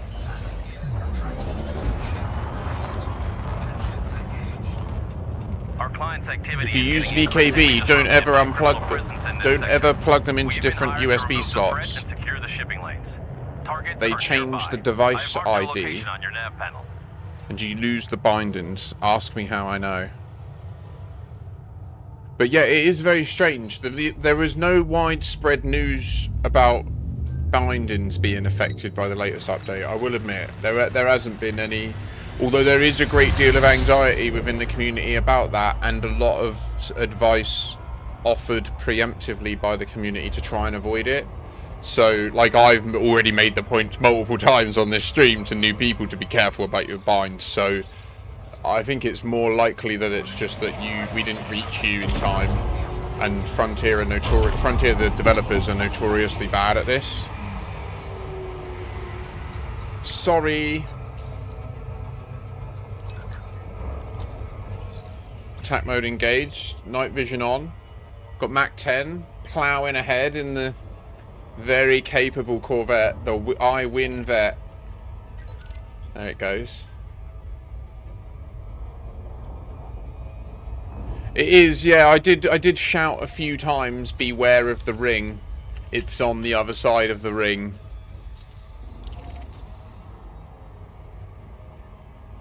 No, you're fine, Monkey. That's the best advice I can give you, I'm afraid, because I would say you're going to need to get the rebinds rebuilt and then create a manual backup locally.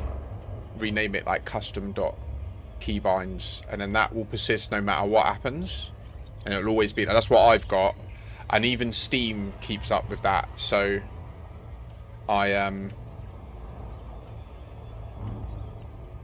whenever I install it elsewhere, it just comes with Steam.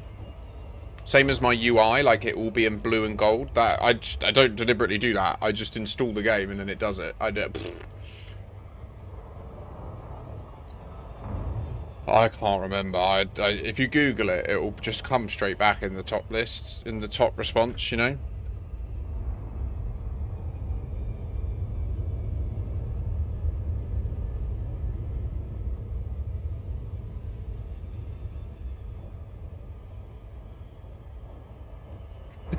You're right, Voodoo.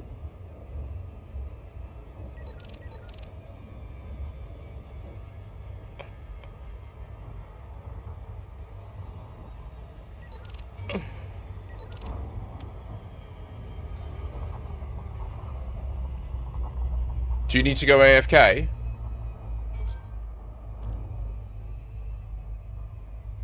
Okay. It's alright. Me and the three of us can... What? Did it not drop? Oh, it jumped to the damn thing. Okay, oh, well, that's fine. I'm not the primary combatant anyway. You two can start, and I'll be there to ring your bells in a minute. So my loadout here, I'm flying the 3rd Alliance, which is a very competent combat ship. But I've outfitted it in a more support role. So we're doing some extreme support today, hence the name, Saluna. Now this sucks, there's no asteroids around. Okay.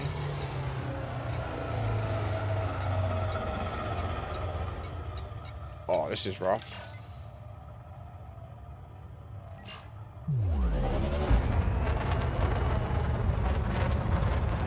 Oh, no worries, Voodoo. Yeah, that's brutal, bro.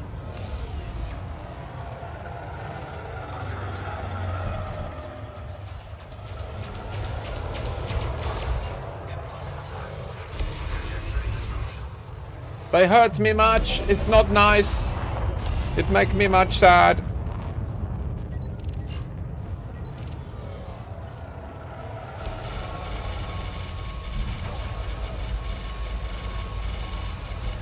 So I heal my friend's shield. And he heals mine. It's a beautiful relationship.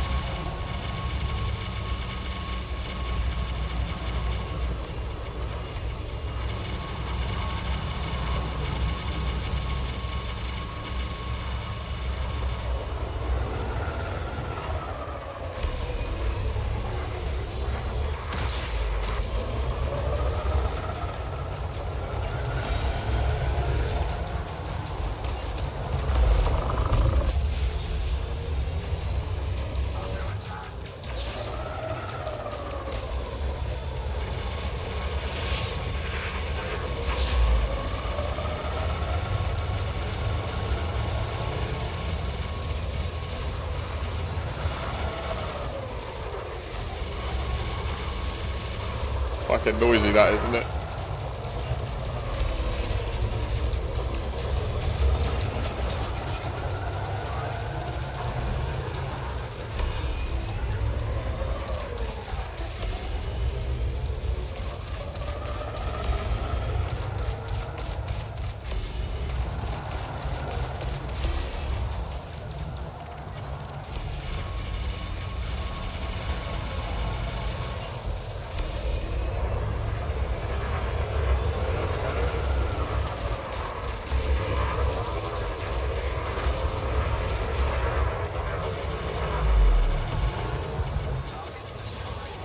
Keep up the pressure.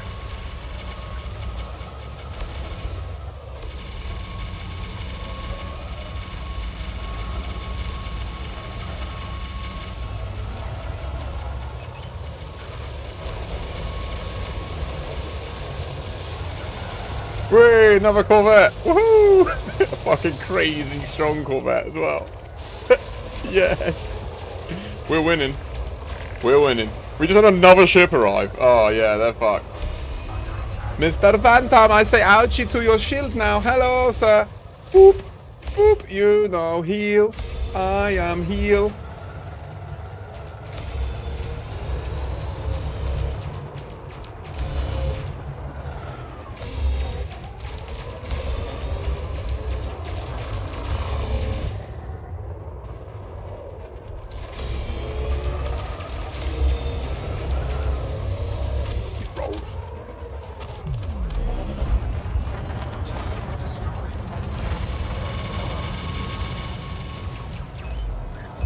Nice. I'm down for this heal. I rejoice in your succor, friend. No, so I put 4 pips to shields just to get the maximum throughput into my shield. And then he's also given me the big boot. That's beautiful work. Where's the last one? Let's go get that wee bastard out. Oh, it's a Kestrel. Okay.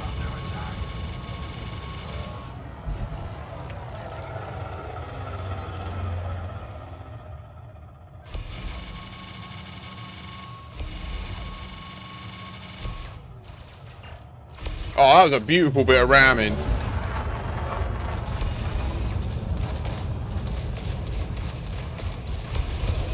Do it.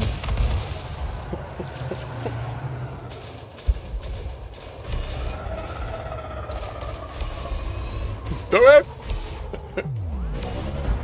Whoa!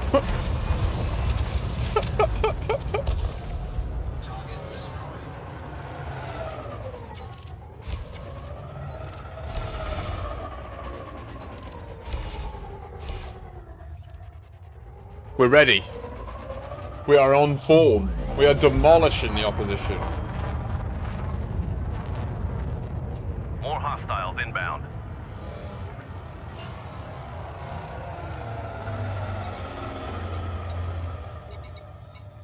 Four 30s and a Corsair. This is rough.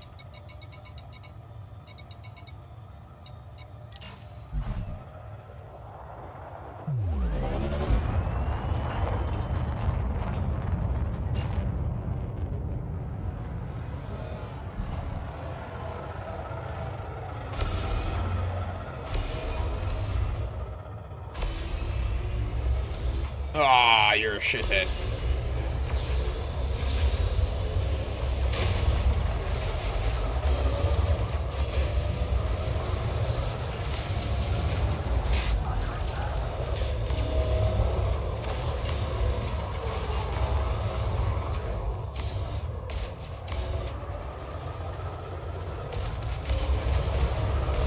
I want this mag gone. Oh, Mac. Full power to shields! No!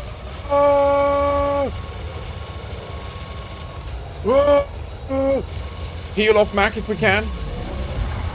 Yes! Yes! Yes! Yes!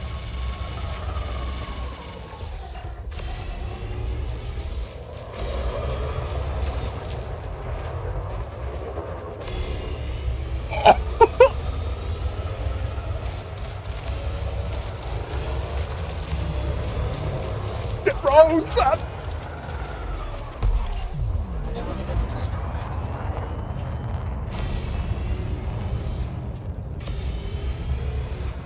Mac.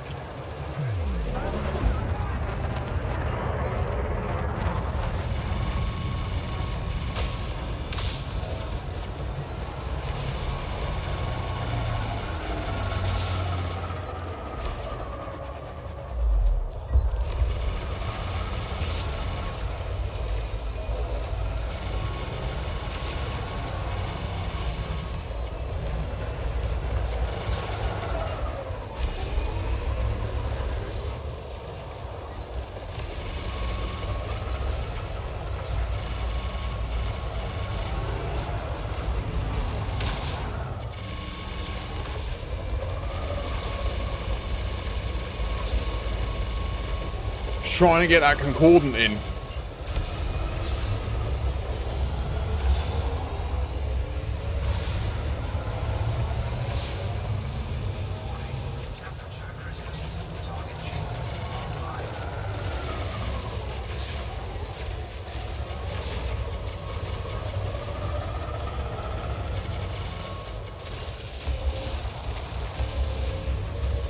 Yes!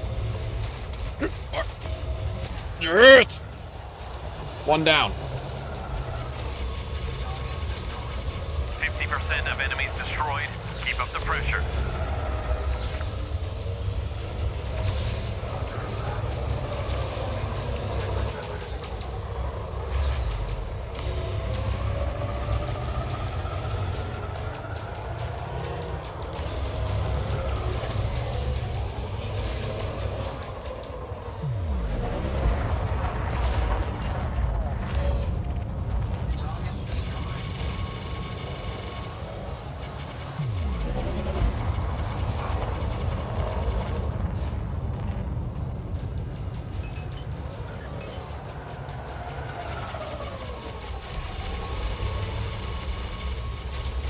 Grazie, signore. Grazie, grazie, grazie, grazie, grazie, grazie, grazie, signore.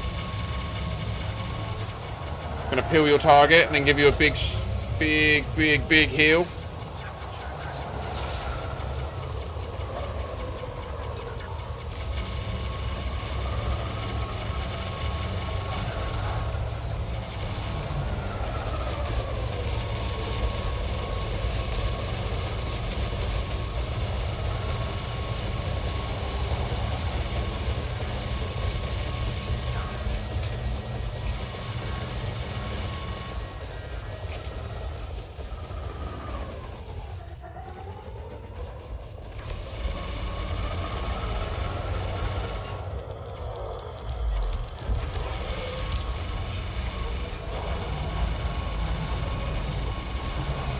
Want this Corvette full.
Charge me up, please, sir. I do the lovely little spin in the conflicts, don't you know? Lovely little spin. Yes, show them what you know. Boost, boost, in, FA off, down to the enemy. Don't you want to go and see him over here with me? Now we spin, spin, spin. Whee!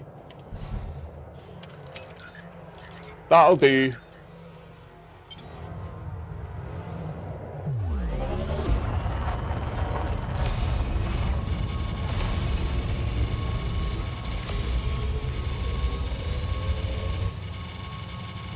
Oops.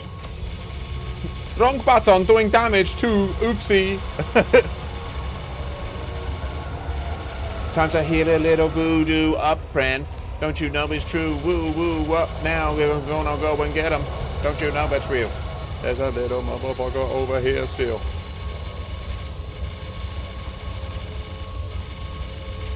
Sorry about the really annoying ringing sound. That's just... I don't know, that was their prerogative. It's their game. They chose to make that sound be the sound of healing. I know it sucks. That's why I apologise.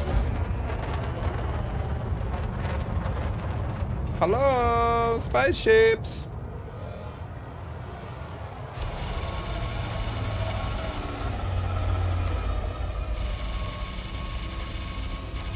If you could max me out, Mac, before we go to the next... Oh, let max me out. I am coming, you see, I am coming, yeah. I stop now. Oh, I stop now. Oh no! Be strong, brother!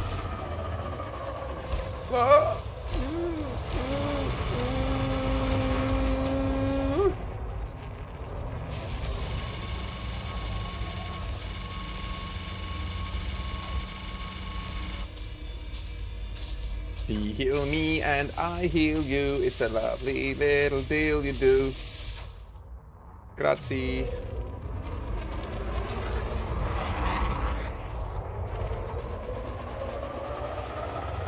Just come back to the center and he'll attack us. Just come back to the compromised cargo depot, all of you.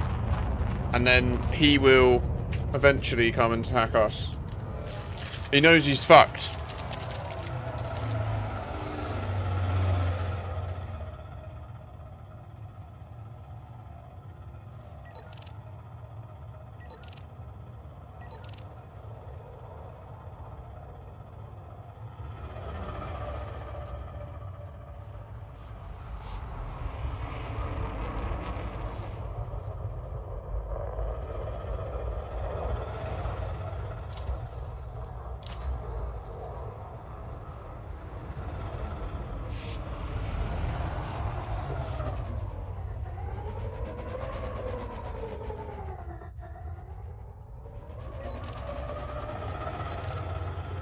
Was he bottled it?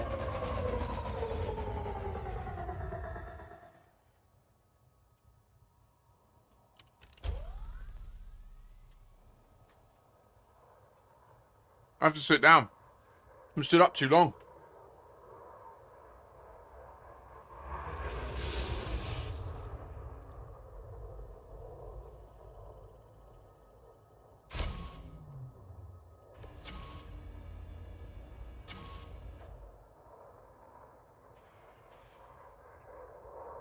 He jumped. So we just lost.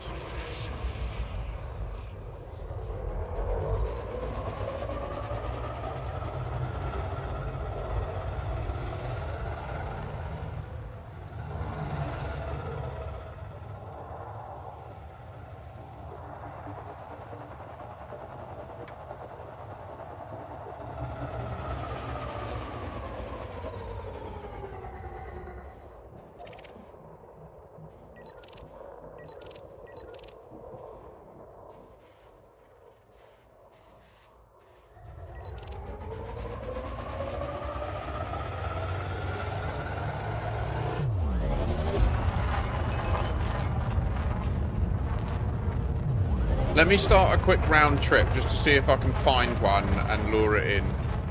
I'm a little bit quicker, ain't I?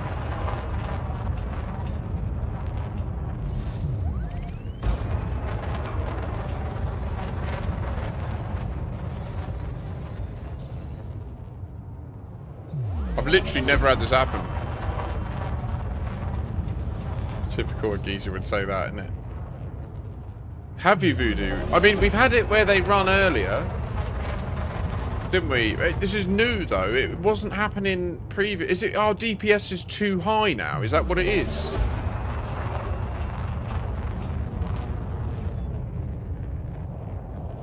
It just said 9 out of 10.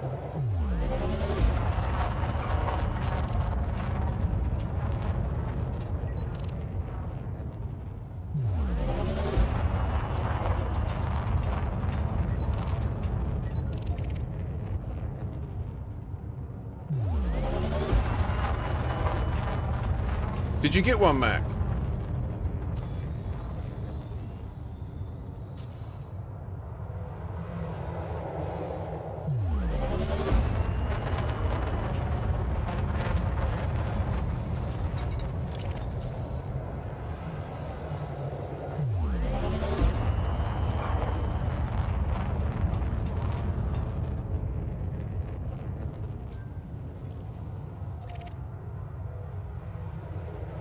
I'm going to do the same since I'm the host. Maybe that will jig something.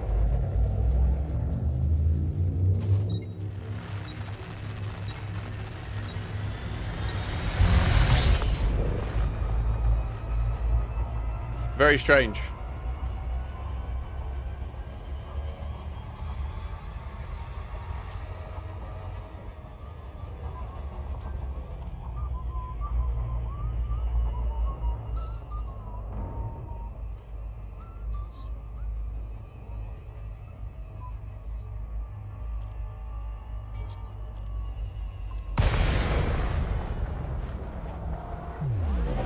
Okay, get back. Get your ass ready.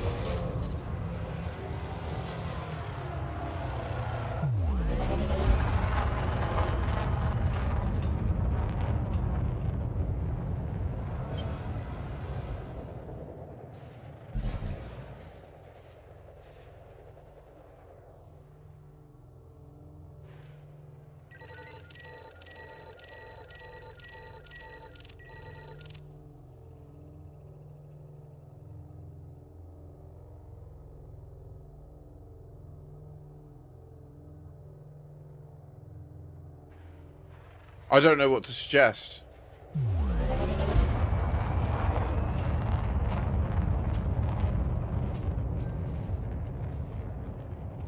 I think that's right. Let's do that. Let's all super cruise.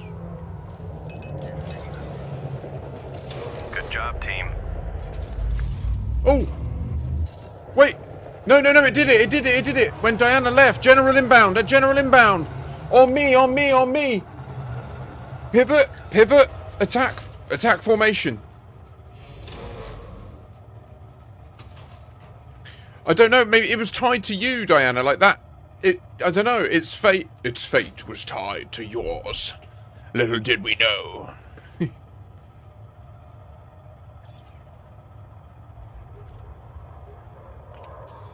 reinforcements. General Midnight located, 3 clicks. General is leading them to battle.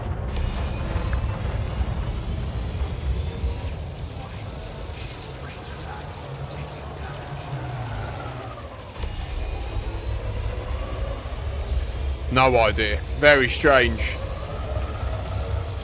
Focus fire!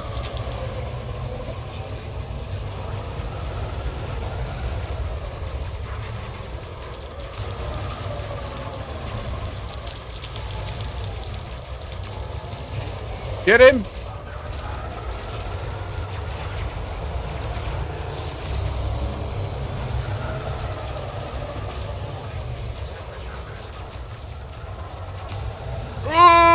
Yes! Yes! Send in the weapons!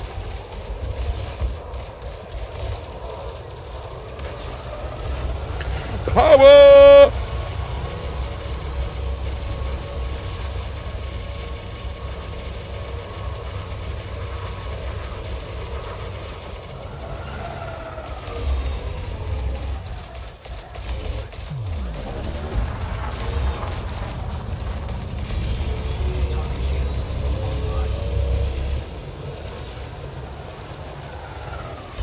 Yes! Look at that use of the beams! Yes!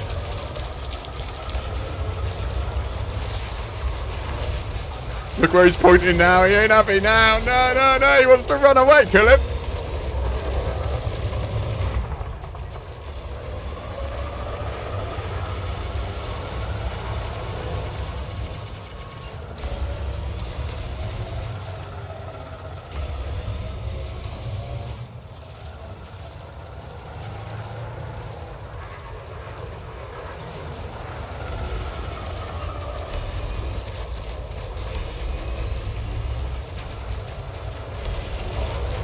He's getting rolled! Yes!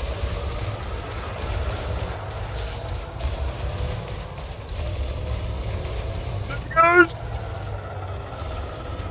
Sorry, Mac. Target eliminated. General is down. Remaining hostiles are jumping out. Great work.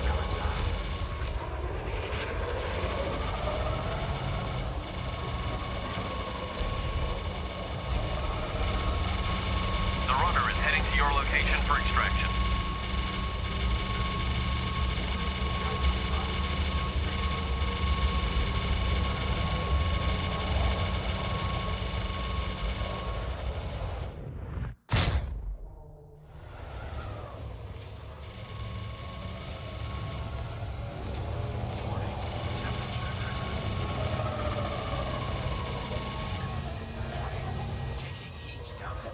Operation accomplished.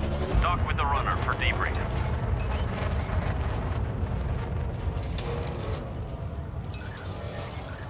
Well, that was very strange, but GG's. Good fun, nonetheless. Can't believe that person just fled.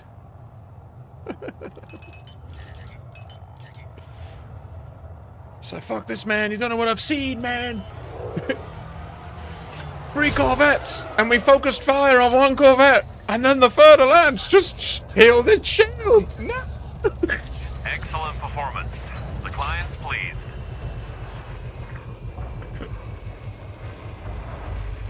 So we focused fire on the further lands, and then the corvette healed and shield. No.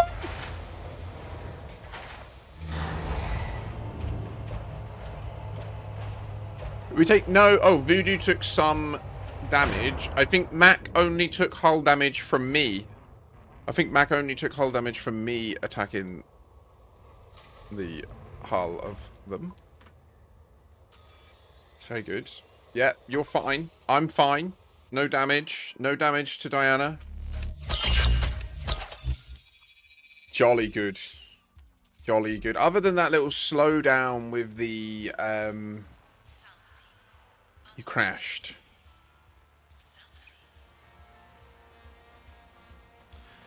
With the interwave situation. Yeah, I figured that, Voodoo. That's strange.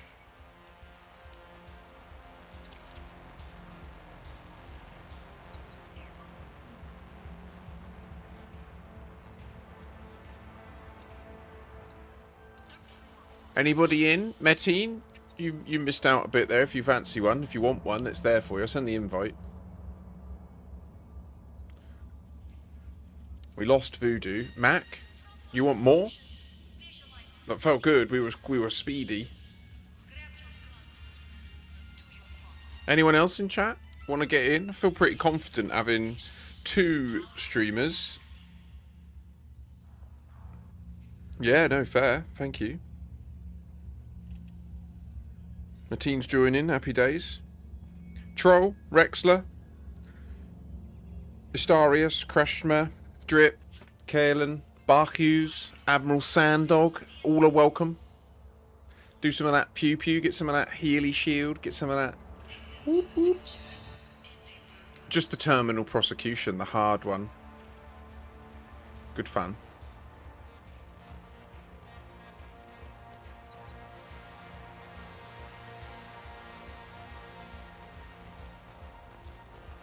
Oh, okay. There you go. Send that little invitation out. If you accept the invite, you don't need to go straight into this menu.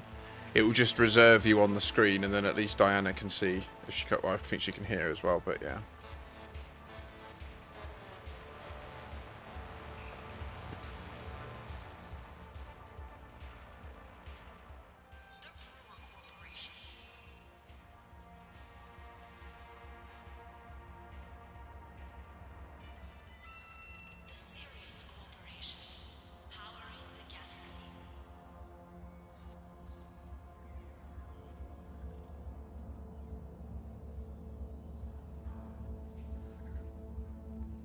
This tune's mental.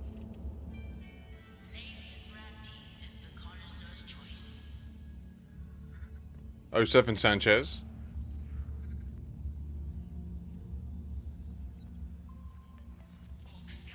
No bother Vantillion, nice one. I see, Siphon. So I assume you haven't got any new generation ships either, or do you, and you just stopped playing for a bit? And then Operations has come out, you know?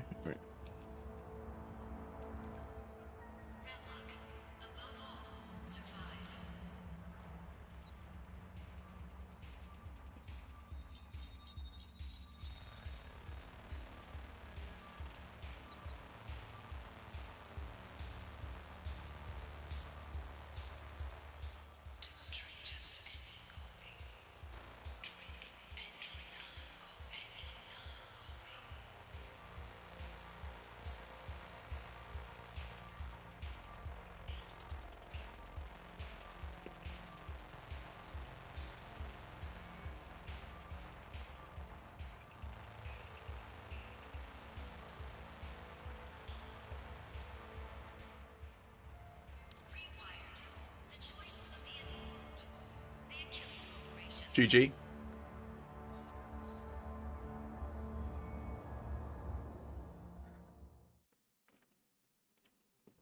Fair, Siphon.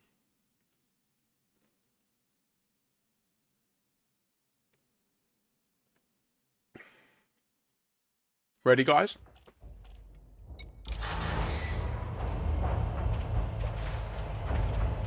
Clear the pad and get to work.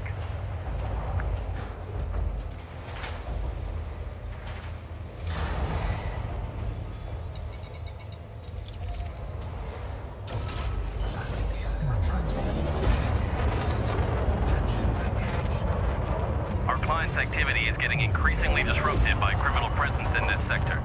We've been hired to remove Remember, mind the ring. secure the shipping lanes. Mind the ring, cause the ring is in the way. We are not at the correct body. Mind the ring, it is in the way. I don't know why they do this. I do not know why we can't just orbit the fucking moon. What's the problem in Braben's name? Why'd you do this to us to make us look like cunts on the internet? Yes, you know this.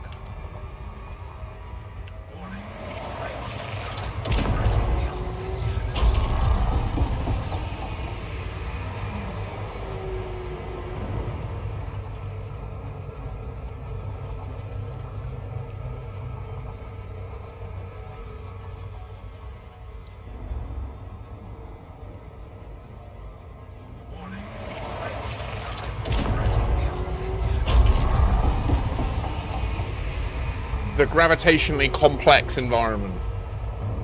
Okay, I don't know what to say.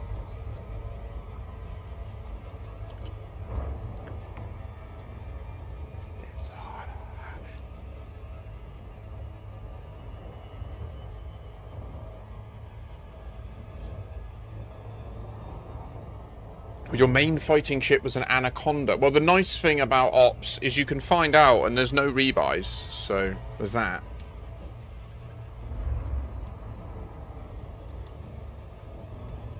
Ladies, red light, rush me, sing, red lights of our love.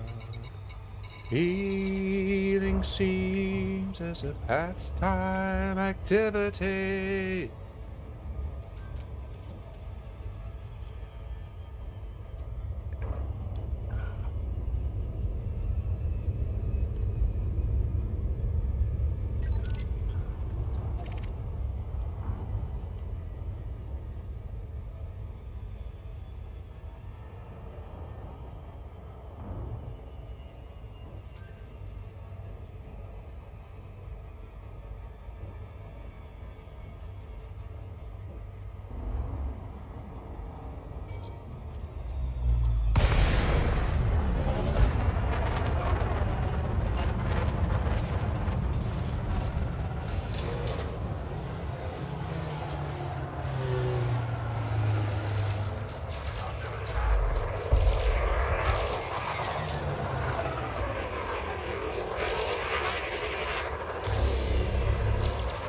He's chapped! Damn him!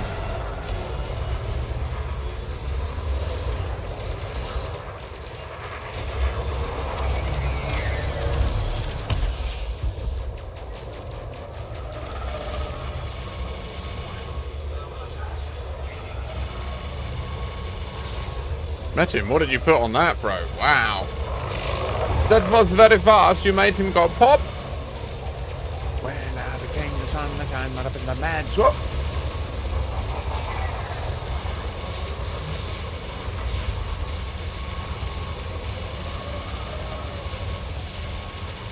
My shield's nearly gone.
I need my shield.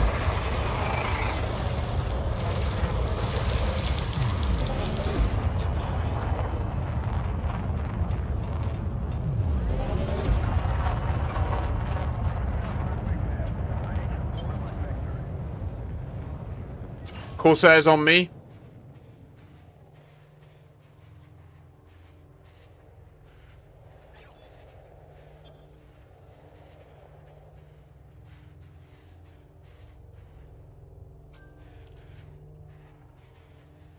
Keep up the pressure.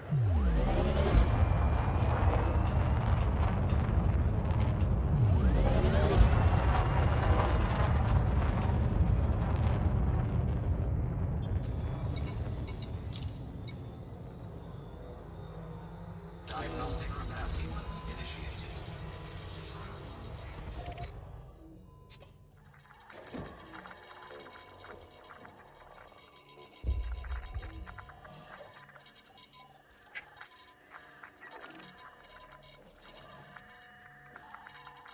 Repair sequence successful. Thrusters online. Did I get shot? Fuck, I got shot.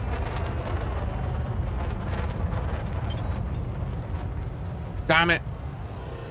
I need my shield back. Or do you have to just stop?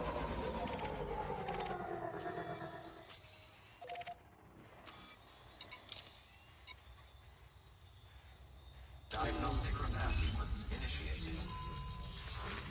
Thrusters offline.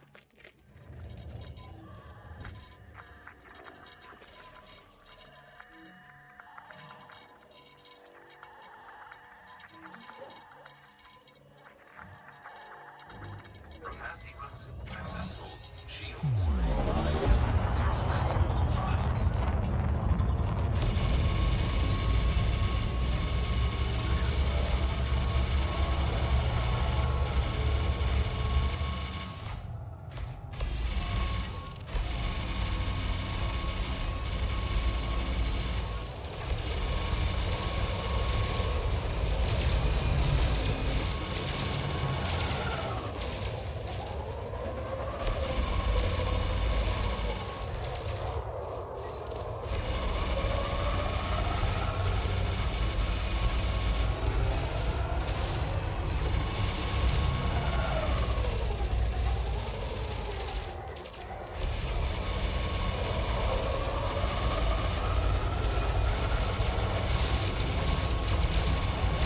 Have a good rest, Percival.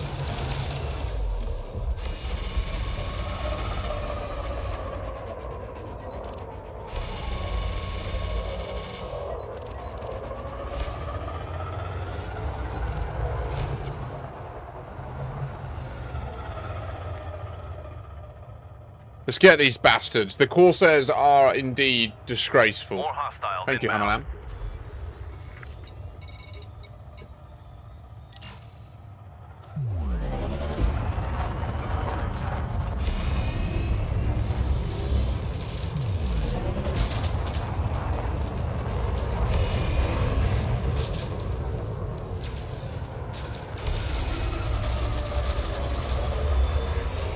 My shield's nearly gone.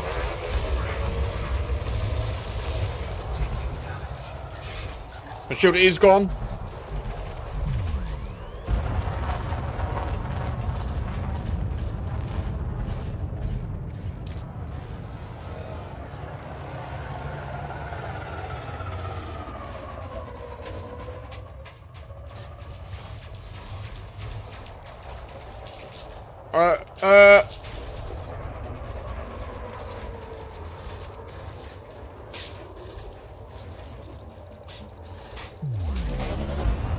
Oh, shoot. I missed. I hit the wall.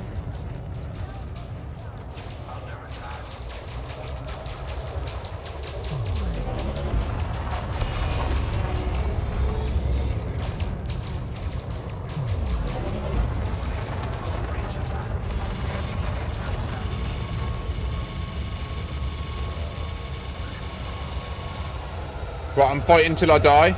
And then I need to respawn and get back before the general.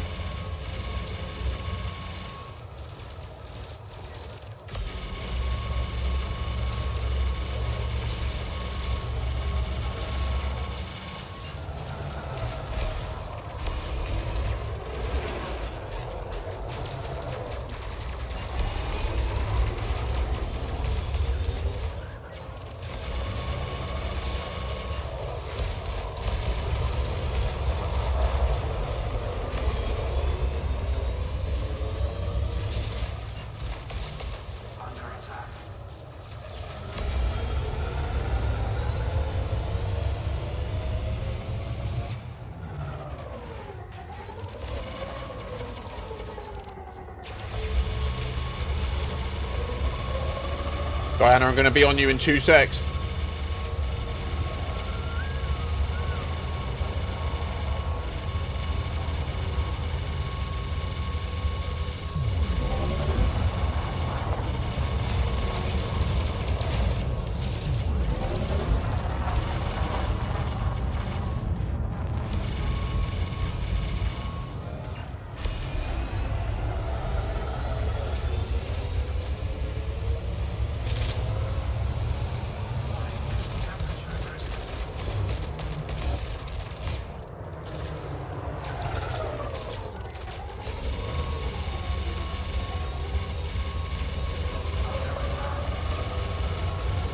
Get that SCV going.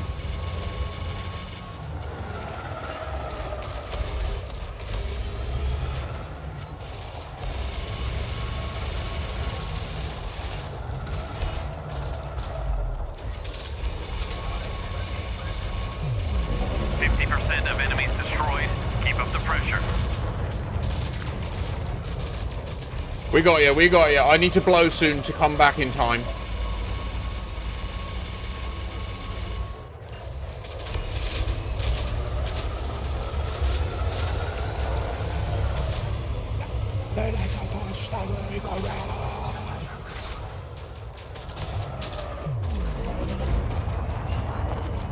There we go. Perfect. Yeah. No rebuys. No negatives. Just need to fly back. Don't you see? Yeah. Thank you there, Mac 10. Right, so 59 light seconds means we could do 10C and be there in 6 seconds. 60 light seconds. 60 seconds at the speed of light. 10 seconds. No, 6 seconds at the speed of 10 times the speed of light, you know?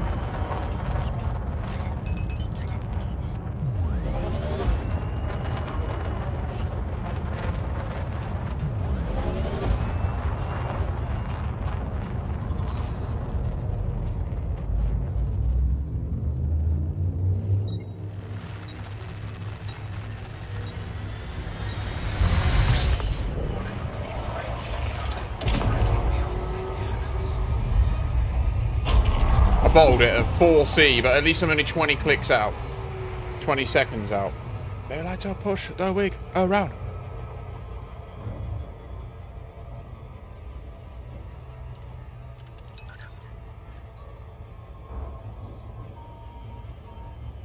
If you get to the last one, try to just hold them and let me get back and charge your shields before we move on to the general.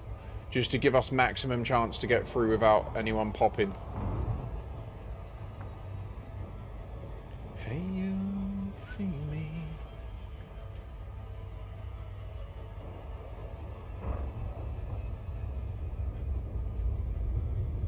No 0% club today. Hopefully not.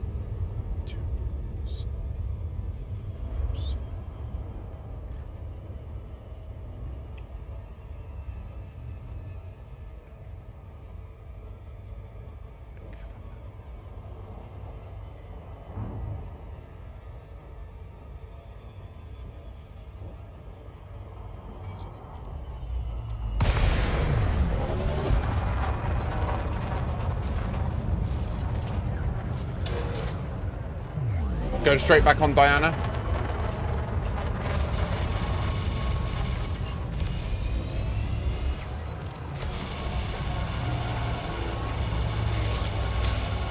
I've got no choice. All the world I've seen before me passing by. I don't feel it anymore. You don't care about how I feel. I don't feel it anymore. Can someone peel the... There's a fucking kestrel on me.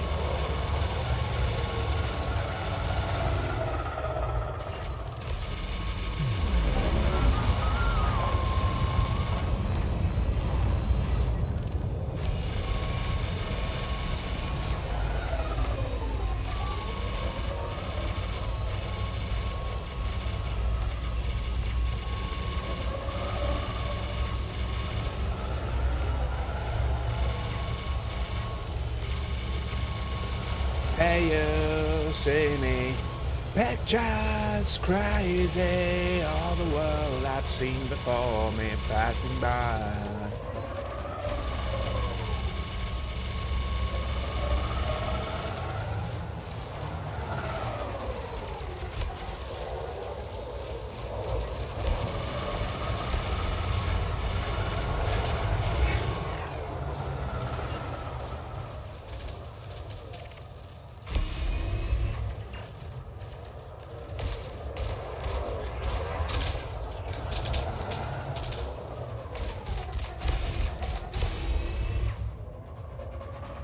Disgusting.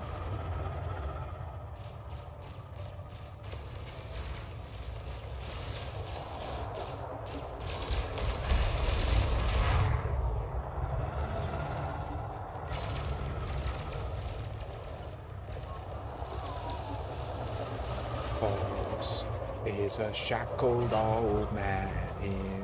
His remorse isn't he couldn't survey the skies right before they opened doors.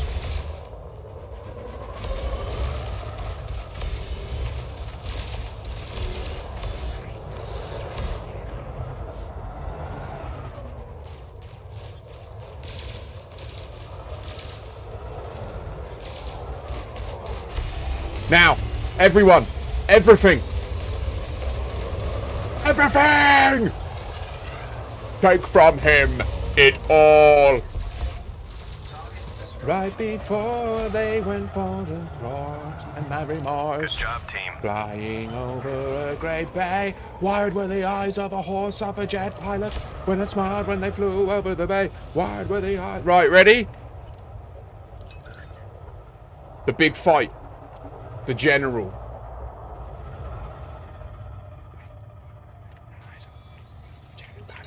General Curse. 13 clicks. Enemy reinforcements inbound. Scans indicate a general is leading them to battle.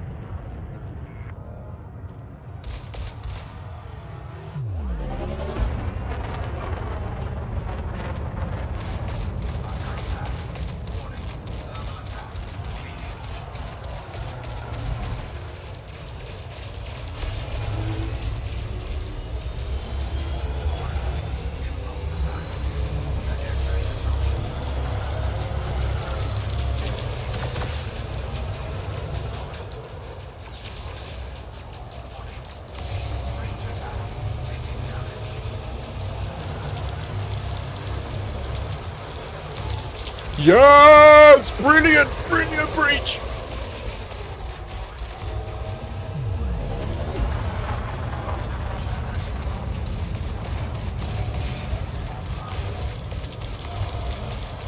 I need not a shield. I only need my weapons. Oh!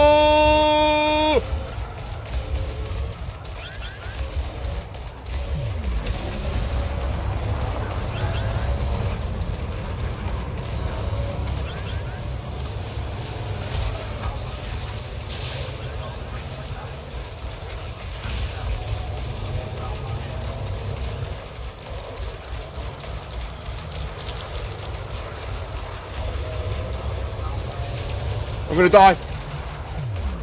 Ramming speed!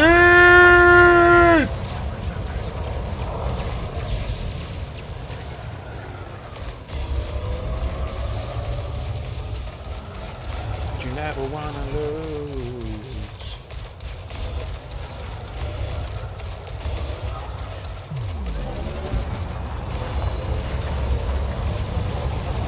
Ah!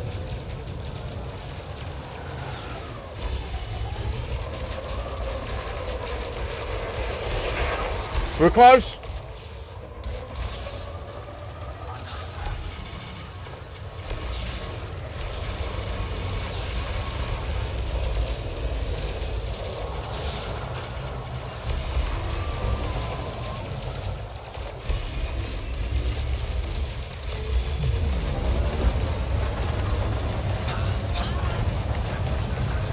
Canonica! No! Yes! Target eliminated. General is down. Remaining hostiles are jumping out. Great work. We are the ones that wanna lose. Always wanna play, but you never wanna lose. The runner is being deployed to your location for extraction. Honestly, Voodoo, what the fuck?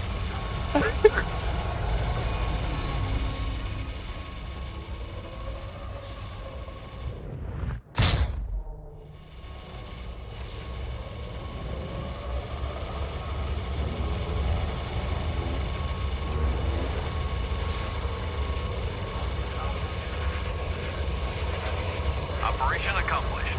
Dock with the runner for debrief. Request granted.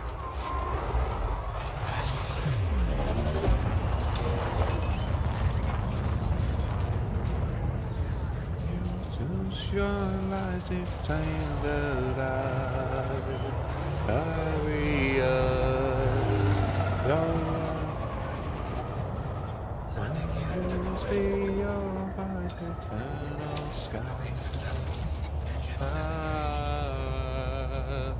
Outstanding work, squad. Objectives completed.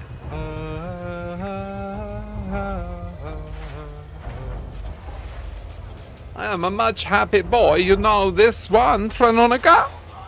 How you doing, mate? You had a good weekend?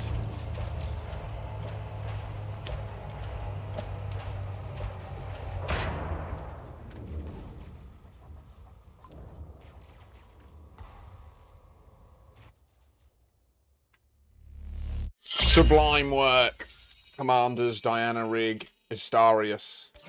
And who else was with us? Astarius, Diana Rigg, and Mac wasn't. It wasn't Voodoo. It was Metin. Sorry, Vantilian 07. Brilliant performances. That was jolly good fun. That's me for operations for a bit. I just love how you can just be like, I've just hauled 60,000 tons. I need to change it up. Having to do a sudden rain at the event you're working at. Oh, dude. Glad to hear it, Diana. You performed beautifully. Your shield management is impeccable, I have to say. You don't really ever drop below 90%. You're just on it. It's like mad. Every now and again, I'm like, oh, I'll just top her up. There was a couple of points where it got low, where you were in solo fights with like multiple Kestra. Mad. GG's.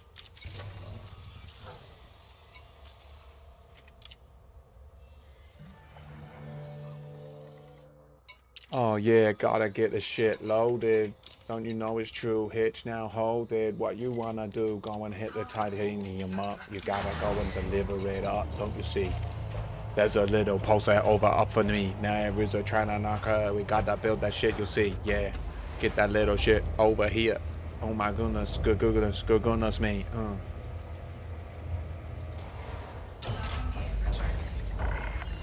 Don't you wanna know it's true, baby girl? Yeah. Got titanium over here for you. What? Yeah.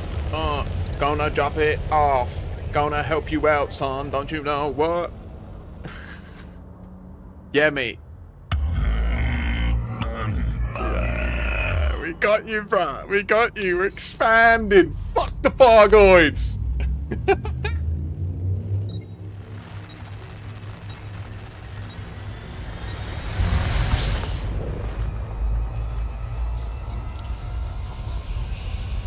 It's gonna be the most badass Dodec in the bubble. This is.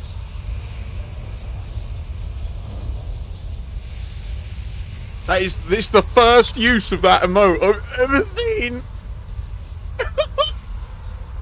Granted, I only recently gave it to the masses. I recently moved all my emotes to just be generic emotes for subs. I used to have like bits ones, but no one gives bits, so, or at least I haven't got a culture of bit giving, you know? So I just thought, why not just make them available to everyone? You got your Snorlax now. If you get bored, let me know. That's the official sign.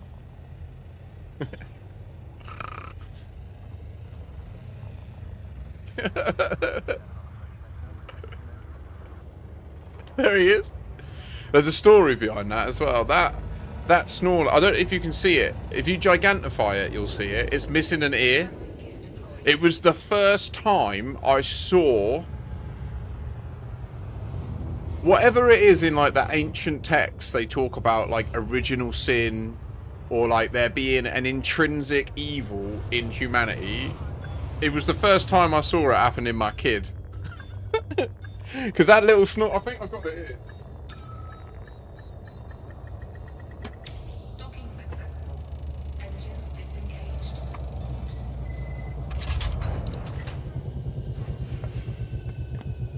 It lives in this Ultra Ball. And you see it's missing an ear. Because it was the first time, my kid, I got it. I got it in this Ultra Ball. Like, I opened the Ultra Ball. I didn't know what it would be in it. And it was this little toy Snorlax. And then the limited edition card that comes with it. This one. And then like a couple of packs of Pokemon cards. And she was like, she's young. So she was a little kid at the time. Like really young. And she saw how excited I was when I opened it. And I saw my little... Snorlax is like my favourite Pokemon. Like I love Snorlax to pieces. It's my favourite. So I was over the moon, and she looked at it, and she was like, oh, it's so cute. And she looked me in the eyes, and she went, it would be such a shame if something happened to it, and then just ripped the ear straight off. I was like, oh, okay.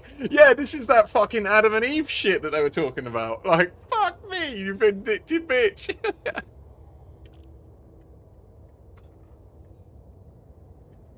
Love her. Love her. Yeah, it was savage. It was savage. We got a Panther Clipper in this op. What?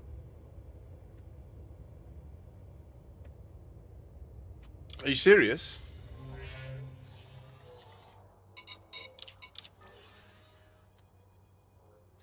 Dude.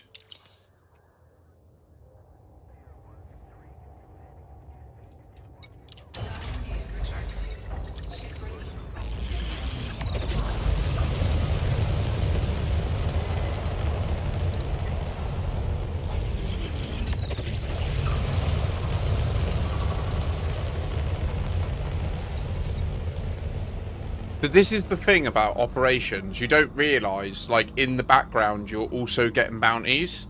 So, like, you see here how I've just got a random 11.4 million credits to cash in. Just didn't even realise I'd earned them.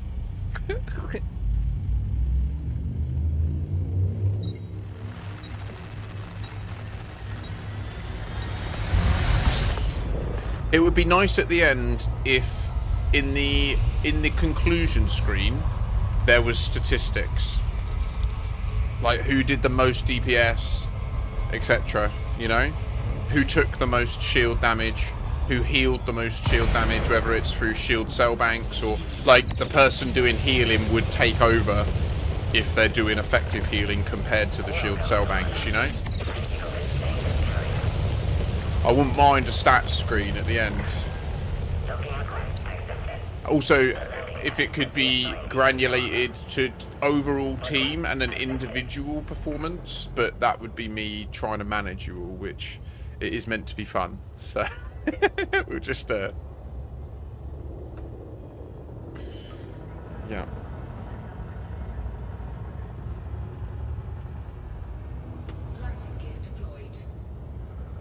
Troll someone's op, bring a sidewinder. I mean, the other day we were doing that one with that random and the person just stopped contributing, didn't they? They just literally were like, just gonna chill out inside the station for a bit. And you're like, but we're all literally getting ganked hard and you're in a Kestrel just monging out. You're fine, Trinonica. It's making progress.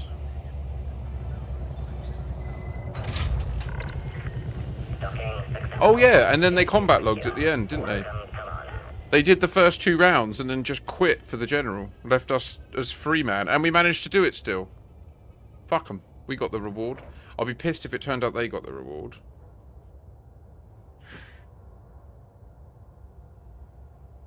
I wasn't having it. I went up to him and I pushed him out.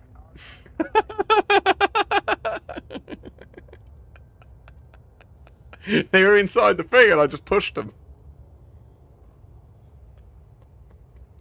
You go fight, you lazy bastard. My friends are fucking dying over there.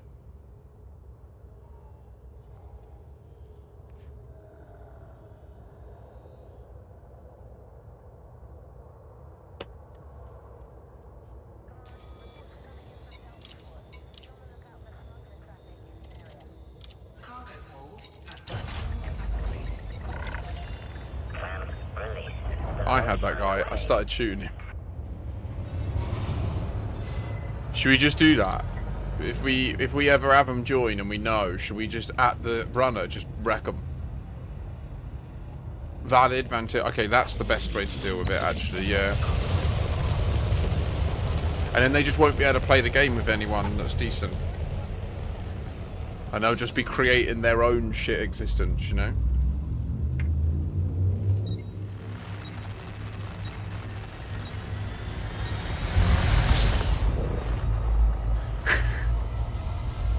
We're just like forcing it into the fight, yeah.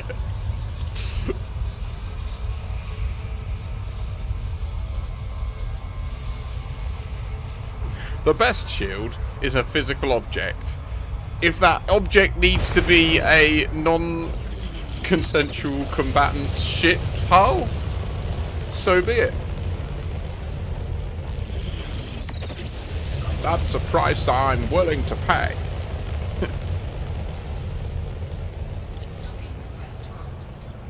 Is it time to contract polio one more time? I think it might be after those sweaty operations.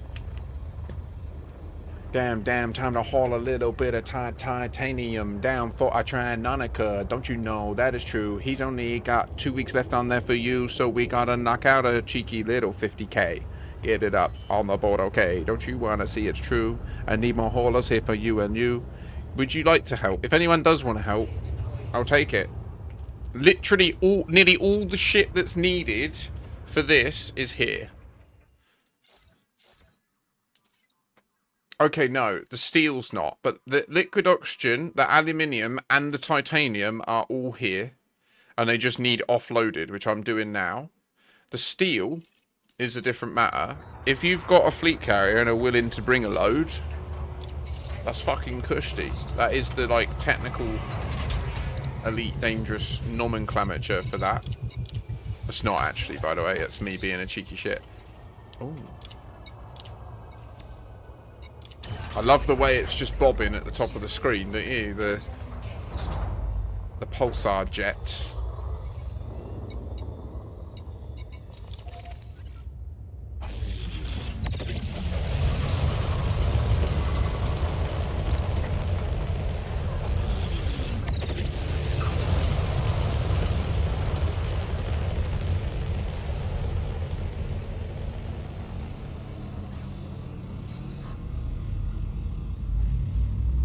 Do you imagine doing that to someone who's just woke up? Just put a laptop up to him with a neutron star. They'd be like, oh, why you do?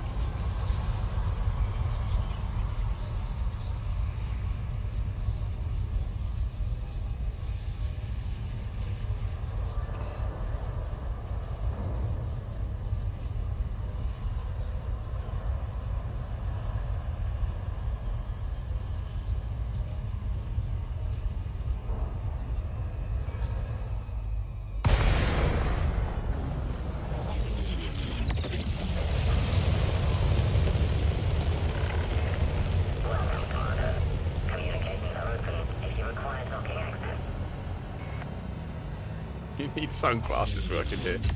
Not covered by the squadron's insurance policy though, just to be clear. You need to provide that if you want to help. Oh, Trinonica. So yeah, I saw that you only had 2 weeks left on your claim at the beginning of the stream, and I was like, I ain't having this. Someone's wife walked in during the elite session and commented, Jesus, it's like staring into the sun, to which the player said, because that's a sun.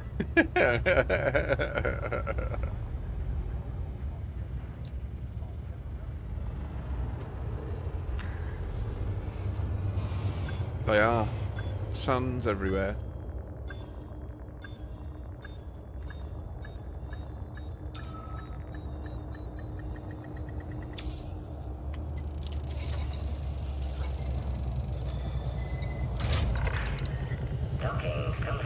Oh, let me just show you what I meant, by the way, everyone. I just want to be clear earlier when I was saying about the numpad. Watch, are you ready? Are you actually ready for this, guys? We're on the Iron Price. You know, that's got combat stabilizer. So I want to withdraw 587. Actually, no, I'll withdraw 666. Oh, in fact, no, I'll do 720. And then I'll change it to 420. It's just so rapid. It's inputting data. Pisses me off, man.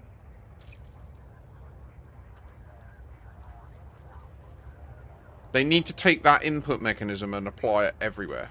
Here, on this panel, here, I should be able to just type numbers. It's not an unreasonable request. I just want to type numbers. It's meant to be 3312.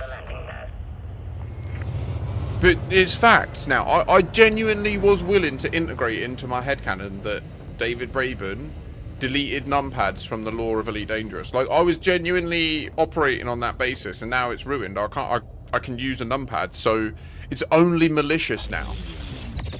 Like, there's no redemption to it. Like, there should be numpad input to all interfaces.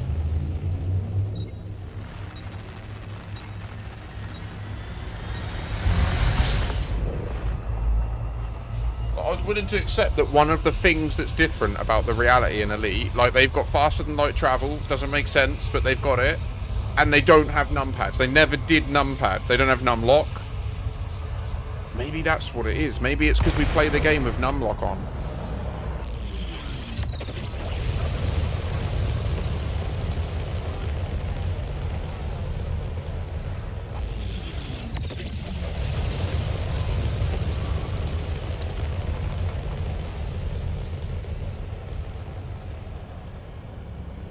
Numpads led to AI wars. Could be, man. It could be like, what I'm thinking is how you would weave that into the story is the numpad was the first innovation where we seeked to increase the bandwidth of input, like data input, into machines from humans. And it was like the first domino down the path to cybernetic integration of AI into our brains and our bodies and our biologies. And eventually then the AI, like a cicada emerging from the instar stage, shed its circumference, its limitations, and left into the deep space.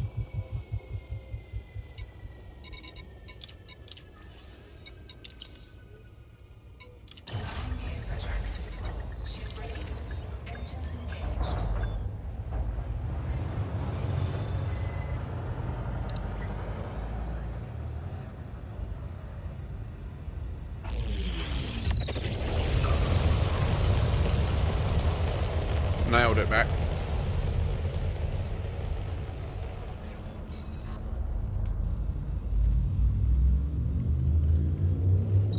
Oh, Siphon. And it's probably going to be even more painful in the next week or two when they release the Rhino and you realise you could have done it even quicker with that. Do you know what I mean?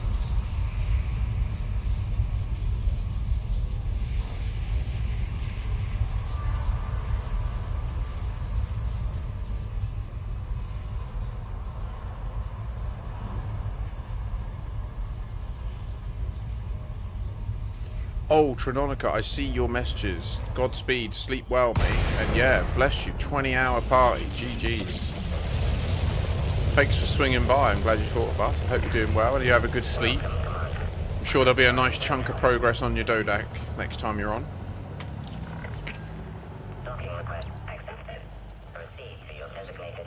You have been colonizing wrong. Wow.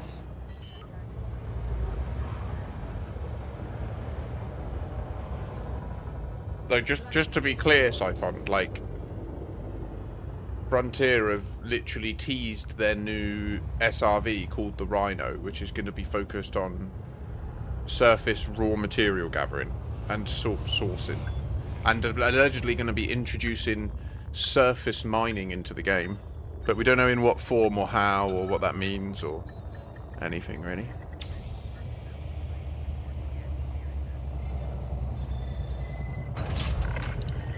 Docking accomplished. Engines shutting down. Your ship has docked, Commander.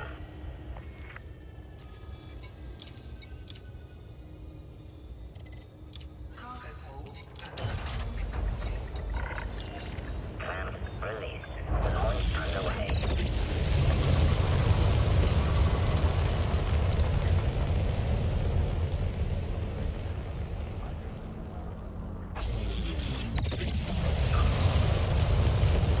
Yeah, valid.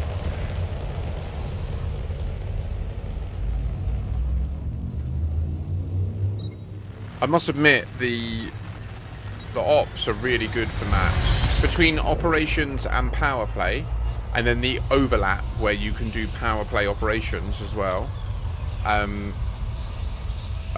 And between that and mining, I've not needed to do any dedicated material farming in 6 months. I've not like had to go out to an HGE or to Jameson Memorial or anything in all that time. And I'm maxed out. I'm literally maxed out right now.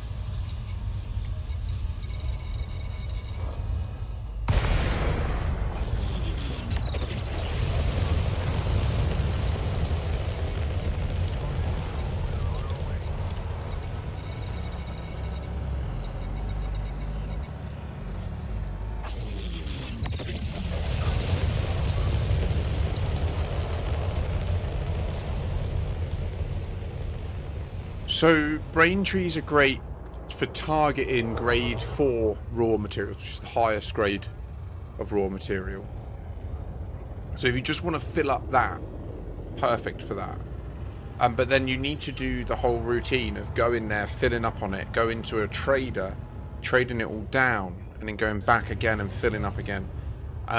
The alternative is to just do mining. When you're mining, you collect raw materials constantly. And very quickly you'll fill up all of your level 1 and 2s just by mining a couple of full holds. And then that's not a problem. And then generally it's really not that big a bother. And then at some point going and doing 1 round of grade 4s using the brain trees can be worth it. Like that's what I have done it at points in the past. Although I would normally use the flax and limpet mining, or limpets. And then if I was struggling with that, I would still use the flax, but then I would just drive around and collect them all. So still just hover above it and shoot the flak down and blow up, and then just land and get out in your SRV and just go around and scoop them all.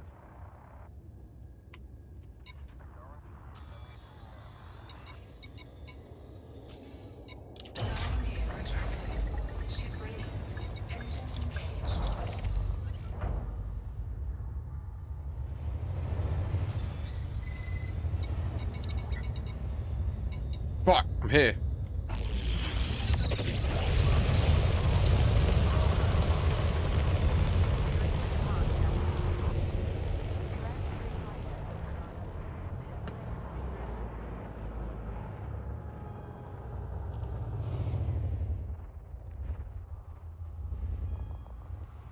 Isn't HIP 36601 the crystals?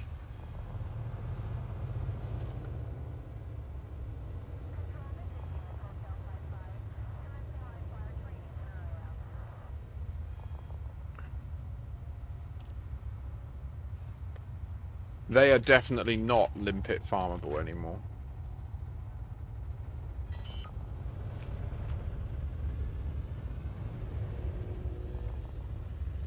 Landing gear deployed.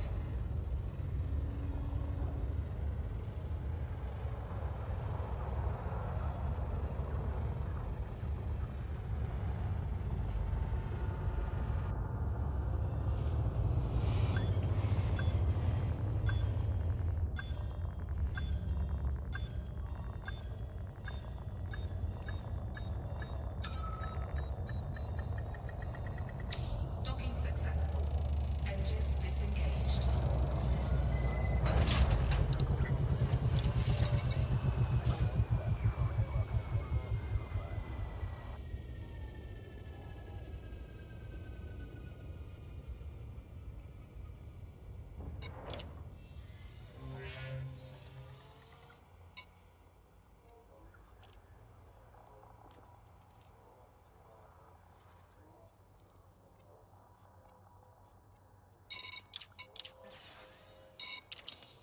Landing gear retracted.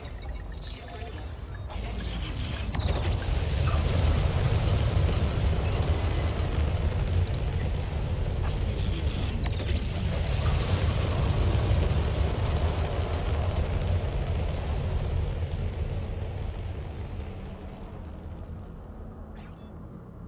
Heard aggression, sorry. It's people shouting. You seem to have been moving away from my vicinity, so fuck them. Farouk them, whatever. They're quiet now to my ear. They don't exist. Whatever. It's not my problem. I hope they're fine. Fuck them.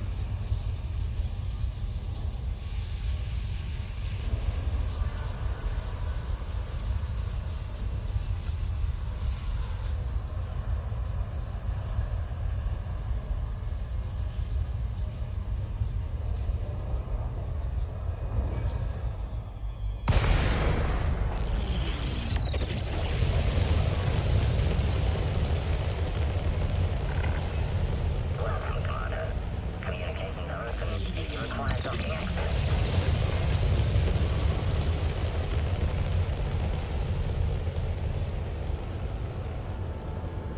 Damn, Mac, that sounds beautiful. You eat good. Docking request accepted. Sounds Maintain yum. appropriate speed during approach. Request accepted.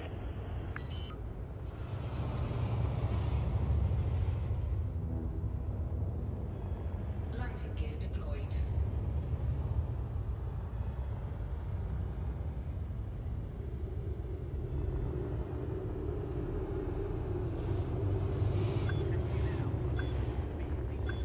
That's nice, Siphon. Is that one that's been colonized and has like settlements nearby the places and that?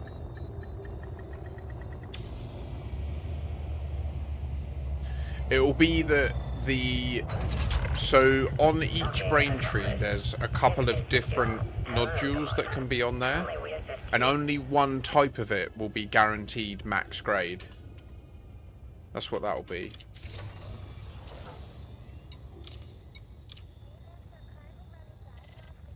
Cargo hold at maximum capacity. I think it's like the Ship released. Ship departure confirmed. I'm still on. I'm an unceasing force. If the galaxy were still spinning around the supermassive black hole known as Sagittarius A star, then I would still be live. It's not actually true, being a prick, but you know what I mean. How you doing, Viking? You having a good Sunday, like? Power!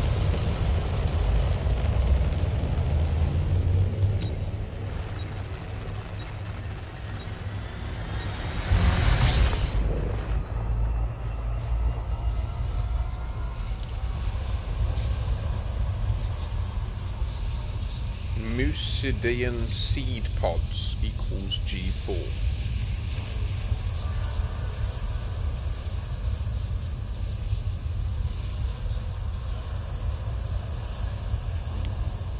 Very nice. How are we doing for cash?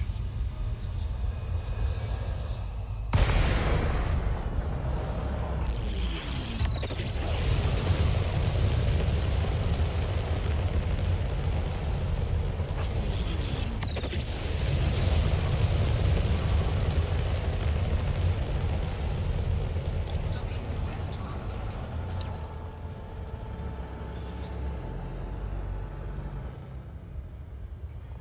Nice.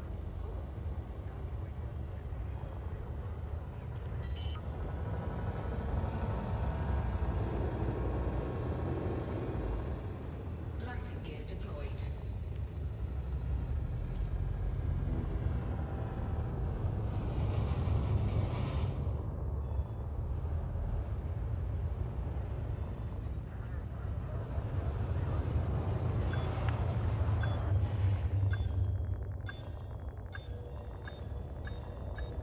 Swear we killed Chris Haynes earlier.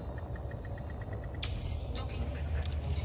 Engines disengaged. Didn't I kill you earlier today?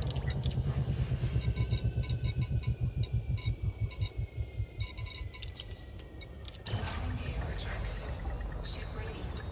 Engines engaged.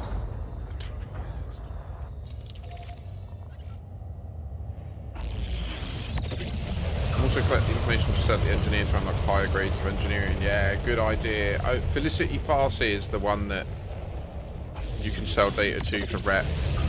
Most of the others are a bit funny about that. It doesn't work so well.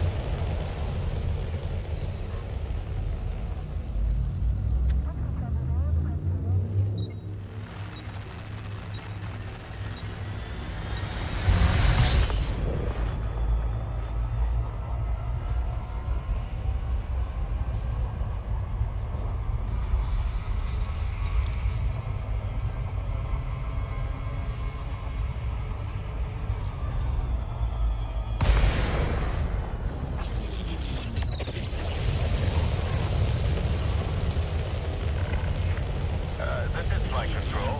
Welcome to our carrier, Commander. Permission granted. A landing pad has been assigned to you, Commander. Clearance to land granted. Your computer will do the rest.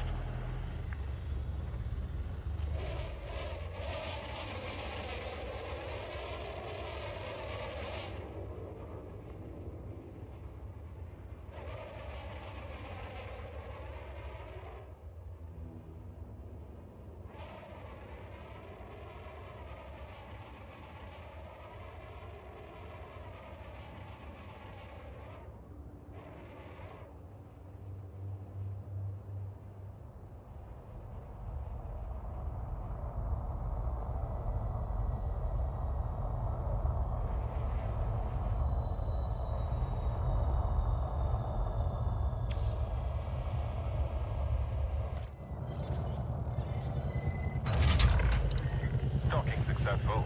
Ship secured. Welcome, Commander.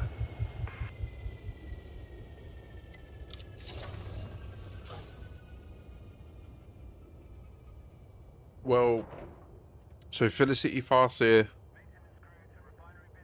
she can only really do frame shift drives up to grade 5 or grade 4. To be fair, maybe she can do shields to grade 3, maybe? Thrusters to grade 1, I think. Like, each engineer has like a specialization, and then they can do some other shit. And they can't do it as good. But then the engineer themselves also has a reputation with you. So they'll only do work up to the grade of relationship you have. So when you first meet her and you speak to her, you want to just arrive with your meta alloy and give it to her, and then log out to the main menu and log back in, so that when you interact with the menu, you see that you can click into her and she's grade 1, and then sell your exploration data, and then log out and log in. And when you log back in, she will be like grade 4, grade 5 or whatever, depending on how much money you give. And you'll be able to then just click all the buttons you want. Be careful though, because if you give her the data before, I'm not certain that the rep still counts. You need to make sure that you've like met her requirements, and when you interact with the market and that, in order to get the reputation linked to her, you need to make sure that it's all like clean, like log out and log in. It's top advice. Because if you excitedly like arrive with your exploration data, land, hand in the meta alloy, hand over the data, and then check, it won't move. And I don't know if you log out and log in. Yeah, I don't know. Cool. Yeah, nice, Viking. Have you already given her the meta alloy? Or do you not need to? I don't know how it works these days.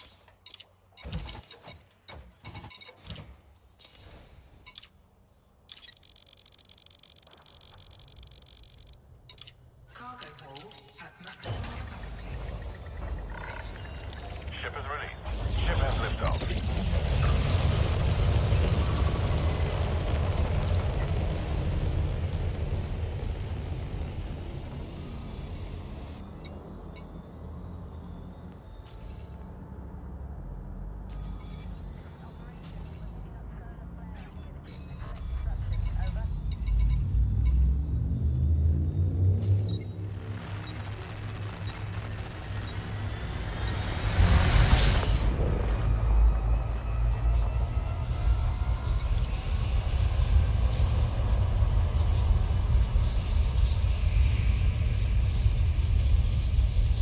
Cool.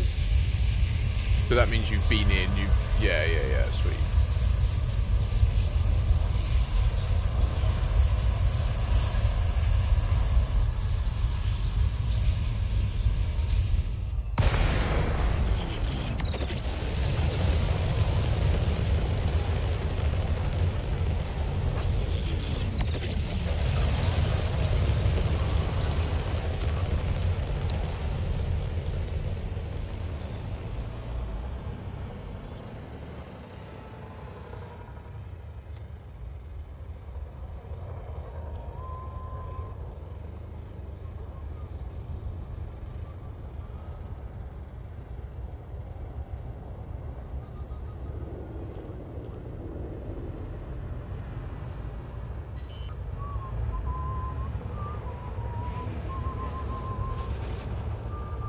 Landing gear deployed.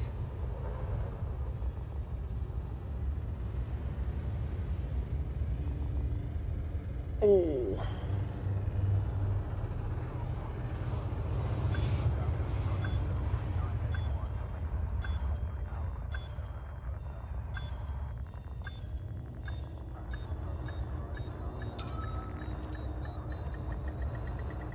Docking successful.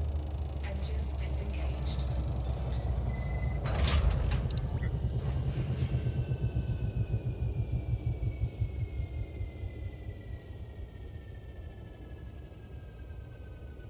Oh, that's really interesting, Siphons. I wasn't aware of that.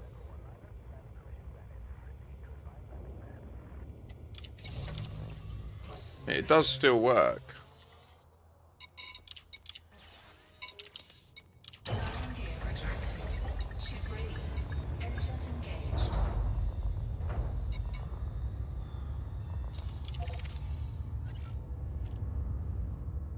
Oh, really?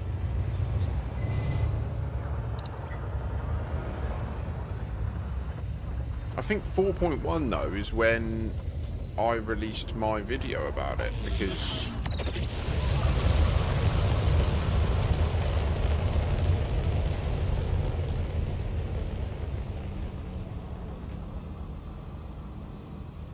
I trust your copy paste skills.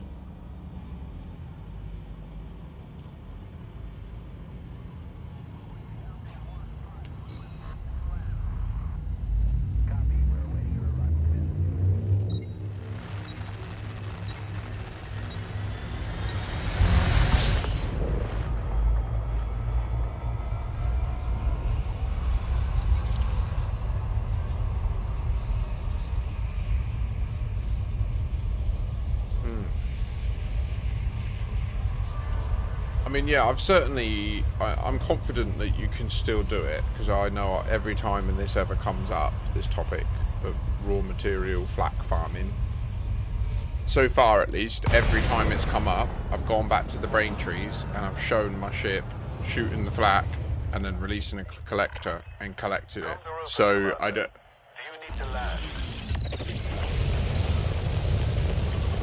So do you know what I mean? But I don't need to go and do it, so I'm not gonna bother. Like, I could do with tellurium, to be fair. Like, it wouldn't be bad to top up my tellurium.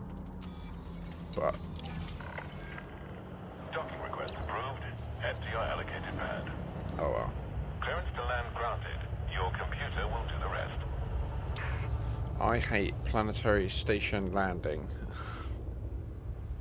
You'll eventually learn to appreciate the nuance of the skill required to competently glide down and exit your glide within the auto dock range. Like, when you can pull that off, when you can get it so locked down that trip after trip you're gliding down. As you leave the glide, you cross the 10-kilometer mark, 8 kilometers, 7.5, boom, hit request docking, 0 throttle. It drops to 5 kilometers. The auto dock takes over, just casually brings you down onto the pad.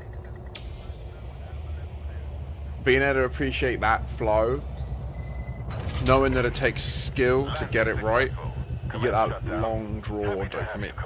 Do you know what I mean? That's the good shit. That's the shit that we... Oh... Yeah. Yes. Yeah, no, I know exactly what you mean, Viking. It, like, you have to be so locked in to get it right every time, don't you? That's where the game leans on the human skill element, which means we get fatigued, we make errors, we make errors, we get things wrong, and then we get frustrated at the game. Don't get me wrong, there are bugs. Sometimes, like, a bug will fuck you. Like, that can happen, but it isn't that common that there's proper bad bugs that do fuck you. Like, I've had instances where I'm trying to do speed runs, like Soul to Colonia speed runs, and I just get kicked to the desktop. Game over. Like, run over. I don't have time to find the time to completely reload the game in my speed run. Do you know what I mean? So stuff like that happens, but I've not played a single video game where it didn't, or run a single application that didn't do that. So until the well, I suppose operating systems are pretty stable these days. And to be fair, most desktop applications I do expect to just constantly run and not crash out, but...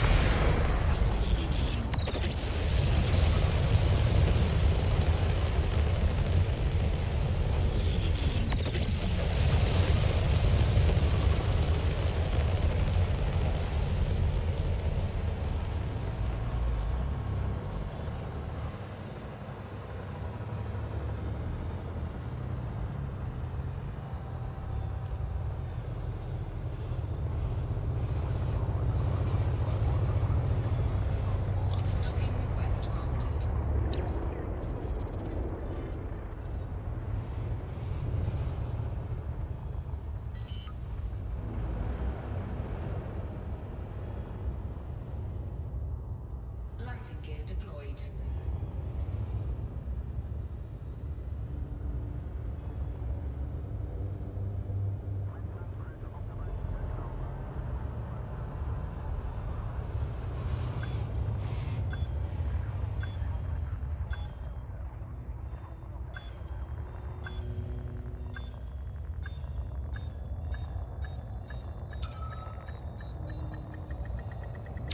Docking successful. Engines disengaged. Viking Racer, what do you think of Steam OS as an alt to Windows? I've got to admit that with the rapid increase in compute costs, the need to secure older CPUs with like modern AI malware and that, I think Steam OS could actually be a really interesting thing that might grow much bigger than many people anticipate. I'm considering it, if I'm honest, because it's got the chance to be much more secure and, more importantly, more supported over time and it is configured, like it's focused to capture that group of computation that's that little bit more vulnerable to the way things are moving. Like, I'm stuck in a situation where I don't have a TPM. I have the choice to purchase a separate TPM module and install it on my motherboard, or I could choose to enable a firmware level TPM in my CPU in order to install Windows 11 and get back onto security support and stuff. But it will literally just drop like 15 to 20% of the performance of my CPU and GPU, like everything, like system-wide shut, like it just sucks so hard if I enable the firmware TPM. To be fair, the chip for the TPM is actually really cheap. It's like £4 or something. Like, I could have just ordered it a year ago and upgraded to Windows 11, but I'm almost certain that it isn't only £4. I'm almost certain there are others that are better. That, do you know what I mean? The £4 one is going to be shit and break and cause problems, and I don't know what happens if you've got a Windows 11 build with an active TPM and then the shitty cheap TPM you bought and installed breaks. That bricks your PC, doesn't it? I'm almost certain it does. It BitLockers you.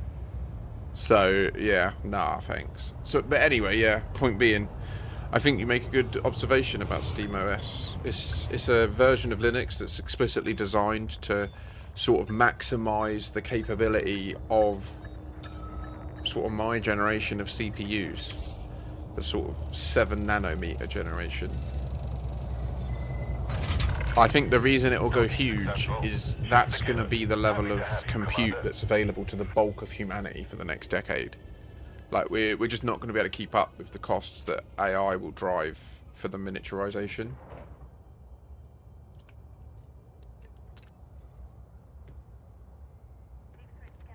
Yeah, Viking. Yeah, it is a version of Linux, but it's customized to be very specifically focused on just a gaming platform. But you can still use it with a desktop browser and everything, and use it like a normal desktop. You can watch films on it and everything like that.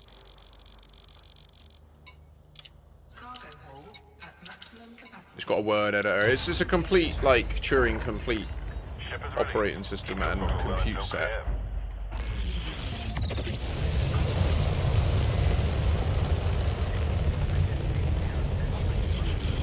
My eyes! They are blinded by your glory.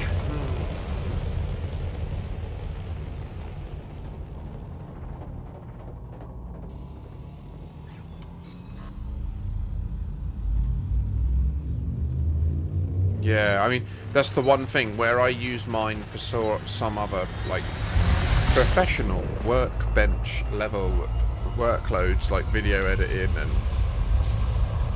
coding. Coding wouldn't be so bad, but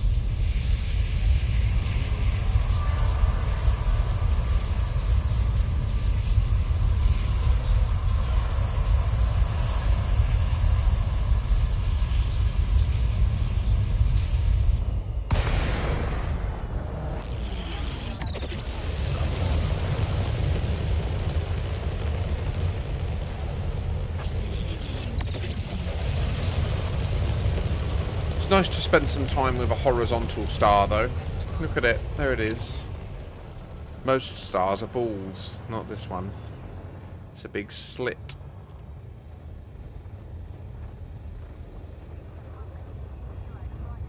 Well, I guess it is technically a tiny little ball that's there in the middle, but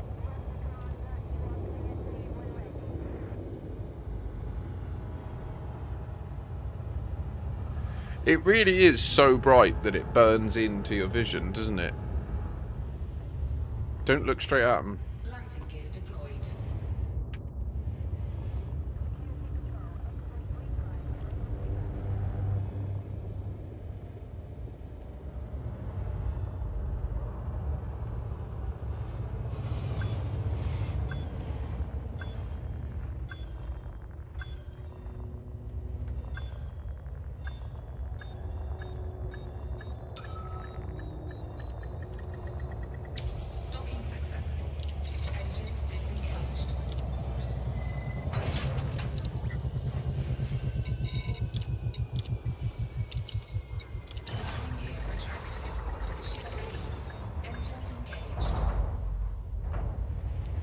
Yeah, well, I mean, Linux is the most executed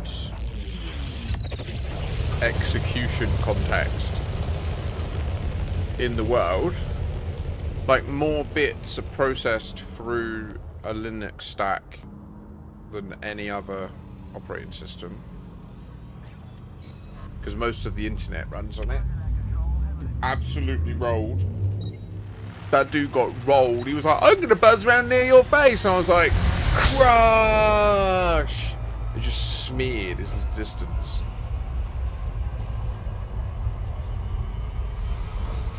Fail.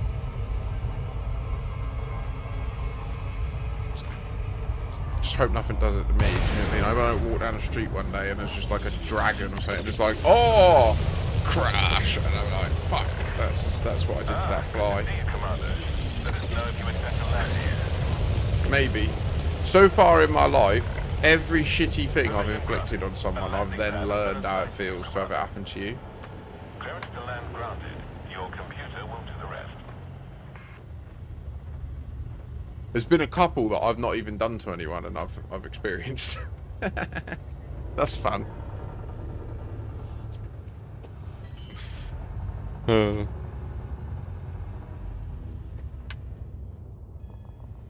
gear deployed.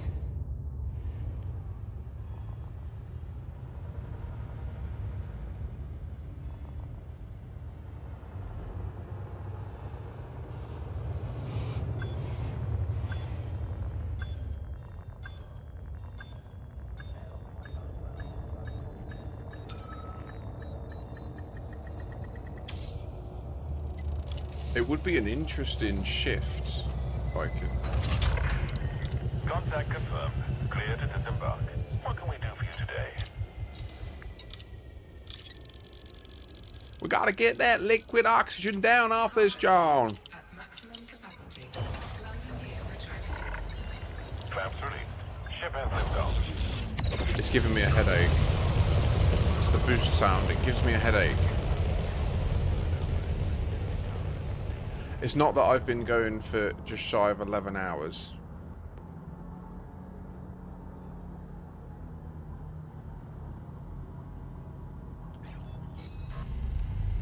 No, no, no.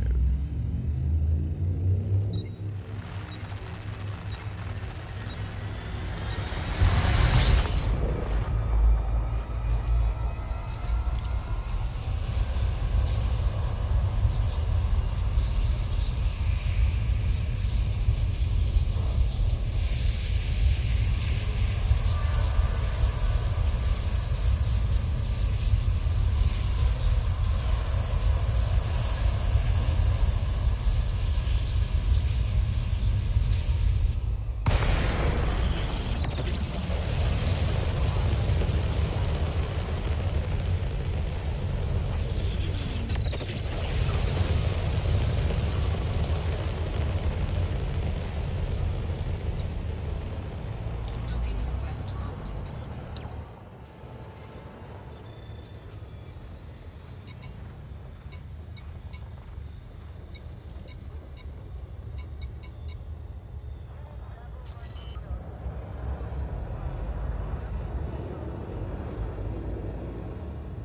Landing gear deployed.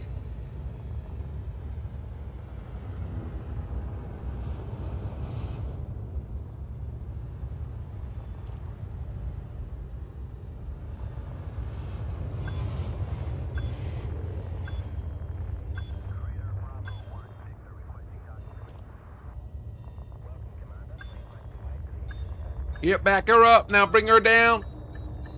Yep, we're clear 2 meters. Nice. Good work. Good work, AI. Fucking clankers. Shit. Landing gear retracted. Ship released. Engines engaged. Brace your old ear holes. Just gonna give her a little old boost.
request has been accepted.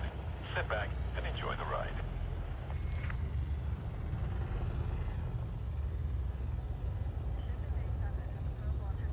While I was trailblazing. That's some low shit.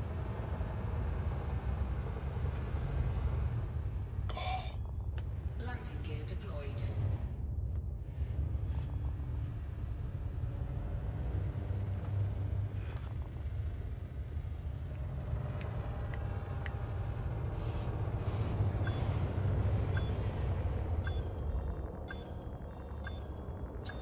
Little man, I just wanna play.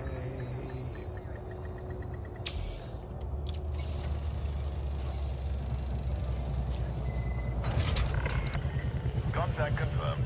Ship secured. Welcome to our carrier, Commander.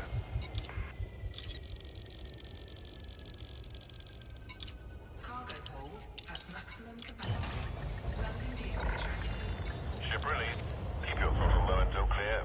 If I was a massive full-time streamer, I would have a urinal installed under my desk. 100%.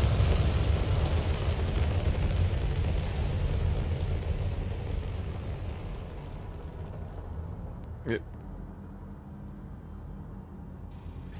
Even better, I'd just have like, you know, like a guttering tray. So I could just piss down onto the ground and it would just leave. Perfect. Oh. Be brilliant. And if we were big enough, I'd have constant takeaways come in. Weed deliveries. We're set. We're set. I literally just need to sleep there. Like I literally sleep there. Like it's there. I could just turn the camera and we could just keep rolling. Never needs to end. Just make the Makashi show degeneracy. That would be better. It would be better for everyone. We'd get more hauling done. That's what I know. I just need to see the bag outweigh the time commitment, right? Like, all it needs to be is an equation where when I do it for longer, I earn way more money, and then I'll just keep doing it loads. It's like literally that simple. It's a category thing though, isn't it? We need the Elite Dangerous category to pop off on Twitch, and it's got the chance to. We just need Frontier to do some decent drop stuff. Like some proper good stuff. I honestly think, literally, all they need to do is... right? If they did this, this would change the entire marketing profile for Elite Dangerous, okay? Here's what they do. I'm going to chop it for you right now. If you work at Frontier, you need to write this down. I swear to God this would work. You create a streamer event for your Frontier partners, okay? You do it as 2 tiers. There's part of it that's available to any of us that stream Elite Dangerous. That'll be normal drops. It'll just be like, watch for the category for a total of 6 hours. Any streamer, it can add up over different streams, and you'll unlock a new skin that will apply to all of your ships. So there'll be like a new type of skin that any ship they want to fly, they can have their skin from doing that viewership on that day, right? But then you also have a paid tier, which is for just subscribing to a Frontier partnered streamer. They get a skin associated to that streamer, and for 5 gifted subs, they get 5 Class 7 pre-engineered cargo racks. That's how you make this game the biggest Twitch category. The Twitch streamers will be queuing up to become Frontier partners, and you will see more revenue move through your streamers, and then like the way that it grows will mean that more people will buy the game, and it will just all self-fill, and the only cost to Twitch is giving away a bunch of make-believe cargo racks. To Frontier is giving away a bunch of skins and a bunch of make-believe cargo racks. They do that, they can literally prove how they can turn in-game modules into real-world economic stimulation, and that's how they go huge. That's what Tarkov did, and Tarkov are smashing it now. In the last month, I watched Pestily pull in more money in gifted subs through Tarkov than my mum has earned in 35 years of working.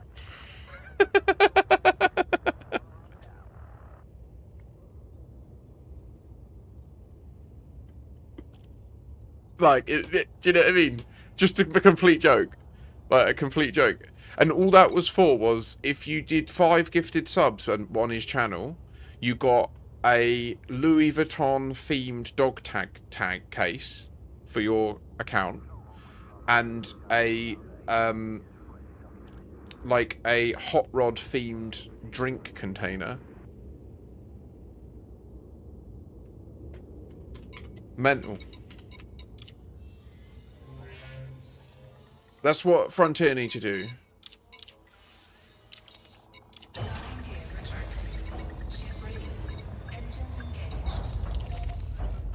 Got to be liked by people to get that opportunity, though.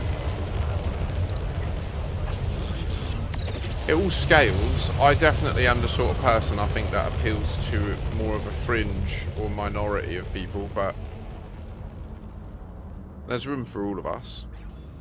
I'm not saying that if they did that, I'd be the big guy. I'm not a Frontier partner, so I wouldn't even benefit from the paid side of it, but I do believe a rising tide floats all boats.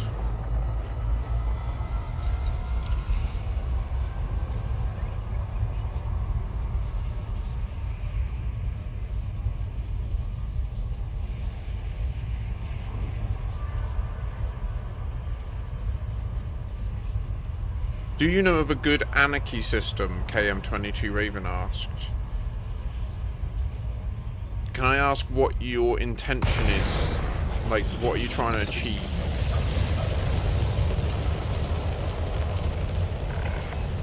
You are welcome at this carrier, Commander. Let us know if you're looking to dock. Permission granted. A landing pad. They should do an XL class in ships too. You'd like Ross. Ross wants, he wants to fly the fleet carriers. He wants like the next thing up from the Clipper.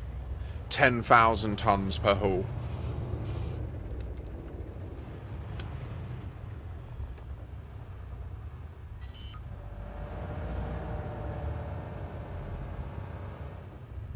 Yeah, that's why I asked KM22, because if what you're looking to achieve is to get on-foot materials, anarchy is very useful to you, you're right. But it actually doesn't matter if the whole system is anarchy. All that matters is that the settlement you arrive at is anarchy. It's owned by an anarchy faction. So there's a wide range of choice if you use Inara, but our squadron home is literally designed for this. So to give you an example of what you're looking for,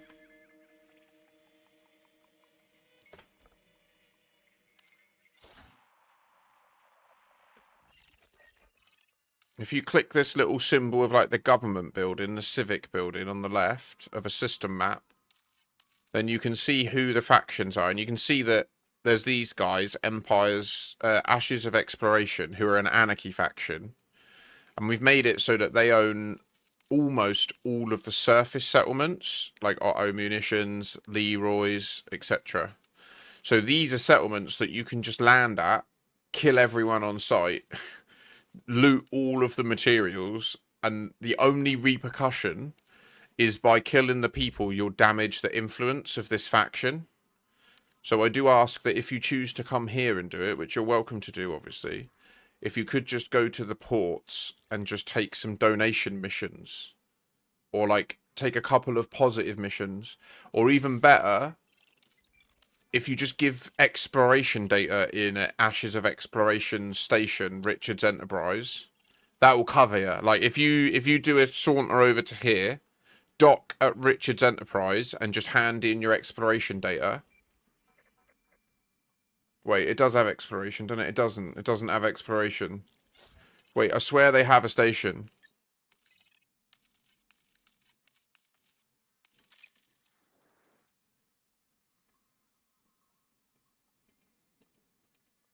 Can Anarchy not have exploration?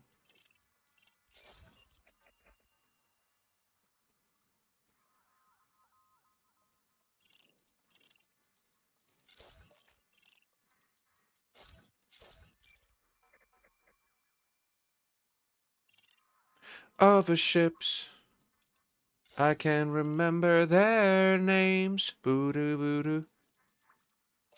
Old screenshots.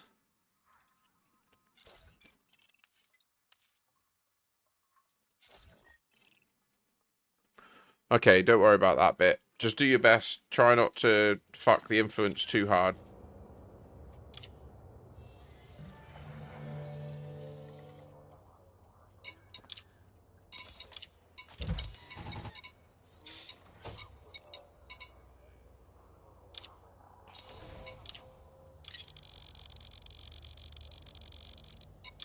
Cargo hold at maximum capacity. Clamps released, and you're away.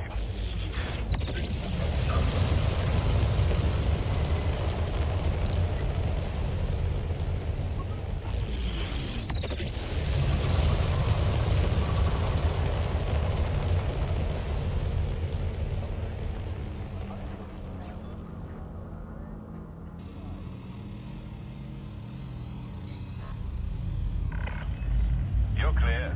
Feel free to accelerate. Siphon, 07. Have a good scram. There's no one else I can hold this in the back of the night.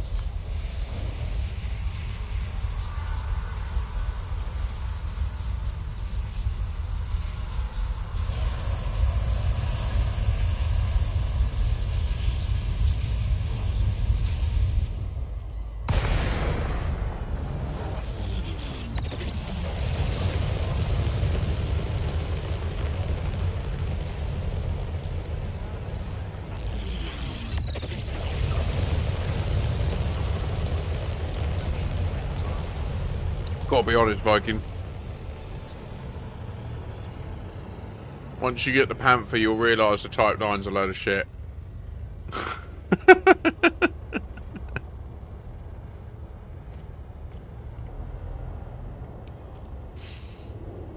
I'm sorry, mate. I know what you've been through with it. I know how you feel. Now. It's a right little stinker, mate, that is, that ship.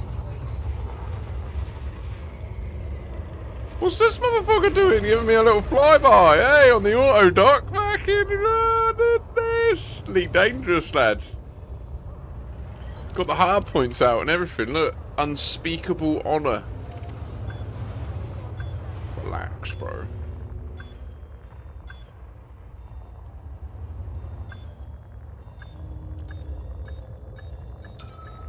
Yeah, honestly, if I was you, I'd E-rate it and sell it. And I mean that legitimately. Like, I would remove all things that you've put on it. And including the core internals, reset them to E grade and then sell it. Because you lose 10% of the value when you sell a ship.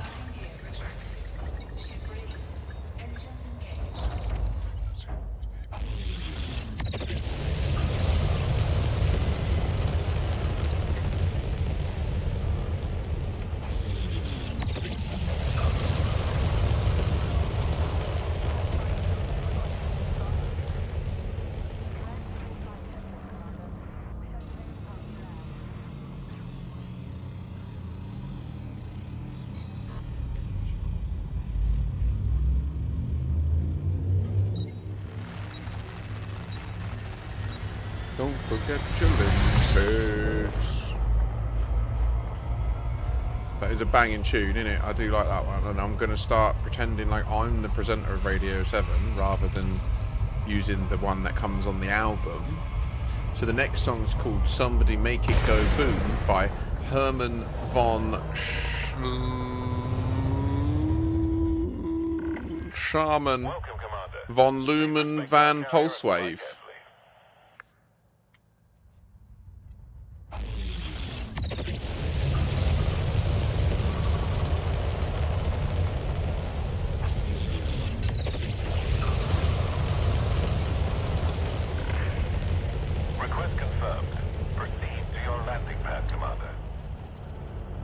I'm going to show you a massive tip in a sec, Viking Racer.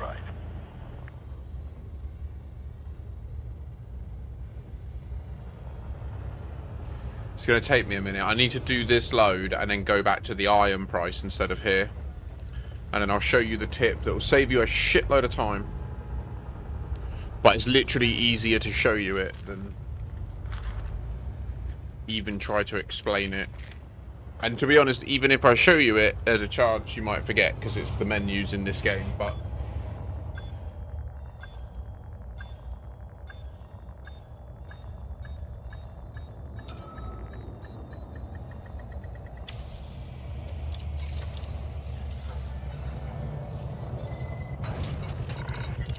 Contact confirmed. Clear to disembark. What can we do for you today?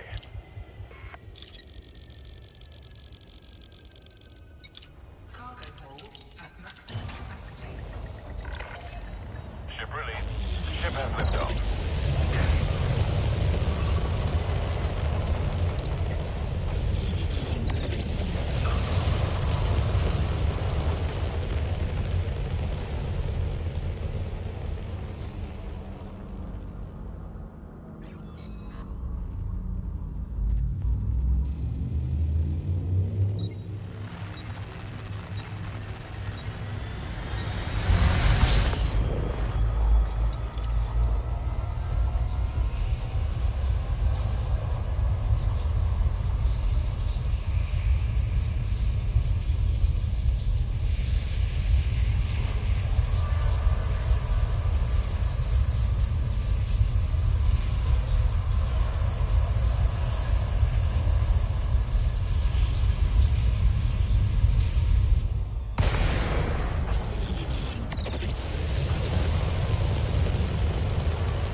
We are not Viking Racer. We are colonizing a neutron star.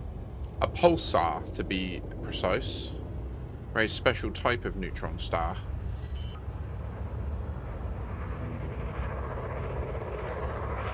Technically, pulsars are the only neutron stars in the real world that look like neutron stars in the game. So it's a bit confusing. Like, neutron stars in real life are just super dense stars that are really small and really dense, and they're made of only neutrinos. But pulsars are ones that are spinning in a way so that they emit jets. But in this game, all neutrons are pulsars. So there's no real, like, delineation visibly when you're at them, but there is a difference. Like, when you jump into a pulsar, if you look at the symbol of the star, like that appears at the end of the tunnel, the pulsar looks like a gemstone, like a diamond, whereas a normal neutron star just looks like a sweet, like it looks like a ribbon, or like this, like a...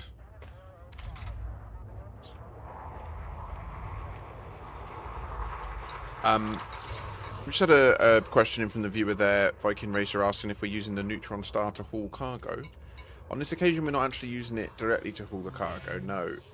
DJ Trinonica, who is the squadron leader of the Neutron Highway Initiative Squadron, they're dedicated to colonizing these particular pulsar systems, PSR systems. If you go searching for these, you'll start finding many that have the architect Trinonica, like this one. So we helped Trinonica first time get to the North Pulsar. Jackson's Lighthouse. No, not Jackson's Lighthouse. Jackson's Hourglass.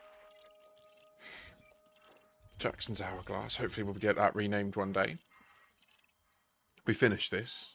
256 mil.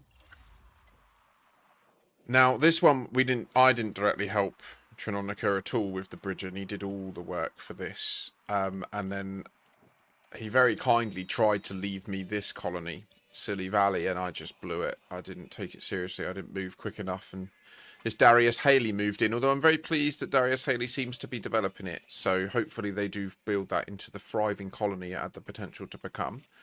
But yeah, so as a squadron, IOP, as the squadron leader of IOP, I like us to help them. I like what they're doing. I like the goal that they're trying to achieve, which is to secure... These are really strategically important positions for humanity. Like, neutron scooping allows us to jump so much further in one moment. That means we can move stuff quicker. So, like, from a role-play strategic perspective, what we're doing is securing the north, south, east, west, front, back of the bubble. Right now, this is the back. This is the neutron that's at the back, on the front between the Fargoid space and human space. So that's why I want to help, because it's a big fucking deal. We got to secure this shit. I love it. I love it. There's no direct benefit from colonizing this system. The system's actually a pretty shit colony, to be honest. Like, it's just gonna... It's got 1, 2, 3, 4, 5, 6, 7 slots. It's gonna be pretty naff. It's not gonna have a big population. It's not gonna have a lot of goods. It's more a roleplay thing. Like, if you look at where humanity occupies, all the white are systems that we could colonize. So you can see out here it's pretty scarce. And this is near Barnard's Loop. All the red is stuff that we can't colonize because it's blocked by system permits. This bubble in the middle has been reached by humanity already by going round the back. But what this pulsar enables is an entry path through this blocked region. So you can jump from this pulsar straight through and out the other side into this bubble on the middle. So literally it is strategically like useful, because you can't plot a route through this red stuff. It's all permit locked. Permits required. Unknown permit.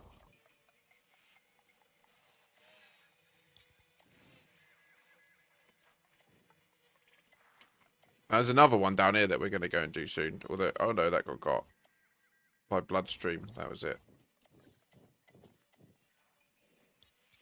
It's not quite as close though. It's not literally on the cusp of the...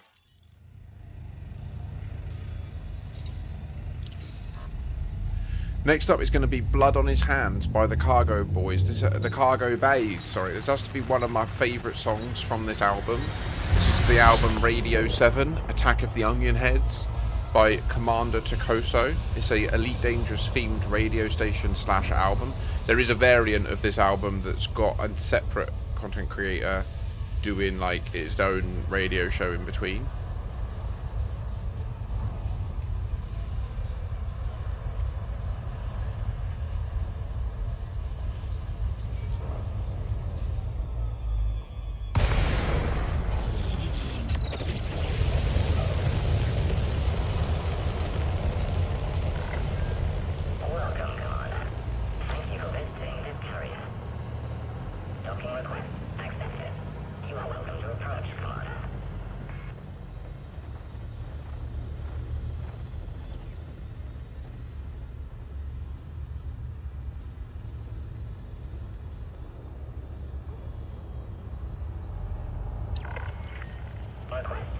Viking Racer, why did you say I don't play in open? Why did you say that? Landing gear deployed.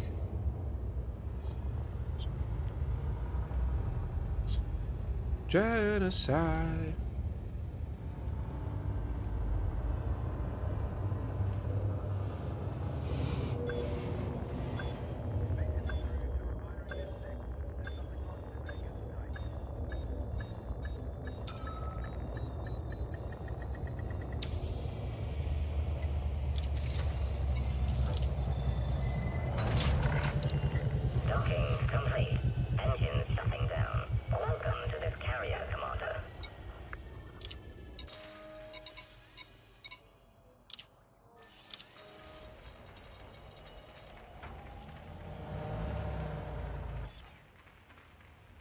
I'm in open, mate, yeah.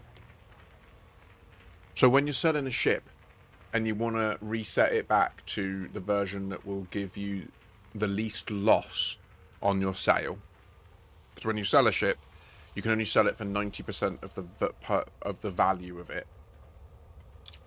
before you do it, you want to go into outfitting. You want to do stored modules as if you're looking at your modules that you've got stored. And you want to see this little special button down here, store multiple. I cannot explain to you how few people know about this, and it is fucking OP as fuck, this.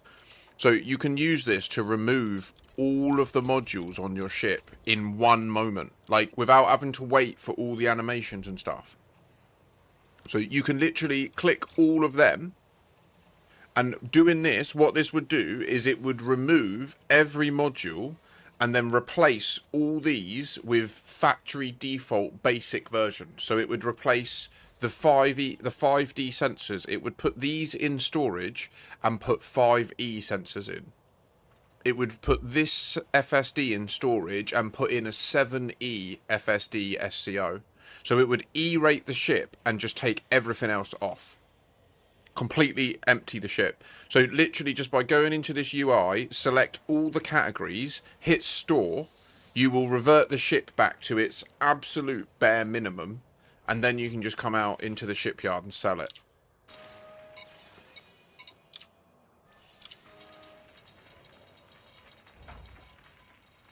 Oh yeah. Likewise, that screen's really useful if you like to change your weapons out a lot. Say like you have 3 or 4 weapon slots that you want to switch. It's quicker to go into that menu, select the 4 you want to remove and click store, and then they all 4 will go down at once and then be removed at once, and then you can just apply the 4 weapons to the empty slots, and it's way quicker to install a weapon into an empty slot than it is to replace a weapon in a slot. Because it takes ages for it to close and goes down, and then the hatch to shut, and then it makes the sound, and then it opens, and then the weapon comes up, and then you can go back into the UI and do the next one, and then the next one. Whereas with that UI, you can just all of them off in one moment, and then just put your new weapons on and go. So these are like all the little tips I've picked up over the years that save time. And time is so valuable. Do you know what I mean? We want to be having fun in the game. We don't want to be marred by little errors like that. Like being stuck watching animations and stuff. So yeah, Viking, I am in open, but I don't know. I feel like you're mentioning it because you think that that means something that I don't think it makes sense to me. Does that make sense? Like the fact that I'm in open just means that if you jumped here in open and you docked at the iron price and I actually launch, it means that you would see me. Vientos. Grazie, signore.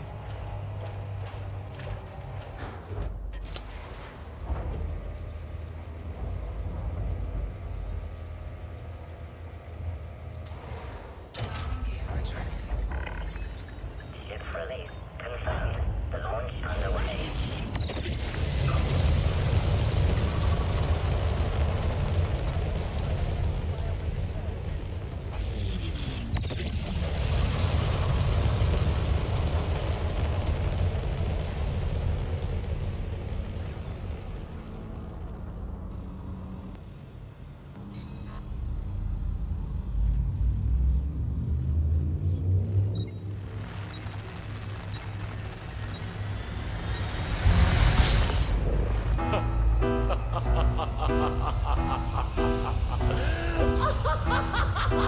Bestowed upon thee is the gift of Makashi.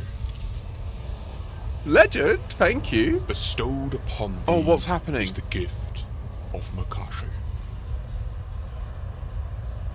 Is it Bestowed upon thee is the gift of Makashi. Does it do it for everyone? Bestowed upon thee is the gift. I've recently changed my bot. Bestowed upon thee is the gift of Makashi. But it is true, you are all bestowed. Bestowed upon thee is the gift of Makashi.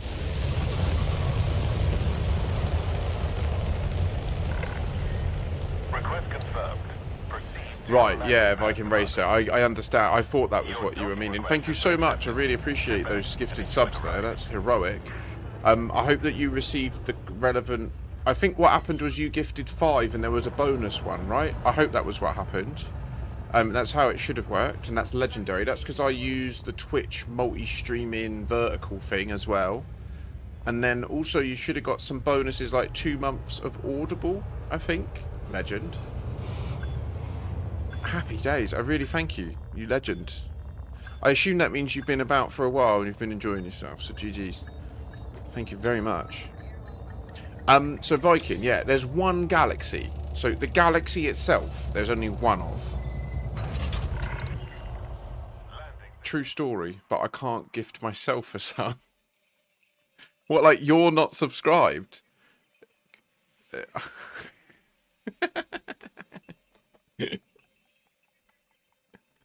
Can anyone gift him back?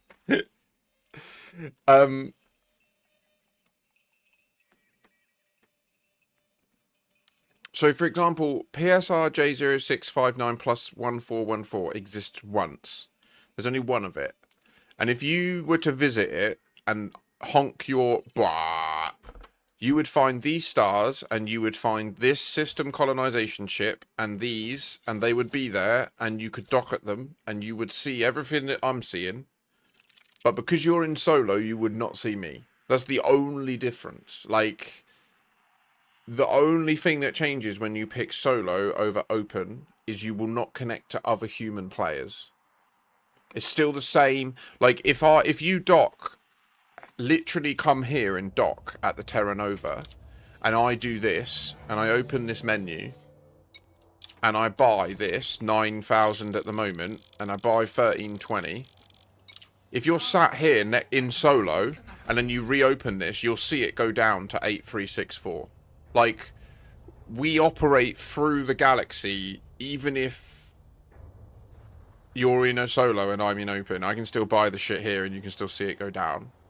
But you can't, I can't attack you, you can't see me, I can't see, it's like you're in a separate timeline. But I recommend you do play in open, except for on community goal days. Because the only way to remove your fear of believing that you'll get ganked is to experience trying it and not getting ganked. Obviously, if you do then get ganked, then fair play, like, I fully understand. Launch confirmed.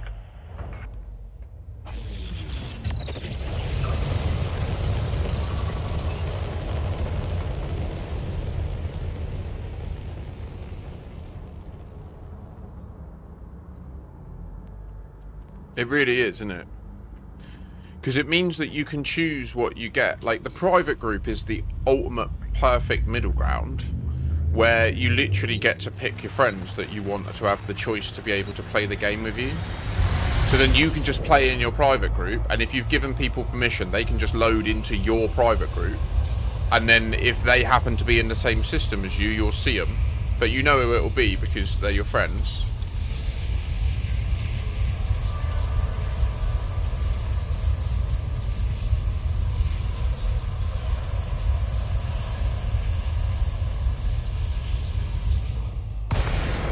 That's the thing, yeah, like, it's not like the game is safe when you're in solo and you won't get wrecked on sight.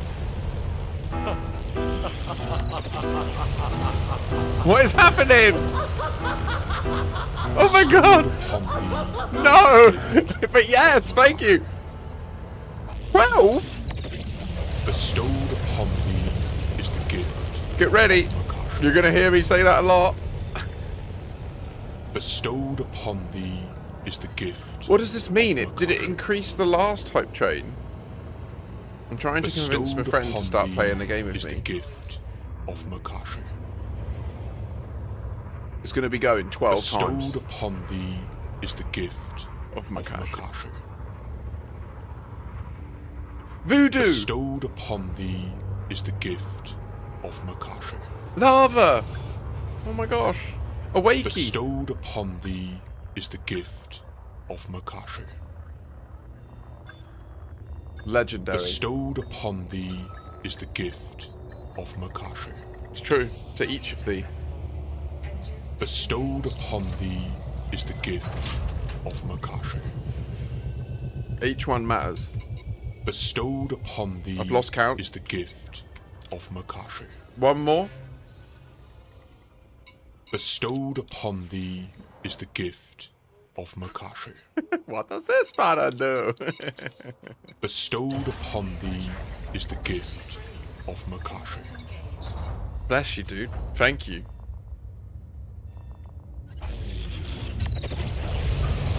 Wowza. What a blessing. So yeah, Viking Racer, I would say if their anxiety is around just randomly getting attacked or ganked, then definitely that should hopefully help alleviate that. But I would also say, like, you've literally watched how long today of this stream? I have literally been in open the whole time. I'm quite a vocal, mouthy little shit, to be honest. Like, I do kind of call out gankers and stuff, and they don't bother because they know that I'm asking them to do it to farm them for content. So maybe your experience will be different, I don't know, but...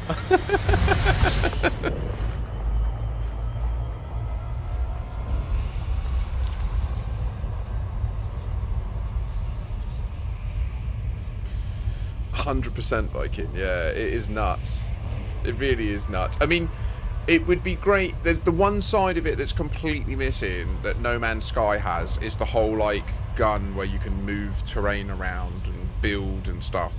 That is completely missing from the game. But I don't think that this universe really needs that. What I would like to see, and I released a video, pardon me, about this in November last year, and I was wrong in that video.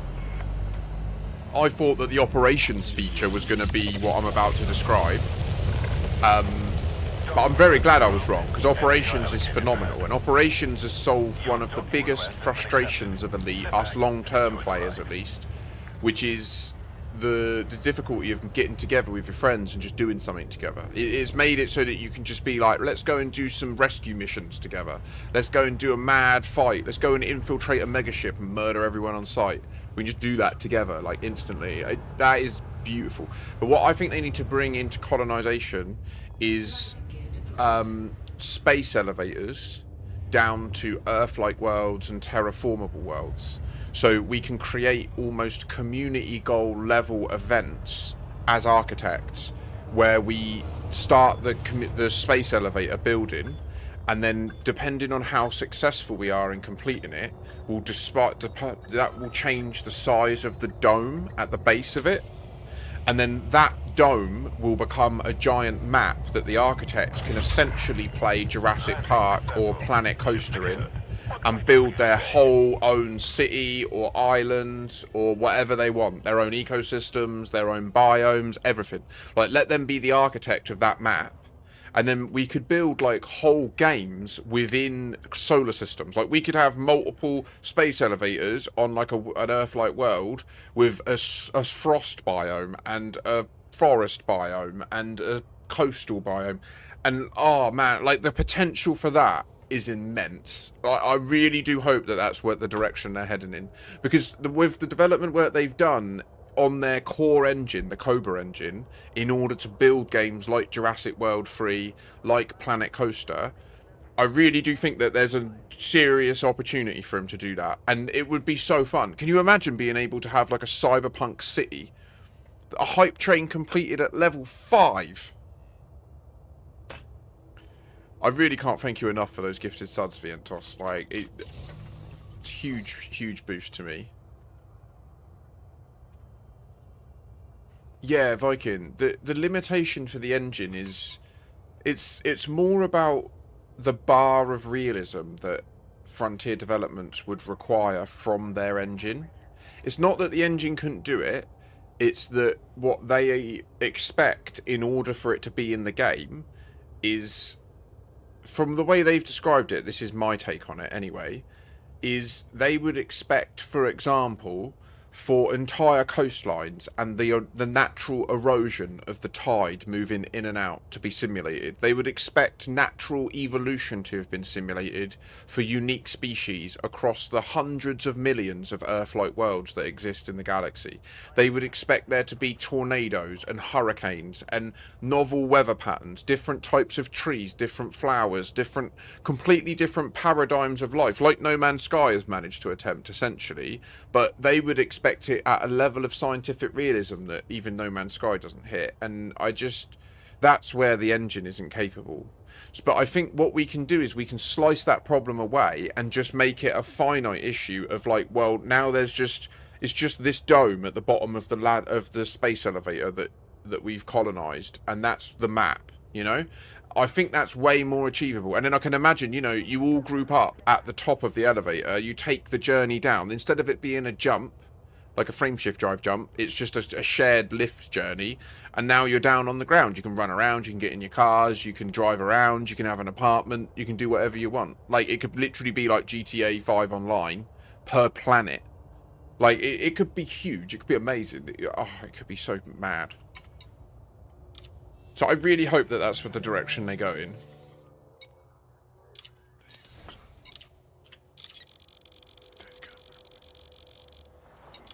Cargo hold at maximum capacity. Landing gear retracted. Ship release. Keep your throttle low until clear.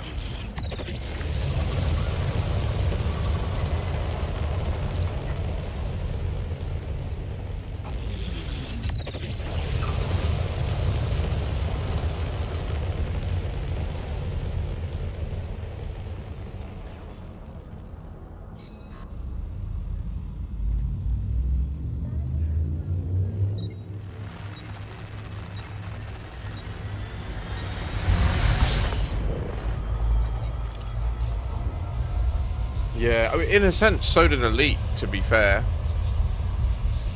Like I was saying last night, like, literally, there was an inflection point when Star Citizen and Elite Dangerous both released their arena modes at the same time. Like, you know, it was called CQC Arena back then, and it was a standalone. It is still available. You can still download it on Steam and stuff and play it alone as a standalone game.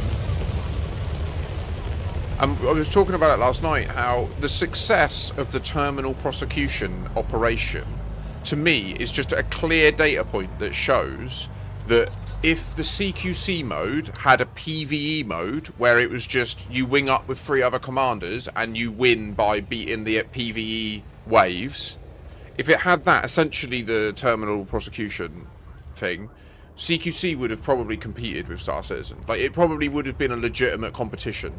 Because that's what Star Citizen wasn't PvP restricted. It was PvE focused. And it got, like, I played that over CQC because CQC was PvP only.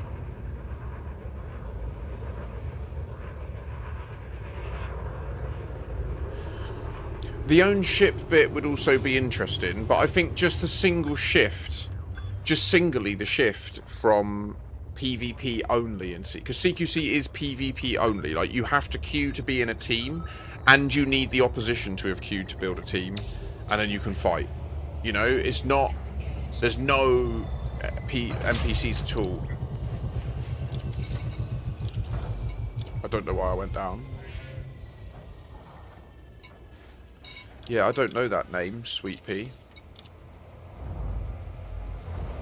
So Elite's great once you're in a wing and you've instanced together. Like, for example, doing bounty hunting in a res site, fantastic. Once you all get together in the instance and you're just cruising around, scanning people, blowing them up, excellent fun. Conflict zones, dropping in on them, doing fights, top-notch stuff. But if you're having issues getting instance together, if you've got one person who's on a slightly dodgy connection compared to everyone else, and when they drop in someone else gets kicked, you have a nightmare. You get well pissed off. Hopefully all that stuff is less now, though, that the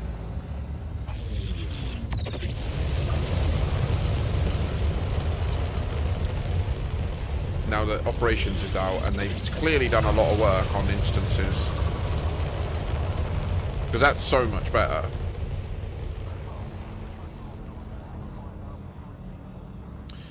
Yeah, Viking, I must admit, that element, you like how Star Citizen lets you be in your ship but out of the chair.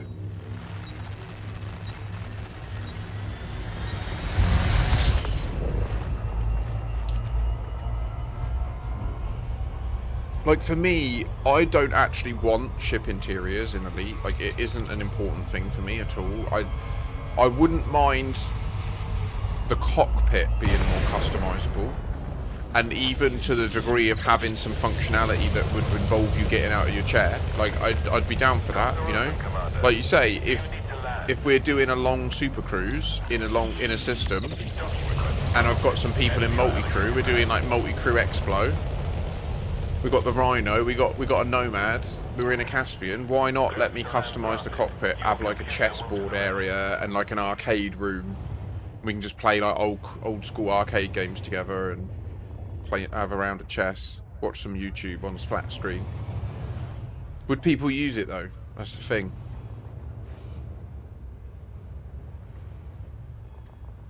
I could see it being pretty cool. Like multi-crew into my ship, we'll hang here for a bit. Oh, I found this cool spot. Fancy having a bowl with me. Multi-crew in, we can sit down on the sofas. Yeah, I could see that working actually. I'd like to do that. I would certainly have a channel point redemption, like share a bowl with me at a specific location or something. Yeah, it's about my... life. It's a mystery to me, guys. Just keep hauling. So the next song is called The Aftermath. It doesn't have an artist. Landing successful. Commence shutdown. Happy to have you, Commander.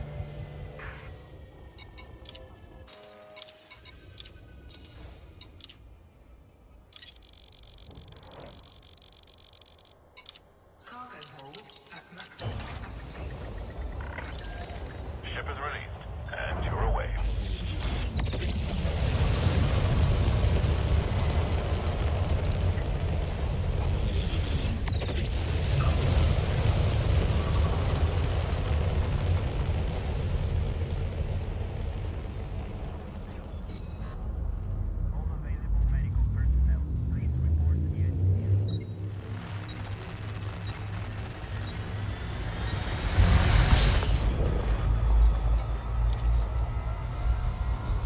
It would just look this way.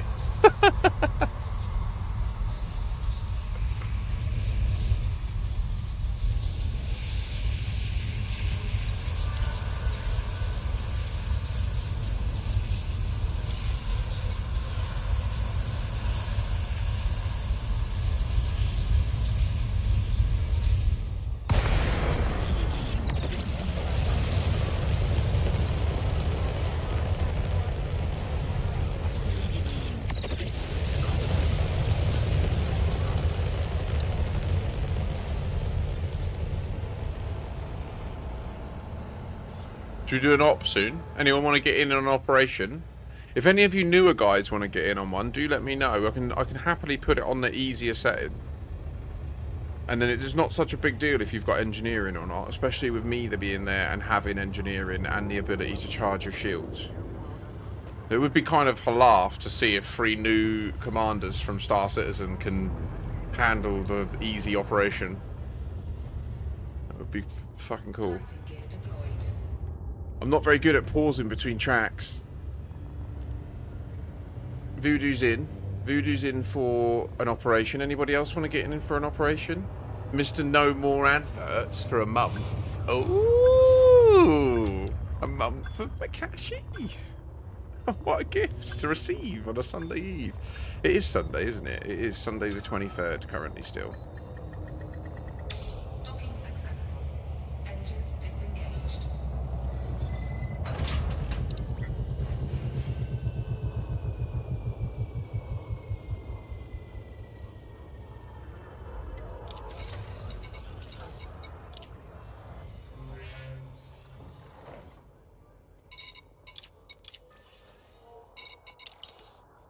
Honestly, if Frontier did that, what would be the reasonable amount?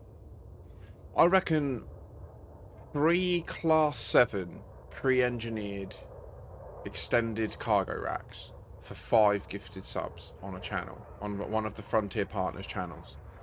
I am almost certain that that is about a reasonable rate, about £7 a cargo rack, which is about a sub a cargo rack-ish to the streamer.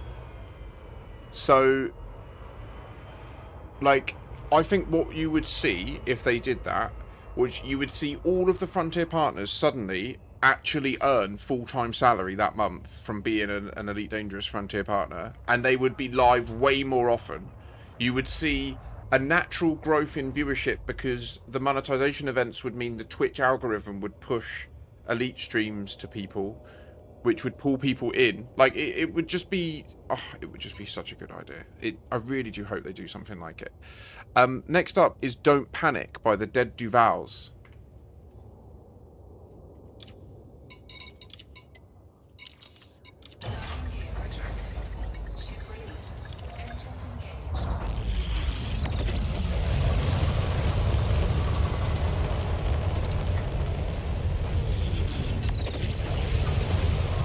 I'll get to Terran over and I'll set up the op.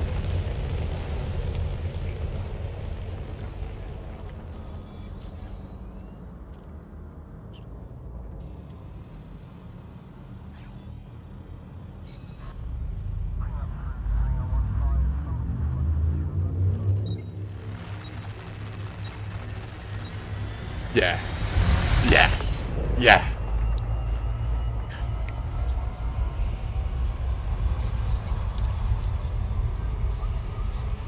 But if you're in chat, please do let me know if you're down for a terminal prosecution ship-based combat operation. I know Voodoo said they're down, but we'll rotate out if new people want to join. Thank you for that.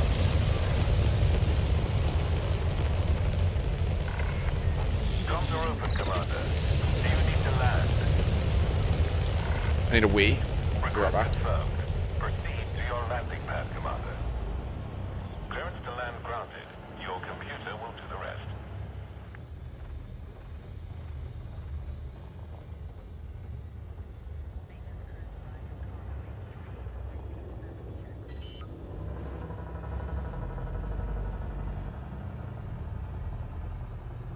Landing gear deployed.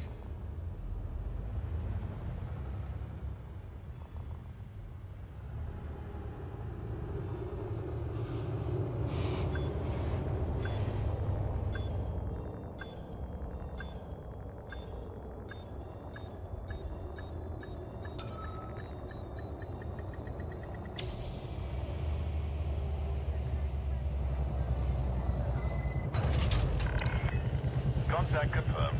Ship secured. Welcome to our carrier, Commander.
Oh, there's not many people on.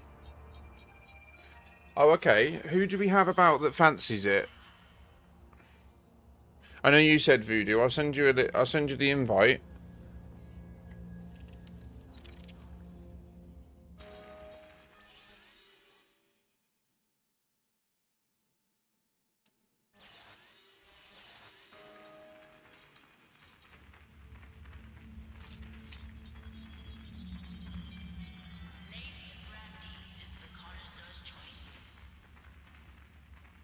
Anyone else in chat want some?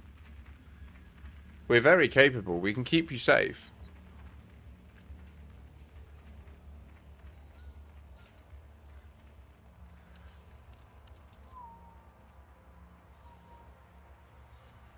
No way. Really? Voodoo?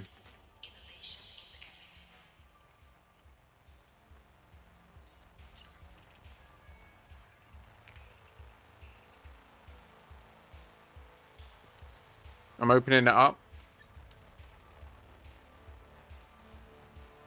Oh, you know, just a class 3.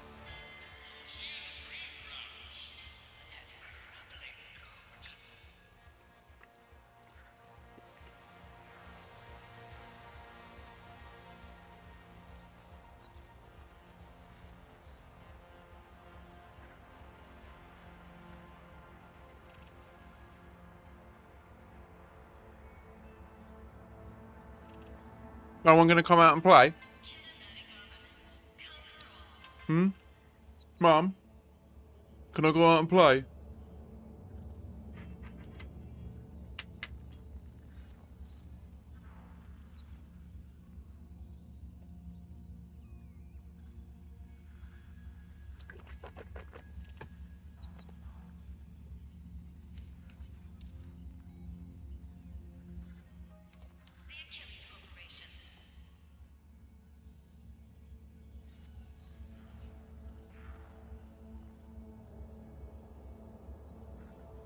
I mean, we could try and duo the easy one if you want.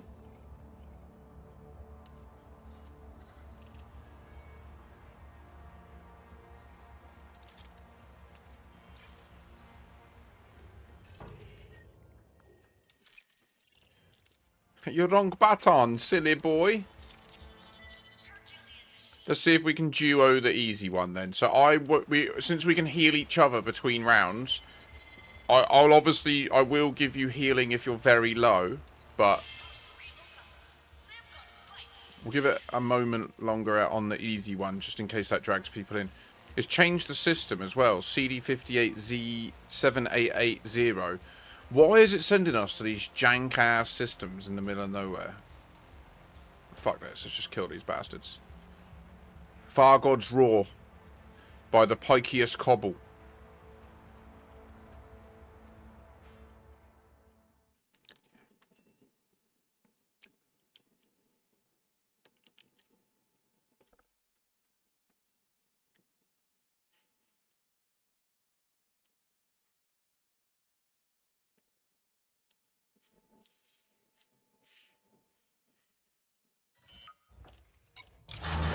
Clear the pad and get to work.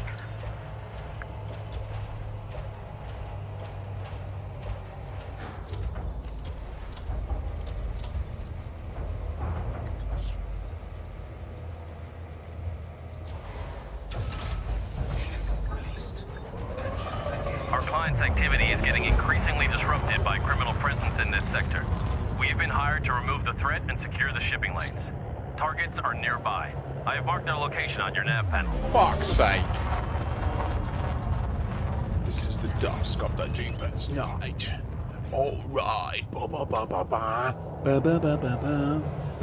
This is the dusk of the Jeepers night.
Pitch!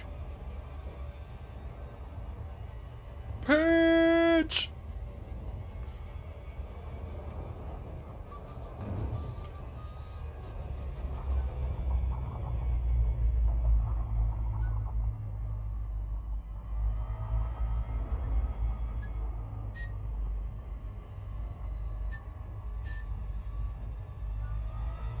Oh, my headset's about to die.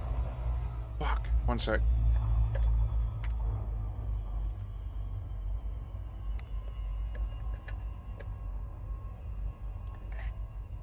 It'd be really nice if they could just put these... I'm good, I'm good.